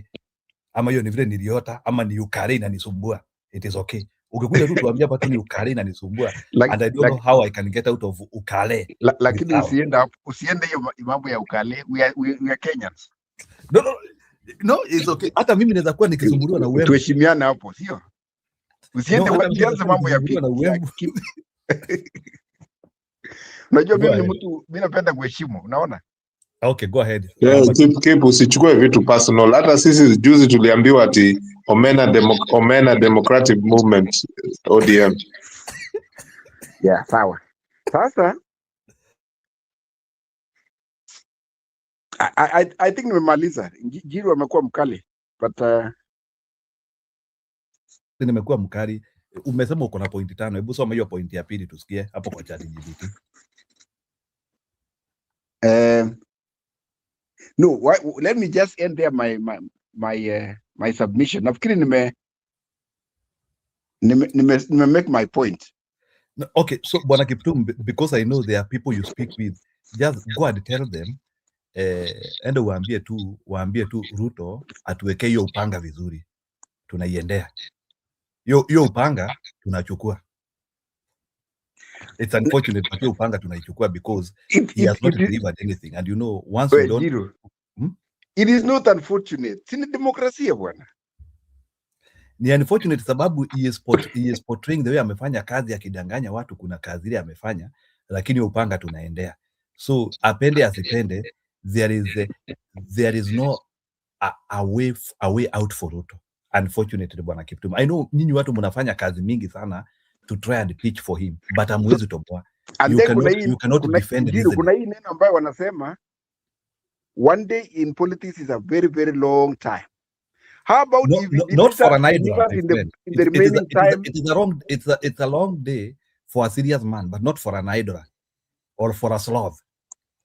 Yes, it is wrong, but not for a confused guy, for a confused gent. Now, did you see his speech in Addis that My Africa friend will bana, be speech producing yangu za yetu 60% inasikilizangwa of na its wajinga bana. pharmaceuticals in 2040? No, I'm telling you, you need to be very idiotic to listen to the speech of such guys. We judge men based on what they have done. So can you tell me, outside the speech, what has he done practically? Okay. Are you ready? Can you connect the two? Hebu tuongee peke yake because of tujaribu tuongee NSSF peke yake. Only that first. NSSF ni nini? National Social Security Fund. Let's start with that one. What has he done other than routing it? Si wizi tu huko ni kuiba tu, anatuibia do huko. Kuna kazi wanafanya ama ni kutuibia? I don't think kuna evidence ya kuibiwa kwa NSSF. Ama umeona mahali? All I know is Kenya has been able to save 3 times what it was there, what we had saved for 60 years. And in the next 3 years, we will have enough funds to borrow domestically than we have ever had. I think hata tukikataza kila kitu, hata hiyo NSSF peke yake. By the way, my brother is 77 years old. Anapata do yake kila mwezi achelewi, ile ya wazee. That is something. Hiyo do ya wazee watu walikuwa wanapata toka kitambo bana. So it is not a miracle. But it has been expanded kidogo tu. My grandfather was also getting it, and he died in 2013. What do you mean? Ni kazi? Kazi gani? Let me ask you, what has Ruto maintained? Ruto ame-maintain nini? Ile alikuta. Like, let me ask you, there is now the SHA na NHIF. Which one is better? Tuende NSSF kwanza, tukubaliane, tugue in agreement na NSSF. Enda hapo Google. For me, NSSF, I see nothing. Because for me, okay, let me read for you. NSSF ngoja kidogo, keep to, I have to hold it on this. Saving ni pesa ya mfanyikazi. So hapo hakuna kitu ati serikali inakusaidia hapo. So if you push me to save more, it is still my money. Sio ati serikali hapo, hakuna kitu serikali imefanya hapo. If you push me to save more, sinido yangu. There is no creativity there. Bwana Neutral, ama kuna creativity ya kuongezea pesa kwa NSSF na ni pesa ya wafanyikazi. Just ni vile unawasukuma more. Bwana Neutral, is there any creativity there of saving of Ngiro, there is something you will credit Ruto for doing. Number one, and allow me to say it, okay? The increase of NSSF from 200 shillings to 6% was passed in 2020. But are people having enough recurrent expenditure to eat? Unajua, hebu nikuulize, for example, when mtu anaani mshahara wa 10,000 ama 20,000 and you are pushing them to do 6% NSSF, what is the net income ile unawabakishia? Is the money, ile pesa inabaki, is it enough? Are you pushing people to save at a death point, or what is it? Has he improved their net income? Hiyo ndio swali nakuuliza. What about the take away home? Pesa ya maana nile inakusaidia kazi, sio ile utapewa ati ukiretire. Nayo pesa ya kwenda nyumbani ni ngapi? So when the law was passed in 2020, it was not implemented na hiyo NSSF ndio unasema watu wana save na the same watu wanakatwa ya easy man unavoidable houses. Na hii pesa yao nayo ya nyumba, can you connect the two, NSSF na pesa ya manyumba? Unajua, I don't want you know the problem with you Kiptum, you are handling issues selectively. Can you let's do one first. Audit the payslip. Kiptum kidogo hapana. I want you to discuss this point on a payslip concept. Payslip sio NSSF peke yake. Payslip iko na NHIF, NSSF na housing na pay na vitu zingine. Payslip, can you discuss hizo deductions zote kwa payslip? And then you tell me, are employees better under Ruto or they are at a worse situation under Ruto? So according discuss all the deductions pamoja. Okay, according to John Bade, Minister for Treasury, all the deductions in the payslip has been relieved in such a way that the take-home pay did not change. And that is according to the minister. And by the way, Kenyans walipata raise juicy, and they are happy. Kiptum, umeongea na Mkenya anafanya kazi every day. What are they telling you? Mutu ambaye, what are they telling you about their payslip? Somebody who works, somebody who receives payslip from the government. What are they telling you? Are they telling you the things you are coming to tell us here? One thing that I'm saying is that kwanza mshahara ichelewi. That's good. Okay, is the money good for them? Are they complaining of like ile salary wanapata saini walikuwa wanapata kitambo? Is it the same? But hey, do you know I worked in Kenya for 10 years as a teacher? So first of all, wajana na story yako, wewe ulifanya kazi wakati wa mapresident wengine. So this is what I'm saying. Wakati wa Ruto akunyoe sawa sawa. This is what I'm saying. Even when unajua, let me tell you, Bwana Kiptum, you are talking about other presidents. Can you talk about this one? So who is killing people? When I was a teacher, tulikuwa tunalalamika pesa haitoshi. So malalamishi ya wakati ya enzi ya Kenyatta na wakati yangu na wakati ya sahi, sijaona hiyo malalamishi imeenda juu zaidi, but the same.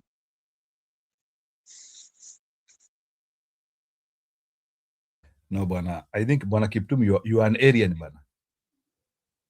You are an Aryan. I'm talking to real people. And another thing, and you have to agree with this one. This one, look, I am in that retirement age bracket. My colleagues who have retired, unajua wakati ingine ulikuwa una retire unakaa karibu mwaka moja, mwaka mbili ndio upate pension yako. Nowadays 6 months,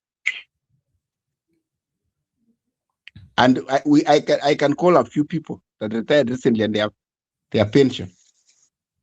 And by the way, the NSSF CEO was in NTV the other day, and he confirmed this. Wewe kuna swali ujibu na kuuliza madidaction. Kiptum, how are you in the retirement age bracket? Sorry, Njeru. And you're only about 52 years old. Hey, I'm saying the people who I work together have retired. No, you said, I don't even think you have reached 50 or 51. Okay? Please stop feeding us lies here. Yesterday you lectured Kip. Me, I don't want to be personal, but you lectured Kip, saying that Kip is a young man. You should respect your culture where you respect an elder. And you are nearly the same age as Kip. What are you talking about? Please don't tell us that you are in the retirement age. Here, tutakuchambua, tutakutafuta kwa internet, hapa step by step, tutakwambia wewe ni nani. So be careful what you tell us, okay? Keep going. So ulikuwa unasema nini Jiru? I take note of that. So ile kitu tulikuwa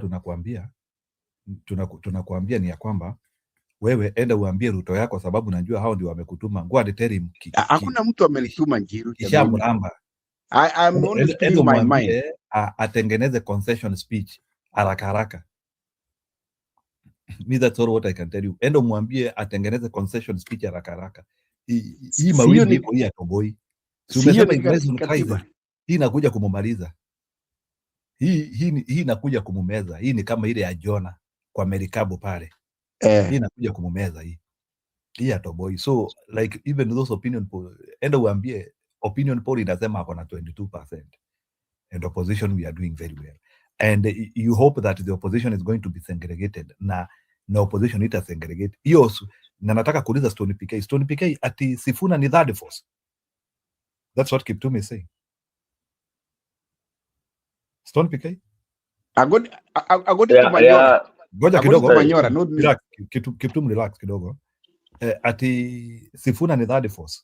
Ati finally ati Sifuna na Karonzo hiyo ni group moja na kina Gachagua ni group ingine. That is what Kiptum is telling us here. That is the wishful thinking of Ruto and his cliques. That's what they would want to see and hear. Okay? Ndio wakiiba saa zile wanaiba iwe easy. Yeah, they are looking at, they are selling all kinds of wishful thinking and propaganda. All right. Now, and opposition, they are very, very, very aware. When I got off, I was just talking to one of the guys on the ground, and he asked me, what do you think of what you saw? So I advised him, nikamwambia, one thing you guys should tell Sifuna that force is not Sifuna. It is the people. It is especially the young people that have been quiet. So Sifuna asikorogwe na hawa ma UDA aone ati ni yeye ndio nini. Okay, uliona watu waliweka hii mantra, sisi ndio Sifuna. That is very telling. Okay, that is it now. Thank you. Now you're talking. Okay. Yeah, so our UDA, our wakora, they want us, wanataka kuweka kasumba kwa Sifuna aone ati ni yeye individual. No, Sifuna should ride on that wave. Yeye ni trigger. He has triggered that force akiwa na wengine, by the way. So that should hold that force, amalgamate it with any other force that wants to remove Dictator Ruto. Then, in fact, nilisahau kusema hii, that meeting in Kitengela, mtu tu mmoja angesema wa march to State House. I don't know whether Ruto is back. Ruto angekaa kule yuko. That multitude should have walked to State House and occupy. Period. That's it. Today we would be having something different. That's what they should have done. Yeah? Because if you are saying Ruto must go, then wacha aende saa hii. Mapema ndio best. Otherwise, if kama aendi, munasema 2027, then you have to be very careful to sustain that journey. Back to you, Jiro.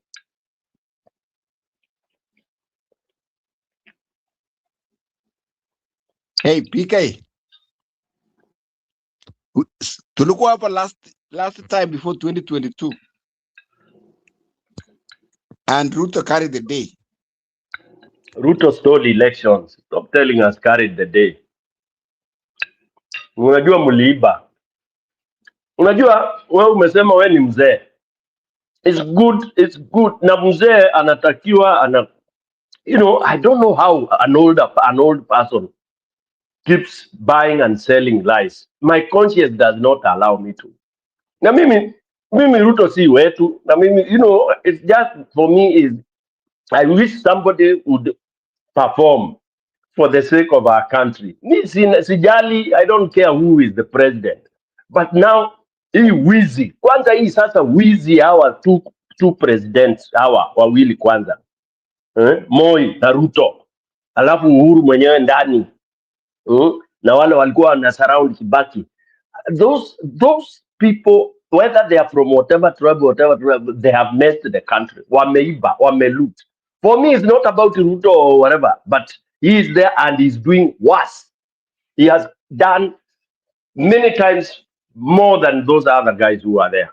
He's like the guy who ule ukuja unakamua ng'ombe mpaka inaanza kutoa damu bado unaikamua. Sasa unapeana examples zingine hapa ati NSSF ati imesave more than nini. It is wafanyikazi umeongezea, umesema wakati pesa nyingi zaidi. That is not anything to write home about. Surely, it is not. You have more people. It's like you join a company. When you are not there, ilikuwa na 200 employees. Then when you enter there, opportunities increase and more employees are employed. And then wengine na taxes then you start saying when do umefanya hiyo increment ya contribution. No. In fact, there was a day nilikuwa nasema we list all the evil. Somebody else listed in another show. It's unbelievable. And all those, you cannot disapprove. Okay, it's just like what was listed about Northeastern. They went there, they were trying to kujaribu kuelezea ati vile ile pesa wametumia ile na huyu duale wake muongo kama yeye. Kuropokwa tu. Nothing factual. And then they are so stupid, they don't know you say what you say, we go to the internet. Tunaenda kwa ministry, tunaangalia. 11 billion inapotea kwa nini? kwa hii shisha sijui. Unakuja unaanza kusema ati ni zile zinaitwaje zile unpaid bills ati false claims. How can a false claim be pesa imepotea? Surely. If somebody was a false claim, hajachukua do, umesema mlikataa kulipa.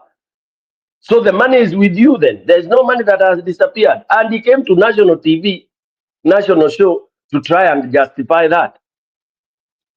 Hata hawa watu nafikiria pia ujinga nini, shetani amewaingia mpaka amewafunika kabisa.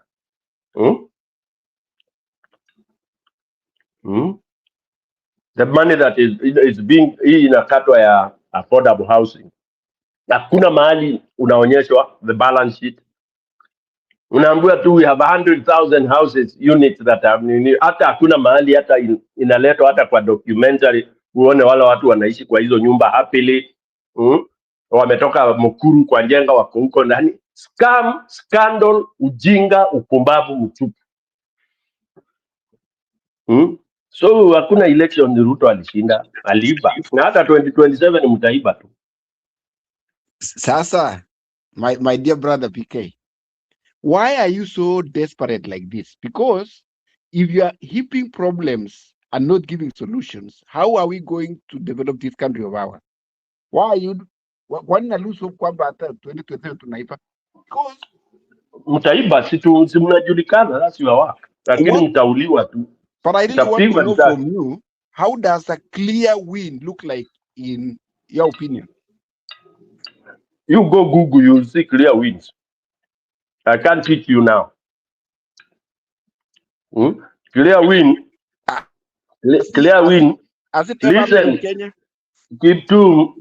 So because people are thieves in Kenya, you ukikuja Kiptum unakuwa mwizi. Clear wins is ukiambiwa fungua saba unafungua saba. People see. It's simple as that if you want clearly. What is nini shida gani? Shida gani if you want clearly unasema fungua and you see what happens. As soon as you are sworn into the presidency, you walk forward. You don't go looking for cases and all that. Keep me argument zako zinanichokeshanga na sitakangi kukudisrespect. You can't tell me when mwizi umeiba alafu that you move forward. Surely. Hata unajisikia, listen to yourself saying that. Okay, let me take a short break. I'll be back. Thanks.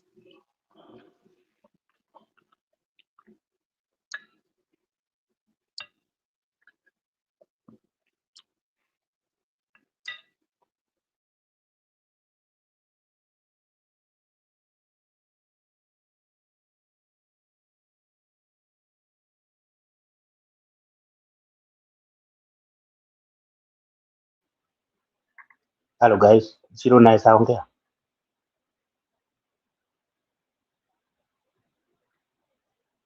Zero nice ongea.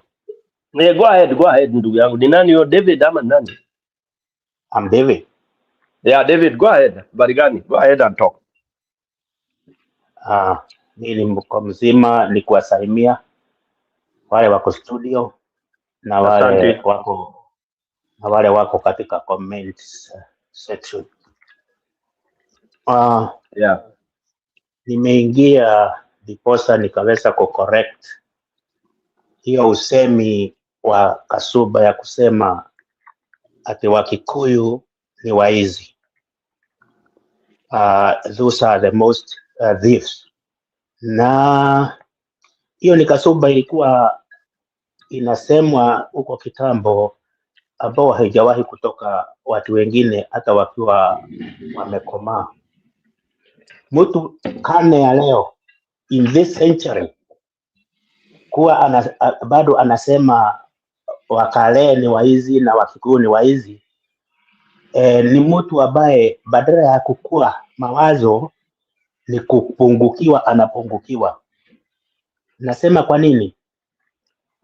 Ukiuliza mtu kama yule ambaye anasema Wakikuyu ni waizi, mimi ni Mkikuyu ndio, na ukimuuliza huyo mtu kando na hao viongozi, umuulize huyu David amekuibia nini sababu ni Mkikuyu, hawezi onyesha nimemuibia nini. Kasumba iwatoke kusemanga watu ni waizi, kugeneralize. That is tribal in a very bad way, and it is an insult. Kama saa hii Ruto ndiye anaimba, sio Wakale wanaimba. Ruto ndiye anaimba individual, alafu anashikana na watu wengine wametoka Ujaruoni, wengine wametoka Kikuyuni, wengine wametoka katika kabila hilo la Kalenjin, wengine wametoka kwa Ukambani, wengine wametoka Waluya.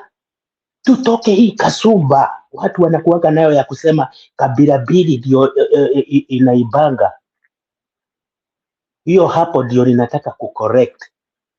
Mtu asigeneralize hapa mbele ya studio akisikizwa na watu wengi akisema ati hiyo ni kuwa na kasumba ambao ni ugonjwa, na ugonjwa hiyo mtu anaweza kupona aje? Hata imagine mwingine hata ametoka katika nchi ya Kenya ameenda nchi ya ng'ambo na bado you can only say that if you're a Kalenjin because you've been in power for how many years and the other community. I have never If been you have in power. no.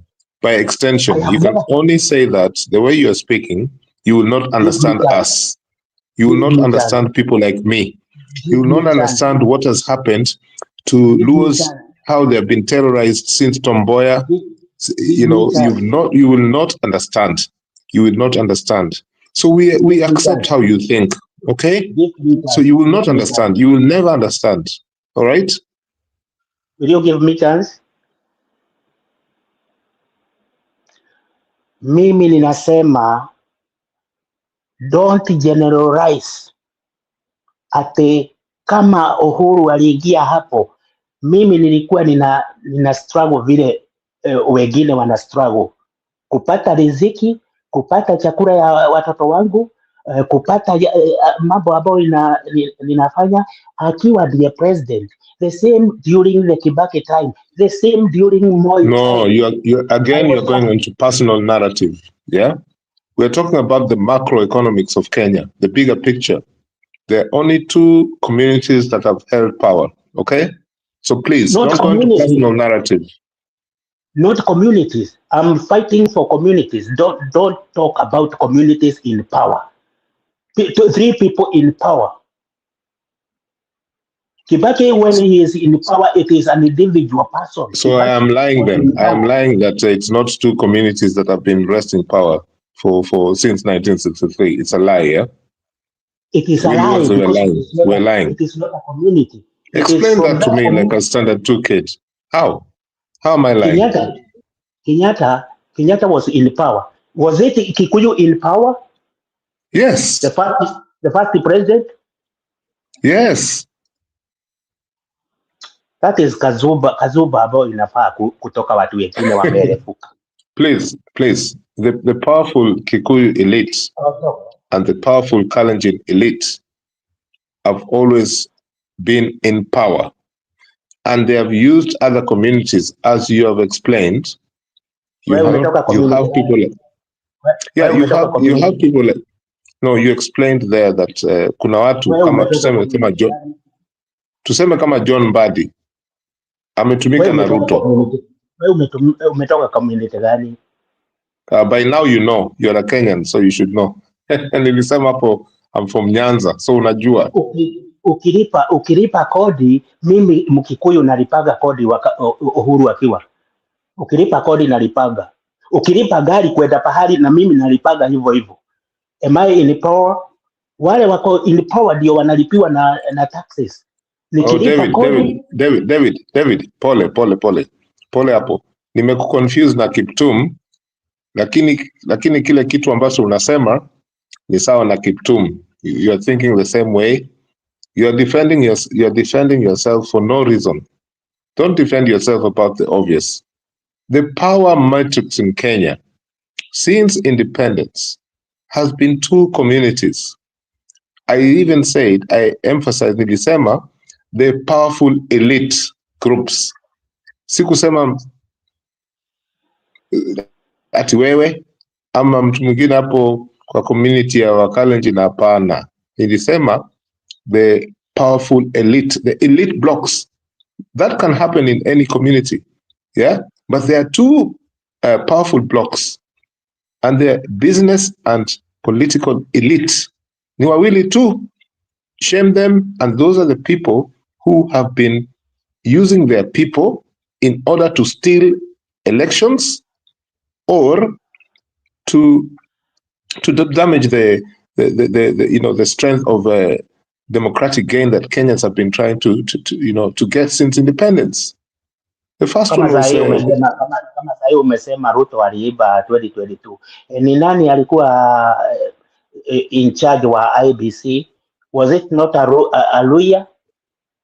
Hapana, lakini si hata wewe mwenyewe ndio umesema hapa hivi, nikusikia vizuri, ati hawa kina Ruto, kina Uhuru, wakina Moi na Kenyatta wanatumia vinyangarika wa kabila zingine. Unanielewa? If you cannot understand this conversation, that this is the truth, then you're lying to yourself. How can it be that since ati sasa Ruto to take another 4-5 years, and then we have another one from Central, another 4-5 for how long? For how long? That is how wars start in Africa, because other communities. No, let me speak. That's a cheap shot. That's a very cheap shot. So you know that this is how conflicts happen in Africa, because other communities, they believe that they have been treated like second-class citizens. When their candidates have tried, their candidates are rigged out. You know this. You just don't accept that you know this. The moment you accept, like Uhuru did in 2022. Mimi napigania Mkenya. Wacha nikwambie, hata waleo mimi ninasemanga mimi ni Mkenya. Hata nikiulizwa pahali ninakaa, ninasemanga mimi am a Kenyan. You understand? I cannot say I'm a Kikuyu. What is Kikuyu? I'm a Kenyan. That is very cheap. That is very cheap. Why don't you be a Kenyan? No. You're living in this bubble where you can go. No, you're living in a bubble. Hiyo ndio kitu shida hapa. Hii shida tuko nayo watu wengi ambao ni wa Kenya. Don't abuse a tribe in general. Don't abuse a tribe in general. The population might determine the voting. The population. Here we go. Ati sasa hii ni ile ya nani? Ule anaitwaje ule alikuwa anasema ati tyranny of numbers. Nonsense. Hiyo ilikuwa rigging. Hakuna tyranny hapo. Hata census population is wrong from the day one. We know this. Wacha kudanganya hapa. So Wakikuyu is the same number of population with Kisii. Do you want to say that? Population census has always been a political game in Kenya. I'm saying, as according to you, is the number of population of Kikuyu people in Kenya the same as Kisii people? Did I say that? Be factual. No, but did I say that? The census has always been expanded in terms of, propagating, propping up an election victory for a community. Ongea tu kitu kidogo, lakini usiabuse some tribe because you are not born there. Hapana, mimi sijakutukana community yoyote. Nimesema kuna shida hapa. Tulizaliwa Kikuyu, wewe ulikuta ulizaliwa Mjaruo, mwingine alikuta alizaliwa Mkisii, na ukisikia watu wanaitaga nyinyi wa Kisii ni waizi, nyinyi wa Kikuyu ni waizi, nyinyi wa Jaruo ni waizi. Kwenu nyumbani kama ni huko Nyanza kuko na wizi inafanyikanga huko. Ni Wakikuyu wanatokanga mlimani wanaenda kuiba huko. Kisii huko ndani. kunaimbwa ni Wakikuyu wanatokaga huko wanaenda kuimba. Wewe acha kuabuse, don't use short. No, I've always used this example. Yeah, the majority of smokers, people who smoke in the world, are Chinese. The largest population in the world used to be Chinese. Now I think it's Indian. But the majority of smokers in the world are Chinese. Okay? So that calculus or calculation, it means that you will get that most people who smoke are Chinese. Now, it's the same thing with the Kikuyu population in Kenya. It is not to say ati wa Kikuyu wote ni waizi. It just happens that the majority of the population are Kikuyus. And the fact that in the prisons in Kenya, those people who happen to have been jailed for petty crime or big crime, ni wa Kikuyu in terms of thievery or that is it. Kunyang'anya watu. Lakini kunyang'anya watu, hata kuna tribes zingine, hata Wajaluo pia, they're doing that. I'm not even arguing with you about that.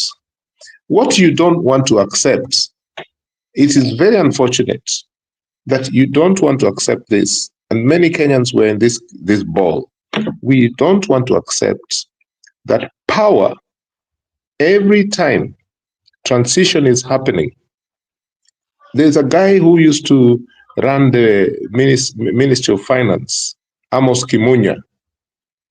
If you can trace a video of Amos Kimunya standing with Mwangi Kiunjuri, Moses Wetangula in front of KICC in 2008, after the elections of 2007 December, hii kitu haiwezi kwenda kwa wale watu wa Nyanza, wale Kehe. He said it. He didn't say Kehe, but he said, we are not giving that to people of Nyanza. It's not happening. Those are the political power elites that I'm talking about in two communities. Yeah? Remember, William Ruto. Can you put the word from two communities? From. Okay, from. Remember, William Ruto, he fought for Raila Odinga in 2007. William Ruto. Yeah? But during the nominations of who among the Pentagon should stand for ODM, try and find out what did William Ruto say. It's there in the archives of newspapers.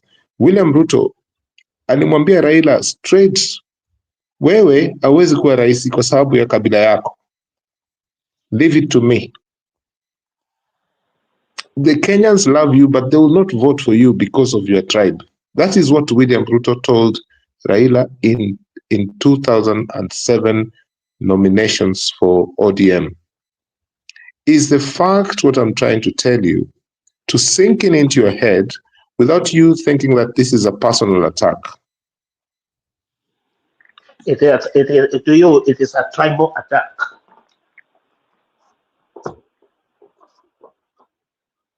If it could be a personal, you could talk about Uhuru, you could talk about Kenyatta, first one, and you could talk about Uhuru and Kibaki. But those are themselves. They are not because they are Kikuyus, whatever they did. You get but Uhuru Kenyatta in 2022, we know that Uhuru Kenyatta has had a big advantage from being from that family, that clan, the community. We know that. But in 2022, for some reason, I don't know why, he decided to backpedal and say, look, guys, are these the only two communities that should run the country? Please tell me. He actually said it publicly, still as president. You know, but I think he only said it. Can I just finish? But can I just finish? I think he only said it. I think maybe he was just responding to the new Asla versus versus what is the other one? Yeah, exactly. Because the Kinaruto were going around the country campaigning hustler versus whatever. Sasa ndio Uhuru Kenyatta akasema hiyo ati sasa kama ni this is the way you guys are talking. Also, I want to ask you one question. Why is it only 2 communities? You guys, if you're not able to understand this complex that is within certain communities in Kenya, then you are really lying to yourselves.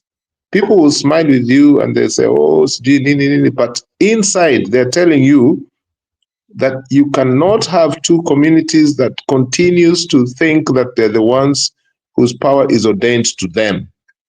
Unfortunately, when we have these discussions, people then think that they are being attacked personally as a Kikuyu or as a Kalenjin. Kalenjin is not even a tribe. Can I give you my personal example?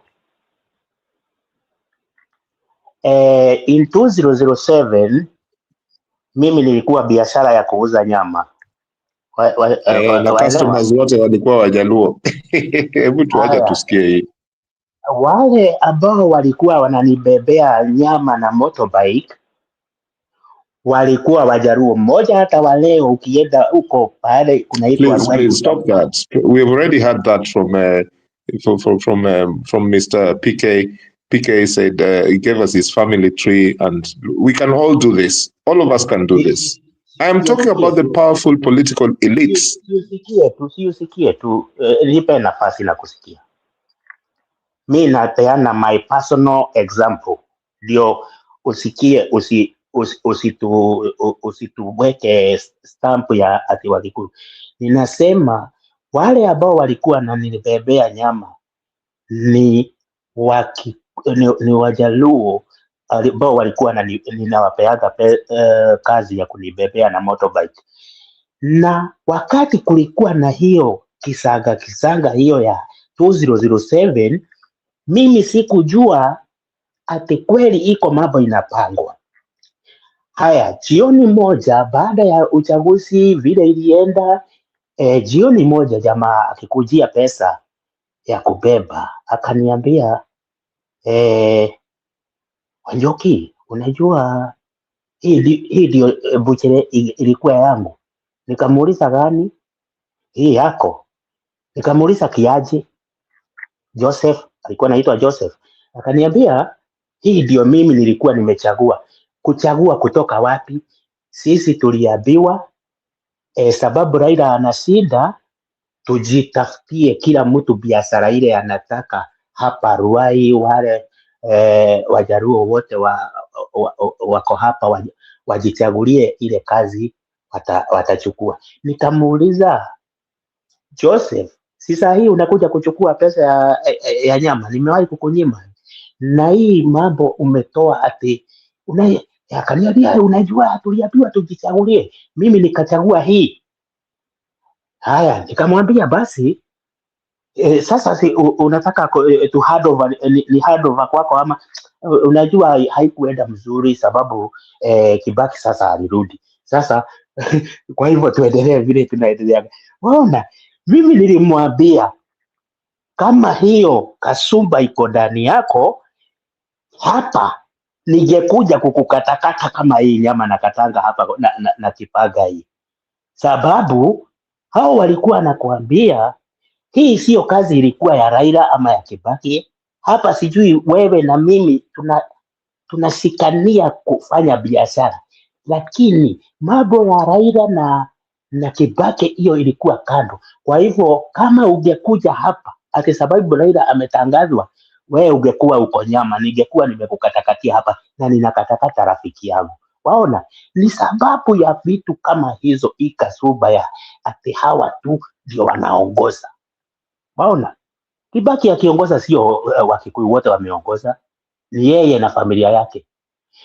Uhuru akiongoza sio kabila yote ya Kikuyu imeongoza, ni yeye na familia yake. Hata unakumbuka wale waliumia sana wakati wa the first president Kenyatta mzee, wale waliumia sana wakati huo walikuwa Wakikuyu, wale walipigania uhuru, wale waliingia msituni, wale walikuwa msituni, hao ndio waliumia zaidi, sababu walinyang'anywa mabibi zao, walinyang'anywa mashamba yao, ni sababu ya ile unasikiaga tukunia. Tukunia ni watu ambao walikuwa ni jirani yako, alafu sababu anataka kuonyesha mzungu kama wewe Belfast, anajifunika na kagunia, ni tumacho tu, akipoint wewe unauawa, akipoint wewe unauawa, akienda atoe hiyo tugunia, hiyo kagunia, anaenda kwa bibi yako, anaenda kwa shamba lako, anachukua, na sababu ndio unasikiaga iko tukunia. Waelewa? Na wale waliumia sana wakati huo. Akina General Kimathi walikuwa akina nani? Walikuwa Waluo ama walikuwa bado wa huko? Na mpaka wa leo juzi mke wa Kimathi alikufa akiwa maskini. Tusiweke hiyo kasuba ya Mkikuyu president ndiye Wakikuyu wote wameiba. Hapana, ama ni Wakikuyu wote wameongoza. Sasa wacha nikuulize, sasa wale Wakikuyu wote ambao walipelekwa kule Lamu ama tuseme Mpeketoni kule, was that out of choice? Nikupatie story ya huko vile ilienda. Na bado mlikuwa mnasema ati huyo ndio rais wenu. Wewe Kenyatta alienda huko, watu wa Lamu wakasema utuletee trakta. Kenyatta nakawaambia ati niwaletee trakta.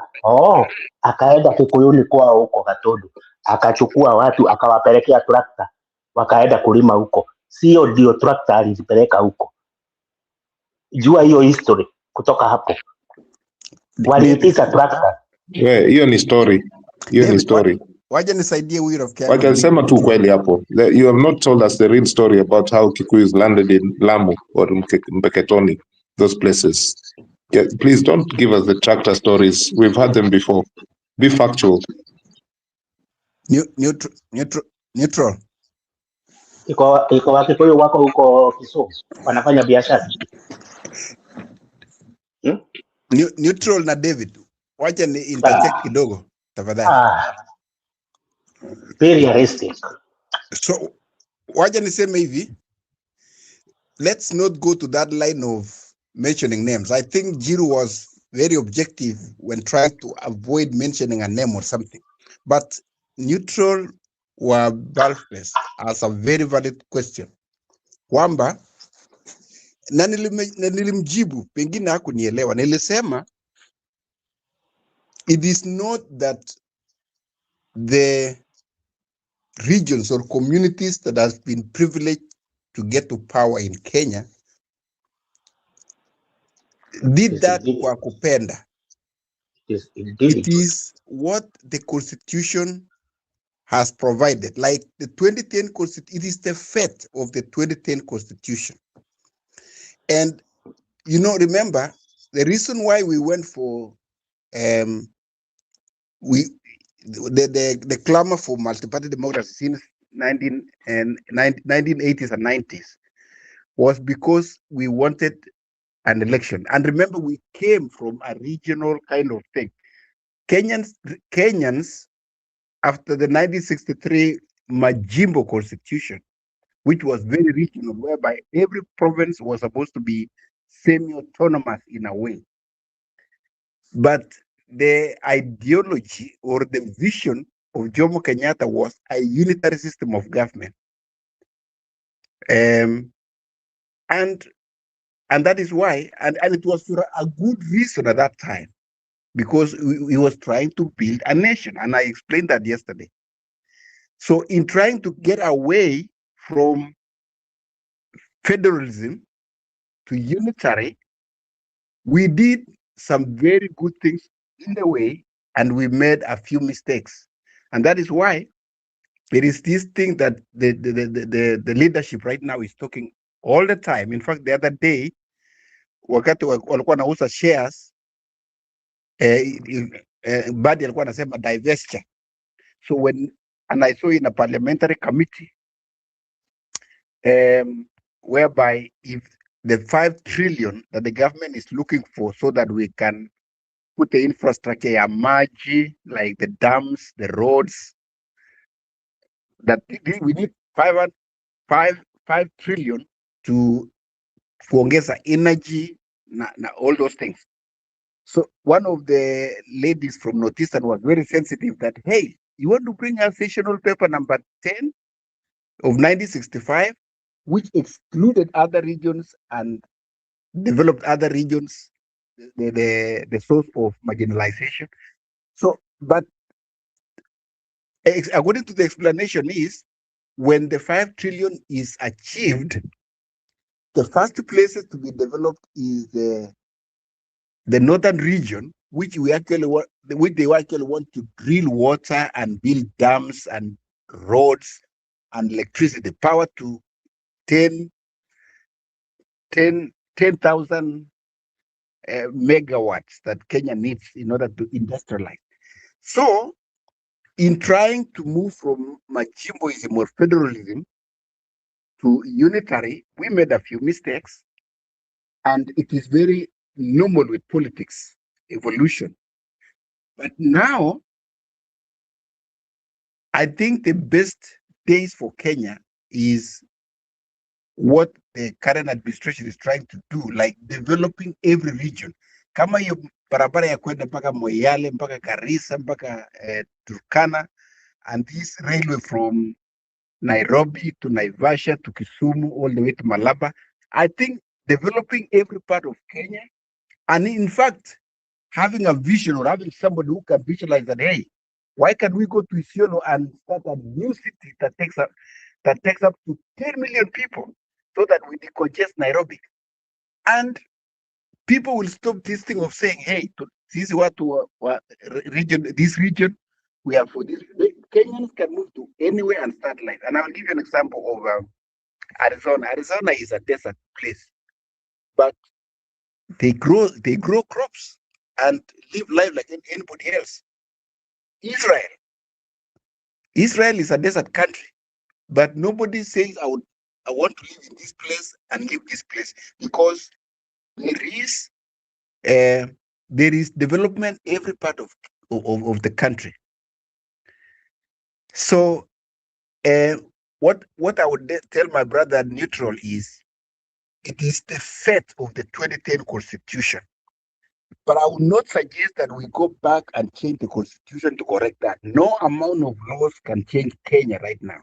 What Kenya needs is this infrastructure money, develop every part of Kenya, do manufacturing, and Kenyans can go any part of the country to go to school, go and do business, go and farm, like what we are seeing in Kilifi, the Kulana Kulalu. Right now, they are doing 200,000 acres. What will happen if we do 1 million acres the way the government is planning to do? We will start those millings. And I saw a company. I saw a company. Good night. Good night, guys. Good night. I saw a company that went there na grow onions na greens. Imagine onions eka 200, the one that you can export. We want to save 500 billion that we use as foreign exchange. We save foreign exchange of 500 billion that we use to buy food. So if we do 1 million irrigation, Kenyans will not be importing food anymore. And that is job creation right there. And that is, people will move that place to go and live and enjoy life. So I will say again, we are living at the fate of the 2010 constitution. And then number two, which is very critical. You look at Tanzania, they have more than 70 communities. Uganda, more than 60. You go to places like Nigeria, more than 200 communities. Kenya, we have 67 right now. We cannot take that as we can take that as a blessing, because no two communities can join to have power in Kenya. People have to go down and sit and agree. And in the process of sitting down and agree for a political achievement, that creates harmony. So, and one day, one time, the best candidate from the minority tribe or region can be president. Like, if, let me say this, and I know PK will not agree with me on this, and even Jiro. Assuming, and Jiro Sininglia, assuming my opinion polls succeeds and Ruto gets a second term with Professor Kindiki, 2022, Professor Kindiki will be very competitive. And he can pick somebody like maybe Murkomen. For the first time, we have two sons of pastors as president and deputy president. And we have a professor for the first time as president. Again, that does not mean that anybody has been excluded, because Professor Sifuna, Babu Owino, anybody else is free to contest and win or lose fairly. So I think our best bet as Kenya could develop kila mali ya Kenya, so that anybody can go and work and go to school and go and do business any part of Kenya. And hii mambo ya kusema this community has been in power for a long time. It is competitive. It's a democracy we have given ourselves. And I think we don't need to go back to change the constitution, because we already have enough laws. Thank you so much.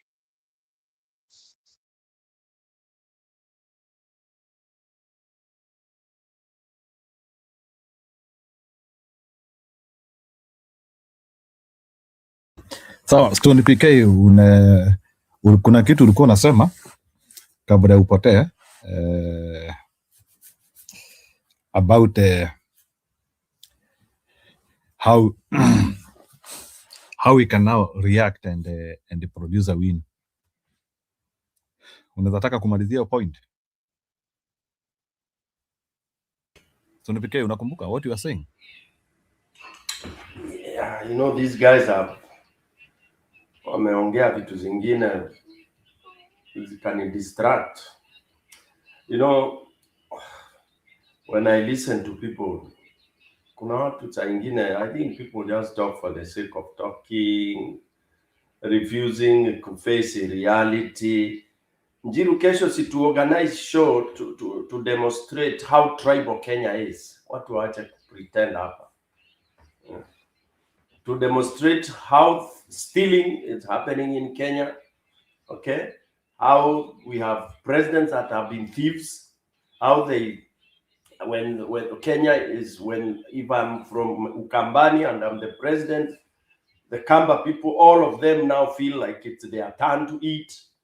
I mean, you may want to call them stereotypes, and the stereotypes it's human nature. For those of you who have done psychology, okay? And stereotyping is real. Not only in Africa, it's all over. It's all over the world.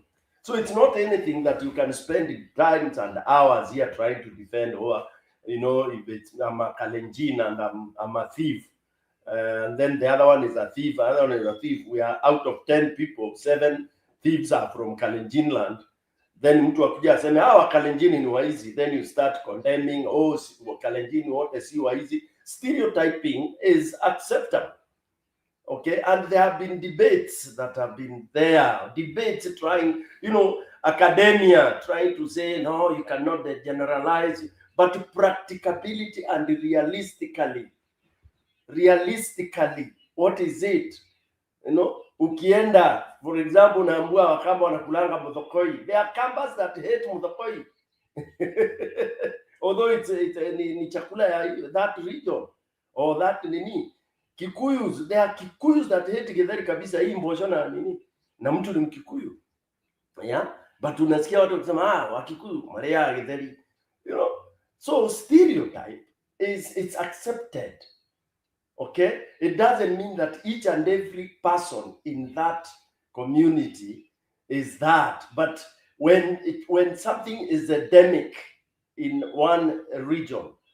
Mtu akiongea for simplistic discussion, generalization has been there. It has been happening. Racism, for example. Yeah, racism has been there, and you find some people, for example, unakuta mzungu, kuna mzungu very okay, ana shida na mtu mweusi, but what have we been seeing generally?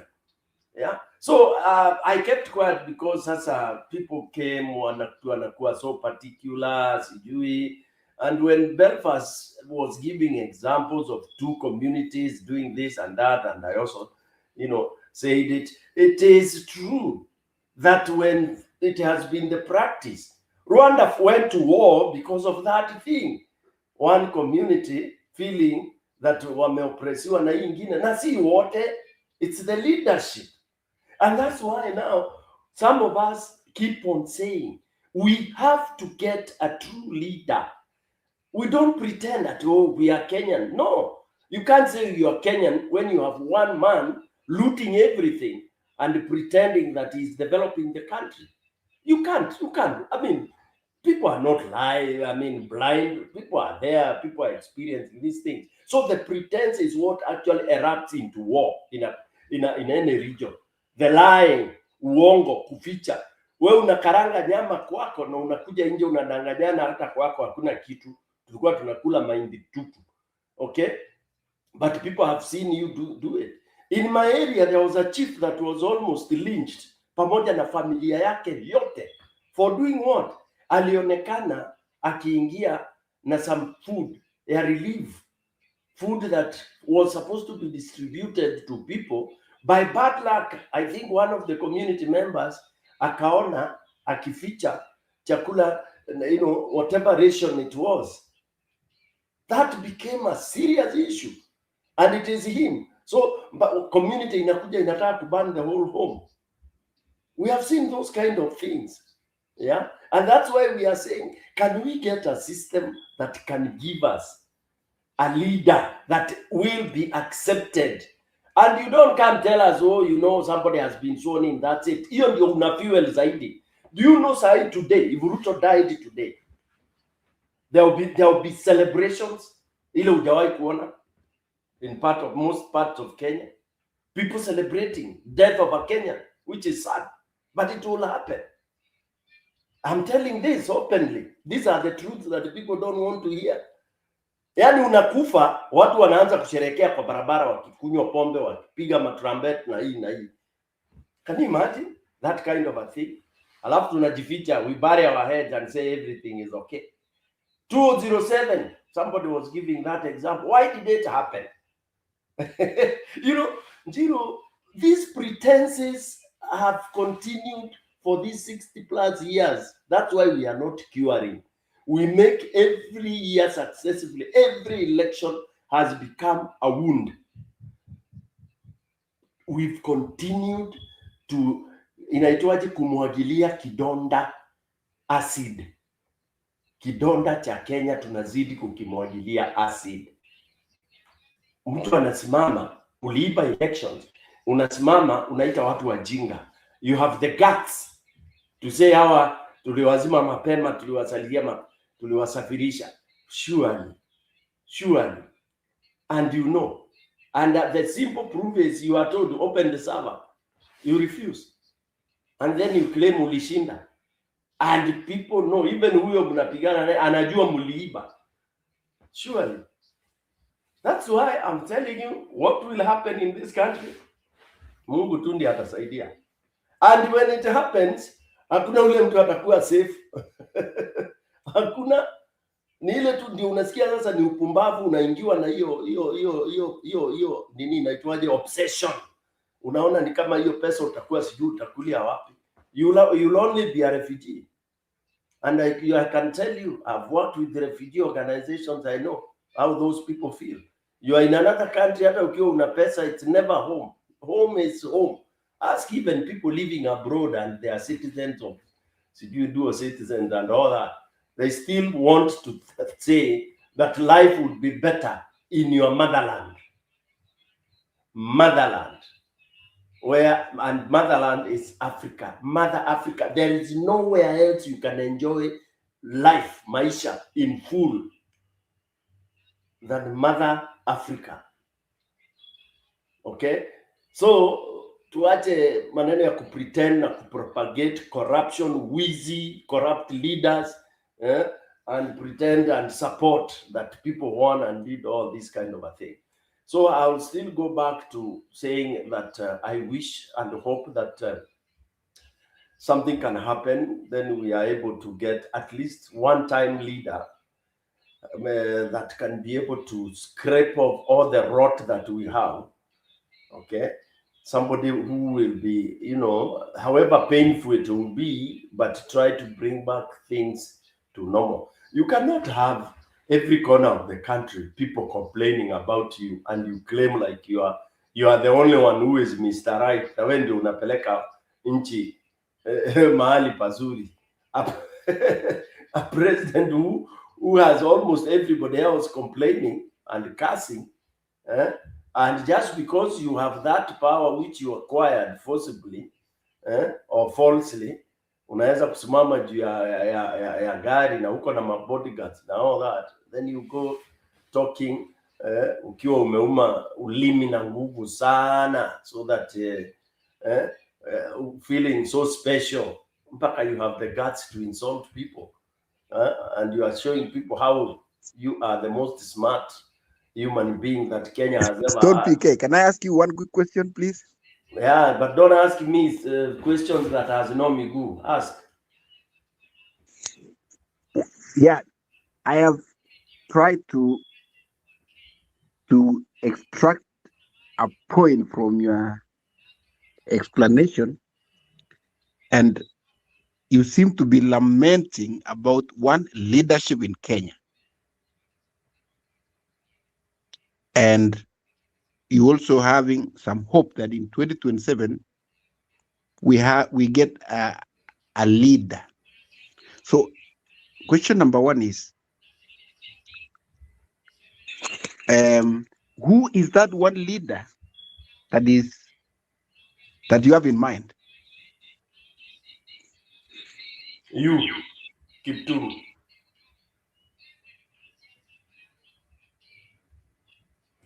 I'm hoping you'll become a leader in Kenya and offer us salvage. Okay, so that is taken care of. But another issue is, I've argued that we have a constitution and there's a process. We have a country right now. We have parliament, we have judiciary, and we have politicians actually. Because look, the issue that we are facing in Kenya is that we are so much into politics, other than all the other sectors, that if we fix the politics, the rest will just fix automatically. Because look,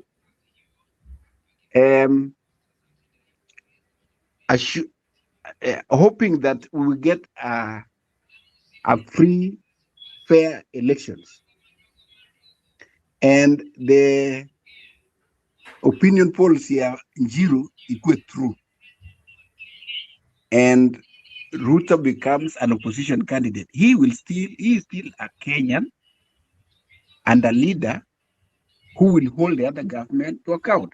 So my plea is, if you can remove some bitterness or hatred and look Kenya as, because look, anybody can be made better if he supported. Anybody can be a great leader. I get you, but can you erase this from your head? That I'm not bitter, and I'm a very mature person, very sober. I'm not bitter. Okay?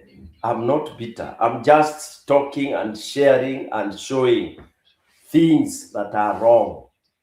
All right? And to tell you the truth, in case Ruto is defeated, he will die in jail, for your information. Okay? So don't even imagine that he'll be a member of opposition. Atakufia jela. All right? If he doesn't flee the country, atakufia jela. Okay? Because there's no sober person that will funga mic nilikuwa nimefunga yangu. There is no sober human being in Kenya that can take over leadership and not akifagia nchi atakosa kufagia takataka ile itakuwa karibu pamoja na Ruto. So take that to any bank. I know it's from your side, your tribe and all that. So you have that emotional attachment. Unfortunately, you may not even be related to you, by the way. And I'm just saying, but that is a fact. Okay, and for me, never ever use the word bitterness, because for me, even my own son, ukiwa we ni mwizi, I call you mwizi. Period. Because I don't use shortcuts. If you are amassing wealth illegally, what are you doing? You are stealing. All right. Number two, what you are talking about, people going to talk about what did you say? The election. All right. That I'm talking as if other people are not Kenyan and the election can. If election is held properly, my friend, and nataka pia hiyo kutoa hiyo kufikiria ati the president is very, you know.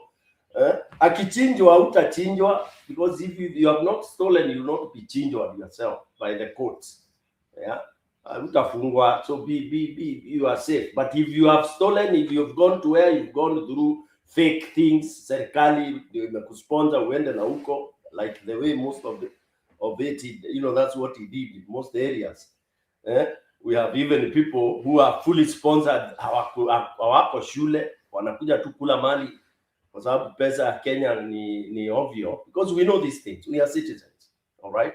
So if there can be elections that will be free and fair, then you will know I'm not lamenting. Okay? You will know I'm not lamenting. And I wish you could go to Kenya today or tomorrow, because you guys are the ones who are lost in abroad. Mnaishi huko, mlitoroka nchi yenu mkaenda kwa wazungu, you think it's your home. You know, some of you, you know. So go home, and if you don't go home, be watching this TV. And when the TV, don't go to easy short clips. Have your time, ingia YouTube, chukua your cover yote, chukua the whole program. Kama hiyo ilikuwa Kitengela, have patience, iangalie through and then you analyze. Uniambie hiyo vitu unaona hapo ni mchanga, ni watu, ama ni kuku, ama ni mbuzi zilikuwa hapo kwa mfano, and what were they saying, and look at it objectively. Don't be in your tribal cocoon. Look at those. Useme una then, okay, maybe if you left Kenya a long time ago, you don't know even know where Kitengela is. Ask yourself, what is Kitengela? Who are there? Hawa watu ati mnasema wamelipwa kuja hapa. Unachukua, unazoom, unaangalia huyu. Yani huyu wamelipwa kiaje? What system has been used? Then you compare to hiyo Ruto wako akiwa na 17,000 people at State House at ni aspirants. Then go listen to him talking to them, zoom, analyze, then compare that. Then you'll get the picture of where Kenya is, and you'll not lie to yourself. After that, call your village. Waulize, hey, aspirant ngapi walitoka hapo kwetu Kapchorwe? Piga another village Ukambani. Nini? Ward fulani Kadhonzweni. Uliza ni wangapi walikuja kwa State House as wanaitwa nini, aspirants. Then you are able to come here on this TV and give some very informed facts, you know, narration of what you have gathered. Okay, that way you will be able to get the feel. You will be able to see. Then you listen to a crowd that you cannot even count, saying so and so must go. Then skiza hiyo, is it a choir? Is it a slogan? And if it's a slogan, what is it for? Kwa nini? Why is that the song? Yeah. Then you will not be labor trying to prove some of the already done issues. Otherwise, iko shida. Ndio.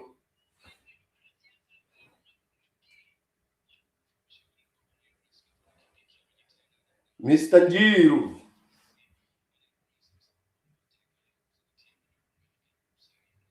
Wow.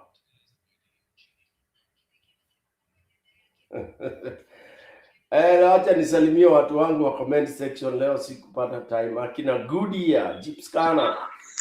You have a good night. See you tomorrow. I like your argument, but it is not lost for Kenya. Before you go, Mr. Kiptum, I'm surprised you are a teacher, but I've never come across a teacher that reasons like you. With all due respect, so you will go No, hii ni very fair. Me, I was a teacher, na ukiniuliza nitakwambia subject yangu, then you can judge from my reasoning. Okay? Okay, let me defend myself. Hapana, usidefend, hujajua nimesema nini. Ngoja nimalize. No, hapana, ndio useme. Ukisikia nimekutusi, uniambie PK umenitusi hapa. Unaona? PK umenikosea heshima hapa. Wacha nimalize. By saying you are a teacher, but I doubt I've never come across a teacher that argues that way. Doesn't mean you are not arguing, you're arguing terribly or whatever, but I've never had a teacher who looks and reasons the way you have been reasoning. That is you. And that's why I say maybe I will have to know what subject you are trained in, because it's very important, by the way. And there are people who became teachers, and that is not what they were even meant for. We had skunks as teachers. We had for me, I had a teacher in class that was so useless. I was better than that teacher. That is not disrespect. Mtu anakuja ni mwalimu ameenda teacher Kagumo amefunzwa, anakuja kusimama mbele ya wanafunzi, ukisikia ana reason matope, anaongea matope. We have teachers like that. It doesn't mean that when you are a teacher, at wewe ni genius, you are clever. No, we have fools as teachers. All right. So what I'm saying is, for you, the way you reason in terms of politics, the way you look at a governance, it's very out of space. It's unbelievable. It is either you are influenced by what you guys have been fighting for, that just because you are from the region where the president comes from, you don't see anything that is wrong with him. You understand? And that is very, very bad, especially for somebody who says because teachers do psychology, I'm sure. I know, not that I'm sure. So and teachers do leadership. We have all those in our courses. Critical thinking, we have all that. Analysis. So if somebody can come on TV and, other than because of other influence, try to show masses how well Ruto government is, hiyo enyewe inaniweka mahali shida. You can defend yourself now. Okay, I really tolerate your argument, because your introductory remarks makes one like me give you a chance to listen to the end. But I use a model called front end analysis. You need to know the end from the beginning of your analysis. What is your end game? So I'm trying to see where you are going with your argument and give what we call practical solution to the problems facing our nation. I see somebody, and if you forgive me, I'm not intending to, because the thing feel free, don't constrain yourself. Si hapa tuna debate bwana. So hii ni parliament. Yeah, like you paint a very doom picture, and then, by the way, I'm trying to get a way out to Canaan for Kenya, but for you it is gloom, doom, and dead and finished. Okay, go ahead. See, that's what I'm getting from you. Okay, so like you know, and then it is a society. We are in a society that we have given democracy, that we have given laws. Delete that word. Keep. Delete that word. There are some words you are now, okay, you are an intellectual, mwalimu. Mwalimu tafadhali. Delete some of those words. They are deleted. Acha maneno democracy. Stop that. Okay, let me stop that. But the thing is, we are in a society with its way of living. So the way Kenya is right now, the way they are doing their affairs, the leader, look, they say the leaders mirror the society. Okay? But we have a generation to take care. I am a father of Gen Zs. My children were born between 1997 and 2012. So, and by the way, my argument is along my generation. This is the last time my generation is for leadership. The next generation it will be their time now. So what I'm saying is, and let me even add you my CV. I've been in the electoral process, nilihesabu kura za Obama in 2008. And up to now, I still do that job as part-time, you know. So what I'm saying is, I try to look a better Kenya. Okay? It's a process. It's a process. That we cannot be perfect the first day. That will take how many years? We are 63 years old now, almost 4. And that every 5 years is an opportunity. That's why I was saying, in 2027, if what we saw today in Kitengela, we are likely to get a 44-year president in Sifuna. Unfortunately, no, he's not going to bargain right. No. You know?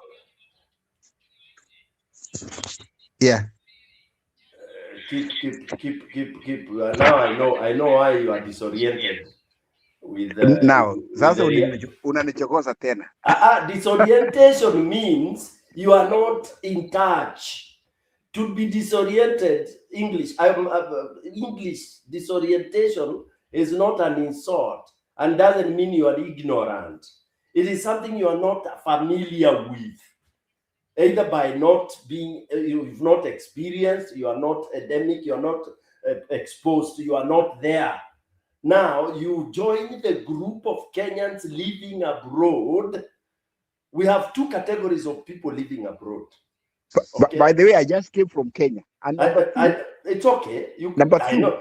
I've seen it. People from diaspora coming to Kenya and you never see them anywhere. Ako tu kwa nyumba yake, kwa nyanya yake ama kwa shoshi yake. So, ikiwa ni mtu mlevi kwa bus anamaliza siku zake 10 amerudi US ama UK. And I've seen that. I always say, before I come to this show, I watch the analysis of all these guys. Okay? And I was, even today, I said, I watched Mudama, the government spokesman, and Manyora. The show was almost full, 1 hour. And I participated the whole time. And then I saw Lima Queen. And then I saw Mutai Nguni's estate. And then I saw another one. So, and I just said, let me help you. When I came here, I just put forward what I agree with. Let me help you, ndugu yangu. I didn't put my own ideas or views. Okay, ndugu yangu, let me tell you. Keep all those aside. Toa hiyo vitu yote. Just remove. Because now you are not independent thinker. And I said in my introduction, I think that time you are not calm. I said anyone who does not think independently is a slave. Wachana na akina Manyora, achana akina sijui Mutai Ngunyi, achana na all those. Some of those have been wamelipwa to be what they are. That is the corruption in our country today. So what you do, my brother, is like now, I told you, like now Kitengela thing. Don't rush to go to your brain to be influenced by those guys. Just open live. Ukisikia kuna mkutano ya Ruto, enda kwa Ruto ile ako nayo live. Ikiwa ako Northeastern, enda kwa Ruto live, musikize. Then form your own opinion. Don't listen to these other guys. They will corrupt you. then because they influence you to the way they want it, and they have been given all of them. We know how corrupt they are, by the way. For us who live in Kenya most of the time, we know mtu anakuja independently, they do that, then analipwa pesa, anakuwa blogger wa serikali. Yeah, you want to tell me like Lee McQueen and all these are Lee McQueen right now in his discussion is too low. He's with the ODM, he's with the broad-based and all that. He will pretend that he's being neutral or this kind of a thing. Nothing. Okay, we have a few others that are very good. They analyze things very, very straight. I can help you with some. Like Chris Kumekucha, you can listen to it. Let me take a short break. I'll be back. Thank you. Anyway, what I was saying for those who are listening to us, Akina Bo Yusuf,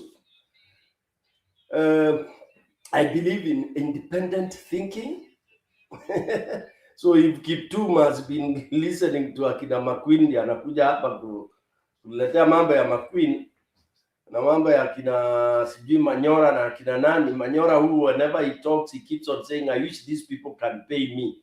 I wish these people can pay me. So he in the business of advertising to be paid. Those are not people you should listen to. Listen to live discussions. Yeah, listen to people being interviewed at the TV stations, for example, because you listen live. Then you make your own deductions from what you are listening to. If it's, let's say, it's any of the politicians being asked questions there, you listen to how they are talking, how they are presenting, and that way you are able to. If it's Parliament or Senate in session, listen to it live. Then you form an opinion from a horse's mouth, not the third party. Zero, back to you. Philip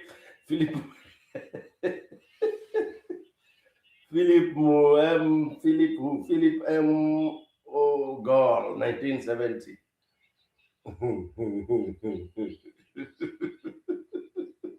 Hiyo watu mna mambo. Yeah, PK has patience. Niko na patience, bro, by B. Yusuf. Why? Because unajua once ukishakuwa mwalimu, you develop some very, very strange patience, because if you don't do that, then you will have some people kama kina Kiptuma ambao watasumbua community. On a lighter note. Jiru, where are you, man? Jiru, we have to start fixing this nation. Lakini umeenda. We need to start giving solutions, not promises. Yeah. And I'm personally, to say the truth, let me talk to those who are in the comment.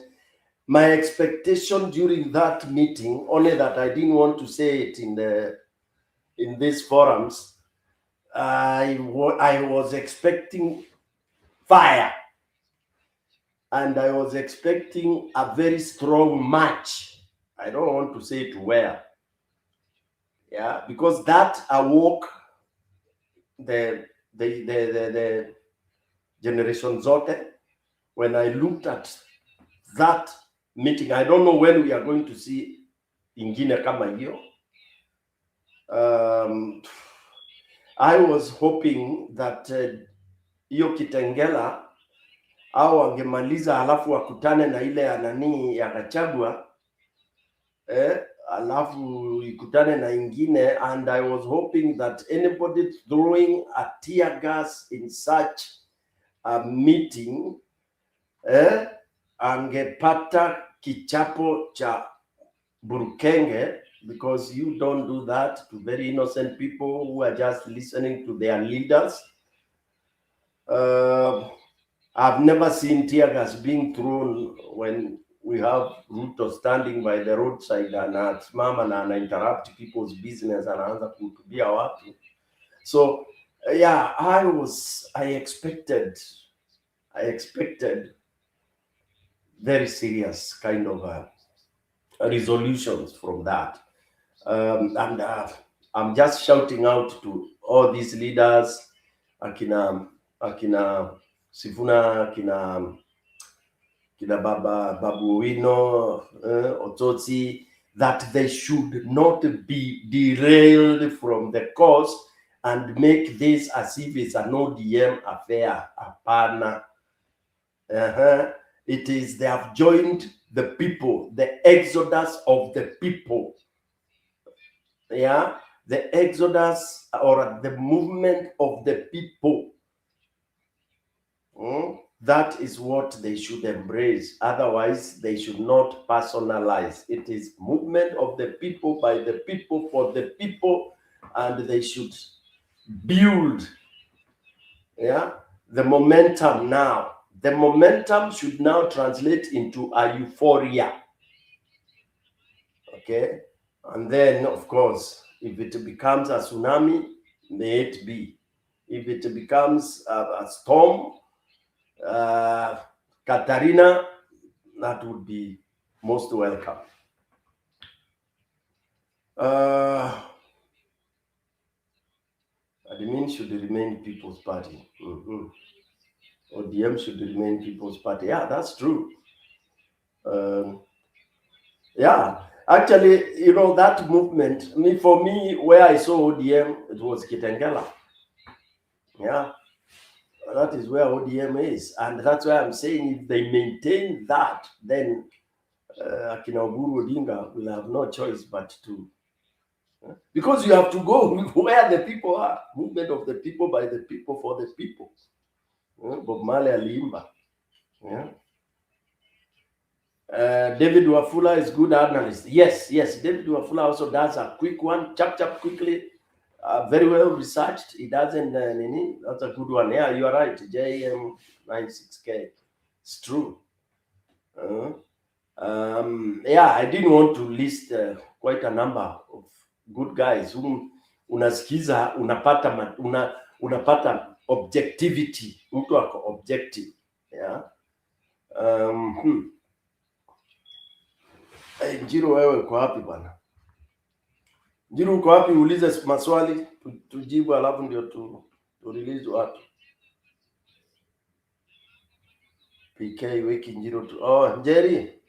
Aya, Njeri ako nje. PK Njiro nimempigia simu, ngoja nimpigie simu. Unajua Njiro alikataa na hii kifunguo yake, sijui hii kifunguo yake inaonekana tutauliza Njiro ama labda ama Njiro ni mono. Taki watu waingie kwa hiyo nyumba, labda Njiro tuko naye hapa studio na wako na akina Kiptum. Wewe Njiro utatuambia bwana, kwa sababu vile unatuachaga huku kwa studio peke yetu, utatuambia ni nini inaendelea. My friend Njiro, I don't know why tachukui simu.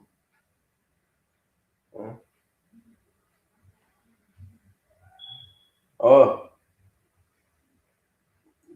amekuongeza Njiro. Endelea Julia, karibu. Njiru ni AI. Njiru ni AI. It's not real. I swear. Anatuachia AI hapo, alafu anaenda mahali kwingine. Alafu anaenda kwa Kasongo. Anaenda kwa Kasongo kukula mali wakiwa na Kiptum. Ama ameitwa na Kiptum. Njiru. Hapo wako na Kiptum. Umeitwa na Kiptum, alafu hapa tunafikiri tuko pamoja na wewe. Mimi nataka tu kuambia Kiptum akuwe too real. Amesema ako na information, akuwe too real. Analyze to what exactly is happening on the ground. Na akubali tu that Ruto, watu wamechoka tu na Ruto. I wanted to tell him that. Sijui naona ameenda. Anachukuanga to break tu ingi hapo to break lakini labda anasikia mpa hiyo ujumbe. Because you see, seriously, if you are real to yourself, you just know what's going on. Just like most of us here have been real about Gachagua. We know that Gachagua is really on the striker fighting Ruto. Lakini you have been real. The people will not buy him for presidency. PK. Exactly. We can't pretend that we don't know that. We cannot pretend that we don't know that people would not want Gachagua for president. We have to be real. So Kiptum, I don't know. I really don't know. I don't know what. And sadly Kiptum ako nje na ameishi nje na akajua kwamba what countries, how countries that have structures operate. He knows that. Now he knows how countries that observe the rule of law operate. For example, nitaka kumuuliza kama leo, kama hiyo ni rule of law, why Sifuna's team was attacked. Nimuulize tu kama hiyo ndio kitu na admire tu. I don't know. I hope he comes back. That's what he tells me. That is what he admires. Yeah. By the way, I don't know why I forgot that. Because, you know, anyway, Julia, you are right. Mimi, you know something that has really disappointed me with some of the people in diaspora? Not all. But, you know, I interact a lot with the people in the diaspora. Even, even before I came in, you know, I would come like these political meetings, like when Baba came, you know, the last time we came with Baba in Washington, when we give people to ask questions, haki ya Mungu unasikia. Unauliza mtu wewe, yani mtu anaongea ni kama ni alien na Kenya. Sasa unamwambia, yani wewe, you should be, for example, very advantaged because umekaa kwa mahali systems zinafanya kazi. 1. Hapo you should score 10 over 10.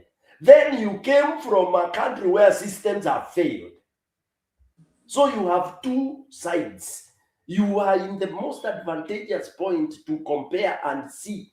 Kweli, hapa hii Kenya, it should work X, Y. You have the answers. But mazee ukisikia vile wengine wanaagi mpaka unashindwa hapana. Sasa ndio ulikuwa unasikia naambia kitu. Labda because you are influenced by you being in the same tribe with this man.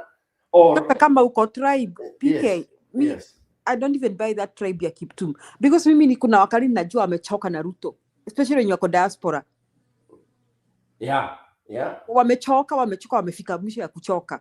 Because they know where systems work and where their structures. And that is their expectation for Kenya.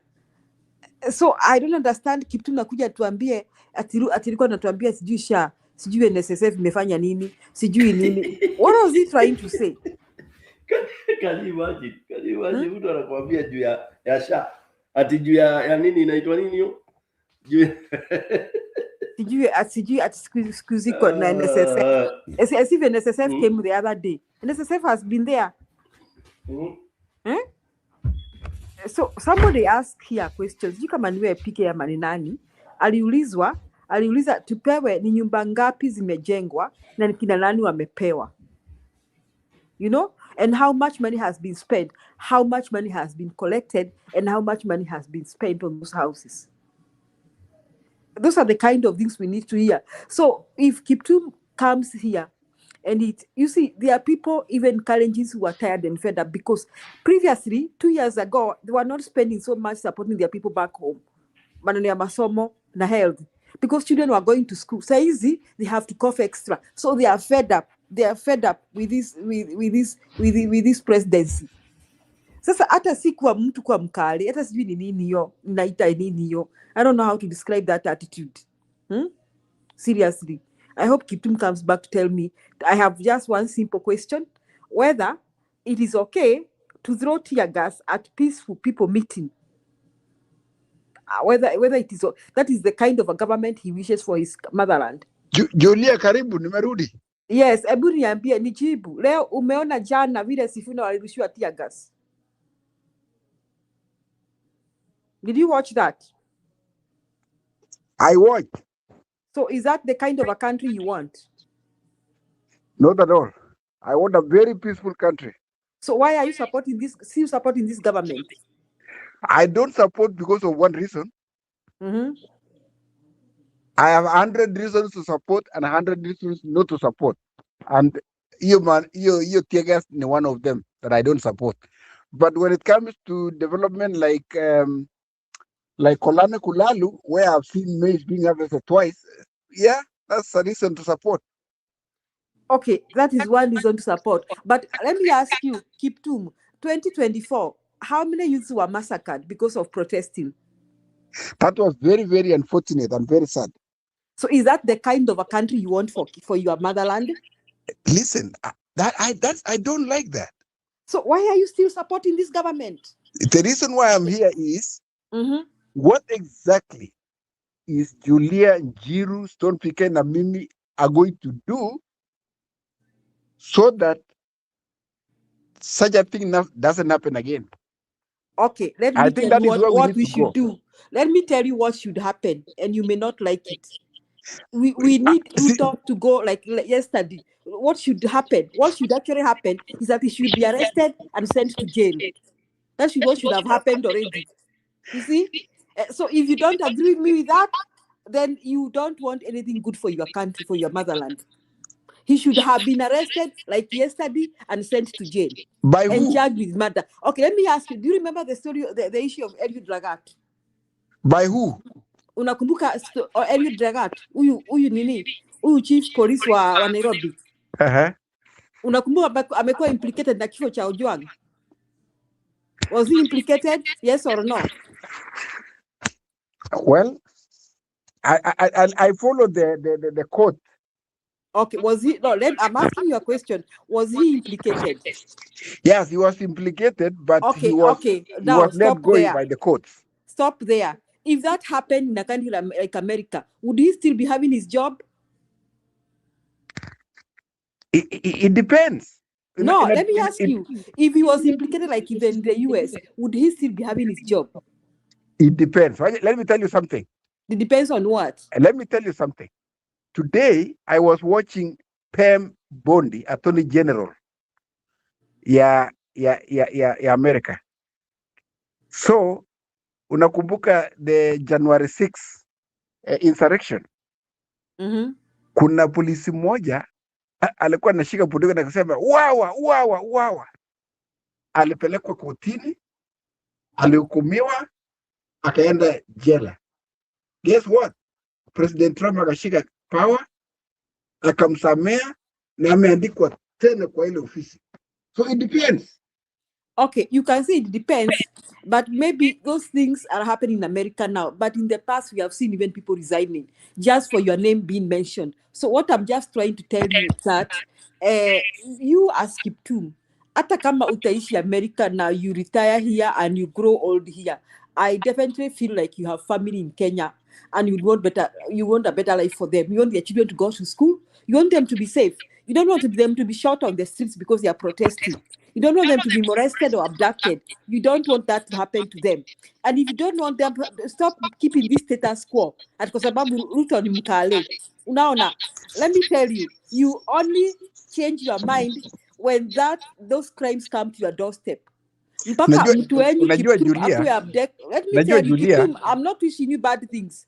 I'm not wishing you bad things. Allow but this me is to my say one statement. Wacha tu niseme nikwambie, wacha nimalize alafu ongee. I'm not wishing you bad things. But let me just say this, that you should pray very hard, that Ruto's government doesn't abduct your kin. You should pray very hard. Because the day they will do that, the day they will do that is the day you turn around and it will be too late. Kuna huyu polisi wakati wa protest agency. There was a lady who watched his brother was shot in the brain. Sasa yeye ni polisi na anafanya kama anafanyia serikali ya Kenya kazi, but her brother was shot in the brain. So let me say this, nyinyi muwa mnaongea tu hivi kwa sababu Ruto ni mkali na sijui ni mkali na mnagani. Challenges are many, and challenges is not one family. Challenges are Kenyans, and they are going through the same thing Kenyans are going through. So me, I just wish you'd be objective and look at Kenya as your motherland, and you stop justifying the things Ruto is doing. That's my take, too. Okay, allow me to say something. Julia, I think it is high time me and you become friends, because before 2022, we were here. You had a stand, I had a stand. You had a path to victory. You were seeing a path to victory for Baba. I was seeing a path to victory for Ruto.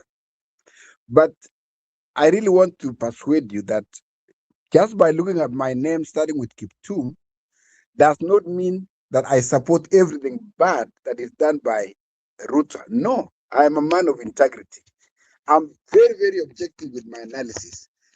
But what I really want to persuade Julia is, do not brand me with all the ills of the government.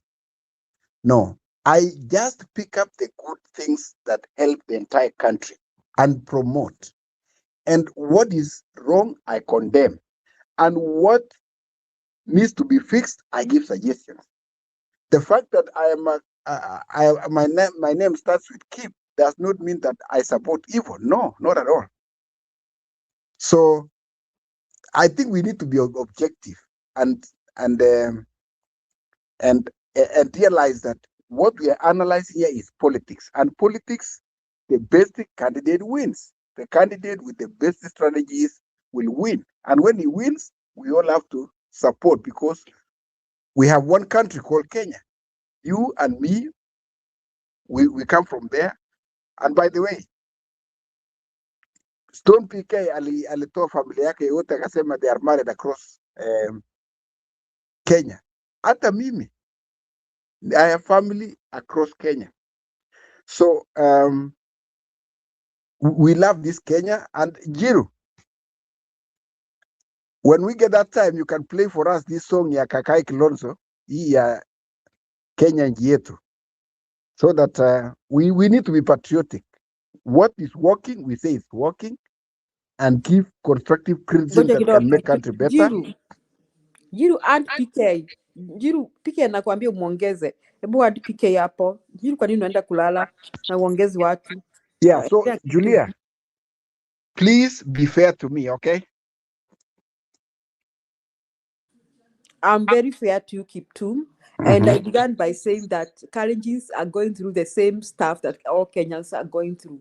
It is not like they're exempted. Kama ni kulipa fee, wanalipa fee. Kama ni SHA inawasumbua. So they are not exempted. So I was trying to say that I don't understand why somebody should be supporting Ruto because they're Kalenjin. Let me, now I'm going to be a bit harsh. Let me say this. You reminded me that 2022 tulikuwa tunatetea baba. Now ulikuwa unatetea Ruto. Now, if even in 2022 you have not seen the crimes Ruto has committed, Ruto has been implicated even for crimes against humanity. Ruto ndiye amepelekwa Hague atupewa watu walichomwa kanisa, and he's the one who funded that. But they were 6. No, listen, yeah, he's among them, and I'm going to, but I'm mentioning Ruto because Ruto was vying for presidency. The other 6 were not vying for presidency. Now, Ruto is being mentioned for funding and organizing watu wachomwe ndani ya kanisa. Now, Ruto does not learn. 2024, in Ruto's government, youths are shot dead, youths are molested, they are abducted. Ruto jina yake bado iko.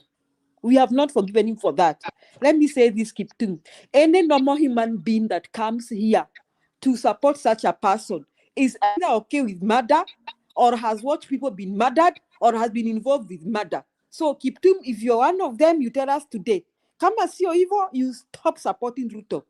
Because you cannot support here a criminal who can plan people to be killed, to be molested, to be abducted, and you're okay with it. You're trying to tell me about SHA, NSSF. NSSF imekuja saa hii, ama imekuwa mpaka wakati wa Kenyatta.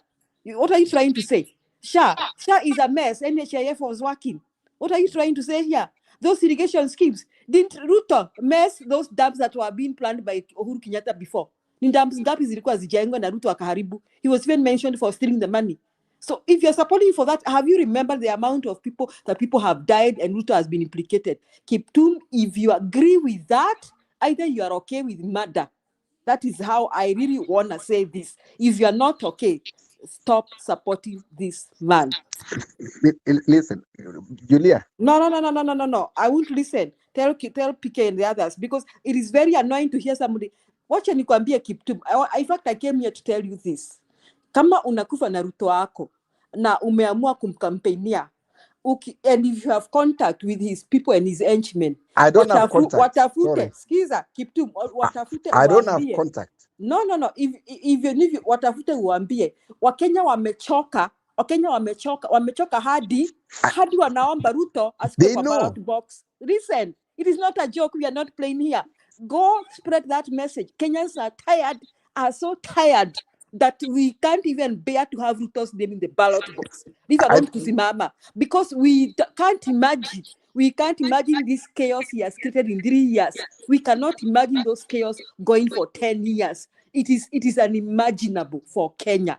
So, wacha kusema, it is not a small thing. Atikuja hapo utete, atikuna SSF. It is not small. It is not. It's so annoying and so aggravating. No, it is so aggravating. I'm telling you, it is so aggravating. Kusikia mtu atikuna SSF. NSSF imekuwa mpaka lini? NSSF has been there since time immemorial.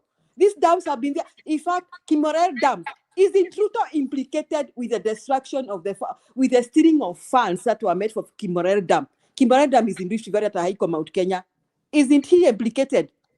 Come on. This is really jambazi. Call a spade. Guys, those who have been here, tell Kiptum, awache kutetea hii jambazi. Jambazi for a president who should be arrested like the Venezuelan president. In fact, sijui Trump anaendea Venezuela president huko mbali aje, angeendea Ruto first.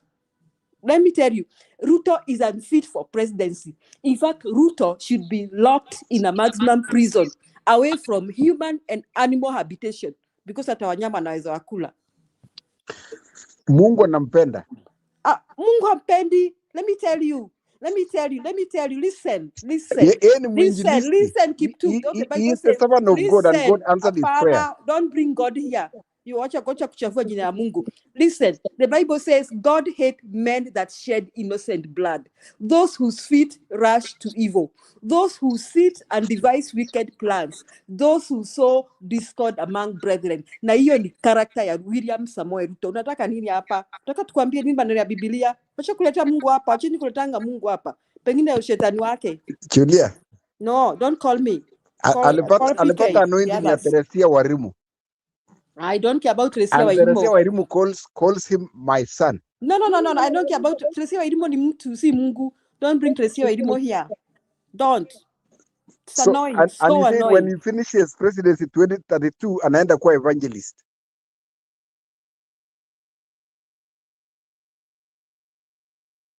Evangelist kwa kwenyu.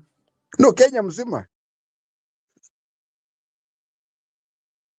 Ama kwa kanisa ya devil worshippers, maybe.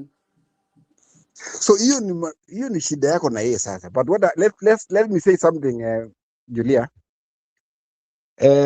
Once somebody has been sworn in as president, so we have Ruto, the person, and the presidency.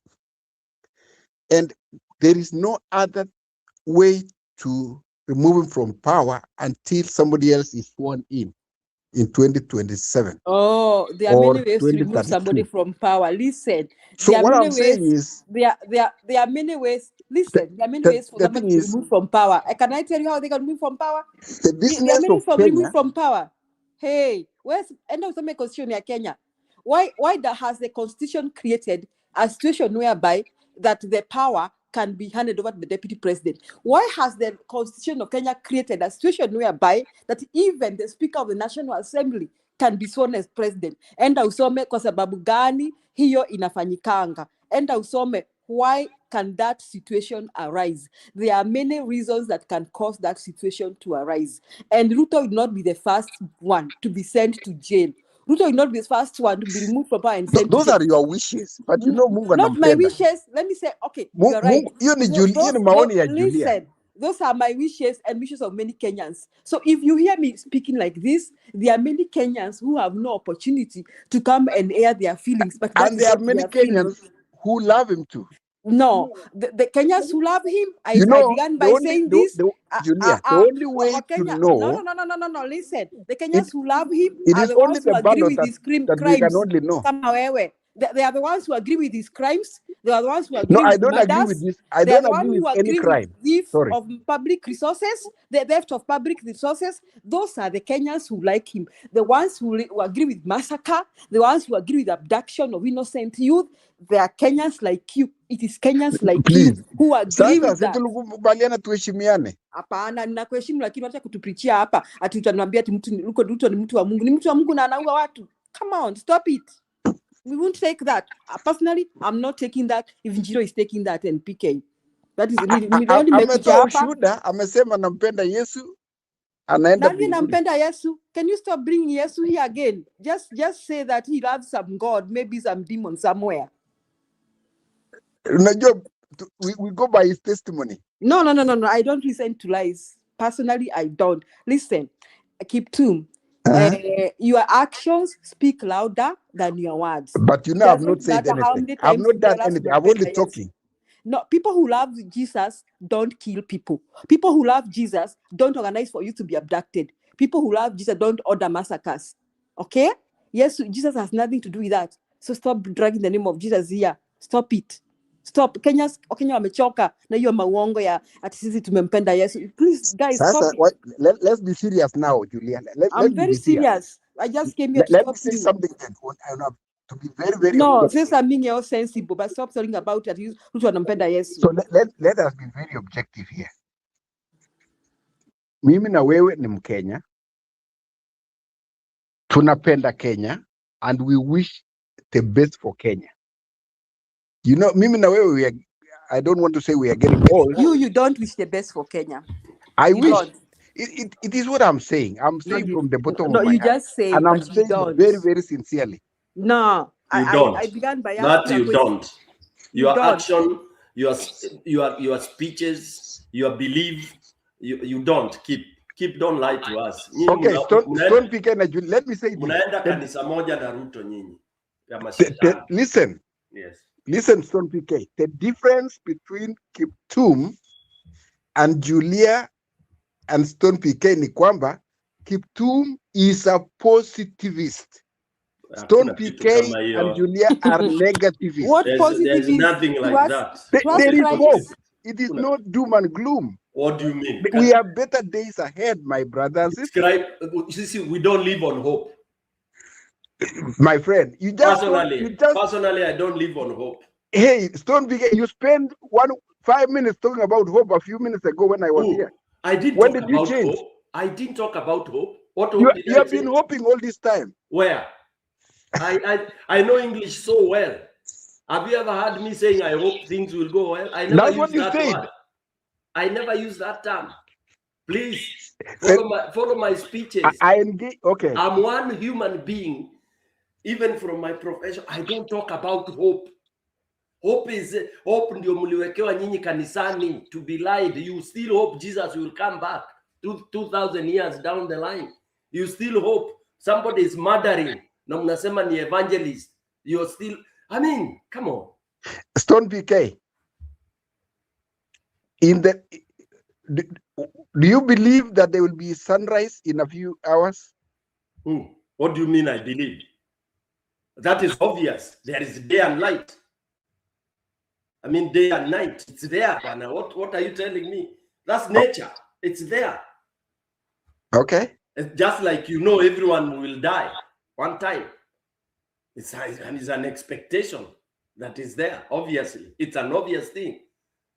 You'll die, but it's not obvious you'll be born. So and in the next Monday you will have a good day. No, I don't. I don't know. I don't know. I told you I don't live on hope. Keith. Do you wish to have a good day? I don't wish. I don't wish. So I live for the day and make it the best. I make my day the best. Okay. Yes. So how about if we make Kenya the best? Today by removing Ruto. If we can remove Ruto today, then okay, by what mechanisms? Any available mechanism. I've said this many times. Do you have any ideas? I have many. There are many ideas. Okay, let's look at the time frame. When? What time frame? I don't know when. I told you I don't hope. But there are many ways. So when is the soonest you can make him leave? Who am I to make him leave, Kip? What is this nonsense you're asking me? what do I do to me? So okay, so if you don't know and you don't have what I'm telling you is Kenya has a 2010 constitution that elections is coming in 2027. That is when Ruto will face the electorate and tell them, look, here is my track record. Can you please re-elect me? Can I tell you? We are tired of being told about constitution. Constitution is for the people by the people, and it's only constitution if it works for all the people. You said I'm tired. If it works for all the people, not Kiptum using constitution and Stone is not using it. Okay? Msituambie hiyo maneno. Ni vile mnakujanga wengine, you come preaching to us with the Bible and you are drinking pombe usiku. Na mnalala na wanawake wa watu usiku. Na nyinyi mapastors. And yet you are telling us Bwana asifiwe. That is the same thing. People are misusing the constitution. You are killing Gen Z, you are killing people, and you are saying Bwana asifiwe. Shame on you guys. So mimi nasema I am the father of Gen Z. So it doesn't matter, man. It doesn't matter. Don't even tell us that. Everyone is a father of Gen Z or whoever they are. It's irrelevant. So, okay, and this brings me to what you have been talking, Stone PK. Why? Kwa nini ume lose hope na Kenya? Why are you so desperate? Because listen. Let's talk live and let's talk. Wacha kutumia Kiingereza kama ujui. What is desperate? Kwa nini umekata roho, umekufa moyo? Nani amekwambia nimekufa moyo? Mimi unamaanisha kukufa moyo ni nini? Kwa sababu nimesema bado kuna uwezekano ya kufanya Kenya ikuwe nchi bora. Na nani fanya? Na itategemea inategemea vile tunasema na vile tutafanya. Kiptum, you are telling PK here, you are asking him how Ruto can be removed from power. I want to read it for you according to the constitution of Kenya. Okay? Sasa usikize vizuri sana ndio uache tu kuongea fwa. Now, the president of Kenya can be removed through several ways. One, impeachment. The president may be removed by parliament on grounds of gross violation of impeachment is 6 months. So that okay, listen. Gross violation of the constitution of any other law. If you look at the things Ruto has done, he has grossly violated the constitution. Now, where there are serious reasons to believe that the president has committed a crime like abducting Jay-Z, okay? Gross misconduct, okay? The other way, the president can be incapacitated, mental or physical health. The president can be forced to resign. So, nini hiyo unatuambia ati hawezi toka before elections? Go and read the constitution. That is why the constitution of Kenya has room for handing over to the deputy president and even to the speaker of the National Assembly. Sasa hiyo story mmejikaa ngumu, mmejishikilia ati tutaenda uchaguzi, tutaiba uchaguzi, Ruto will be back for 10 years. Sijasema hiyo No.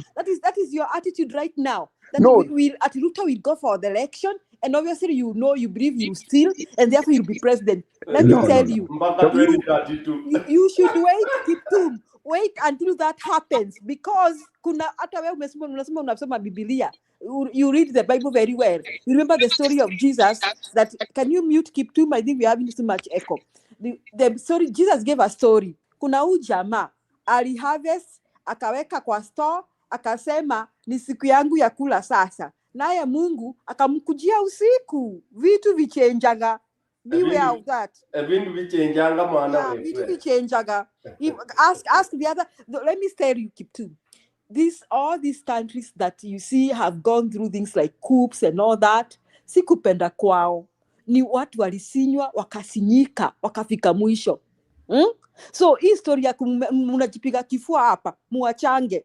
Kifua kinaweza kaisha. Again, is the story of the Bible where the man harvested and said, it is time for me to eat. Then God came for him in the night. And I've given you 3 reasons that the president of Kenya can be removed from power. He can be removed from power for gross violation of the constitution. And if you have committed crimes that are worthy to be removed. And for Ruto right now, he has done what we call gross violation of the constitution.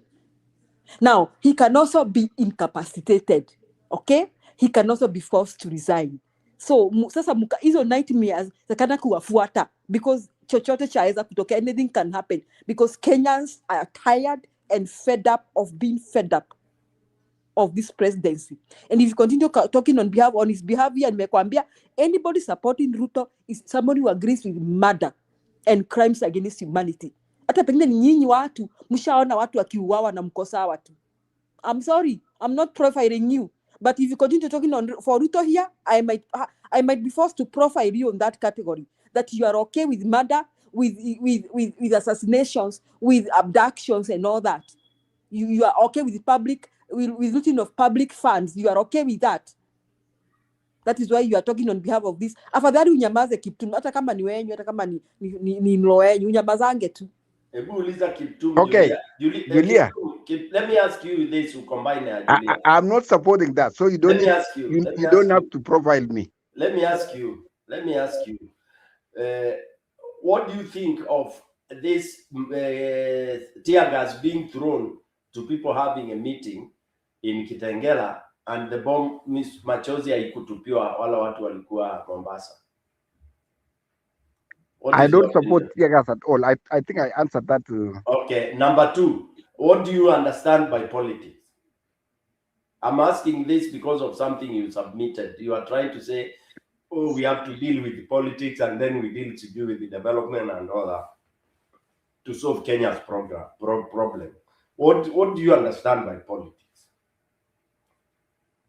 How do you separate politics from development? Because ulisema hiyo a few pale ulipokuwa una engage, ulikuwa una present tukiargue about solving the problems when we were talking about solving the election and all this kind of okay. Excuse me. Politics is a combination of two words, poly and then tics. Poly meaning many, and tics means theatrics, like many events happening at the same time simultaneously. So so much so that you do not know what is next. So it is a word. It is a way that people use to get their leaders, like democracy, and that's why they even say. Nilikwambia achana na the word democracy. Use a way people used to get their leaders. For leaders let me to do do it. what? Let me do it in a layman language. Yes. Politics is poly means many. Tics comes from theatrics. Many things happening at the same time. What are these things? Issues to do with management of human affairs. Governance. Okay. And governance includes what? Governance includes rule of law.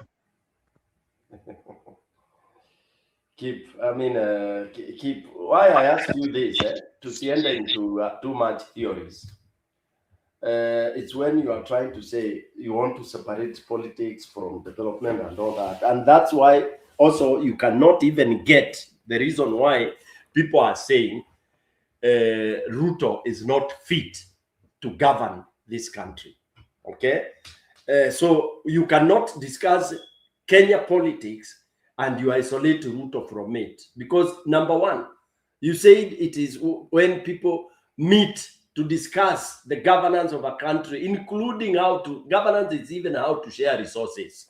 So you cannot have somebody meeting to discuss about sharing of resources or management of resources for a country and is looting them at the same time. That disqualifies your candidate from ever governing this. Number two, there has never been any one given time that our election, it's only once, sorry, that our election gave out the results that are free and fair. It's only once. And that does not include when Ruto was either deputy or even when Ruto is the president. That's a fact.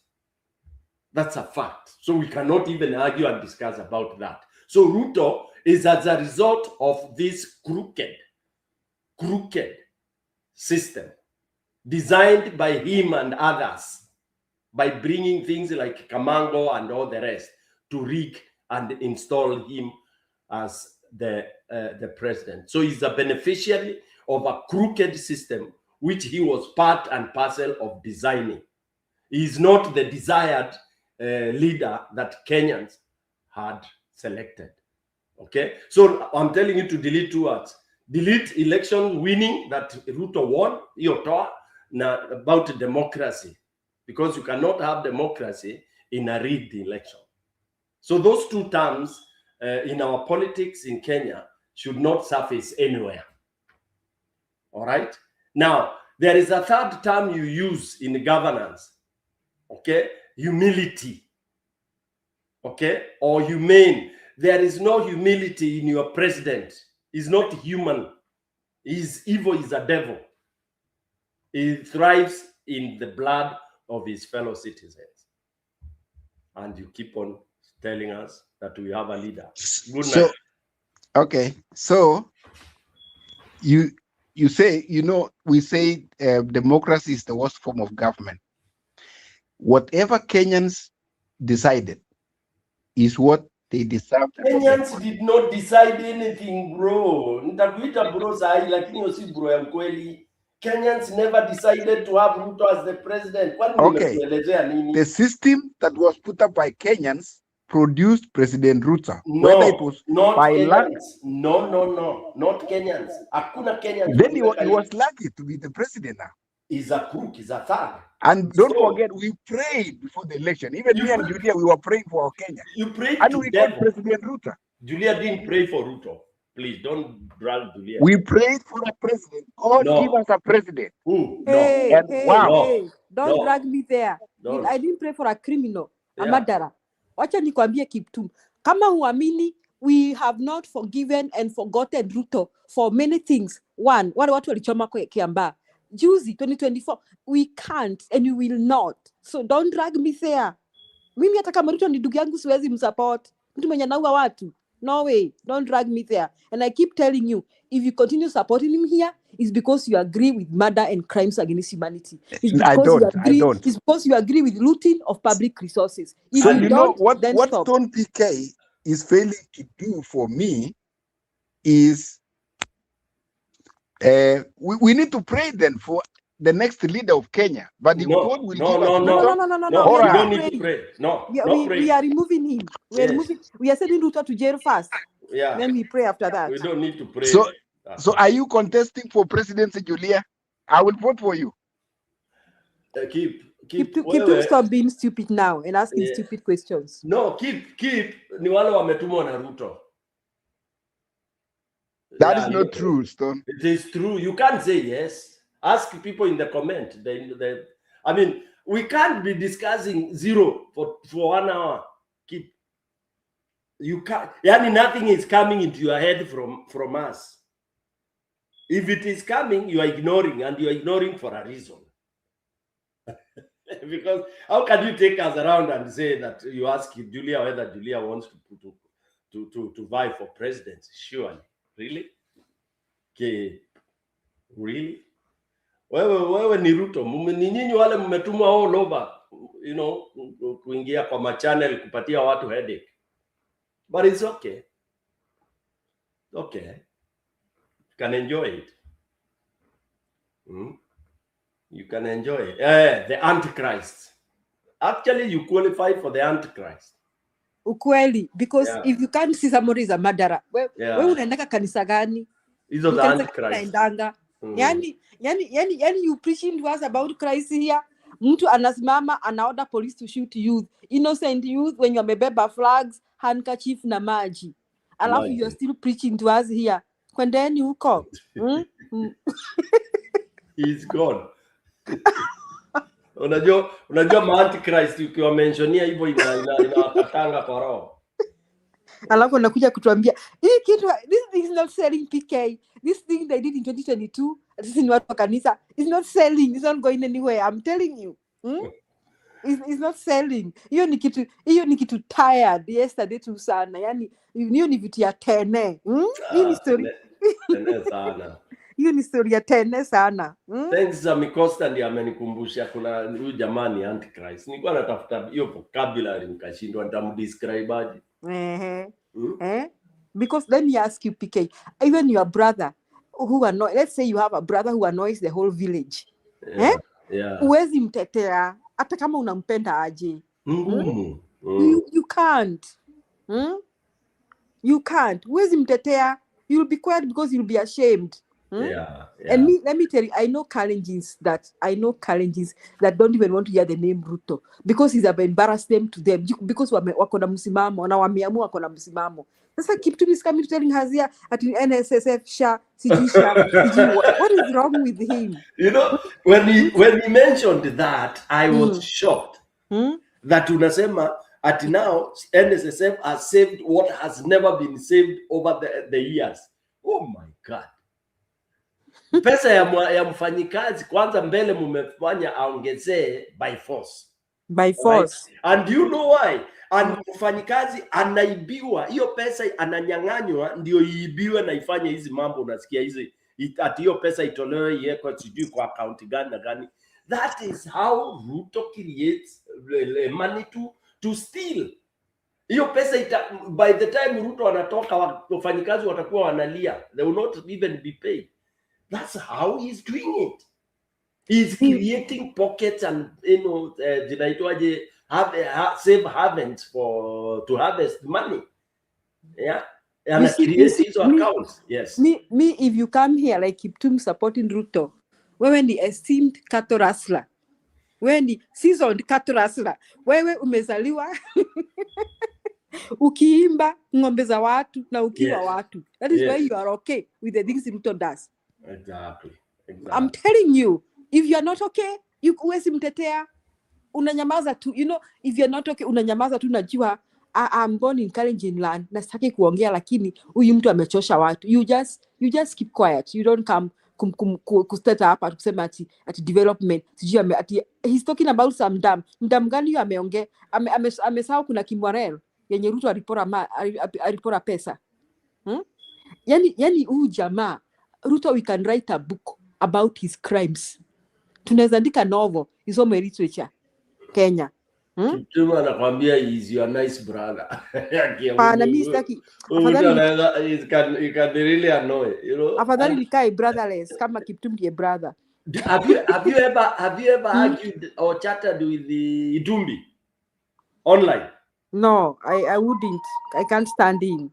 You know Itumbi, you know he comes from huku Embu, unajua hivyo. Anakutoka kwenyu. Haki ya Mungu na Embu kaunti yenyewe imetoa mashetani yani. Unajua ndio. I'm telling you, he talks like this guy, huyu Kiptum. Anakwambia the first internet, sijui nini, wanasahau hata cyber cable ilikuja lini, unasikia no, this has never happened before, unashindwa nini? Njiru ongeza add Kiptum so that imuite cattle rustler. Muongeze. Nani ameenda wapi kwani? Anasema Njiru add Kiptum. I want to tell him that if suppose Ruto he's a strong cattle rustler. Alitoka kwa nini? Ulimuita Freemasons.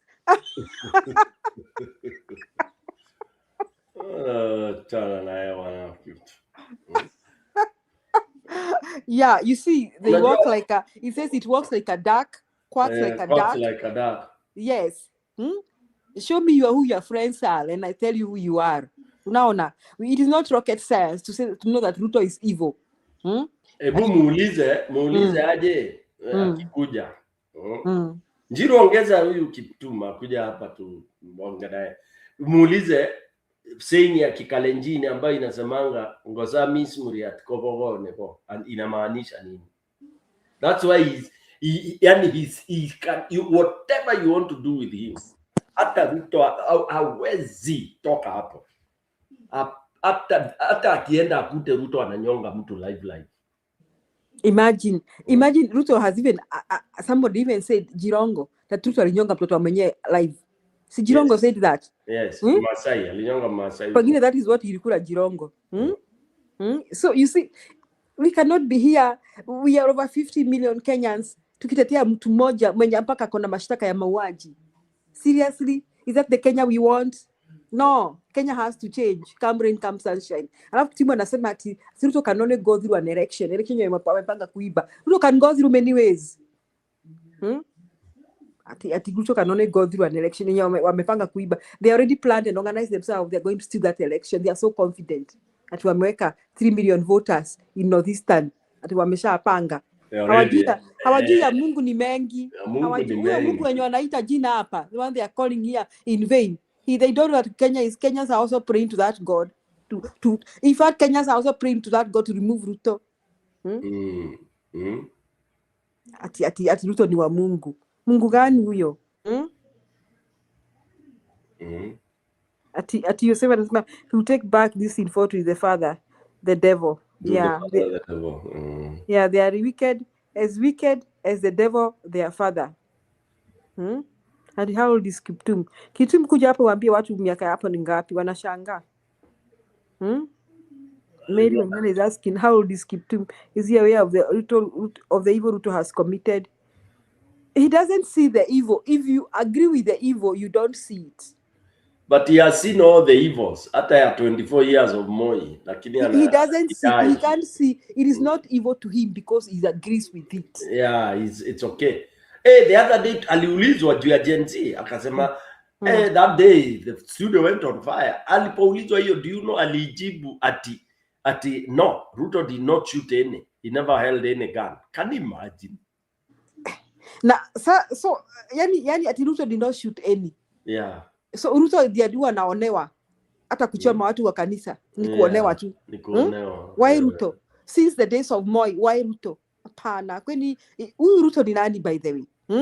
So let me tell Kiptum wherever he is, if he agrees the things Ruto does, hata yeye ako tu kama yeye. Anybody who agrees the things Ruto does, wewe uko kama yeye, wewe ni seasoned cattle rustler. You see cattle rustlers in Rift Valley, they steal and kill and maim. Yeah, and they are still doing that, and they think it is culturally correct. And yeah, and it's like it's a sport. Yeah, it's like it's a sport. They think it's culturally correct. They kill, they steal, and maim, and they still think it's okay. So anybody who agrees with what Ruto does, ni kama hao makat rustlers. Njiro ameharibu sasa. Njiro ameharibu show, na tunataka kuongelea maneno ya Sifuna. Njiro, next time you bring people here, we'll lynch you, all of you and them. Ati unatuletea watu wa Kasongo hapa kutuambia upuzi wa Kasongo. Tutaki, we can't take that. We can't. See how Ruto sent his axe to attack Sifuna today. Seriously, PK, do you think that was necessary, the tear gas? Imagine. I mean, I didn't expect anything like that to happen. And you see, opposition, we are so patient and cultured, and because those guys would have been lynched. I don't even know why they didn't deal with them, because that crowd was very big. Wangewachapa kichapo cha umbwa. Can you imagine, in your right senses, to command atupe sasa tigers walikuwa wanatupa ifanye nini? Surely. So what were they trying to create? What message were they trying to create? Because now people, I mean, it isn't going to bring down Sifuna, that tear gas. If in any case, that's that now we know that there's a Sifuna who is being fought by the government.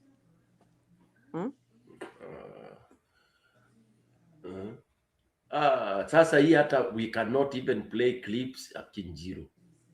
Njiro naye ameenda. What is Njiro doing? Njiro angepeana hii nini yake. Apeanagi ama nifungue ile nyingine. Are there people who want to discuss further for another 2 hours? Yeah, you can send a link uone kama wataingia. Njiro ama upigie Njiro simu. Nimepiga ameblock kabisa. Aingi. Yani Njiro umeblock what? What are you doing? That you have to block people. Labda hapo kwa honeymoon unajua. Kulikuwa Valentine yake amepostpone mpaka leo. ama ametoroka na bibi ya mtu. Ni watu wenye wametoroka na bibi ya watu ndio kama ule Murashia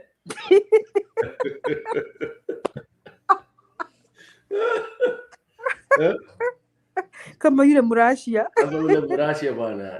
Ule Murashia bwana ali. Sasa huwezi amini watu unajua. Naona watu kama Kiptum wanaambia. Yosef anasema now imagine psychos like Kiptum in Kenya. Mazeno unajua wako wengi. Masaiko. Si ndio akina nani? You know, huyu Kiptum Akina ni the same na Itumbi. Cheruiyot. Na Cheruiyot pia. Yes. Akina Cheruiyot na akina Itumbi. Yes, kabisa.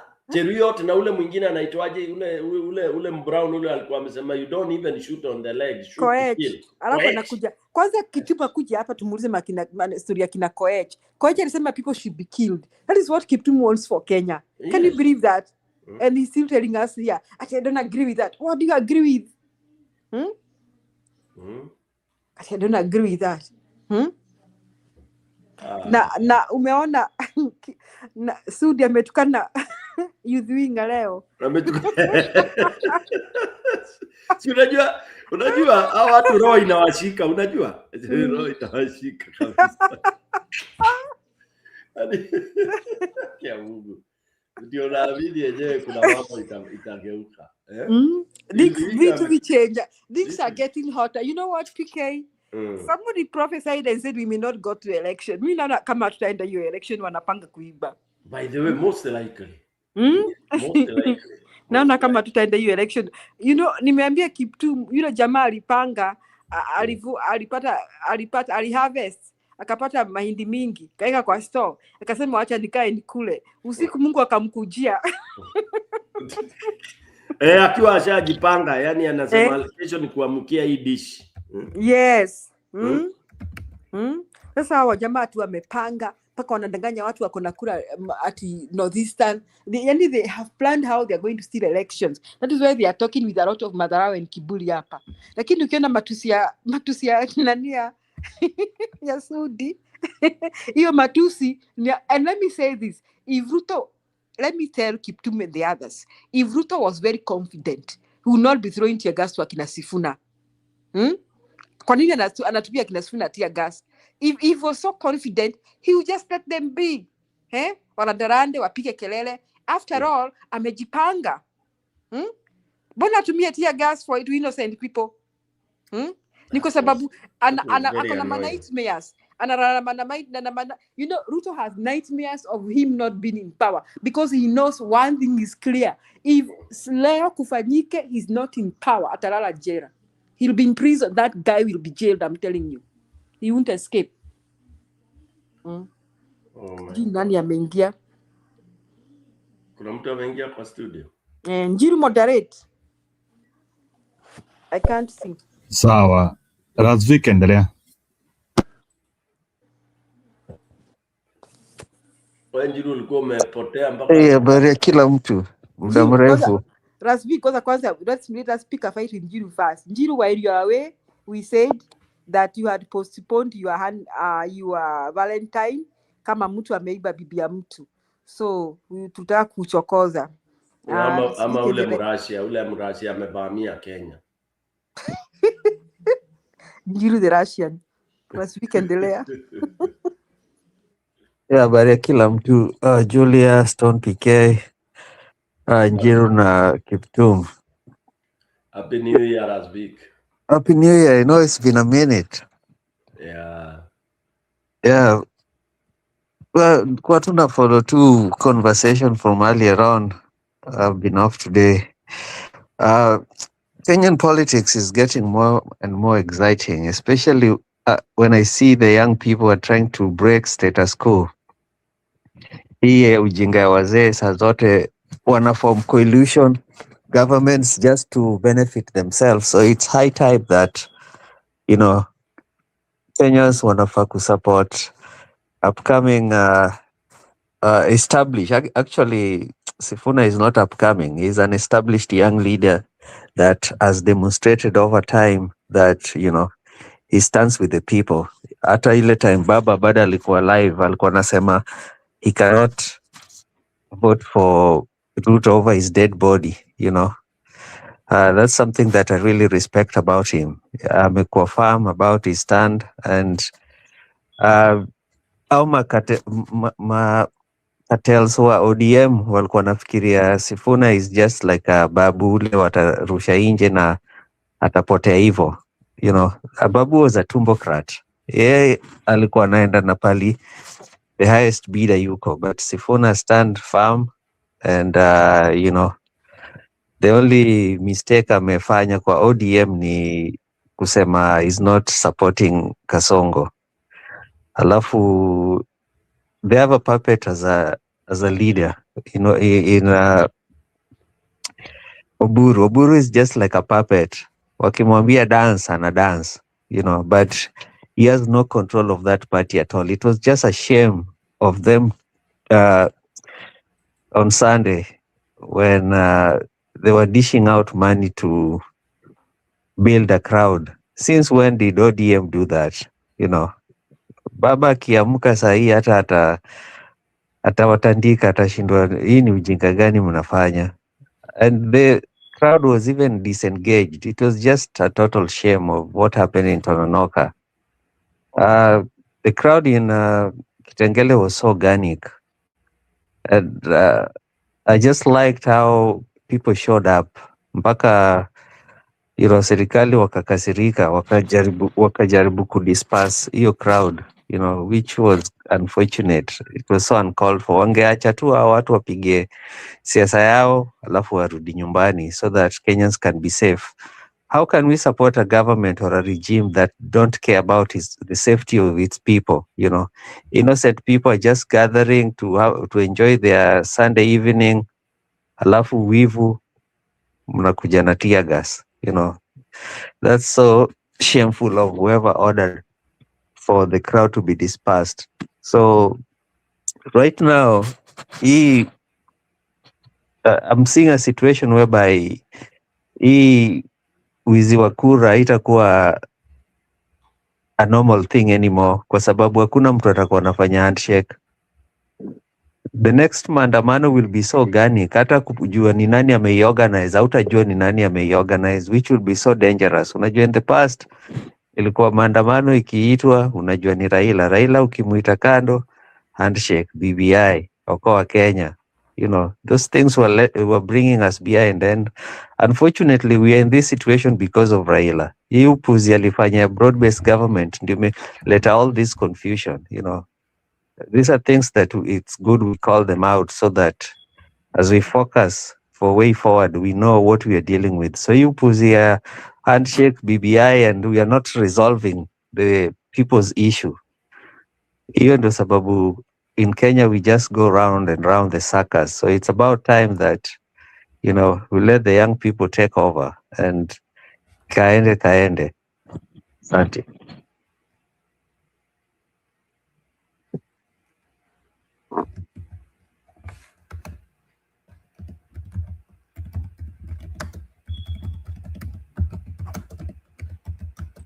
Yes, wacha niongeze hiyo Rasviki amesema. Mume notice kwamba with the new with Sifuna, according to how I saw it, sijui kama PK na Rasviki na wengine mliona hivyo, he provides a platform for the upcoming for the Gen Z. You know, I think it was an uphill task for the Gen Z and the young generation, especially when you wako, let's say wako people below 50. Let me call them people below 50. People below 50 are young enough. Even below 45. These are people, they must have been struggling to blend with Akina Kalonzo and Akina Gachagua and all that. And somehow, your generation gap create some miscommunication na kuna kosa tu connection. Nyinyi watu musha PK, I think I count myself lucky and you, because I have Gen Z. I think you also count yourself lucky you have Gen Z. You see, you realize that PK, the way you speak to the people who are above 65, sio vile unaongelesha watoto wako. And if you don't go to their level, you can't communicate. If you don't even understand their language, you cannot communicate. When they send you text messages, you have to learn what they are trying to say. When they say they are not talking, when they choose careers, you have to be really got down to their level. So I think like Sifuna team provides a platform for these young people to come in, provides kind of blends the middle age and the young generation, and I loved that very much because now it'll be easy for them to connect with him. So like I say, pengine hiyo 2027 watu wanasema naiba kura inaweza kosa kufika, kunaweza kuwa na revolution nyingine hapa kali. I just read the situations that can make the Kenyan president leave, and one of them is resignation. He can be forced to resign. He doesn't have to be president until 2027.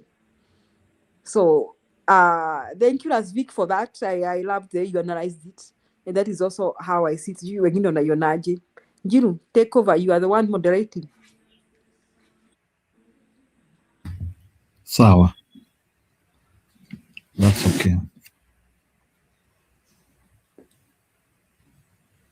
Njiru, are you sad? No, I'm not sad, Nico. Endelea. Jiro is sleepy. Now, Julia, you're right. Maybe what we can, what actually, what people should learn, rather, the lessons we should pick is God is on Kenyan side, by the way. Why I say this is because even when darkness looms, they're very, you know, the truth be said, and I'll say what I had in mind up until yesterday, but I never wanted to say it. Did we have a show yesterday? Yes. I wanted to say something in the show, but thank God I didn't say it because it didn't happen. You see, what happens is there has been a spell of silence. And that silence is like when you have, I can use the Bible, you know, when the Israelites got out of Egypt, it is said they stayed in the wilderness for so long, 40 years, or was it whatever number of years. And it's like, you know, they were wandering. They were wandering in the, just walikuwa wakizunguka tu, you know. Then Moses went up to get the whatever, the commandments. Then all of a sudden, people started thinking, no, apana, there was no way at Afadali. There were all kind of quarrels. When you look at what happened with the Gen Zs, they were hit so hard that, by the way, up to yesterday, it is yesterday. Haya, nimerudi Julia. It's we can see you are there, Karibu. There has been that, the heat, the rungu hit Gen Z or the generation zote on the head, such that recovering was, you know, it was not obvious. It was very, very, very serious. It was shocking. And that shock is still looms in the country.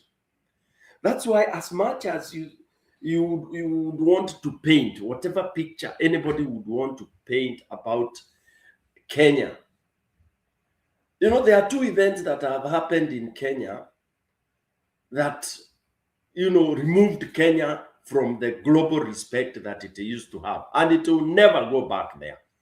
You know, people say going to the top is not a struggle. A struggle is maintaining being there. And once you drop from there, you may not even find yourself there again. And that has been proved by even philosophers and all that. Kenya did well for some reason. Again, kimungu mungu too, you know, we became the best in this, blah, blah, blah, blah. And yet we have nothing, by the way, because when you talk of that which makes a country unique globally, Kenya doesn't have it anymore. Because one of those that made Kenya become recognized so well was something called peace. We were selling peace a lot, peace and harmony. The philosophy that was brought by Nyayo and all that. So we sold that, indoctrinated people with that, and people said Kenya was an island of peace. Remember, when you are being told that we're being sold peace, is when you are being looted, impoverished, left, right, and center. But you are told, don't talk, bana. Amani ndio muhimu. So tuliambiwa where amani ndio muhimu, just like the way in the church where people are told, wewe don't bother about richness, bana. Ile utajiri tutapata ni siku ile Yesu akirudi kuchukua wale ambao watakuwa wazuri. So you live on that, mimi nitakuwa tajiri, eri ni inherit the kingdom of God. Wacha nikuwe maskini hapa duniani. So you live that way. Okay? Kenyans, we were made to believe that. Believe in peace, peace, peace. Ukijaribu kuongea unaambia, hey, angalia Somali, hey, angalia West Africa. So that kukulaliwa hiyo ndio imekuja ikakuja ikalipuka 2007. There we lost, tukapoteza hadhi yetu kabisa, because we did what nobody would have imagined in the world. We did what nobody would have imagined. Kenyans slaughtering Kenyans. Wakenya walichinjana wenyewe. That's a fact. Okay, we tried to go over it, blah, blah, blah, to struggle. Oh, let's forget about it. Because it's the first time, tuliona, other than Rwanda, it's the first time we saw people, mama na watoto, being burnt in church. Mnatoka mkitupwa ndani. I mean, those are things that no one wants to imagine, but they happened. Those are facts. That was terrible. So Kenya ikashuka chini vibaya sana, because anywhere you would go and say, oh, I'm Kenyan, the respect you would get is not what was there before. Before you would say Kenya, and then people start saying, oh, the country of Jambo, Jambo Bwana, Safari, and all that kind of a thing. Yeah, but now after that incident, tulichuka. Mpaka you feel shy to say, wewe ni Kenya. All right? Now, as we were healing from that, yeah, and saying, well, let's forget yaliyopita and all that, the worst happens. The worst happens. Our kids are mauled like a Rambo movie in our capital city of Nairobi, just because they have gone into the people's house, parliament. We saw live, mpaka unafikiria ni Rambo, unarijidha macho hivi ndio uone, is it true what you are watching? Is it true what is happening? Those images are still in us. The blood when brains were spilled over the tarmac in Nairobi. Those images will never go. They will never go. They will never go. Githurai massacre. Those, it will never happen. It will never go. It will never go.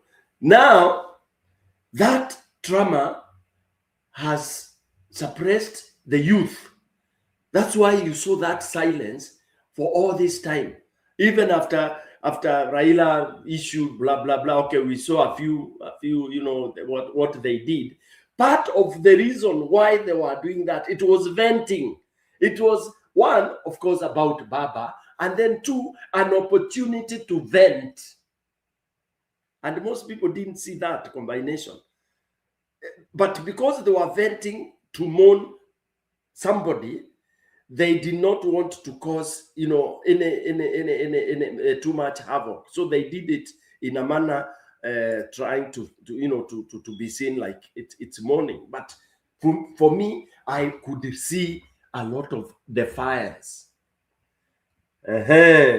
Fast forward, jana sasa. Fast forward the announcement that Sifuna is being chased out of ODM. And of course, remember, Sifuna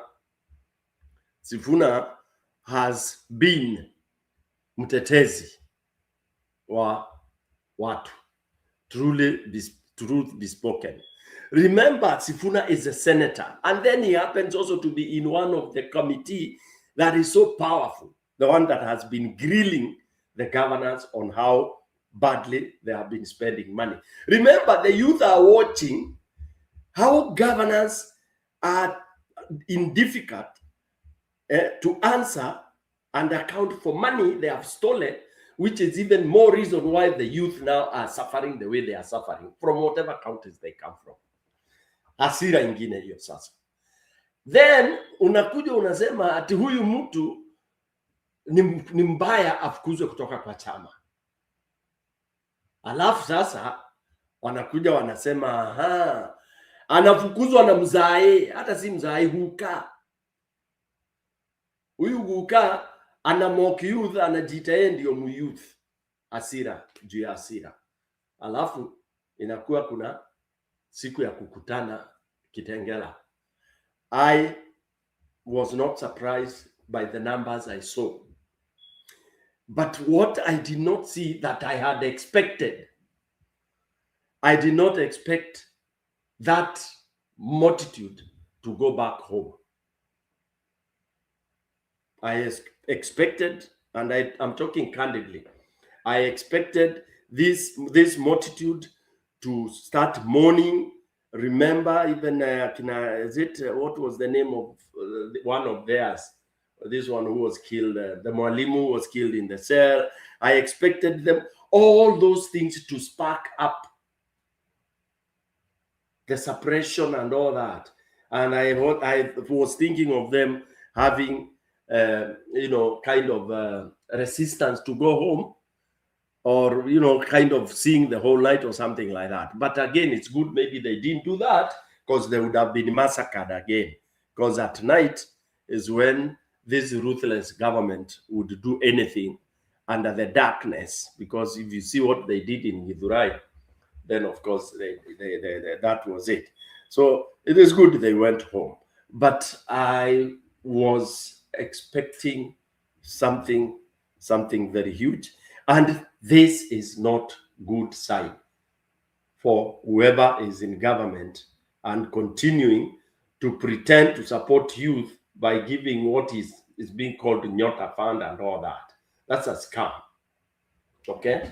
Because somebody could be having 10 billion and he distributes 10 million, okay, to a few people, and then it is recorded. We know how they steal.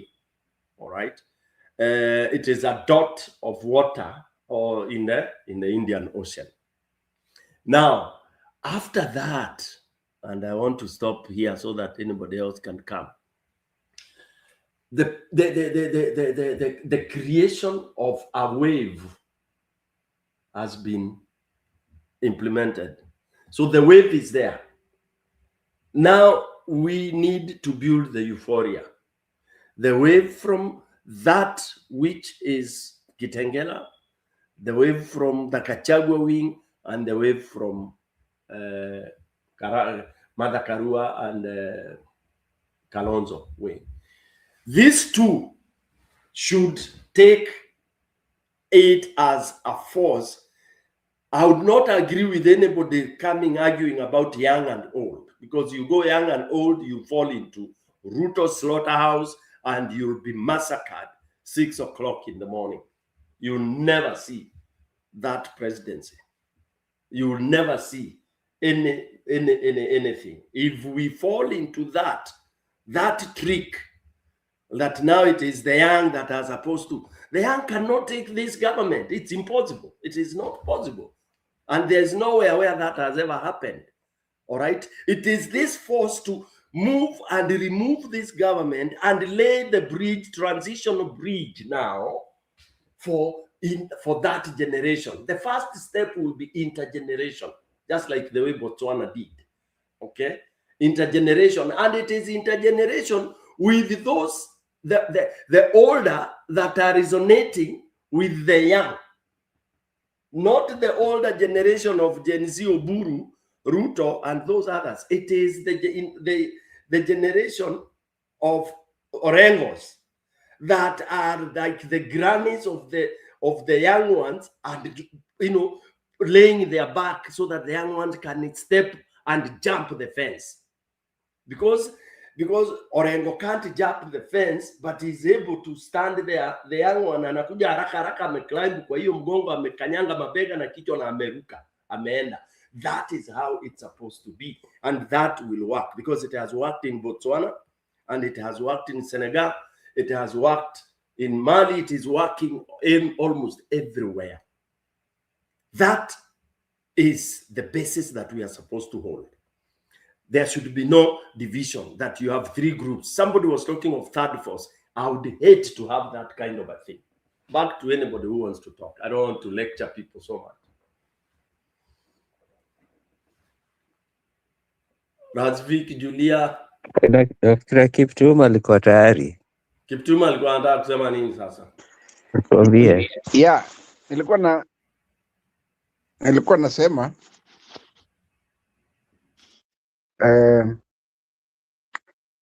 najua Julia amenikasia sana na yeye ni dada yangu. Julia, are you there? No, I'm not your sister. Julia alikataa, hata mimi nimekataa. I'm not sister to people who support criminals. Until you I you don't support. apologize, I and you give withdraw an your objective support. analysis. No, you have to withdraw your support and apologize to Kenyans. As much as you've not done that, then hatuwezi kakua kwa line moja. I'm sorry, Kiptum.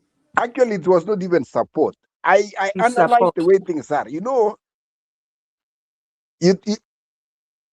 what happened was.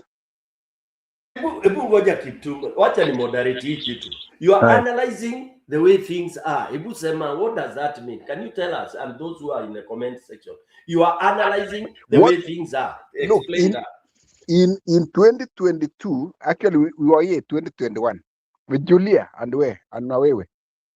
So, and as patriotic Kenyans, we were looking at the paths of victory for Baba and paths for victory for Ruto. And we would argue and argue and argue and argue. No, don't combine the two. You are at Ruto side. Wacha kuita Baba hapo. Go ahead. So anyway, so we were arguing. So even, and that's why I was telling Julia, we've come from for 5 years, and it is not personal. Now you are analyzing as if we have had a little love story. Aiko hivyo. Jamani mkora. It's 5 years. He's analyzing as we have had that we have come a long way. Doing what? In 5 years. No. You are here in 2021. I'm still the same. I have not changed my stand. I cannot support Ruto because I cannot support criminals. But you know, we at our age. What age? Do you know my age? Even if you are 18, but are you trying to say I'm 18? There's nothing like age here. It is anyway, recently. having worked with you for that 5 years. No, you. It is very healthy. Where did you work with to me? talk positive even for 1 minute. I might sue you for defamation. You have not worked with me anywhere. Okay, I apologize. I might send you to court for defamation. Okay, I apologize. But what I'm saying is, we have been in different viewpoints for that long. And it is about our patriotism for Kenya, that we really want this nation to move forward. God to give us good leaders that can take us forward. And again, we cannot take anybody out. I interrupt a little bit. Kiptum, are you calling yourself patriotic? Very. You are patriotic. You know, Stone PK. No, say yes. You are patriotic. Kenya. Yes, you are what Go ahead. what you say yourself. You know, nobody can tell me what I want to be for my country. I love that country, my brother. And we have a generation to take care. Okay? We want to make peace. And we want development. And we want progress. And that is why we really want to bring here a very realistic and objective debate to make our Kenya better. So, yeah. And then you Stone PK, you think about, you dismiss wishful thinking. Sifuna is a third force, period. A third force to do what? To do what? We have now three. A third force to do what? We have now 3 very serious presidential candidates. Sifuna. No, who told you Sifuna is a presidential candidate? What does he want? What? Is there a leader who wants to be a leader and he doesn't want to go to the apex? Listen, nothing. It's only you. You are Ruto, who believes he can only be a leader by being president, which is selfishness. Wizi, Ukora. You can be a leader elsewhere. Sifuna has been senator for a superb Stalin. Now and he has done very well. That's good enough. The Gen Zs want him to be their leader. The next generation. No, who said that? Just because they were. We saw it in Kitengela. Acha hiyo maneno. How about Babuino? Achanena hiyo. Stop selling that narrative. Don't sell that.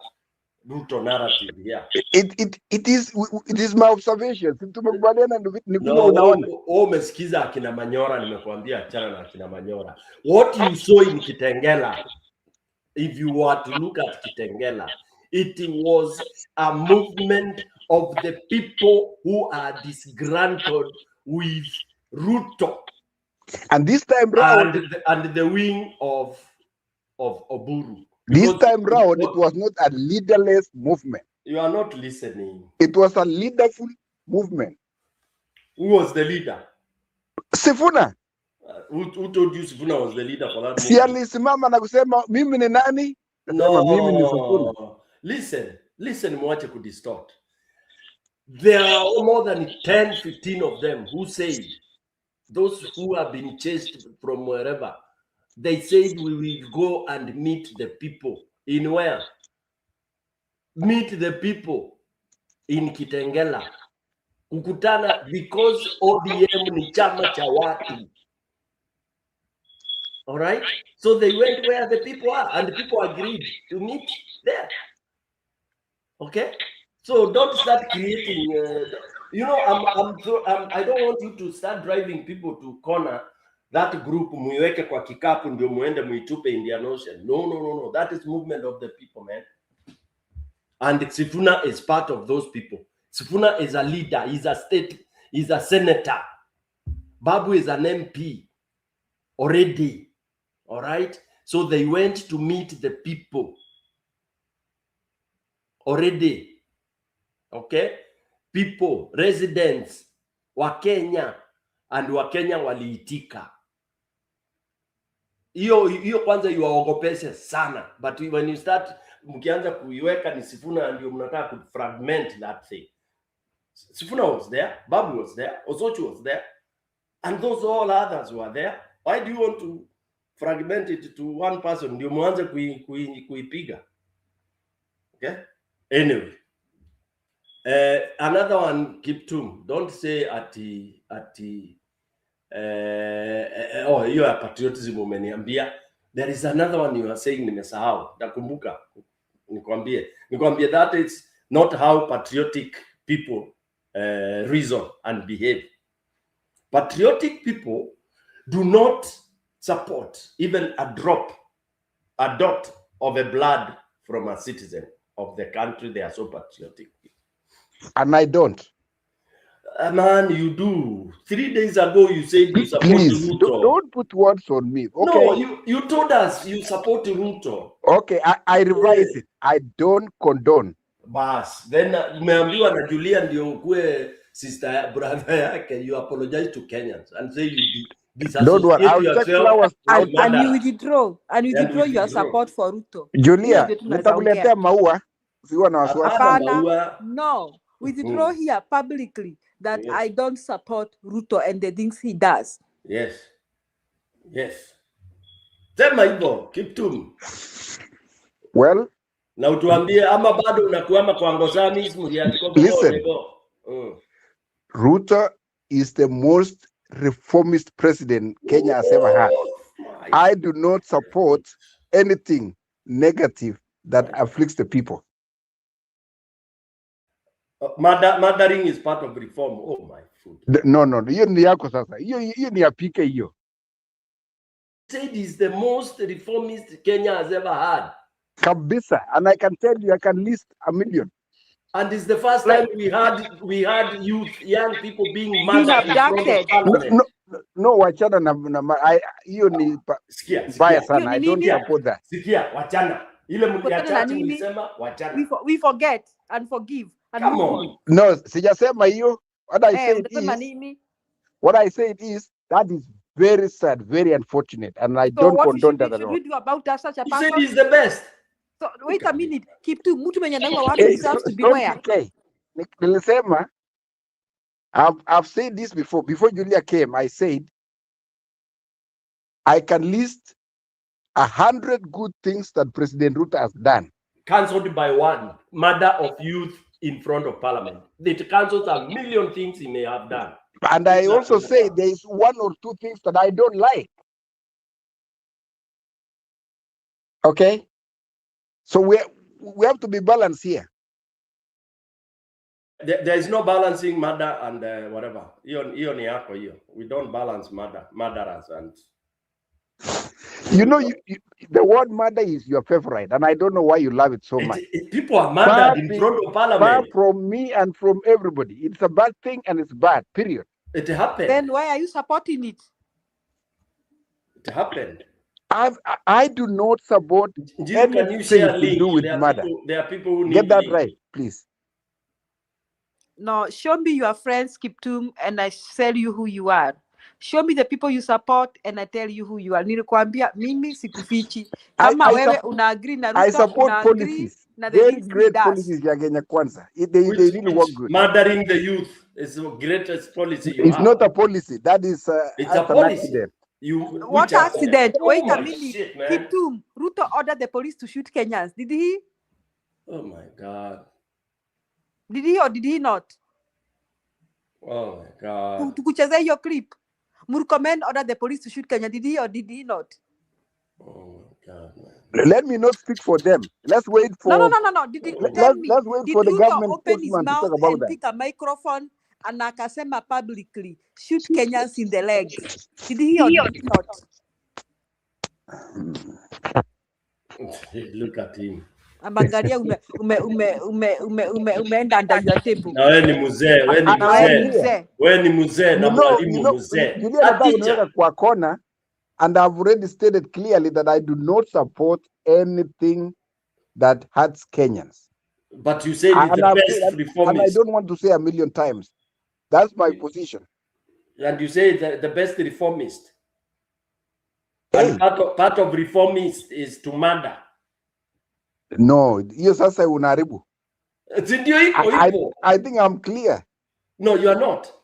Look, look, when you read at the manifesto of Kenya Kwanza, it is beautiful. I like it. What do you mean it's beautiful? It's economic blueprint ya Kenya Kwanza is revolutionary.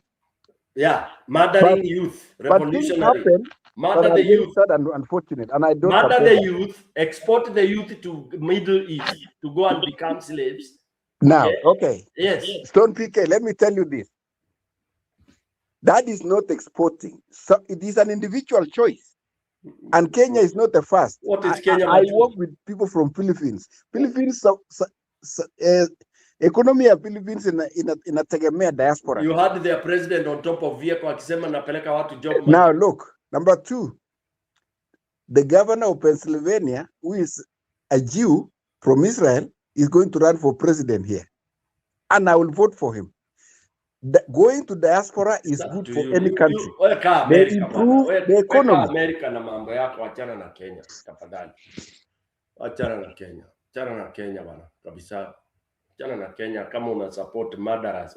Wewe kaa huku America mkifanya. I do not support murderers. I can tell you that. You do. I support good policies for Kenya. Like murdering and abducting Kenyans. Ruto alichukua microphone akasema shoot Kenyans in the legs. Did he not? Did he not? Hiyo umenyamaza ukaenda chini ya meza. Nimesema I do not support such a thing. But you're supporting this guy who does that. What is the difference? Show me your friends and I tell you who you are. And Kiptum, you're really wasting. PK, Kiptum is really wasting our debate here. We were discussing something good. Let's continue now without him telling us about who he supports, he doesn't support. Tulikuwa tunaongelea juu ya Sifuna and the new youth movement and how he's bridging the gap between Akina Kalonzo and the youth. So I'm redirecting the debate because Kiptum kila saa anakuja kutudisrupt. I support police. I support police. I support I don't know what. I do not support murder. I don't know. Compound. This is annoying. Very annoying. Na anasema ni mzae na ni mwalimu na nini basi mpaka tunashangaa. Yani you should read Yosef's comment. Amesema wende kwa nisiseme Kiptum go to the comment section and you read what what the listeners are thinking. And you know, yeah, because it is sad. It is sad that you can be in that position. As much as people say you have a right to say whatever you want to say, but again, Mabela Njiro amelala ndiye akona supposed kutuma link. We who are here are not able to do that. Akiamka atatuma if you are a little bit patient. Akistuka. Julia ulikuwa unasema nini to direct aje?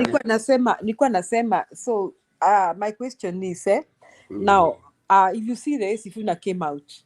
Okay, first, Kiptum is saying that Sifuna is a third force and he'll vying for presidency. I think that is a hope against hope ya Kenya Kwanza na UDA, because they would want Sifuna to disrupt the whole thing.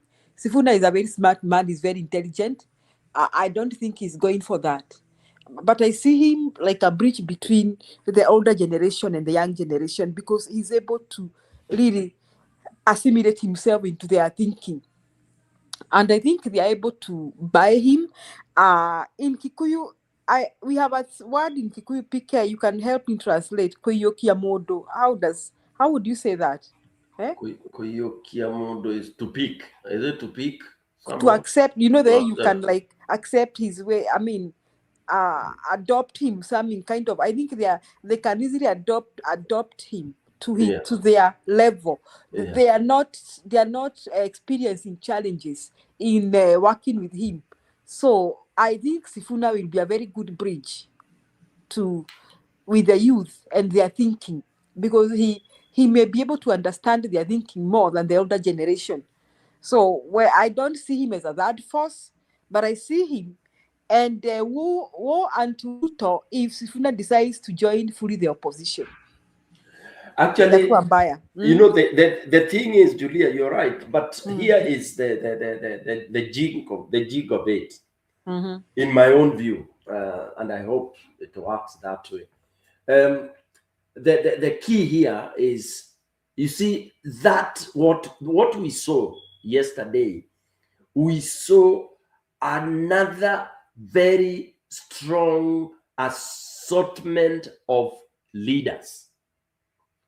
Okay, assortment of leaders. Those guys, they have been proven. The Osotsi, the Babu, the Sifuna, and all. Pick any at random, and you can elevate him to any position in any government formation that is for the people, by the people. Any government that, like, for example, how we were imagining ODM would form that government, Azimio, that government that we had the dream, Baba alitengeneza cabinet and all that. You remember the way it looked. Right now, that gave me confidence that come anything, that whoever the flag bearers will be, they will not go or even take like 30 days looking for leaders, looking for real people they can trust to play their role in doing the rapid surgery that Kenya needs. That is the confidence that meeting gave me, because I looked at those top leaders there, nikaona hao hata ukiwapatia positions random, hizo top, unajua top position ndio zinakuanga na shida ya Julia. You may win an election, alafu it takes you so long to get the right people in the right place. The best thing we have today in Kenya is that we already have a very strong team A na team B. You know the way in a football unakuanga na team tatu actually. Yeah, team 1, team 2, team 3. Opposition sahi does not fall short of very quality leaders that will be so acceptable to the mwananchi. That is the beauty of it.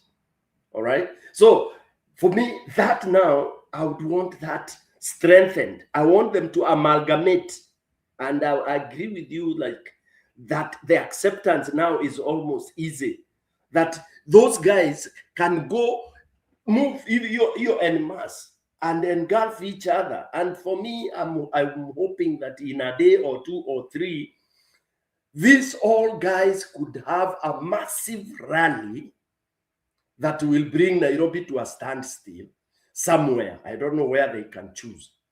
So that you have all the Sifunas, all the Orengos, all the Kachaguas, all the Madakaruas, we want to see that in as soon as kesho. I hope they listen to me, because that is what will send Kasongo fleeing. Hiyo ndio atatoka, wacha ile alikuwa ameprepare ma helicopter pale. If they can organize that quickly, quickly in 3 or 4 days. 1 million men meeting and resolving. This time resolving, Kasongo must go now. Waongeze now. Julia, tutakuwa poa. Back to you. Yes, yes. And I hope that wherever Gachagua and Tim are, they are not suffering from inferiority complex. Eh?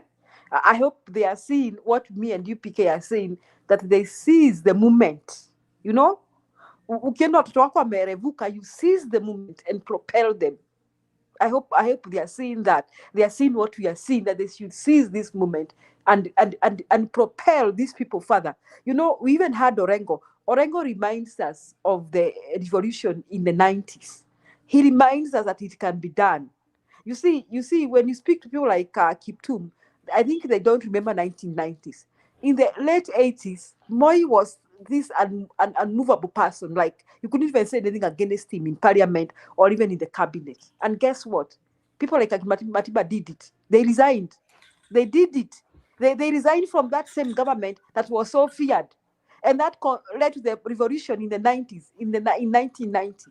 Now, if you could have said that there was going to be a revolution, you may have been talking like Kiptum saying, Moi hawezi tolewa, Moi hapa tatolewa akikufa. You could have been talking like that. Kenya is a single party state. Julia, It is a I single. never said Let that. me finish. You are the one who was telling us here at Gojaeni Uchaguzi 2027. That is how those people who are talking in the late 80s were speaking. Just the way you are speaking. Guess what? There was a revolution which had not been seen. Nobody saw that coming. Moi did not see that coming. So I was telling you, keeping that V2 vichenjaga. So let me go back the debate that I shouldn't even have mentioned your name, because now you are bringing me back the argument. But Now, let me right of reply, tafadhali. yes, you will. Now, let me wind up my statement. So the Gashaguas, the Karoas, the Kalonzo, Musyoka, the Matiang should seize the moment, should seize the opportunity. They saw the energy in Kitengela. They saw that energy. Now, PK, one time I think 2024, New Year found me in Nairobi. I'm trying to remember. 2025 New Year found me in Nairobi. 2025 New Year midnight found me in Nairobi, in the city center. Okay, nilikuwa nimesafiri, nimechelewa, nikajipata city center hiyo usiku. The youth that were in Nairobi PK, the youth, let me say, I was among the only people you could see of my age. The youth that were on the street that night, December 31st, 2024, if they had decided to walk to State House, hakuna kitu mtu angefanya. The youth that were in the city that night, kama wangeamua at leo ni leo tembea State House, hakuna chochote angefanya. So I'm just trying to say this. Our politicians, our opposition, like PK is saying, should seize this moment. You see, the moment of change. And Kenya iko kwa mteremko, hakuna lingine. Anybody doubting it should wait and see what will happen, because Kenyans cannot longer take this trash. Mara mnafosiwa kutoa pesa ati najenga nyumba, tumtapewa nyumba. Mara mnafosiwa kutoa pesa sijui ya nini, pesa inapotea. Mara somebody comes out and asks police to shoot people, that they get away with it. A young man in the name of Ojwang is abducted from his home by the police, and one of the police bosses is accused. Nothing happens to him. You see, these things are piling and piling. And niseme, anybody thinking that Kenya can retract back to the likes of Uganda and Tanzania is very mistaken. It is really a coloss to sana. So, PK, I agree with you. And maybe I will ask you a question after Kiptuma ameongea, kama PK, Rasvi, kama Njiru, ama hata Kiptum. Mnaweza nijibu hivi. What do you think Akina Karoa and Akina Kalonzo should do if they watched Kitengela and watched with a lot of positivity? What do you think? What do we think? What we suggested do? That's my question. Nijibu. So unaweza jibu. you mentioned my name. at first, alafu nitajibu maneno mawili. And again, I come from the same county with mzee mwingine anaitwa Mandago. Alisema siasa tusiweke kwa roho. So even as we debate here, let's not look at it as the end of the world. Those are There is stupid sayings from stupid people like Mandago. Hizo ni za huko Kalenjin Le- land. le- Hizo achana nazo hizo. si tulikubaliana kupeana time kila Nilikuuliza mtu aongee. udefine siasa ni nini? Hiyo ni upuzi, hamjui siasa ni nini. Hiyo But, ni, those are stupid phrases. but at the end of the day, let me say this. Even whatever you are doing, PK, we have to be calm and collected and remove bitterness and stuff like that. Because Again, it's there's also nobody, good for your health, you know. there's nobody bitter here. It's you who doesn't know. There's no bitterness here, And my friend. and number two, we have also said that we want we want our children and the next generation to get a very peaceful coexisting Kenya coexisting together. I was going to tell Julia that you can follow me on Facebook, Julia. In my last vacation, I went to nilienda Rorasho kuleta msichana kwetu kutoka eneo la Central. So, and that is why I really want a very united Eneo la cohesive Central country. wapi? Kiptum Okay, wapi? Sema wapi let me finish wapi? my point. Wapi? Don't generalize. Ulienda So, wapi? Julia, Moi handed over power peacefully. That's what I wanted to correct. And then number two, to answer your question about what should Martha and Kalonzo do, we have a new sheriff in town. The new generation has come. And I can tell you, it is not good news for Kalonzo or Martha. This, Kenya 2027, wakijipanga mzuri, they can give us a president like Senegal. Other than that, Ruto is getting a re-election. Thank you.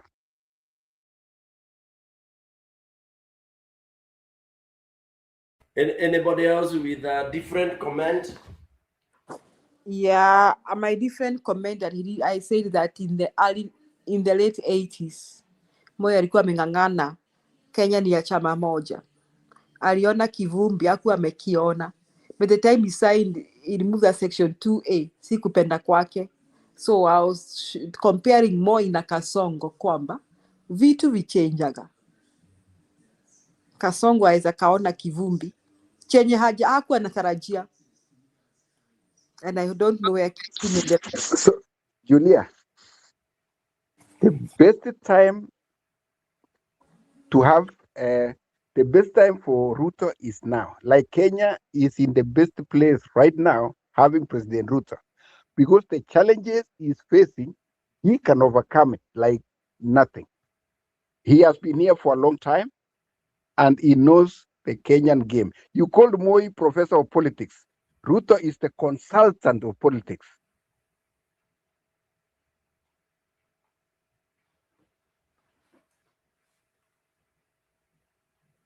Yeah, Ruto is the consultant of murder of youth and the economy of the country. He is a professor, actually. He's a doctor, by the way. The politics, the economy is doing good, according to Minister of Finance. According to you, he's a doctor of murdering both economy and the human beings called Kenyans. No, mambo ya mada ni yako bwana, sio ya Ruto. Ni yangu, but it's there. It's a fact. It's a fact. It's a fact. It's a fact. Kenyans were murdered and they continue to be kidnapped. That's a fact. It is everywhere, unless you don't see that. That's not Stone PK saying. Kenyans are being killed. Kenyans were murdered in broad daylight in their own parliament, the House of Representatives, carrying their national flags. That Ruto will die with that. He will not escape. Call him professor, call him daktari, call him whatever. He regrets that. And that will haunt him to his grave. Take that to any bank. So, Julia, the question you asked about how you know, the Kalonzos and everybody else should take this. For me, this, if I were Kalonzo or Martha or whatever, it would be my happiest moment. As a parent, for example, nurturing, you know, your kids, there is no one time you nurture your kids and hoping that they will never grow. You must be an idiot. Okay? So it is your joy that you see your child amezaliwa, unampeleka nursery, unampeleka, then even hata wacha nursery, the child is born, the first time he walks, if you are at work na alikuwa na mama ama na nini, unapigiwa picha, you know, our modern days, you know, the first day your son walked, the first day, you know, you are given that development, una-updateiwa, you know, you get so excited. The first day you took your daughter or your son to school, alilia manifanya, you enjoy. The first day your son graduates to XYZ college, you are so proud about that, because that is one of the most cardinal and enjoyable thing of a parent, being a parent, if you are blessed to have that. So the same, that, for example, let me pick Kalonzo and Martha because they are senior, that they have had their political journey, in fact, struggle, that whatever they are struggling, they can see it gaining momentum, and it's gaining momentum towards achieving what has been killed by one of their own. But now, with the gaining of that force, because by the way, everyone was worried that after the Gen Z were murdered and massacred, they got traumatized, wakanyamaza, the youth they even got so frustrated and traumatized, and I'll repeat that, traumatized such that they have not been seeing anything good in this country. If you go to their X, if you go to their discussions, they resorted into what we call, when there is extreme depression, you know, they retreated, and now the bitterness has been building under. Okay, so here they have rekindled. They had an opportunity to rekindle. Now this was worrying the Gachaguas, the Kalonzos, and all that. That's why you could hear the Kalonzos, the Gachaguas, the mothers pleading with the youth, please remember, all this can only be overcome if we go and register ourselves, if we rise and take IDs, if we rise. That is why they've been appealing to that. But now when they see this, now people coming and going for such a meeting, it shows, kumbe, they had not lost themselves into depression. It's like they were, you know, rethinking of what to do. Now they have been rekindled. So for me, if I'm them, I would embrace them and even ask them, hey, what do you want? Tell us how you want it. Give them equal, you know, call it the table, the way we call it politically. Come to the table and say exactly how you want it. Say how you want this country to look like. Give us your picture in your own way. Describe it in your own words. The way we used to be told for those essays. In your own words, how do you envisage this country? What do you want to see? That way now, they will be embraced. Of course, they will tell you what they want to, you know, everybody will talk. Okay, the Sifunas and everybody else. Of course, we know what they want. But now they will be able to say it in front of all. Now the old, the young, they will be equal. That level should be put together.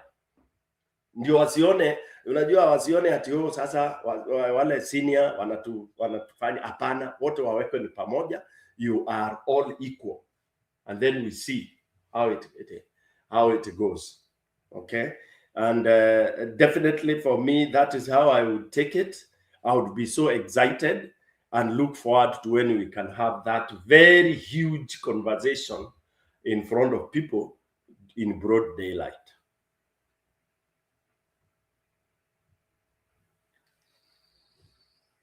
Ameenda, Julia ameenda. Yeah, that is my take.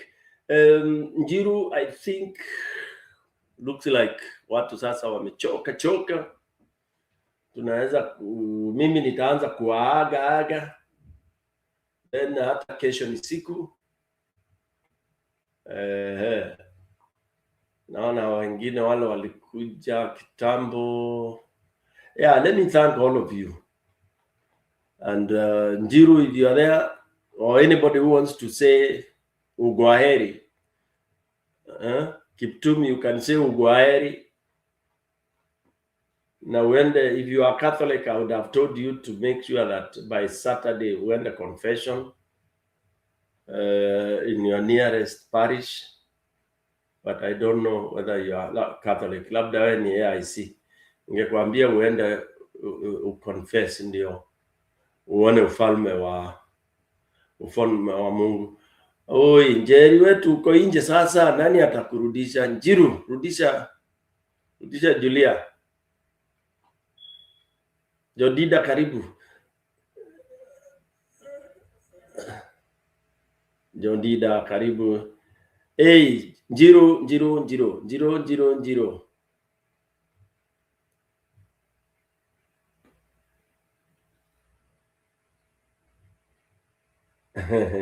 Yes, boy Yusuf, confession. You understand? Aende aseme ni makosa yangu, nimekosa sana mimi. Amekosa kabisa. Ewe Mungu. Naombe Maria na Joseph wamuombe. Sasa link. Njiru, link.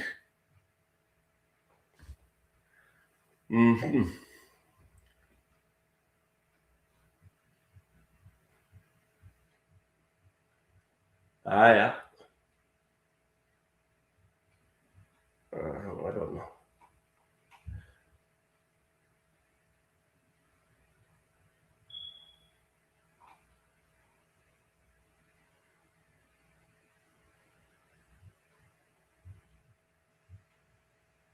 Tufanyeje sasa watu wangu?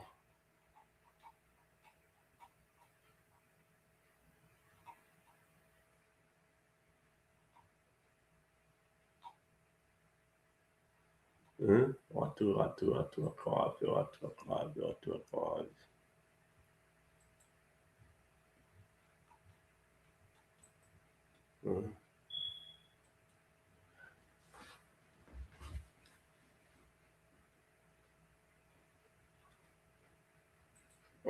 wako wapi?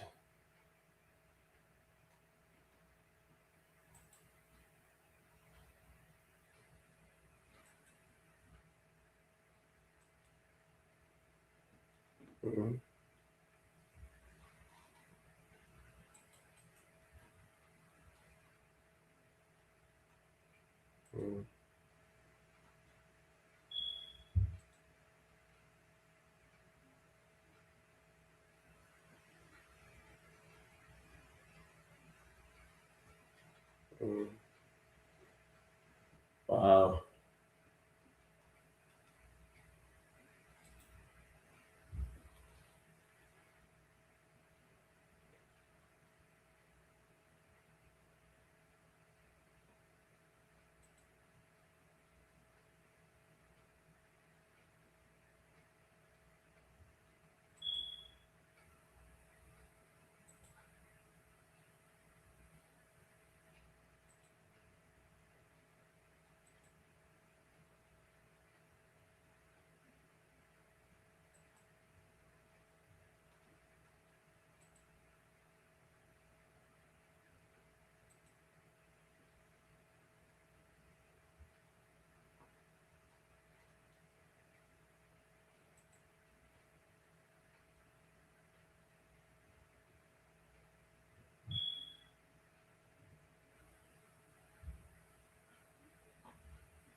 Stone PK ameenda wapi?